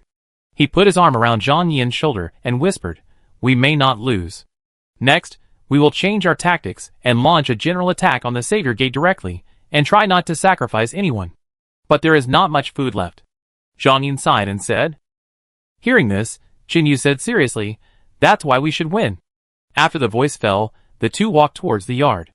Now there is an open-air stove outside, and the iron door is also blocked with something to prevent the zombies from noticing the living people inside. As they stayed here for too long, more and more zombies gathered. Now there were nearly 1,000 zombies around, and the two nearby streets were basically crowded. Every time they went out, they had to work hard. However, half a month ago, Chinyu had already arranged an evacuation plan. Although it was difficult to find remaining fireworks in this city, there were some. One box of small fireworks was hidden outside. As long as one person sneaked out and ignited it, the zombies would slowly leave. During this period, Chinyu and Sheng Wanjing rarely stayed in the hospital and often went out to investigate. With the military-grade scope of the sniper rifle, they got a lot of information. First of all, more people are now arranged at the hydropower station. Before the plan was implemented, there were almost no people at the hydropower station, and there were many zombies nearby. But since Jiang Chen bombed the transport vehicle last time, more people patrolled the hydropower station. From the previous 50 people guarding, it has become more than 150 people now. And there are also a large number of zombies around. They gathered at the fence, beating it again and again. But those fences were reinforced with iron rods, so it was difficult for zombies to push them open. At the same time, almost no one set up checkpoints in the mountain camp. According to Alice's investigation, they should have all retreated to the top. Both Chinyu and Sheng Wanjing were a little confused about this, because the Salvation Gate still had at least nearly 500 people who could be mobilized. These were not old people and children, nor women, but fully armed survivors. On the other hand, there were really not many people left on Chinyu's side, but Jiang Chen started to defend. Although there was a very important factor in this, that is, there were too many zombies now, and they couldn't attack even if they wanted to, but it shouldn't be like this. Finally, after discussion, everyone decided to adopt the strategy of if the enemy doesn't move, I won't move. If the Savior sect moves, then they will directly use rocket launchers to bombard the camp on the mountain, a full 12 rounds, not to mention bombing people. If the bomb is accurate, all the buildings will collapse. But this is the last resort. After all, once it is used, the camp that the Savior sect has carefully built for so long will be completely destroyed. When everyone knew Chinyu's idea, they were all shocked, because it not only determined the approximate location of Jiang Chen, but also allowed him to transfer a large number of people back to the camp, just in time to kill them all at once. However, there is a dilemma now, that is, there is not enough food. Now we can only make porridge, and each person can only get half a bowl of it. and everyone now eats 2 meals a day. If this continues, I am afraid that we will not even have the strength to kill zombies in the future. Jinyu looked at the pot on the stove, which was completely watery. He thought about it, and then walked into the hospital again. At the same time, the weather was getting worse and worse. Recently, it was windy, and even dark clouds appeared in many places. Jinyu observes the weather every day, because this is a coastal area. If a typhoon appears, then these tens of thousands of zombies in the city can be cleared out. Hui Yao has been recuperating for half a month, and now she has recovered a little, but she can't continue to fight. She also said that she will not participate in the meeting next time. As for Yufeng, after Alice set Hui Yao out of the zombie encirclement, she went to pick him up, and now he is in the same ward with Hui Yao. Jinyu has been free these days, and he also talked with Yufeng for a while, asking him to rest assured to recover from his injuries, and there will be no further tasks arranged in the future. Abandoned coastal city, secret area. About half a month ago, a group of people hid in a dark air raid shelter, living in fear all day long. They even had to lay plastic bags on the ground to go to the toilet, fearing that they would be discovered when they went out. There were about 30 people inside, mostly old people, children, and some disabled people. Relying on the dry food and water left, everyone was almost on the edge of survival, eating as little as possible. In the air raid shelter, everyone sat against the wall, either sleeping or using mud and water, adding some flocks to make mud balls for slingshots. These people knew that they would only be a hindrance if they went out, so they had no complaints at all. At least the others did not give up on them, and left people to protect them. Otherwise, these elderly people would not survive more than 3 days if they were in the doomsday and left the camp walls. After all, if they survive outside without a fixed camp, the life of wandering is definitely not something that the elderly can endure. Chapter 1096. I don't know how long it has been, but in the pitch dark air raid shelter, someone whispered something. How long will we have to live like this? Hearing this, Wang Tianhai touched the wall with his disabled right hand and scratched some strokes on it. He counted and said, It should take more than half a month. That's not what I meant. The man who spoke was one of the people whose legs were bitten by zombies in the last attack in the villa area. Because Jin Linfu was next to him at the time, he decisively used an axe to dodge his legs, which saved his life. At this moment, he sat on the ground, rubbing his broken leg that was in pain from time to time, and added, It would be great if humans didn't kill each other. Wang Tianhai wore a prosthesis on his left hand. Although he couldn't see, he could guess what the facial expressions of the people around him were like. After a few seconds of silence, Wang Tianhai leaned his head against the wall and whispered, Only when we become stronger and stronger can we avoid these. Before he finished speaking, there was a sudden explosion outside. The powerful force caused a lot of debris to fall into the air raid shelter. Seeing this, the old man quickly lit up the few remaining candles to prevent the crowd from panicking. Is someone bombing us? No, we circled several times when we came in, and it was night. Except for Qingyu and Xiaojiu, no one else could know our location. Wang Tianhai shook his head and said in a deep voice. Then he looked at the corner and said, Lu Li, did Song Chung tell you to follow my arrangements? Yes. As soon as the voice fell, a young man stood up with a rifle in his hand. According to Brother Xiaojiu, air raid shelters usually have multiple exits. You take 3 people with you to check other areas to see which places have fewer zombies. Wang Tianhai stood up and said seriously, Don't you want to go and see what caused the explosion? Someone asked. No need, because zombies can't cause explosions. Lu Li nodded, struggling with who to call. Chung Wanlan raised her hand and said, I go with you. Okay. Lu Li knew her, so he was willing to go and check with someone he knew. Then they picked 2 more people, and the 4 left quickly. In the air raid shelter, the faint candlelight illuminated the worries on everyone's faces. Wang Tianhai didn't want them to guess, so he blew out the candles, and the surroundings fell into darkness again. After a while, a burst of scattered footsteps came from a certain direction. The old man lay on the ground with his ears pressed against the ground. He quickly stood up and shouted, Not good, there are more footsteps. After the voice fell, the 3 young men took their guns and nervously aimed at that road. A few seconds later, light came from the corner, and Lu Li hurriedly said, We are on the same side, don't shoot. Everyone breathed a sigh of relief, and then 6 people appeared in sight. However, they had not seen the dazzling light of a flashlight for a long time, and everyone subconsciously blocked their eyes. Seeing this, Halsey covered his eyes with his hands, allowing only the light to shine through the gap. He said in a deep voice, Fortunately, we are close. The explosion outside was caused by the explosion of a tanker truck. We were scared and thought you were discovered. The people who appeared in the air raid shelter were none other than Lin Hao and Hao Zi, who were desperately rushing here. They exchanged a few words, and then prepared to take these people away. They could see such a big explosion, and so could others. It would be fine if Chinyu and his group saw it, but Lin Hao was worried that the Savior sect would see it first. Most importantly, the zombies would also move towards this side, so it would be very unsafe to continue staying in the air raid shelter. After leaving the air raid shelter, they followed a small path to an abandoned park.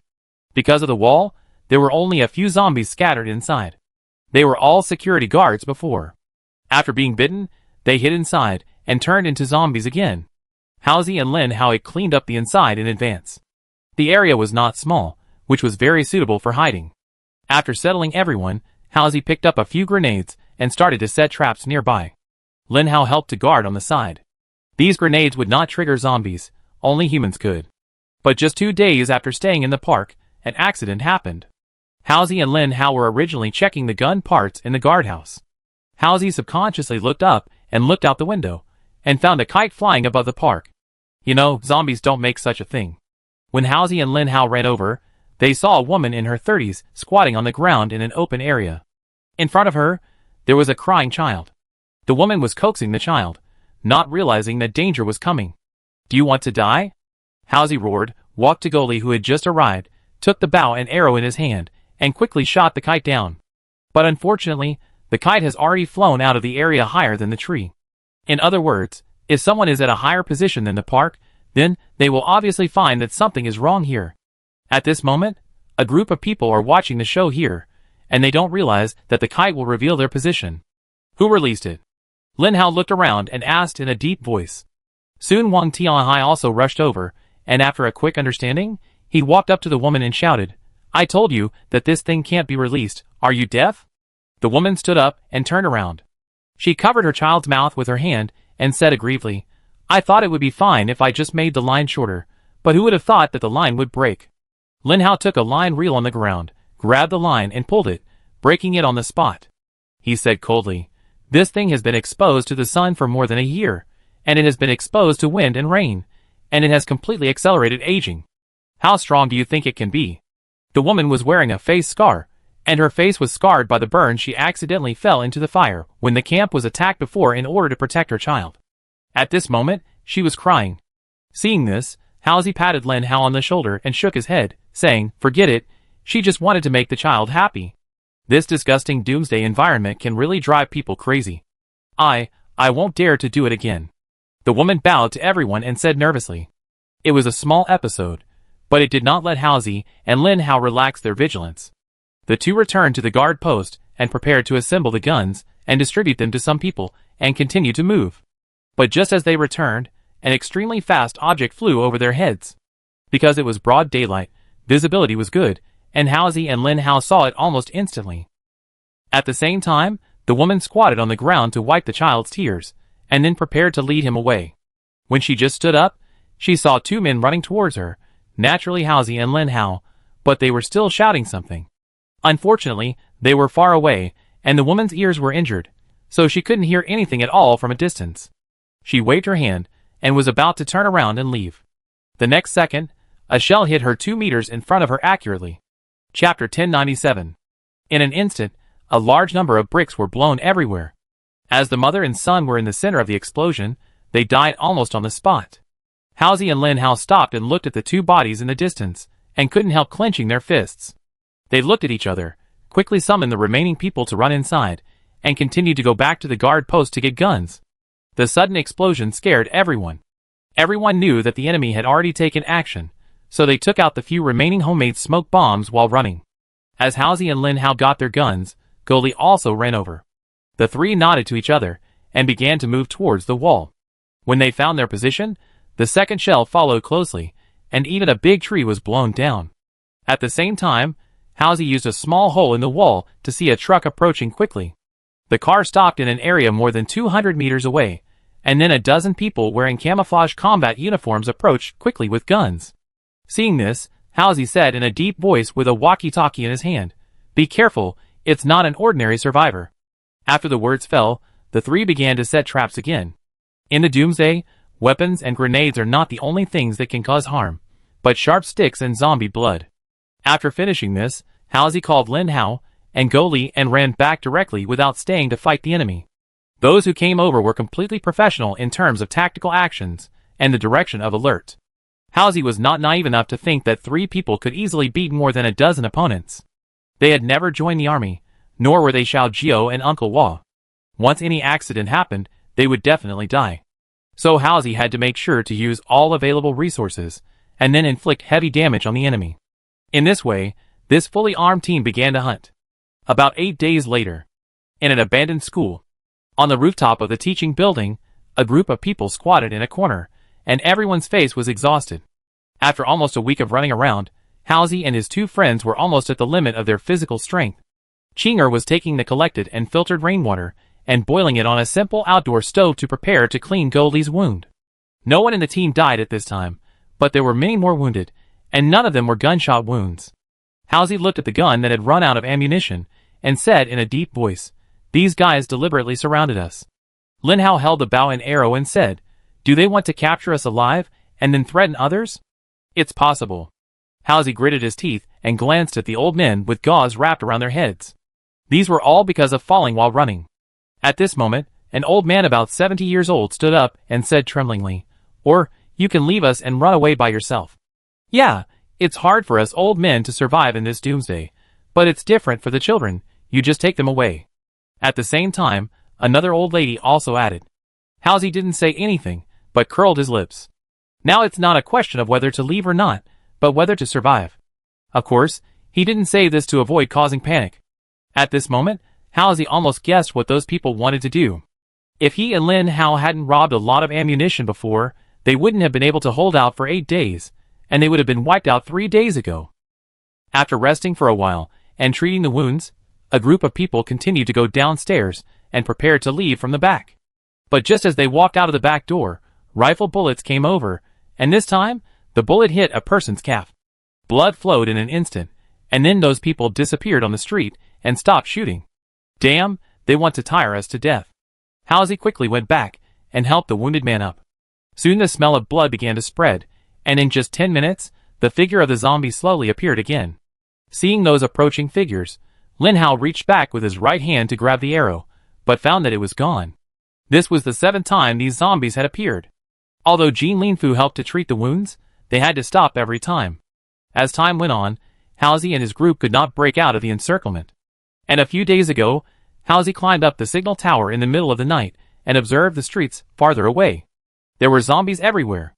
Those shadows made it impossible for him to count them, which meant that Chen Yu and his group could not get in at all. A few people disguised as zombies might be able to pass through the zombie horde, but 2 or 3 would be completely ineffective. Through the fights these days, Halsey knew that those people were extremely skilled and were not ordinary survivors at all. But there was also good news, that is, the survivors who were chasing them also had few bullets. Almost another day passed, and people in the team began to die.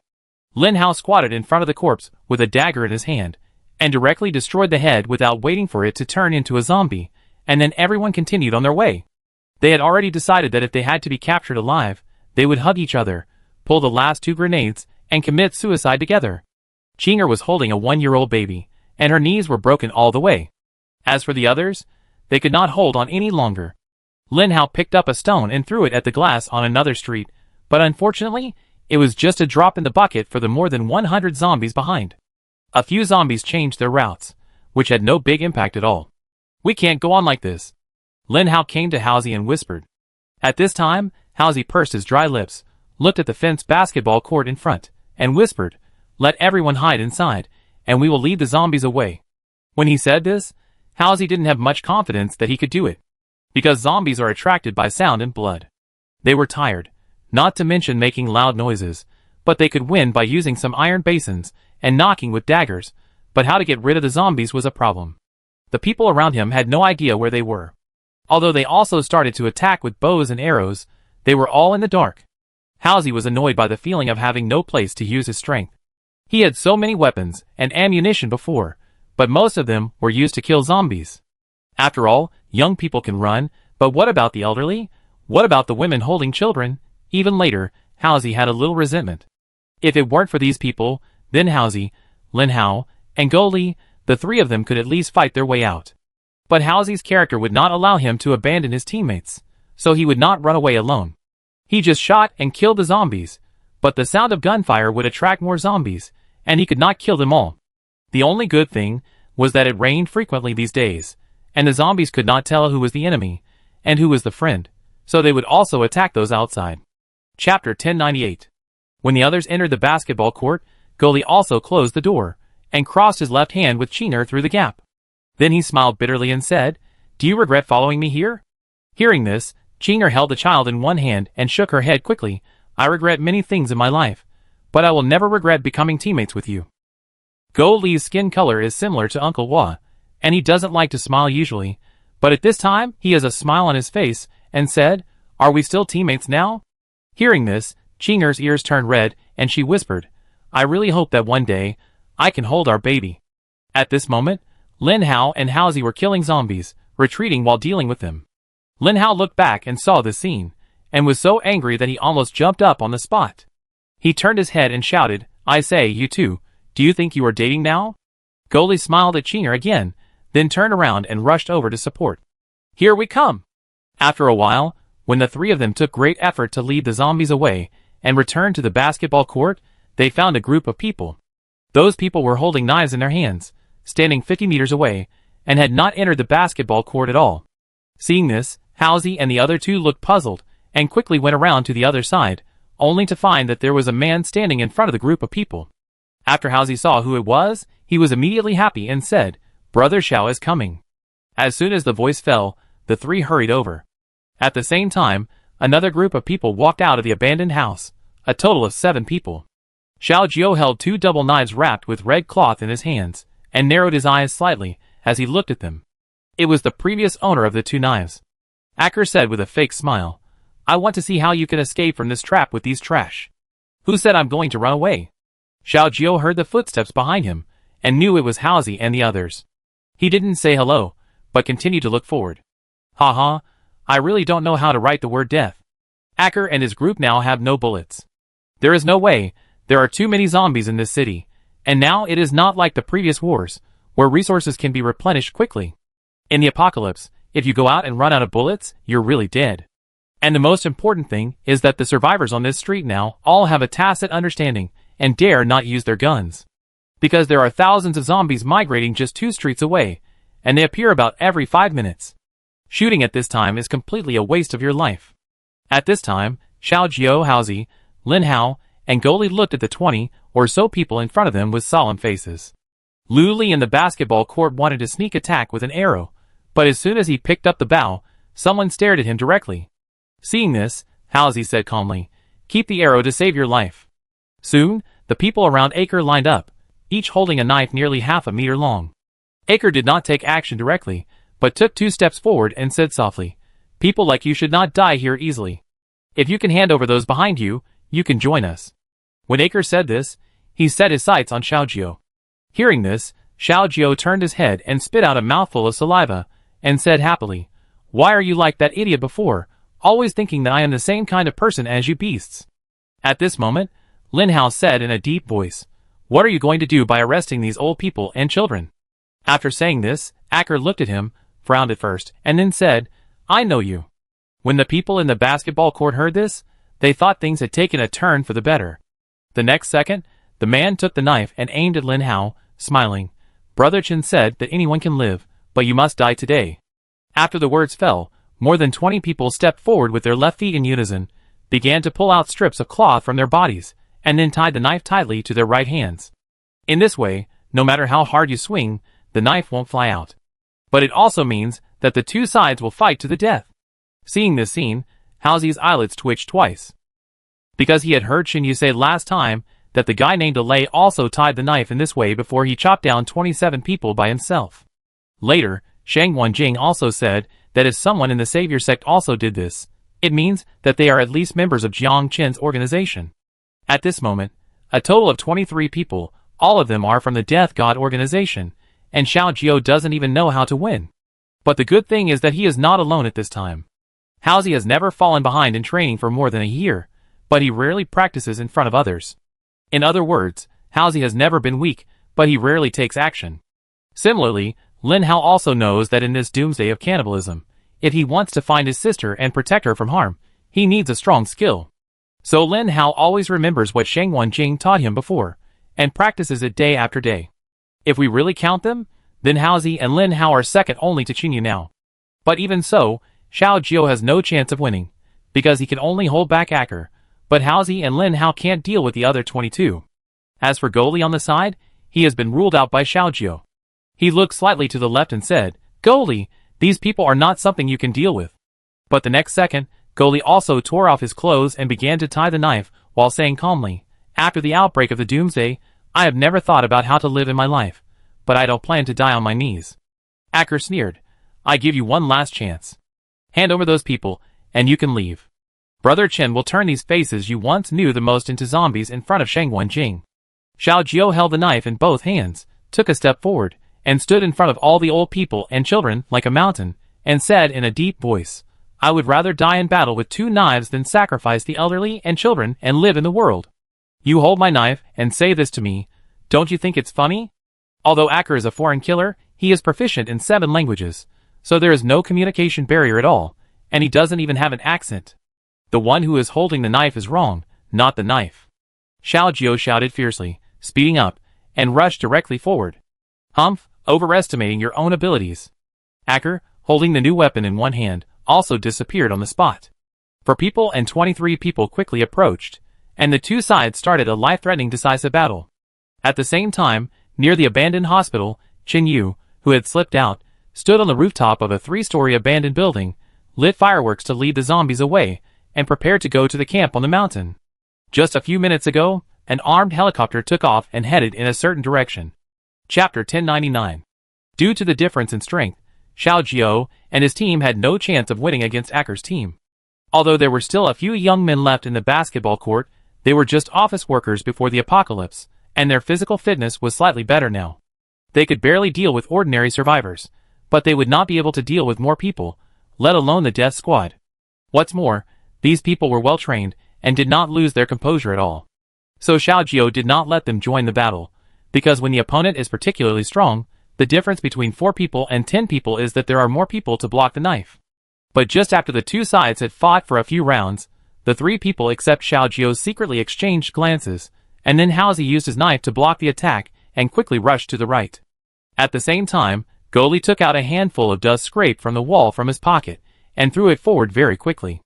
Although the members of the Death God team are very good at teamwork, they are also human beings, and their eyes cannot block these tiny dusts.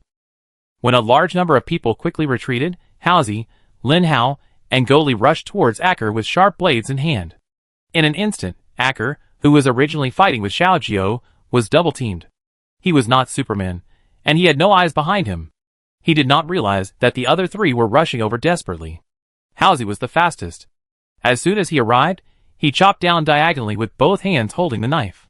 But Acker was very sensitive to danger.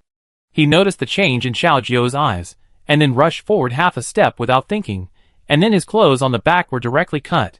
Before Acker could catch his breath, Xiao Jiao slashed at his calf fiercely, intending to destroy him first. Although Acker tried desperately to dodge to the side again, there were people all around. Lin Hao also swung his knife, and the sharp blade was close to his throat. At the critical moment, the death squad could not arrive in time unless they could jump over the teammates in front of them whose eyes were in the dust. At this time, too many people were actually a limitation, because Halsey and the other 2 rushed forward in a straight line, and no one blocked them on the way. Seeing that Acker was in deep danger, the others did not think about it, and prepared to throw the knives in their hands. But at the same time, the chain of the basketball court was cut, and 6 guys, including Lu Li, rushed up with a roar. And some people used slingshots and arrows to interfere. Unfortunately, it can be used against ordinary people, but these people outside are all well-trained professional killers. Each of them can at least build a camp of dozens of people in the doomsday. Despite the help and interference of the people around, Xiao Jiao and the other 4 tried their best to surround and kill Acker. When Halsey was kicked back, Go Li's eyes condensed, and he rushed forward to hug him, and then roared, "Hurry, right now!" As soon as the words fell, Lin Hao stabbed Acker in the abdomen without any hesitation. When the machete was about to penetrate his abdomen, Goli behind him quickly let go and was about to retreat, but Acker reached back from his shoulder and grabbed Goli's hair. Seeing that Goli did not run away, Lin Hao felt something was wrong, but the force of the machete was so great that he could not stop even if he wanted to, so he could only reduce some of the force. The machete pierced Acker, and the blade pierced Goli's abdomen again. At this time, Xiao Jiao was dealing with the enemies outside. Seeing that Goli was injured, Xiao Jiao gritted his teeth and chopped several times in a row, killing 2 people on the spot, and at the same time went to support them. When Lin Hao pulled out the bloody knife, Acker did not hesitate at all. His face was crazy. He grabbed Goli's right hand and prepared to cut his own neck. Even if he died, Acker would definitely take one away. But Xiao Jiao, who was crazy about killing, seemed to have his potential re-stimulated. He came to them in almost the blink of an eye. With a swing from bottom to top, Xiao Jiao blocked the flying knife aimed at Lin Hao with his left-hand knife, and then instantly cut off Acker's arm with his right hand and threw it in the air on the spot.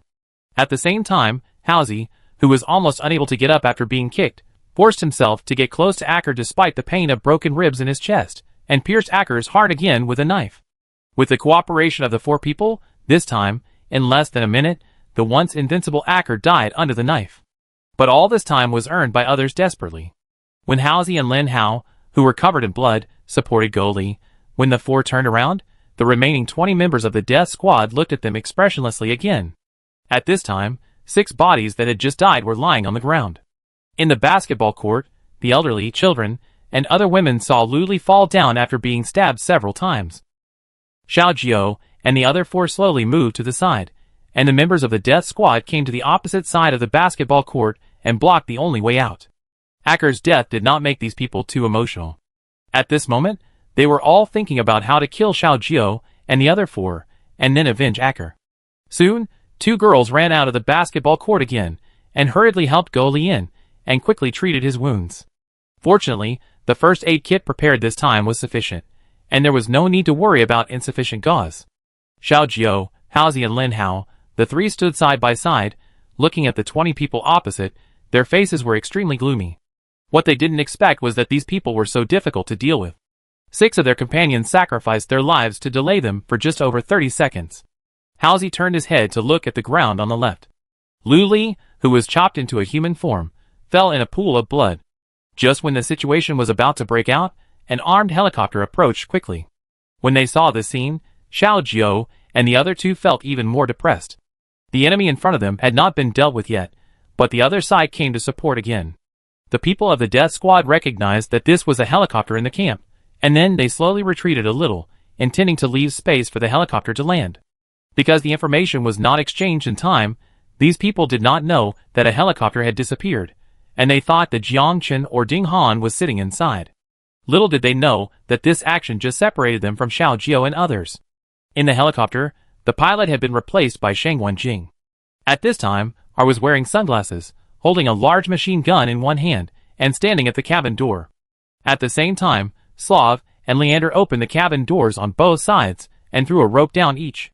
The next second, Alay held the machine gun with one hand, grabbed the rope with a towel in his right hand, and slid down directly.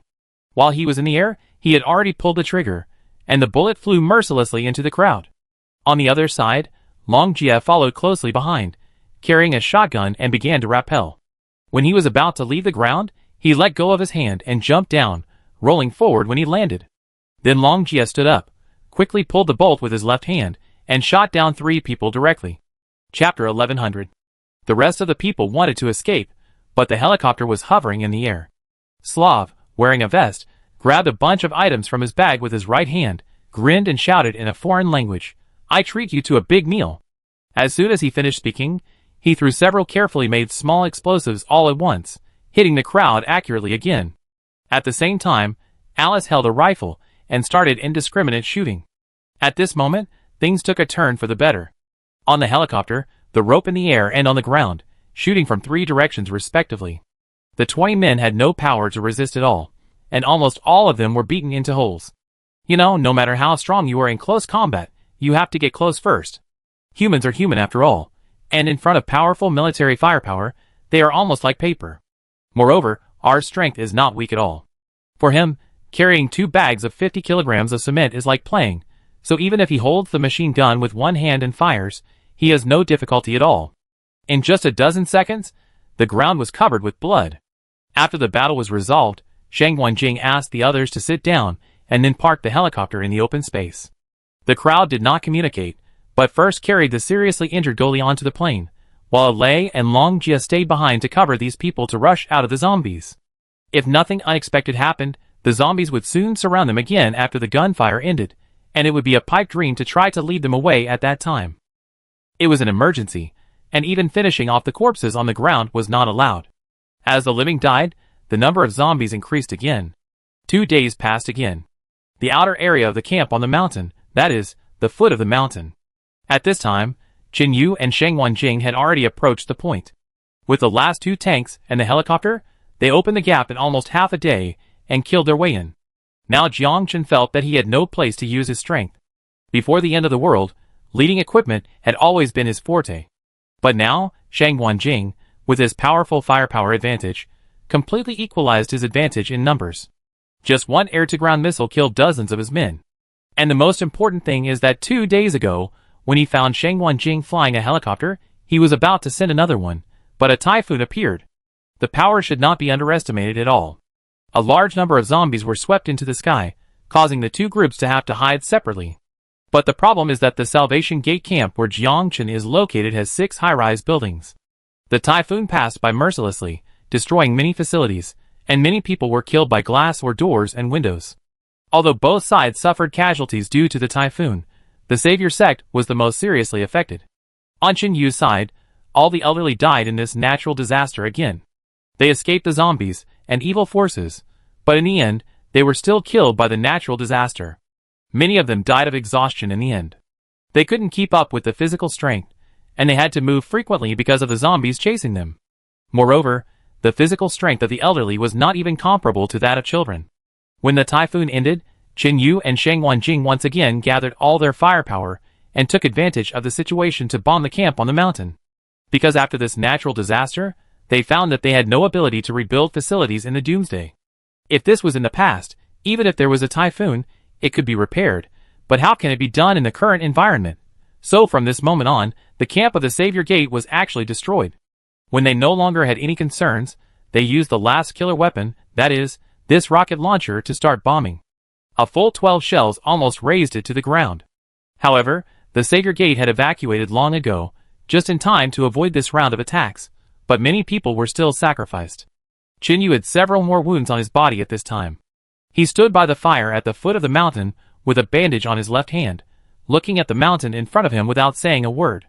Now it is January, the temperature is getting colder and colder, and they must fight quickly, otherwise they are likely to freeze to death in the wild.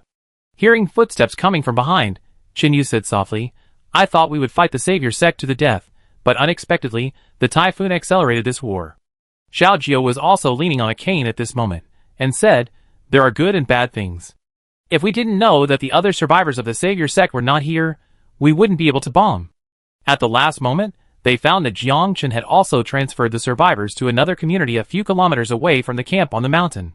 Although there were many houses, the view there was not good, and it was impossible to overlook the whole city. I guess he kept some people and planned to rebuild after the war. After saying that, Qin Yu smiled at Xiao Jiao and turned to walk into the tent. The typhoon swept through many parts of the city and cleared out a large number of zombies. Although it was not known whether they still existed, even if they were just blown away, it was good news. After staying at the foot of the mountain for one night, they began to move up the mountain. The food was getting less and less, and now they could only hold out for 1 day at most. In other words, if they couldn't take down the Savior Gate within 1 day, they would basically die. At this time, there were still about 300 people left in the Savior Gate, but they were not something Qin Yu could contend with. But Qin Yu and Shang Wanjing still had one last fatal trump card. After a while, they went up the mountain and came to a very open square. However, there were already zombies standing on it, about 100 of them. Seeing that most of the zombies were wearing the pants of the Savior sect, Qin Yu said, "These should have died in the typhoon." The crowd did not cross the square, but chose to take a detour. If I guessed correctly, Jiangchen and his group should still be in the area above. At this point, both sides' ammunition has almost run out, but Qin Yu still has a trebuchet left. Although there are many people in the Savior sect, not all of them are very powerful. Even though Qin Yu and Shang Wanjing were short of manpower, most of them had been tempered in the doomsday, and some people could stand on their own even if they were alone. About half an hour later, a group of people arrived at the entrance of the community above, but now it was all ruins. Shang Wanjing raised his head and looked at the roof of the last remaining building, and his eyes met with a man. At the same time, there was smoke coming out of the building, and it seemed that someone was making a fire. The typhoon also blew down the wires connecting the hydropower station to the camp, and the power was lost here at this moment. Let's go down first. Qin Yu led his men to slowly retreat, and continued to the vicinity of the previous square.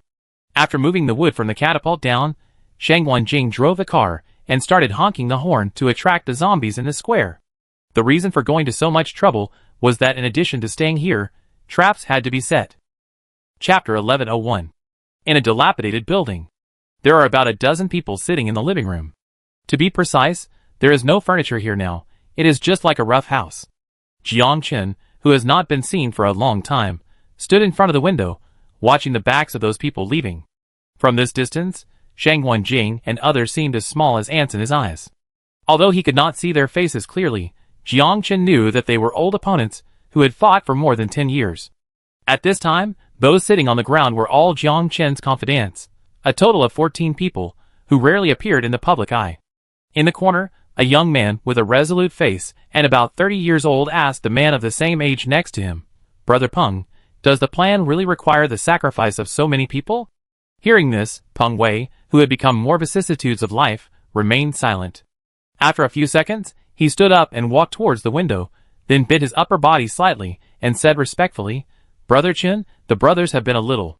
Speaking of this, Peng Wei stopped, and didn't know whether to say it. Jiang Chen put his hands in his pockets, his face calm. "Do you all think that it's a bit of a waste that I let Ding Han and Acre, and even Jilin die like this?" "No, nothing." Peng Wei shook his head quickly, staring at the ground. The next second, Jiang Chen whispered, "Walk forward a few steps." Peng Wei did as he was told. "Look up." Hearing this, Peng Wei was a little confused, but he also followed Jiang Chen's gaze, and looked down the mountain. "What did you find?" Jiang Chen said inexplicably. The other confidants also slowly stood up, and walked to the bedside. One of them took a look and whispered, "It seems nothing. Now their ammunition has been used up." Jiang Chen smiled faintly and said, "Shang Wanjing and all the rest of the people are here." When this was said, everyone suddenly realized. Peng Wei whispered, "But sacrificing Han Ye's masters, only to get them to get close to us, isn't it a bit worthless?" Jiang Chen was not angry, but said earnestly, "In your opinion, we are very powerful, very strong. Even 10 ordinary strong men can't get close to us. But in most cases, we rely on equipment to make up for it, while Shang Wanjing's people always pay more attention to physical training. With Shang Wanjing's style, Ding Han and Ji Lin will be caught by him sooner or later, and the final outcome will still be death. If they don't die, Shang Wanjing will never lead the team here in person." The others looked at each other. Some of them didn't quite understand why Brother Chen was so afraid of that guy. Obviously, the number of people from the Salvation Sect and Pawnee Bay was overwhelming, but they only won a few battles. Even later, those people basically had no core forces sacrificed. Jiang Chen was silent for a few seconds, and then continued, "Since the development of the Salvation Sect, I have noticed that this place is a little too close to the sea. The previous big hail in the south caused many survivors to be crushed to death. If the second natural disaster strikes our northern region, we will be killed or injured without anyone else's help." Peng Wei hesitated and asked, "So what do you mean, Brother Chen?" "As the apocalypse progresses, survivors like us who are good at fighting will gradually be outclassed by others, and there will still be few opportunities for close combat. The biggest problem facing mankind is still survival. Secondly, in today's world situation, there is no way to make smokeless gunpowder again, so we have to develop other types of bombs, or look for the ammunition depots from the past." Jiang Chen rarely spoke a lot today. Perhaps he also understood at this moment that the final decisive battle would take place in the next 2 days. But what does this have to do with sacrificing other people? A confidant named Hu Ming was curious. A tiger in its prime is in a jungle with all kinds of animals. Would you worry that it would suddenly come out and eat people? Jiang Chen squinted at him and said, "Probably not. After all, there is enough food. If you leave the jungle, you will face being caught and taken to the zoo." Peng Wei shook his head. "Shang Wanjing and I are tigers, but there is only so much food in the forest. We have often fought each other before. Sooner or later, we will fight for a rabbit. Instead of waiting until we are too hungry to fight, it is better to do it early."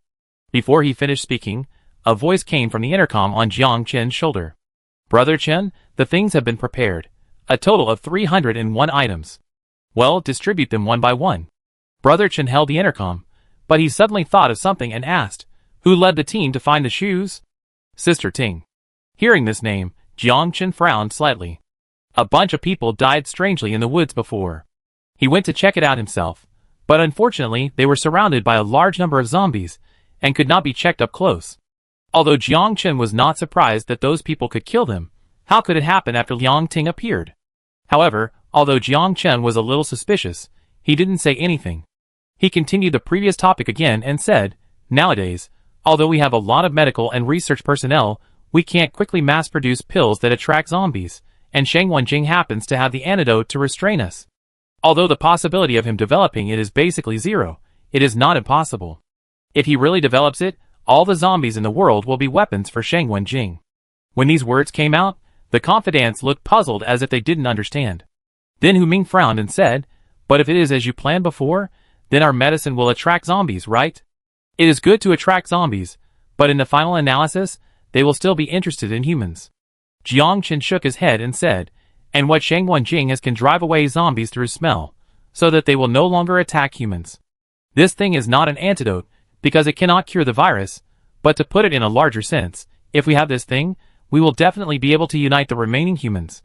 Looking at this doomsday world, the only place in the world where drug research can continue is here." After the voice fell, everyone looked solemn, and did not doubt the truth of Brother Chen's words. Because the underground of the camp on this mountain was originally a huge medical center, which was used to study and treat terminal diseases before the end of the world. The rich all want to live longer, even if they can't live forever, but they also hope to reduce pain. So when Jiang Chen led people to restart the hydropower station, he found this area and stayed without thinking. The previous Salvation Gate didn't realize that there was anything different underground, because there was no electricity, and it was impossible to go down by elevator. Chapter 1102. There are also living supplies down there, plus there is a backup power supply, so the researchers inside are basically still alive, but the elevator uses power from outside. The main reason is that as more and more people die in the apocalypse, and zombies pollute the environment, it will take researchers to find the research center. Shang Wenjing is naturally clear about this, so after careful calculation, he chooses to attack the Salvation Gate with Chen Yu. Although he does have a grudge against Jiang Chen, Shang Wenjing can naturally tell who is more important when it comes to the survival of mankind. In Shang Wenjing's view, being able to kill Jiang Chen is the top priority, and developing a drug to fight zombies as soon as possible cannot be delayed. If all the researchers died, and other medical centers were full of rotting zombies, then there would be no need to think about continuing the research. So in today's doomsday world, it is difficult to meet these 2 points at the same time. Because in the early stage of the virus outbreak, all major medical centers were definitely researching serum, but how could it be so easy? What's more, Shang Wenjing once met a doctor who was escaping, and learned from him the horror of the zombie virus. The scariest thing about this thing is that it is airborne and can revive corpses. Only when they are rotten beyond recognition can they escape. Modern firepower is very powerful, but what if living people are also infected? When Shang Wenjing heard this, he realized the importance of the chip that a Ling was carrying. The situation later was indeed, as the doctor said before. Zombies could not be completely suppressed, and some people were looking forward to the end of the world, so it could not be solved at all. At this moment, although Shang Wenjing looked calm in the square, he actually began to feel uneasy. Whether they could win this time would not only determine whether they could survive, but also whether humans could fight against zombies. At the same time, Jiang Chen had already led his men downstairs. Now he had decided that Shang Wenjing was really good at seizing opportunities. He originally thought that Ding Han and Ji Lin and their group could delay outside for at least a month, but they couldn't hold on for too long. If Jiang Chen can mass-produce that kind of pill in the final stage, people can take it and spread it around the city in large quantities. As time goes on, people who take the pill will gradually die, and finally attract zombies to gather. In this way, zombies all over the world can be used by Jiang Chen, and any force can only bow down to him. Unfortunately, the difficulty is no less than researching the antidote for zombies. In the evening, a fire was lit in the square, and everyone sat on the ground without speaking, and morale was a little low. Too many people died this time. There are only a few dozen people left in the square now. You know, there were 200 people coming here before. Some people were so hungry that they set their sights on the 3 dogs. Seeing the malicious eyes of others, Lin Yi pursed her lips and continued to stroke Debai's fur with her right hand. Qin threw it into the fire and said softly, as if nothing had happened, "Even if you kill them, they won't last for a few days, so put away these thoughts as soon as possible, not to mention that guide dogs are very important." The man smiled awkwardly, "I'm just taking a look." Long Jia rubbed his hands and said cheerfully, "Don't worry, there are so many people in the Savior sect, there must be plenty of food reserves. At worst, there are also some in the camp in the community over there. I don't care if you are embarrassed to rob them." Hearing this, Qin Yu glanced at him and said calmly, "I'm just worried that Jiangchen has set up a cover there." "What do you mean?" Haozi was slightly startled and covered his stomach. Although he was very hungry, he was still able to hold on. "It's okay. I hope it's not what I thought." Qin Yu shook his head and didn't continue. After the last bit of rice and flour was cooked, everyone ate a little and began to check their weapons. Although there were only a few bullets left, they had to make sure there would be no accidents when shooting. Late at night, when everyone fell asleep, 4 people slowly walked around the square, namely Qin Yu, Xiao Jiao, Shang Wanjing and Zhang Yin. Others had to stay in the temporary camp to prevent the people from the Salvation sect from approaching in the middle of the night, although the possibility of this was rare. After 2 hours of hard work, the 4 of them finished the arrangement and went back to rest. At dawn the next day, everyone started the final attack. However, after only a few minutes of fighting and throwing some explosives at each other, Qin Yu and his group retreated down the mountain. Then Jiangchen led his people back and did not attack, as if he guessed that they had no food. It was not until they were hungry for a whole day, and it was dark at night, that Jiangchen led his people to set off. Everyone put on combat boots, held guns in hand, and slowly pressed towards the square. Although everyone only had a few bullets in their guns, they were enough. The square was dark, and no one was seen lighting a fire. It started to drizzle, and about 300 people began to approach from all directions. When he didn't find anyone, Jiangchen frowned and looked around, then turned his head and said, "Take your people to search, shoot when you see anyone, don't talk nonsense." "Understood." A dozen confidants nodded, and each took a group of people to disperse. Jiangchen turned around and walked back. The rain was getting heavier, and at the same time, a deep red liquid began to flow into the corners of the square. It was late at night, and when the people from the Savior Gate checked all the areas, explosions began to sound outside, but strangely, the explosives were not near the point. The explosions continued for nearly 10 minutes before they ended. In a place they could not see, a dense group of zombies began to walk up the mountain. Because there were fences on both sides of the road, the zombies would not go astray. At this time, Jiangchen was looking at the group of people in front of him. He was wearing a bracelet that flashed blue light again and again. "Do you really think you can kill me?" Jiangchen looked at Shang Wanjing and spoke without any emotion. "Is it difficult? I'm already standing in front of you." Shang Wanjing stood at the front of the team and said slowly, "Hee." Jiangchen smiled.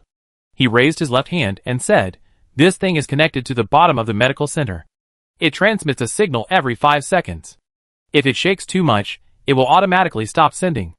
If it is not received in time, then several tons of explosives will explode. The typhoon knocked down the power lines. Now there is no way to get down. I would like to ask, do you regret the bombing? We have fought for so many years, and have fought too many times in close combat, but this time, I am not in the mood to fight you to the death." Although Jiangchen faced dozens of people alone, he was not afraid at all, because he was not afraid of dying at all.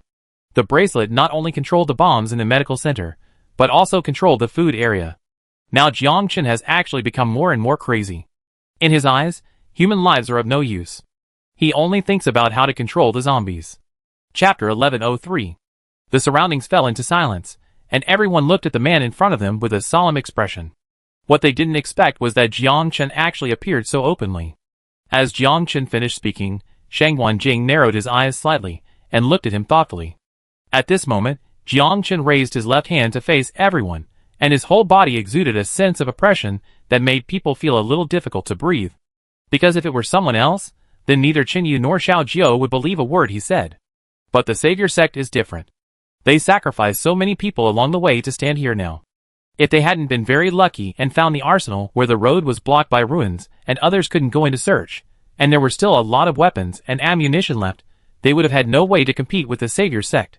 The most important thing is that Shang Wanjing started to suppress the development of Fang Yuan's power very early.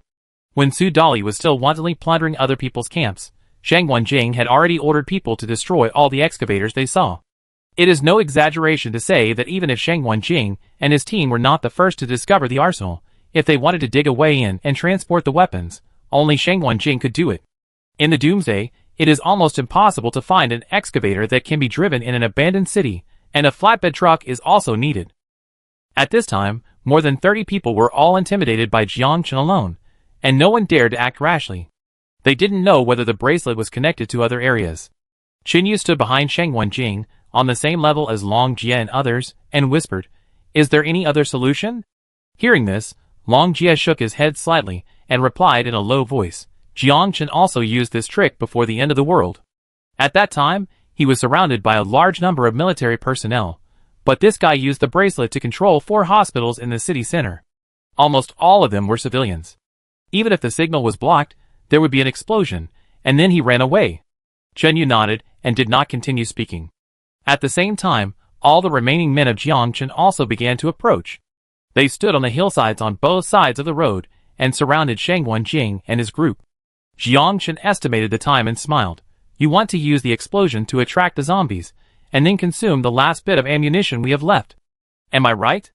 I really don't know whether to say you are naive or stupid. Do you really think I can't calculate?" The group of people were silent, but they were a little shocked in their hearts. Their plan was completely guessed. But everyone was not very worried, because before that, Qin Yu and Xiao Jiao had prepared a way to deal with it. At this moment, Shang Wanjing said coldly, "You can control the 2 camps in the Doomsday. How can I underestimate the enemy?" As soon as the voice fell, zombies began to appear at the corner of the road, and were staggering towards the square. Seeing this, those people quickly took out the zombies' skins on their backs, and then quickly put them on. At this time, the girls were already trembling a little. After all, if nothing unexpected happened, the number of these zombies was not something they could contend with. Linny held Dabai's hand and whispered, "Don't be afraid, the zombies can't get through." After saying that, Li Yao, who had completely recovered, nodded slightly. She was wearing an oversized glove on her right hand, holding a button inside. Jiangchen just stood 20 meters away and watched the zombies quietly.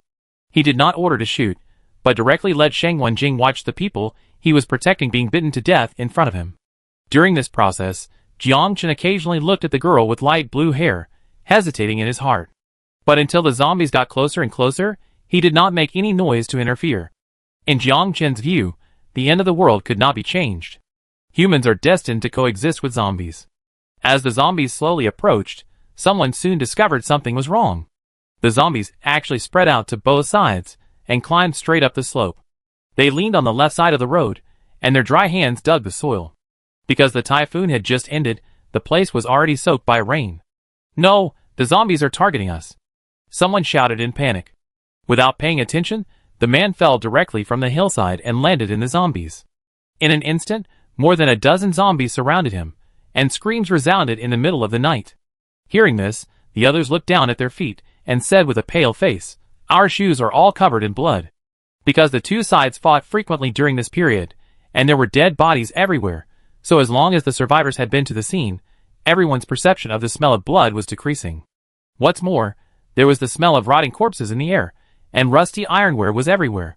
In the middle of the night when vision was affected, unless someone squatted down, they would never find that they were stepping on blood, not rain. These 300 people, although they are all powerful survivors now, no matter how strong their hearts are, they will have a natural fear in front of the zombies.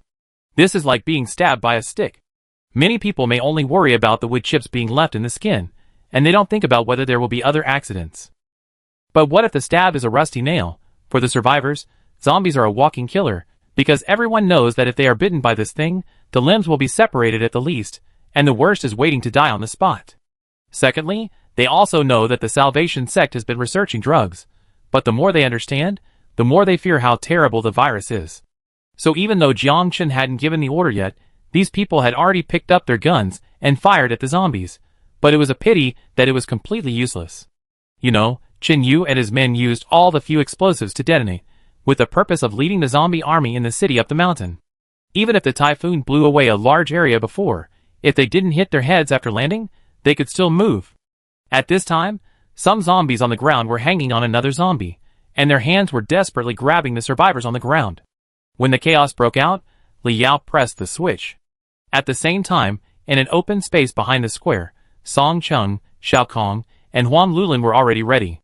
With a heavy face, Song Chung took an axe and swung it down to cut the rope in front of him. The stone in front fell down, and then the catapult quickly threw out a pile of ignited resin balls due to gravity. Now, each of these resin balls has a mobile phone tied to it, and once the battery in the mobile phone is affected by high temperature, it is bound to explode. With some ubiquitous items, Qin Yu made a simple grenade. Then De Zhuang, who had been hiding for a long time, took a bow and arrow in the dark, aiming at the discarded batteries that were thrown out. As he shot arrows one by one, the batteries broke and caused a fire again. Chapter 1104. In just half a minute, the square had turned into a hell on earth, with fierce fires everywhere. "Aren't you afraid of burning yourself to death?" Jiang Chen shouted in a deep voice. Shang Wanjing took out a military ring knife, held it in his right hand, and sneered, "If I'm not a little ruthless, how can I keep you?" At this moment, not only the people from the Savior sect were fighting zombies and avoiding fireballs, but even Qin Yu and his people were running around. The girls hugged each other and ran quickly into the square, not daring to stay on the periphery. Seeing that those people wanted to run, Jiang Chen roared, "Kill them for me." After he finished speaking, he pulled out his pistol and quickly shot forward, but Shang Wanjing had already mixed into the crowd. Even Jiang Chen killed 2 of his men, but he didn't hit Shang Wanjing. He had said seriously before that the bracelet couldn't be shaken quickly, just to scare Shang Wanjing. In the current environment, Jiang Chen couldn't make such a bracelet.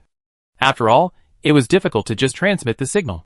At the same time, except for the wounded, who could not walk and were left in the woods at the foot of the mountain, everyone started to pick up weapons and fight back. Everyone had to deal with the zombies, while preventing the enemy from attacking them. At this moment, the people of the Savior Gate found that the guns in their hands had completely become fire sticks. A fierce battle broke out between the two sides. If they opened fire at this time, coupled with the fact that the number of people in the Savior Gate far exceeded that of Qin Yu and his men, there would be a great probability of hitting their own people. Qin Yu cut off the heads of the 2 zombies in front of him with a knife, and then looked back at Lin Yi, who also held a dagger, with determination in her beautiful eyes. Lin Yi quickly stepped back, hooked the enemy's neck with his left hand, and stabbed the enemy's heart with his right hand. The movements were clean and neat, without any drag. This was Lin Yi, who looked very pretty but was ruthless. A few meters away, the agile Li Yao also noticed this scene, and was slightly surprised. However, Lin Yi only trained urgently for a few months later, while Li Yao started training a month or 2 after the zombies appeared. In addition, Li Yao was instructed by a lay, so the strength of the 2 was not at the same level, unless they used guns. During this period, Lin Yi's shooting level was completely shocking to Li Yao. She even suspected that Lin Yi had been pretending to be a pig and eating the tiger, and his shooting skills were completely accurate. At this moment, the remaining survivors on Qin Yu's side, the people of the Savior sect, and the zombie army, the 3 forces started a melee. Jiang Chen put back the pistol, pulled out the 3-edged military bayonet he brought back from abroad, and then began to chase Shang Wanjing. In the crowd, seeing Shang Wanjing successfully lead Jiang Chen out, Qin Yu looked at Lei, and their eyes collided, and then they tacitly solved the enemies in front of them. Qin Yu quickly rushed behind a man who was killing people, kicked away the enemy, who wanted to sneak attack on the left, and then quickly shouted, "Brother Xiao, this side is left to you." With a ding, Xiao Jiu cut off the machete of the enemy in front of him with a sharp blade, then stabbed the opponent's abdomen with his left hand, turned his head and shouted, "Go quickly, we must kill that guy." As soon as he finished speaking, Long Jia and Hao Zi also rushed in with daggers in hand, dividing an area for Lei and Qin Yu so that they could evacuate. Even though Long Jia was super strong in close combat, he didn't dare to be distracted when fighting against 300 people and thousands of zombies at the same time. Although Long Jia and Lei were the most suitable to help, he played a greater role by staying here. Soon there were more and more wounded on the ground, and some people had just covered their wounds and howled for a while before the zombies pounced on them. Seeing the opportunity, Qin Yu and Lei quickly rushed out of the encirclement and ran towards the mountain. When the 2 of them ran for several hundred meters and came up, Shang Wanjing was already fighting with Jiang Chen. At the same time, the zombies that did not take the road also appeared from the woods, and were approaching Shang Wanjing. Seeing this, Qin Yu and Lei rushed over there at the same time and quickly stopped the zombies. After all, Shang Wanjing and Jiang Chen were evenly matched in strength, and it would be difficult for them to tell who was better for a while, but if they were accidentally scratched by the zombies, it would be bad. Two muffled groans sounded. Shang Wanjing and Jiang Chen each punched the other in the face, and then the two sides quickly dispersed. In front of Shang Wanjing's powerful force, Jiang Chen turned his head and spat out two bloody teeth on the ground. And Jiang Chen was not a pushover. Now that his illness has been cured, although his strength is not at its peak, he has not regressed much. That punch also hit Shang Wanjing's mouth with blood. Aren't you afraid that I will detonate the bracelet? Jiang Chen held the still clean three-edged military dagger in his hand, his eyes gloomy. With your means, I'm afraid the medical center left a time bomb, not a remote control. Shang Wanjing replied coldly. At this moment, he also did not hurt Jiang Chen. This guy's strength was not inferior to his. Hearing this, Jiang Chen wiped the corner of his mouth with the back of his left hand, and said with sarcasm on his face, "Even if I die here, you people will be buried with me." As soon as the voice fell, Jiang Chen kicked the ground with his right leg and rushed over again. The speed was so fast that Qinyu couldn't even see clearly. Alei quickly killed the two nearest zombies, stood next to Qinyu and said, "Neither you nor I should intervene at this time, because the instructor may be worried about hurting us, but Jiang Chen has no scruples. Who do you think will win?" Qinyu frowned as he watched the two men fight to the death. "I won't let him lose." Alei took out a small glass bottle from his pocket and began to apply the Karari juice on the dagger. At the same time, Qinyu's eyes flickered.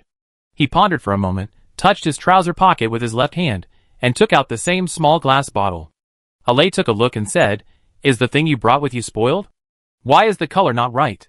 Hearing this, Qinyu smiled, said nothing, and began to add poison to the knife.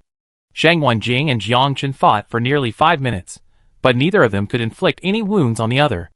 Instead, both of them were bruised and swollen. There was no other way.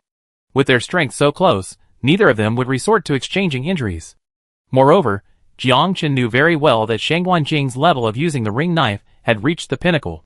Even if he was given 1 second, Shang Wanjing could inflict at least 5 wounds on the enemy. Secondly, Shang Wanjing was also very afraid of the three-edged military dagger in Jiang Chen's hand. Once stabbed by this thing, it would be very difficult to suture the wound. Moreover, it was the end of the world where the medical environment was not good. If such a wound appeared at this time, it would be equivalent to declaring death. They looked at each other, without any nonsense, and rushed towards each other again. They were bound to fight to the death today. Chapter 1105. The triangular bayonet used by Jiang Chen is not a conventional weapon. This type of weapon was eliminated before because it cannot be swung, scratched, or even blocked. The only way to attack is to stab the enemy. However, in modern warfare, close combat is rare, and the closest distance to the enemy on the battlefield is basically street fighting. But Jiang Chen later modified the weapon in his hand and forged it with special materials, which is much harder than ordinary knives. And the 3 sides are all sharpened, and there are also barbs. Due to the increased weight, the bayonet used by Jiang Chen can be swung, and it can also attack like a dagger. The most important thing is that it can still pierce the enemy's body. Combined with the extremely sharp barb, if this thing is pulled out, it will either be dead or seriously injured. At this moment, Shang Wanjing is only afraid of the 3-edged bayonet in Jiang Chen's hand, not this type of weapon. Because even if you are stabbed by an ordinary bayonet, the wound is not completely unsuable. It depends on what kind of injury it is. Shang Wanjing knew why the military dagger was eliminated, but he also knew that Jiang Chen must know this as well. As the two sides fought more and more, Shang Wanjing also observed the blade of Jiang Chen's military dagger from a close distance, as if emitting a chill. The fight between the two of them was not fancy at all. You kick me, I punch you back. Whenever Shang Wanjing's blade was about to cut Jiang Chen's throat, the latter could hold the military dagger straight to his heart. After dozens of rounds, the two of them still couldn't give each other a fatal blow. At the last moment, while Jiang Chen turned his head and spat blood on the ground, Shang Wanjing glanced at Alei and Qinyu beside him, nodded slightly, and sent a signal. Then he quickly moved closer, holding the knife with his index finger, turned it half a circle and turned it downward, and stabbed Jiang Chen's chest fiercely. But Jiang Chen reacted quickly, and he immediately chose to turn sideways, so that the knife could not penetrate too deep. Seeing this, Shang Wanjing did not hesitate at all, holding the knife and slashing it diagonally to the lower left. In an instant, a very deep wound cut Jiang Chen's chest muscle. At the same time, Jiang Chen seized the opportunity and stabbed the military bayonet in his hand directly into Shang Wanjing's abdomen. Before he was about to be stabbed, Shang Wenjing knew that he had no time to dodge, but he also tried his best to avoid the abdominal organs and vital points. As the bayonet penetrated deeper, Jiang Chen ignored the wound on his chest, his face lit up, and he was about to pull it out with force. But at this moment, the two people who had been waiting for a long time moved. Qin Yu had already circled to the left side of Jiang Chen, and before a lei arrived, he threw out the dagger in his hand again. With his powerful strength, the dagger seemed to leave a residual image in the air, and instantly aimed at Jiang Chen's arm and flew. At this moment, a lei was on the verge of rage, and a terrible momentum burst out from his body. The speed of the dagger he threw even broke the previous record. If Jiang Chen was determined to pull out the bayonet, then the dagger would definitely pierce his right hand on the spot. But Jiang Chen wanted to kill Shang Wenjing very much, and was about to pull out the bayonet even if he had to break one of his hands. But Qin Yu, who rushed to the left, was also caught by him. The white juice on the blade of the opponent's hand instantly made Jiang Chen's face solemn. He let go of his hand without thinking, and focused on dealing with Qin Yu on the left. Seeing this scene, Shang Wenjing's heart sank. He didn't apply the Karari in advance because he was worried that Jiang Chen would find out that there was a trick and directly detonate the medical center. But what he didn't expect was that this guy actually knew him, but Shang Wenjing could understand it. After all, no one would apply this milk-like liquid on the blade for no reason. Once it is used in actual combat, it is very likely to be poison. Fortunately, Qin Yu is not an ordinary survivor now. He crossed his arm to the right side of his head and resisted Jiang Chen's punch. At the same time, he held the knife in his left hand and hit his arm again. If the arrow poison tree encounters a wound, it will take effect within a few seconds and will be fatal within a few minutes, so it is the same if it hits the limbs. Under the three-way attack, Jiang Chen was kicked out and fell heavily to the ground. At the same time, Shang Wenjing had taken off the bracelet on his left hand. Although there was a bayonet stuck in his abdomen, as long as it was not pulled out, Shang Wenjing would not be in any danger in the short term. He checked the bracelet and was about to speak. Jiang Chen supported his elbow on the ground, sneered with a dusty face. "You obviously guessed before that what I left was not a remote control. Why did you stupidly snatch the bracelet?" As soon as the voice fell, Jiang Chen's right hand had another button. Seeing this, the pupils of the three people shrank. Then Jiang Chen gritted his teeth and said, "I want to see how you can survive in this doomsday." "Stop!" Shang Wenjing, a lei, and Qin Yu roared at the same time, and then rushed towards him quickly. But no matter how fast they were still human beings after all. When the button was triggered, the ground began to shake almost instantly. Jiang Chen's chest was bleeding all over the ground. He raised his head and laughed a few times, and then a cold smile that made people extremely uncomfortable appeared on his face. "I forgot to tell you, the underground explosives are more than 10 tons. Boom! The last high-rise building in the distance collapsed again. At the same time, the entire mountain even began to tremble violently, with a force no less than a major earthquake. Everyone on the ground began to shake, and both sides did not care about continuing to fight, but quickly ran towards the edge. Shang Wenjing's face was ashen, holding the glass bottle containing Karari wood in his hand, but in the end, he did not smash it on his body. A big tree fell and pressed on Jiang Chen's legs on the spot, but he did not make any sound, still staring at the three of them. Qin Yu held a knife in his left hand, and his right hand was completely unconscious after being punched. He also had a headache at this moment.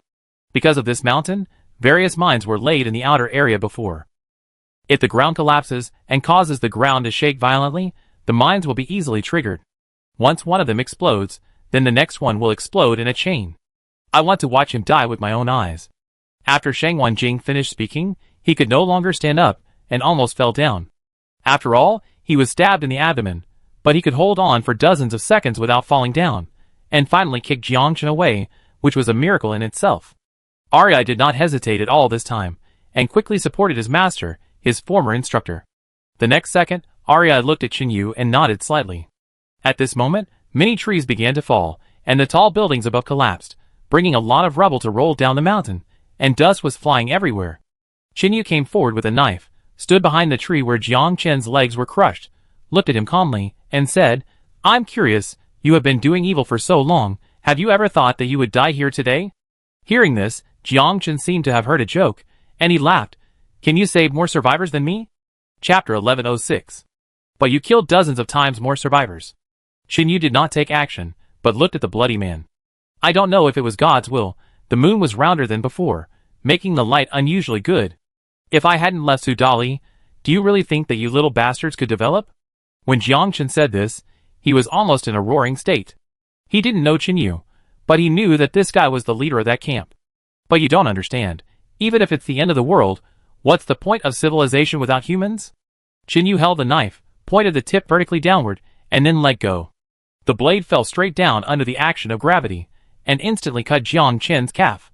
Qinyu watched the liquid touch the wound with his own eyes, and then turned around without looking back, and helped Sheng Wanjing away with a lei. Jiang Chen's legs were pressed by the tree. He didn't know what that thing was, but it was precisely because of the unknown that the fear in his heart gradually magnified. Finally, Jiang Chen couldn't help it and started to push the tree desperately, but after a few seconds, he felt that he had no strength. A lot of rubble rolled down the mountain, and many zombies were crushed into pieces. A lei supported Sheng Wanjing and walked on the left, whispering, "What's on your knife?" Hearing this, Qinyu also supported Sheng Wanjing on the right side and said, "Add some zombie bone powder to ensure that this guy can die." Hearing this, a lei realized that Qinyu seemed to have never seen the poison tree attack before. Because dozens of tons of explosives exploded underground, the mountain began to collapse, and many survivors were crushed to death. Fortunately, Xiao Jiao and Long Jia and their group were there, and they led everyone to evacuate and minimize casualties. The next morning, after a night, the former camp on the mountain, along with the mountain, had completely become a ruin. There were pieces of meat left by zombies everywhere, mixed with soil, which was very shocking.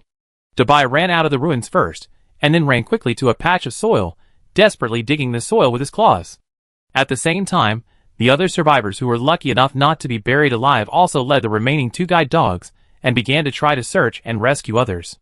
In this way, it was not until the afternoon that everyone reunited. Everyone was covered in mud, and some people even had their arm bones smashed out. Qinyu's hair was even full of debris. Fortunately, they hid in an area with fewer rocks, and only 2 teammates were killed by falling rocks. The children were all in an abandoned house at the foot of the mountain, and it was unknown whether they were affected by the explosion. Just as Qinyu, Xiao Jiao and Long Jia were counting the number of people, a group of dozens of survivors ran out of the woods. Each of them was injured. When they met Qinyu and others, they were about to take the guns on their waists, but found that they were already empty. The next second, the 2 groups confronted each other, and both sides showed vicious eyes. Qinyu found something wrong, limped to the front of the crowd, and said in a deep voice, "If you want to continue, we will accompany you to the end. At the same time, I swear that once the war continues, no one will be left alive." After this, the group of people fell silent. Then a man who was probably the leader stood up and said, "There is more than one city in this world. Instead of worrying about us, why don't you find a place to live? I promise that you will never see us from now on. Who knows if you will become a cancer that harms others again." Xiao Jiao narrowed his eyes slightly. "How can we develop with nothing in our hands?" The leader shook his head helplessly and said, "Besides, even such a powerful organization as the Salvation Sect has fallen. What's the point of continuing to develop?" Hearing this, Xiao Jiao, Long Jia and others still held the stones, and had no intention of letting this group of people go. Qinyu turned his head to look at Sheng Wanjing, who was lying on the ground, intending to listen to what he had to say. A few seconds later, Sheng Wanjing closed his eyes, and said, "Whether it is the Savior Sect or Pawnee Bay, the reason why they can develop to such a scale is because Jiangchen brought back a large number of weapons, and equipment and manpower. Without these factors, it would be difficult for anyone to replicate." Qinyu nodded slightly, and understood the general meaning. He looked at the group of survivors covered in mud in front of him and said, "It's been 2 years since the apocalypse, the medical center has been destroyed, and the way to completely solve the zombie problem has been cut off. I can say responsibly that the only beneficiaries of the war now are the zombies. The world shouldn't be like this, and humans don't need to rely on plunder to survive." Then Qinyu took a few deep breaths and said the same words again, "Since the past can't be changed, at least we can try to make the future better." After saying that, he turned around and stood aside. At the same time, the others followed suit, and soon there was a path in the middle. Dozens of survivors hesitated, began to support the wounded, and continued to walk over. When these people left, Qinyu said no more. After counting the number of people, he began to think of ways to put up obstacles around to prevent zombies from entering. After all, the wounded should be dealt with first, so that they can be transferred better. Linny and other nurses were also ready. She washed her hands, and pushed the military bayonet in Sheng Wanjing's abdomen. After all, there were barbs, and it would definitely not work to take it out by force. This victory was heavier than the previous ones. In the end, including the children, there were only about 40 people left. Now there is no prey in the woods. Fortunately, it rains frequently, and they can barely survive on water. On the third day after the mountain collapsed, Qin Yu and his group began to rush to the neighborhood next door. But when they arrived, they only saw a woman standing at the door. Lin Hao licked his chapped lips, and was slightly stunned. Yi on the side said in astonishment, "Liang Ting? Isn't she dead?" "Know her?" Qin Yu turned to look at Lin Hao, frowning slightly. "Yeah." Just then, Yu Feng poked Qin Yu's waist and whispered, "She is the aunt surnamed Zhang." Qin Yu's heart moved slightly, nodded and said nothing. Soon the group was getting closer and closer. Qin Yu spoke first. "Did you do the previous thing at the hydropower station?" Hearing this, Liang Ting hesitated and nodded. "Did you keep the canned food too?" Qin Yu continued to ask. "Well, those are all clean and edible. They have been washed away by the mudslide," Qin Yu said softly. Lin Hao stepped forward, looked at her and a backpack at her feet, and asked in confusion, "Do you have anything to say to me and Yi?" "And me." Fong Xian also raised her hand. "I want to hear it too," Li Yao said lightly. At the beginning, Liang Ting died in front of them, but now she appeared alive. Both Li Yao and Lin Hao felt deceived. Hearing this, Liang Ting bit her lip, and even bit it until it bled. She lowered her head and murmured, "The survivors here have long been evacuated. There is no food inside, except for these at my feet." Chapter 1107. After hearing this, everyone's faces darkened. They had already spent a lot of energy walking these kilometers. From dawn to now, everyone had only drunk a little water and no food. Although there was a bag next to the woman, it was obvious that with just this little, how many days could she last? Qin Yu thought about it and said softly, "Xiao Ning, go search her body." "Okay." The girl holding the baby nodded, handed the child to Ding Yu, and then walked forward quickly.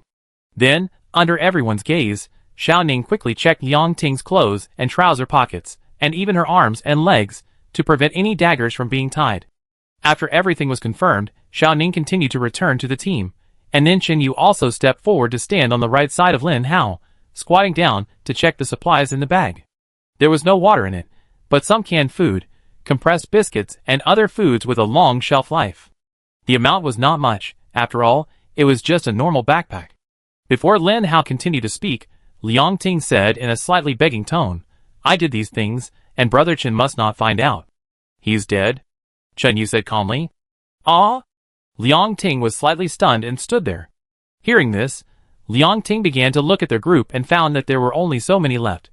"Did you know that Jiang Chen would blow up all the food and medical centers in the final stage?" Lin Hao pondered for a while, and then asked. Liang Ting wanted to deny it after saying this, but looking at Lin Hao's eyes, she lowered her head again. A few seconds later, Liang Ting whispered, "Brother Chen told me a long time ago that if he can't control these zombies, and can't thoroughly research that kind of medicine, then humans will definitely start to kill each other gradually. Once a stronger survivor base appears later, the Salvation sect will definitely be the first target to be wiped out. From the beginning, Brother Chen had planned it. Even if he eventually lost to the man named Sheng Wanjing, he would starve you to death." At this moment, if it were any other time in the past, Qin Yu and his men would not easily believe such words. Because nowadays, it is impossible to survive by searching for supplies alone. As long as the number of survivors in the camp exceeds 50, they will basically think about planting. Even if they caught some pheasants, wild boars, rabbits, etc., they would try to keep them in captivity. The number of people in the Salvation sect was large, so they must have their own set of rules. But now the facts are in front of us. The Salvation sect camp was destroyed. Not to mention the food, even if it was still there, it was mixed with zombies and soil. They never thought that Jiang Chen would be willing to blow up the supplies together. You know, the Salvation sect still has some women and the elderly, weak and disabled, just to cover up. In the end, they didn't expect that these people had already moved their positions when they were fighting with Jiang Chen's forces. How did hundreds of survivors get to other places? Qin Yu was a little confused. Hearing this, Liang Ting explained, "A long time ago, Brother Chen set up another base that can accommodate 500 people. It is located in a remote area with high mountains nearby, and zombies can easily fall off the cliff." "Where is the address?" Lin Hao asked. "It's far away. I only know that it is at least 300 kilometers away from here. I don't know exactly where it is." "The transfer tool is also a train?" Feng Yi covered her stomach with her right hand and looked at her curiously. Liang Ting shook her head. At this moment, She had almost no secrets and told all the information she knew. We have a large operational hydroelectric power station. Everyone here knows it. And there is another detail in this city. Haven't you noticed it? What? At this time, Yi and some people also came up, and the rest sat on the ground to rest. It's a tram. Lin Hao said earnestly. Most of the abandoned cars in this city are gasoline-burning ones parked on the road. There are also trams left, but only in Pawnee Bay. Now I know that the abandoned cars around the Savior Gate are almost all oil trucks. Yeah. Liang Ting rubbed her aching shoulders and whispered, relying on stable electricity, Brother Chen has recharged many vehicles and used car tires and wooden boards to build carts. A car like this can tow at least 3 or 4 carts, right? Chen Yu understood the implication. That's right. They don't need to go very fast, as long as they don't get caught up by zombies. In 2 or 3 days, they can reach an area 300 kilometers away. Liang Ting said truthfully. Haozi's eyes lit up, and he pointed in a certain direction and said, if we can also restart the hydropower station, and then find a car to charge, can't we go home? Chen Yu shook his head and said, Song Chung, regardless of whether the hydropower station is damaged, with the current resources, how long will it take to repair the outside wires? After saying this, Song Chung sat on the ground and pondered for a moment, then raised his head and replied, at least 1 month, and a crane is needed. Hearing this, Haozi sighed, by then, we will have starved to death, right? Liang Ting looked like she wanted to say something but stopped. She hesitated for a long time, then pulled Lin Hao's clothes and whispered, I didn't mean to hide it from you, but Brother Chen has done me a favor. I have been with Chen Yu and the others for this period of time. Although I didn't have too many thoughts, if he hadn't given me the gun for self-defense, I might have moved with him. After saying that, Liang Ting looked at Chen Yu again, who nodded slightly and said, so you killed those people outside the woods for Lin Hao and the others? Liang Ting bit her bloody lips and said with a slightly red cheek, once Brother Chen wanted me to become Lin Hao's woman so that I could better monitor him, but he never touched me. Just then, Linny came over with a half bottle of water in his hand, first handed it to Chen Yu, then looked to the right curiously. Brother, which one is my sister-in-law? Hearing this, Ji, Fang Xian, and Li Yao all thought of Yi Qian who committed suicide. The 3 of them looked at each other and tacitly did not speak, leaving the question to Lin Hao. However, Lin Hao seemed to have not heard it. He took a sip from the water bottle and said, the most urgent thing is how to find more food. As for who your sister-in-law is, how would I know? When they were talking in front, Li Yao also looked at the girl sitting by the road ditch. She let go of Fang Xian's hand and walked over.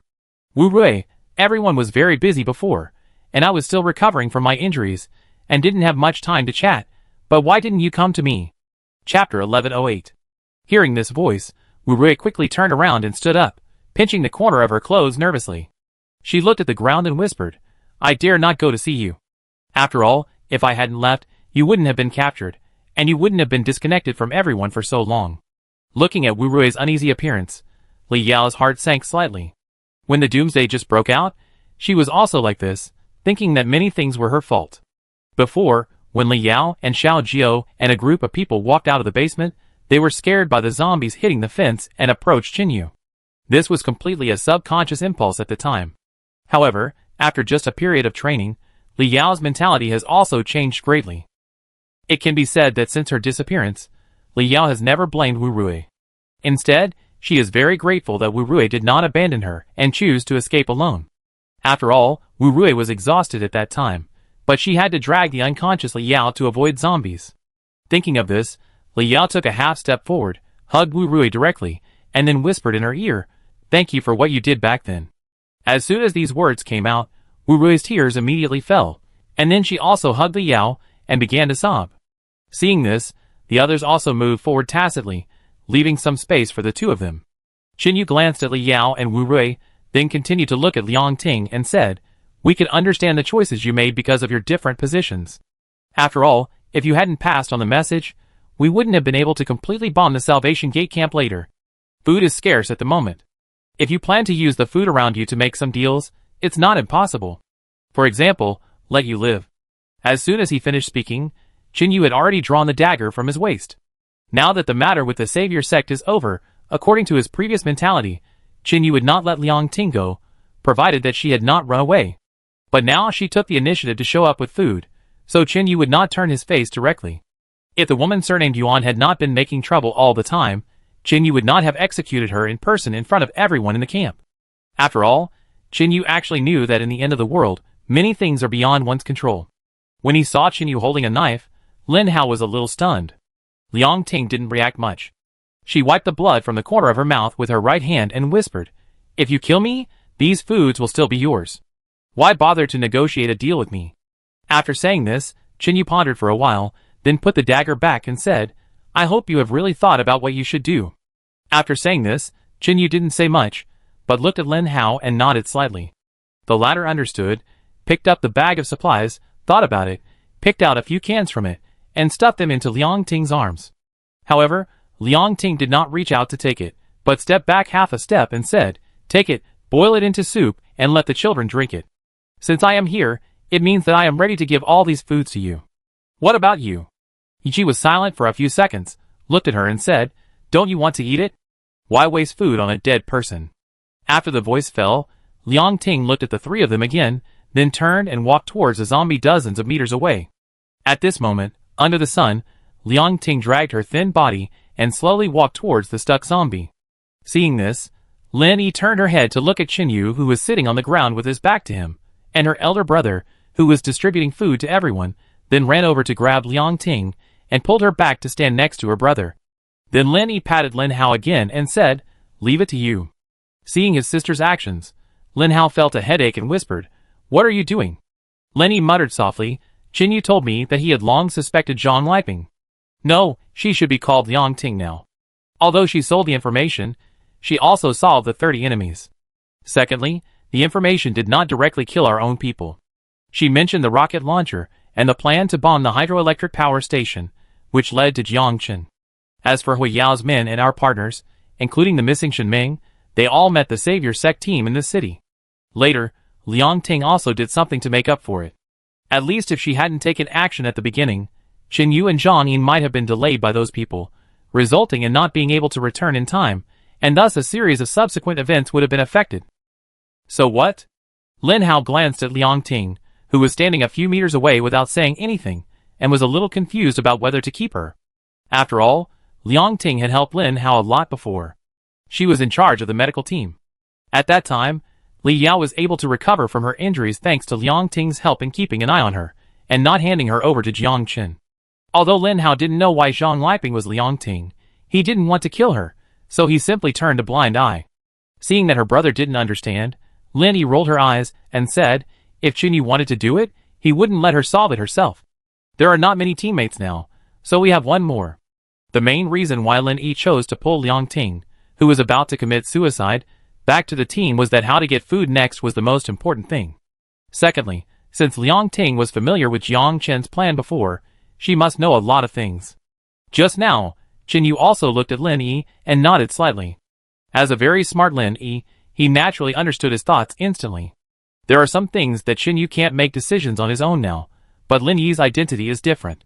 She is not only the most powerful surgeon in the team, but also a friend who has accompanied everyone all the way to now. It was natural for her to attract new people to join, and secondly, no one knew what Liang Ting had done specifically. After finishing her work, Lin Yi walked back to Qin Yu and squatted down, giving him an okay sign. Qin Yu cut wood to make a fire, and whispered, she should know better than us which camps nearby are suitable for a short stay. Not going back? Lin Yi blinked her beautiful eyes, and helped lift the lid of the pot. The hydropower station here is larger, and has more power generation. It will be easier to survive if we stay here. Qin Yu thought for a moment and said. At the same time, Feng Yi on the side also said, when I left, I brought a lot of seeds with me. I hid them in a cabinet at the train station. As long as I get them back, I can continue to plant them in the new camp. Qin Yu nodded and said, there is no need to talk about other things. We can defeat the Jiashiman, and Liang Ting can be regarded as making up for her mistakes.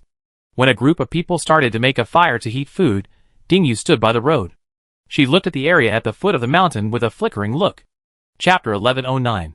After a simple lunch, Qin Yu called Liang Ting and continued to ask which places could be quickly connected to the hydropower station. At first, Liang Ting said that apart from the camp on the mountain, there was only the community where they were currently. But when she saw the numb expressions of the children, she also thought about it carefully. About half an hour later, Liang Ting said seriously. There really is such a place, and the area is not smaller than the Jiashimen camp. Where is it? Qin Yu asked immediately after hearing this. About 10 kilometers away from here, there was a piece of land that was also planned to build a high-end community like this. It was basically completed. According to the original progress, if the zombies had not appeared, it would also be a wealthy area. Liang Ting looked at everyone and said word by word. Originally, she didn't know much about these things, but there was a young nurse in the hospital in Pawnee Bay who knew a lot, and would tell Liang Ting whenever she had something to say. After a long time, Liang Ting remembered it. The memory was in her mind, but she just couldn't recall it. Now, because of the emotional fluctuations, Liang Ting remembered the area as soon as she was stimulated. How many buildings are there? Xiao Jiu asked. It is said that there are 3 buildings, and they are built more luxuriously. Each building is far away from each other to avoid light blocking, and they are all large flats. At this point, Liang Ting paused for a moment and said, as for the subsequent ones, I really can't remember them. Do you want to go and see them? As soon as this was said, everyone looked at Qin Yu, Xiao Jiu, and Long Jia. Shang Wanjing was injured, and Ding Qi helped donate some blood later, and the operation was successfully completed. After all, no matter how good Lin Yi's medical skills are, there is no room for mistakes. Fortunately, Shang Wanjing is now sitting in a wheelchair and gradually recovering. He just handed the rest of the things to Long Jia to train his leadership ability. As for Alei, he was originally a more suitable candidate, but unfortunately due to his personality, Alei often didn't say a word a day.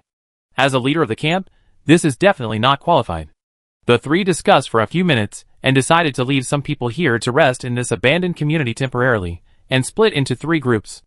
Qin Yu and Alei stayed in the temporary camp to avoid accidents.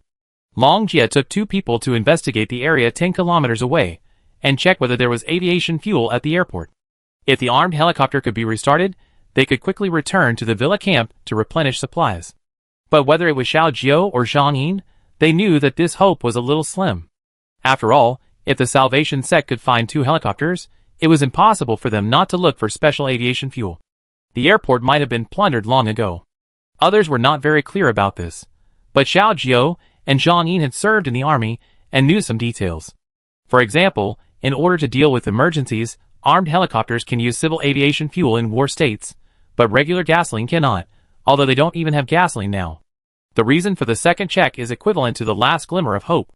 Then Xiao Jiu took Zhang Yin and De Zhuang and the others back to the train station to see if they could bring back the seeds. After all, seeds can also be food at certain times. As for Song Cheng, he took Yang Yu and Liang Ting to check the hydropower station. The last severe typhoon caused the fence to be blown away, and many zombies poured in, but the gate of the hydropower station was closed, and the more than 150 people guarding it also ran away. Now the hydropower station is completely abandoned, but it has not been long, and there may be a slight possibility of restarting it. At least with enough electricity as support, the development speed of Qin Yu and his group will be completely rocket-like compared to before. After the discussion, the 3 groups carried some boiled rainwater and a small amount of food and went their separate ways. As for how to survive these few days, they could only rely on themselves to find a way. Qin Yu and Xiao Kong closed the big iron door and went back inside. This is an old residential area, located halfway up the mountain about 1 or 2 kilometers away from the city. Many facilities are aging, but there are no zombies. After Qin Yu and Lin Hao went in to check, they also verified that Liang Ting was not lying. There are indeed traces of human life here. Everyone came to a long corridor with many plants entwined on it, and found a place to make the bed. As for the old buildings, they originally wanted to go to the rooms to see if there were any supplies, but Liang Ting said that those people took away all the winter clothes when they evacuated, and burned all the clothes that could not be taken away. Hearing this, everyone sighed again. After all, without thick clothes, how can we survive this winter? Qin Yu sat on the stone pier, watching everyone lifeless, and then clapped his hands to attract everyone's attention to him. Then Qin Yu paused and said softly, "We are in the south now. Although it is cold in winter, it is not as difficult to do outdoor activities as in the north. There is still about a month before winter comes. We can chop more firewood and dry it in the air, and we can also use it to keep warm." After saying this, Hu Yao, who was leaning on a cane, nodded and said, "What Qin Yu said makes sense. I just saw a few axes in the corner. Although they are all rusty, we can just find a stone to grind them." Yes, as long as everyone works together, Even if there is no thick clothes or food in winter, what's the problem? Can a living person be suffocated to death by urine? Lao Cheng shouted from the side. He has recovered a long time ago, but due to his mobility problems, he was not allowed to participate in a subsequent series of events. Instead, he hid in the city with Zhang Rui and the other children. When the mountain collapsed, everyone was very anxious and wanted to rush over through the zombies immediately. Fortunately, Lao Cheng, Zhang Rui, and Yu Feng helped to maintain the situation and prevented the children from making a mess. After staying in the apocalypse for a long time, even adults will change their minds, not to mention children, who are interested in everything. Especially in the eyes of a few children, they even felt that the zombies were not dead, but just changed to accompany them in another way. Zhang Rui severely reprimanded them for this, which dispelled some people's idea of catching mice to feed zombies. After comforting everyone went their separate ways. Taking advantage of lunch, the girls built a simple tent in the open space of the community, and the men began to sharpen axes. As for Wang Tianhai and Huang Lulin, they began to stand guard. Long Dai and Uncle Hua, each holding a sniper rifle, went to the rooftops of 2 buildings respectively, each staring at 2 directions to prevent Qinyu and others from being active outside when the zombie tide approached. With Fong Xian's help, Uncle Hua's hidden injuries were healed day by day. In addition, there is another good news, that is, Hong Wu's right eye has now recovered slight vision. Chapter 11:10. But his left eye was permanently blind.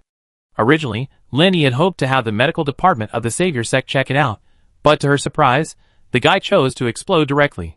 In the end, according to Fong Xian's method, Hong Wu actually only injured one eye. Although the eyes can receive information and transmit it to the brain does not know the existence of the eyeball system. After being injured, the nerves around Hong Wu's right eye began to protect themselves, and coupled with the pain, it was impossible for Hong Wu to force himself to open his eyes.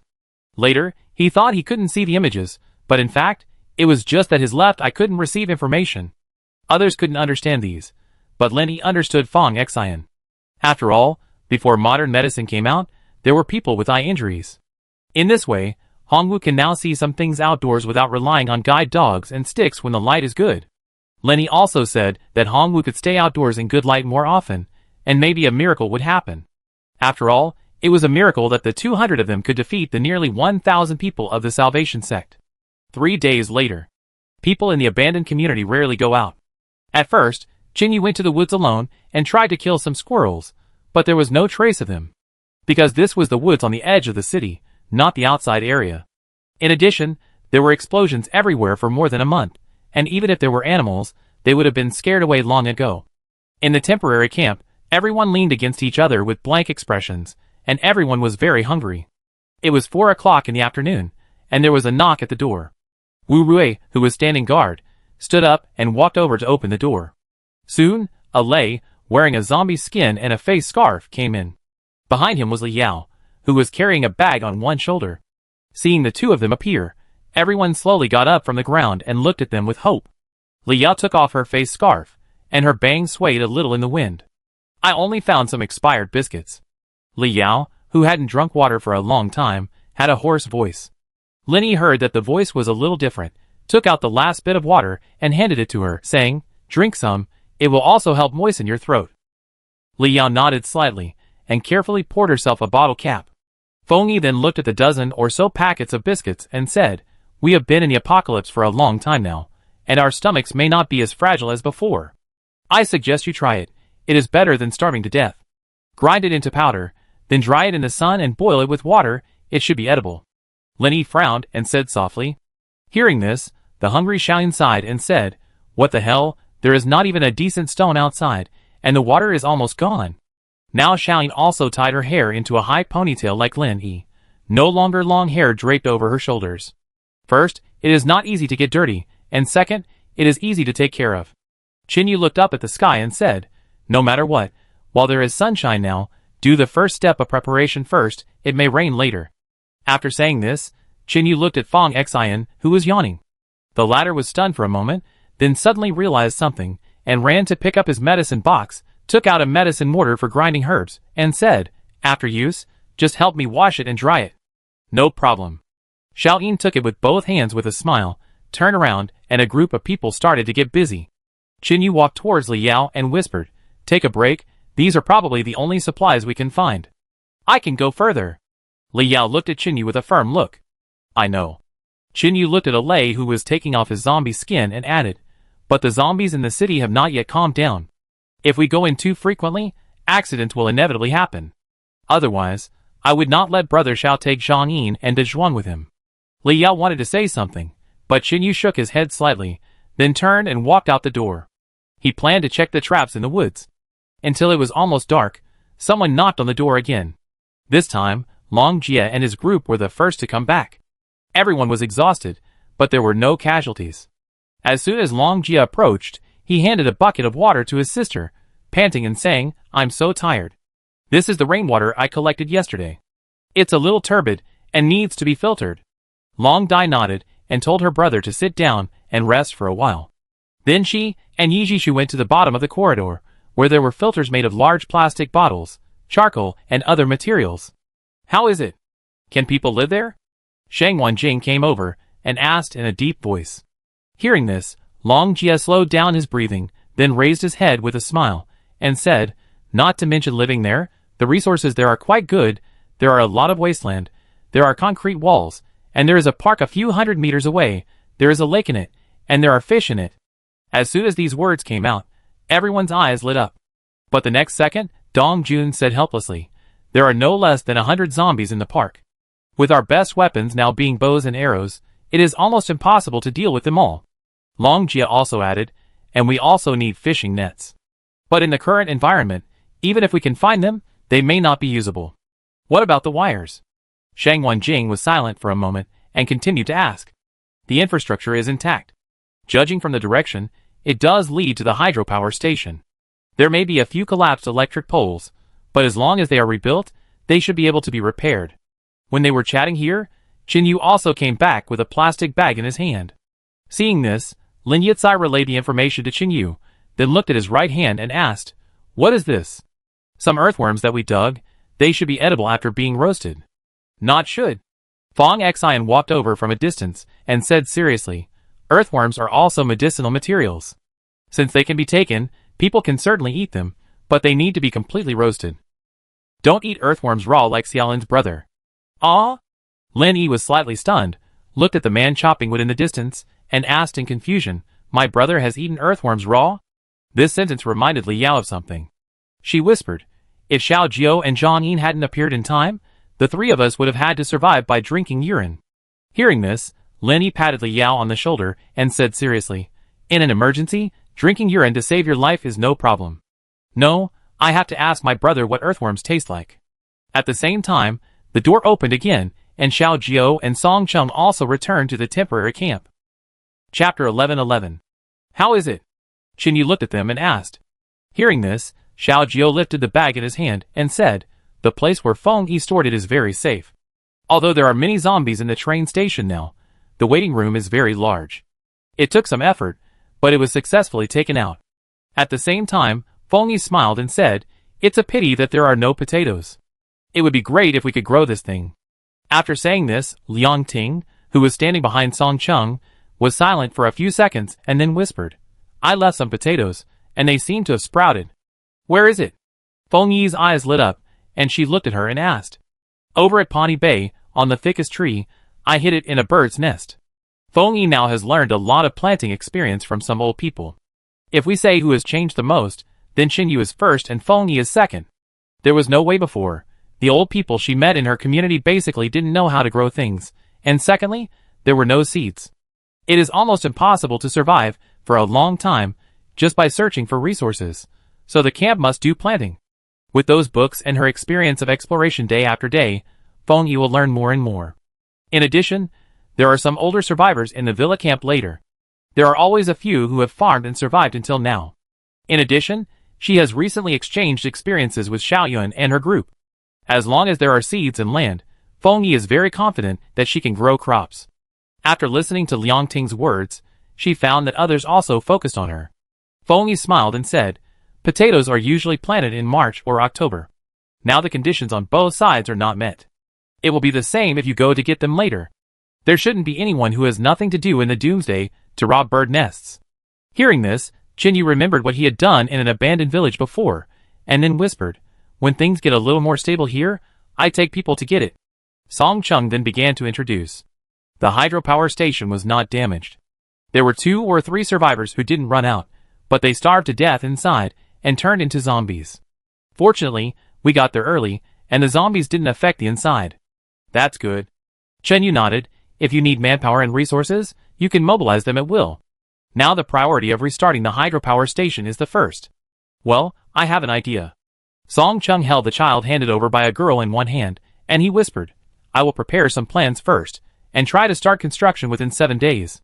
Everyone continued to stay in the abandoned community, and did not go directly to the camp Liang Ting mentioned. The main reason is that walking 10 kilometers in the doomsday is actually very dangerous. No one knows how many zombies there are along the way. Secondly, Liang Ting only knew that there was such a place, but she didn't know the specific direction. It is already January, and many abandoned houses have aged badly under the corrosion of the doomsday. Going to the bookstore to find a map is as difficult as looking for canned food. This city is so big that the number of zombies is enough to scare people to death. The team needs a break at this moment, and almost everyone can't afford the consequences of fighting the zombies. Because it rains occasionally, there is no need to worry about water resources. The most urgent thing now is how to get food. Although everyone tried to eat less, there were too many people. Chinyu slept only 4 hours a night, and then went to the woods with a lay before dawn, occasionally shooting a bird.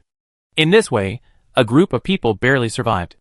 But this alone could not support improving their lives, especially if they wanted to repair the hydropower station. They needed to do physical work. How could they have the strength if they were not full? It was the 6th day.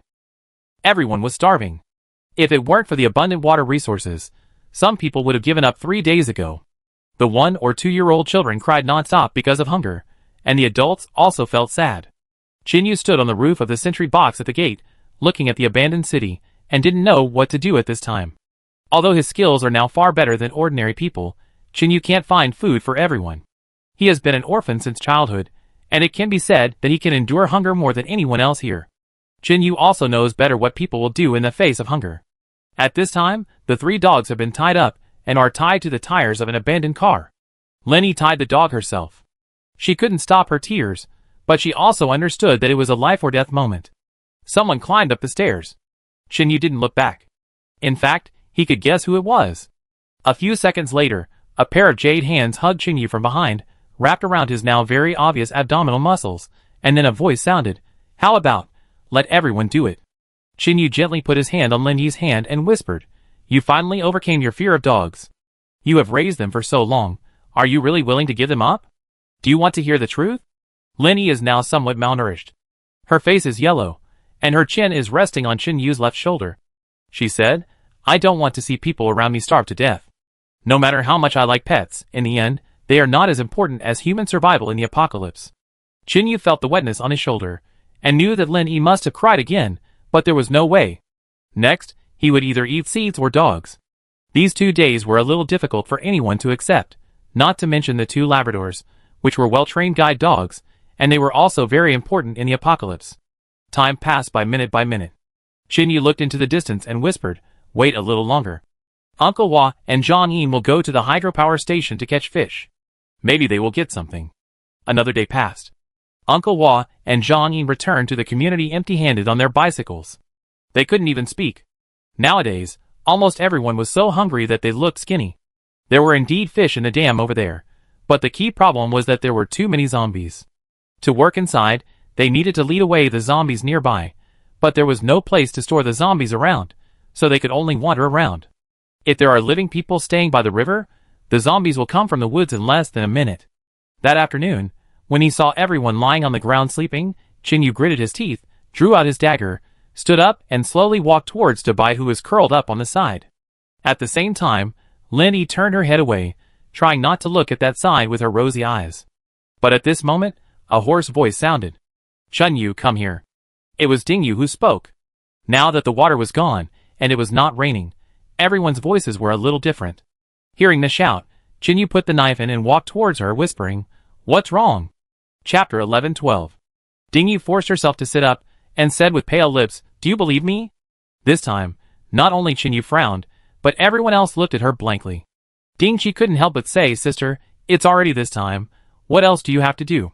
Hearing this, Dingyu took a few deep breaths and said, When we were about to leave, I told Zhongli the location of the destination. As soon as these words came out, the crowd was in an uproar. You probably didn't know where we were going at the time. Qin Yu looked at her and said calmly. You forgot that we followed Yi Shulan for so long before. Ding Yu raised his head, his thin body and eyes flickered. Although I don't know where you are going, I can actually guess it. After all, Yi Shulan mentioned the approximate location of Pawnee Bay a long time ago. Is that so? Qin Yu thought about it thoughtfully. He calculated the details, and found that there was indeed a possibility. What are you going to do by telling Zhongli the address? Lenny walked up to Qin Yu and asked.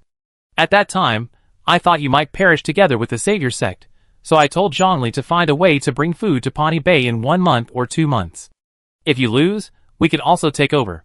The second worst result is that we are held back by the Savior sect, because the food outside is definitely not as abundant as the other camp. If Zhongli shows up with people at this time, she will undoubtedly win more favor, thus giving us the opportunity to join you completely, and no matter what, it is a good thing for us. At this moment, what Ding Yu said was undoubtedly equivalent to a depth charge, which instantly triggered a violent reaction. Ding Qi looked at her sister with astonishment. This level of scheming made her feel completely unfamiliar. And then you can reap the benefits? Qin Yu's face was a little cold. He didn't expect that Ding Yu had started to plan early. But the next second, Ding Yu looked directly at Qin Yu and said without a trace of fear, If I say that I didn't have any thoughts at all at that time, would you believe it? No. Qin Yu shook his head. Even if you saved Lao Cheng, I would still be on guard. Hearing this, Lao Cheng, who was holding Qin Shi, widened his eyes and said, I was wondering why these two sisters looked so familiar. It turns out that you were the ones who saved me before. Ding Yu pretended not to hear what Lao Cheng said, and looked at Qin Yu and continued seriously. So, at that time, we were in a state of slavery, and it was impossible to fully integrate into it, but I can swear that I never thought of harming any of you, not even the big white dog. But even if you ask Zhongli to bring people here, 1,000 kilometers is not a joke. Xiao Jiao frowned. When you left, those small hydropower stations were still operating, right? Ding Yu said. Then she paused for a moment and added, As long as we fully charge a few of the cars, and carry a lot of batteries, we can get here within a week. But Pawnee Bay is at least 100 kilometers away from here. Qin Yu stared at her. That's why I asked you before, are you willing to believe me? Everyone looked at each other, not quite understanding. Just say it directly. Feng Yi also frowned. I know that everyone is a little bit exhausted now, but it is precisely because of this that we need to fight to the death. As long as we collect a lot of green leaves and put plastic bags or some flammable materials underneath, we can create thick smoke. Ding Yu said word by word. After listening, Qin Yu pondered for a while and said, In this way, we who could have held on for 2 days may have to fall down tomorrow because of the rapid consumption of physical strength. Hearing this, Ding Yu looked at the dogs in the distance and said, When that happens, we can only take this last step. After he finished speaking, everyone did not move, but looked at Qin Yu in unison. Shang Wanjing was silent for a few seconds, then said, It's still a while before dark, we can collect leaves first, and ignite them on the road outside tomorrow morning, and we can see the smoke even from a long distance. Fong Xian then covered her hungry stomach and said, We could also add something to make the smoke a more obvious red. In that case, let's fight again. Qin Yu gave the order. After hearing this, everyone started to get busy. The next morning, it was just dawn, and the girls supported each other so that they would not fall down. Xiao Jiao and Qin Yu held torches, more than 10 meters apart, looked at each other, and then started to light the fire. 10 seconds later, thick smoke slowly rose. Then several other places also ignited the tree piles, because these were all wet, and there were many leaves, plus there were some flammable materials in them, and under the influence of each other, there was almost no open fire, but it was full of thick smoke. At the same time, on a street in an abandoned city, Shin Ming, who was curled up in a trash can, pushed open the lid and climbed out.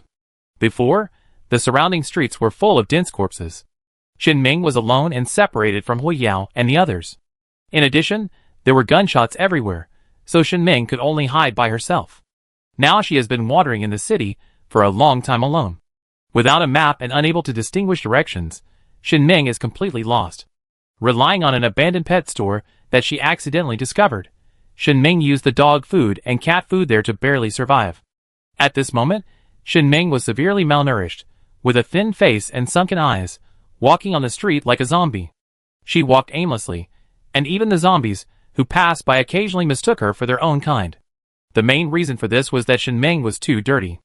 After an unknown amount of time, Shen Ming was trying to pry open the car door because she saw a half bottle of water on the passenger seat. But at this moment, she stopped moving her hands and turned to look towards the street corner. A sound of cans being hit came quickly.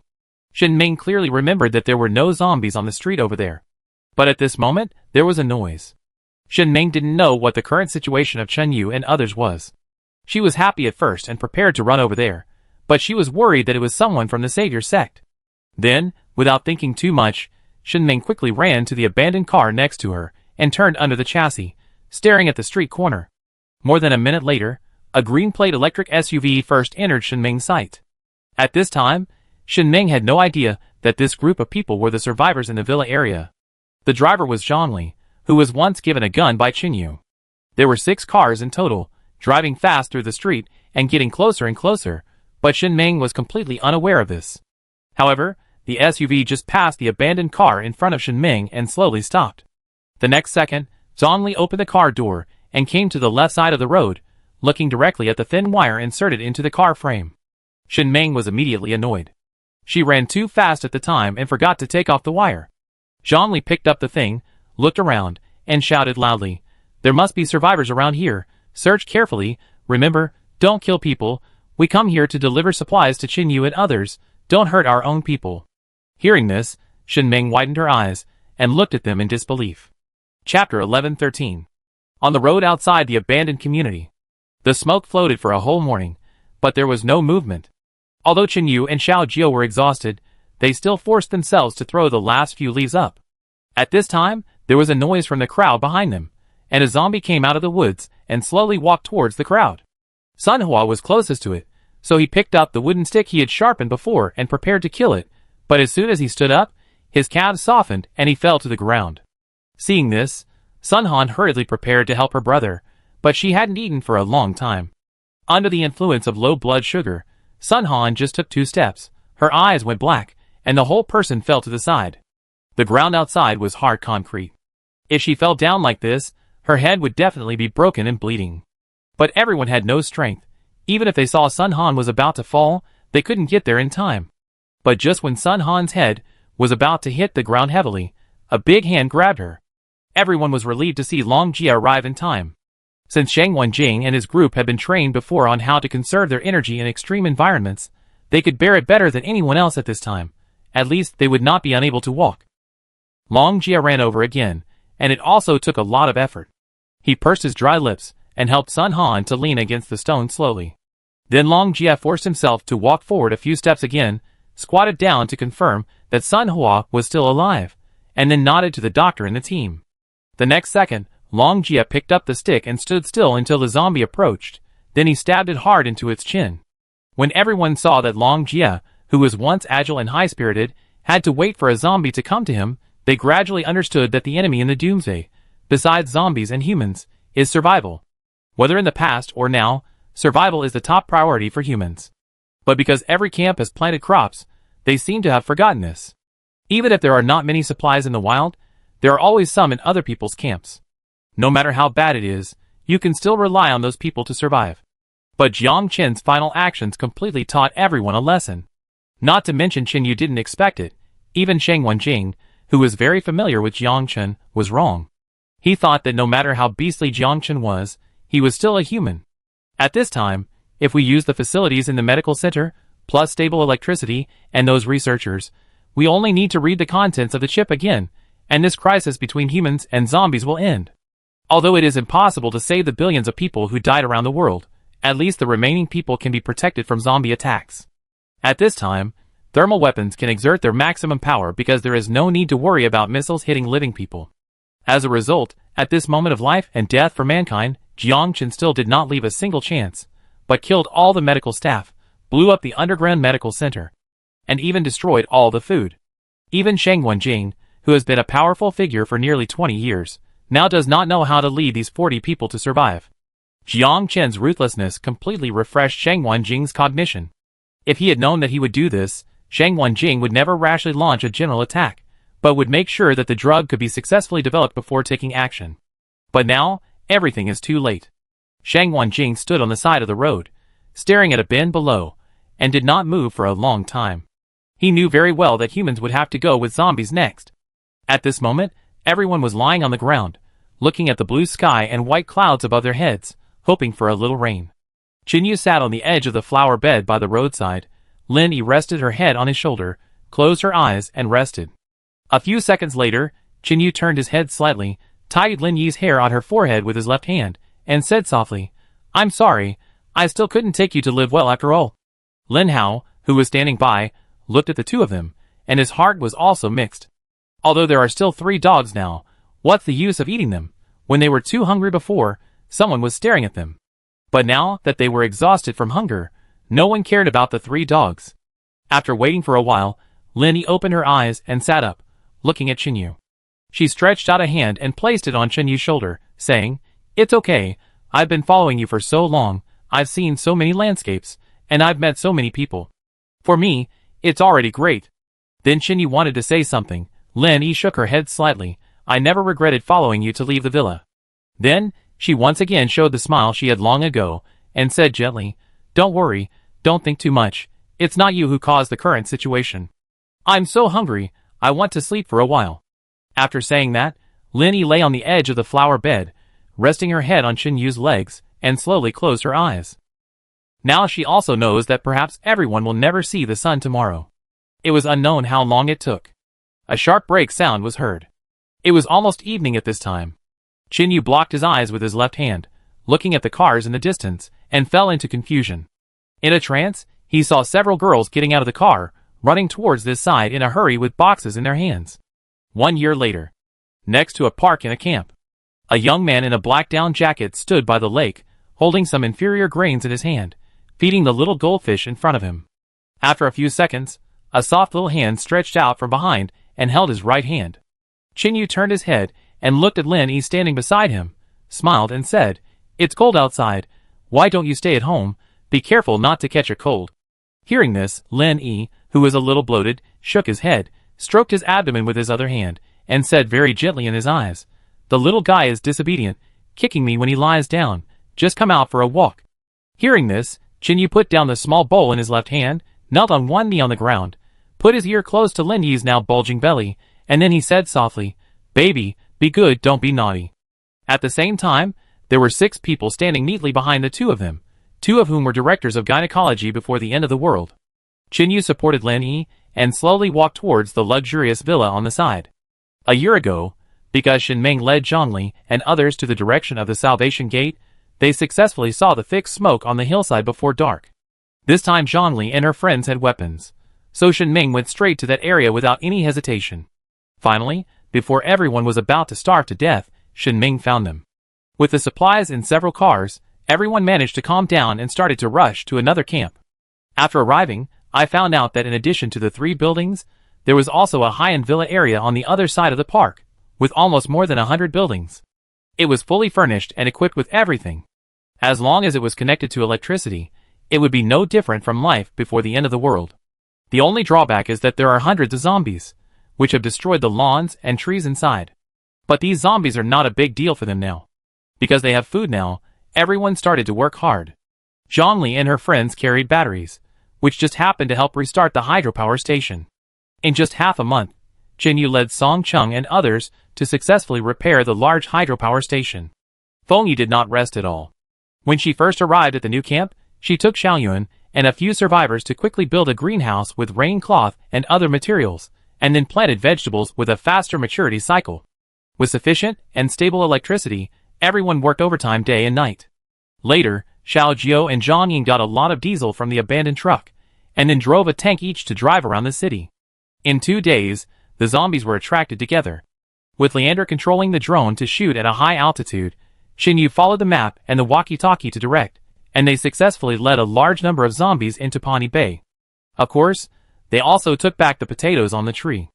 Then everyone used the tram to go to the city to pull back necessary materials such as steel bars. The resources of an abandoned city cannot be completely plundered by Jiashiman and Pawnee Bay. With the help of machines, they can cut and use electric welding to repair the walls. In just 3 months, Jin Yu and Sheng Wanjing started work at both ends and connected the villa area and the camp. A large number of steel bars were inserted into the ground, and a lot of cement from the abandoned construction site was pulled back by cars. In this way, the two areas plus the park were successfully pieced together, and the large area completely refreshed everyone's cognition. According to Xiao Jiu's estimation, it is more than enough to accommodate 5,000 people, provided that new houses are built. Of course, these are temporarily useless for Chun Yu and his group. Now cement walls and sentry boxes have been built around the hydropower station to prevent zombies and other people from entering. Because the electric car can be charged at any time, Chen Yu and others have the ability to travel long distances. Shang Wenjing and Chen Yu personally led people to rush around and pick up all the remaining people in the manor camp and the villa camp. Of course, Shen Meng and Hui Yao, as well as Liang Ting, Wei Jiancheng and other survivors in the camp, did not abandon them. The nearby camp saw Shang Wenjing and his team moving supplies in a big way, and they also came with guns to try to rob things. But the result was predictable.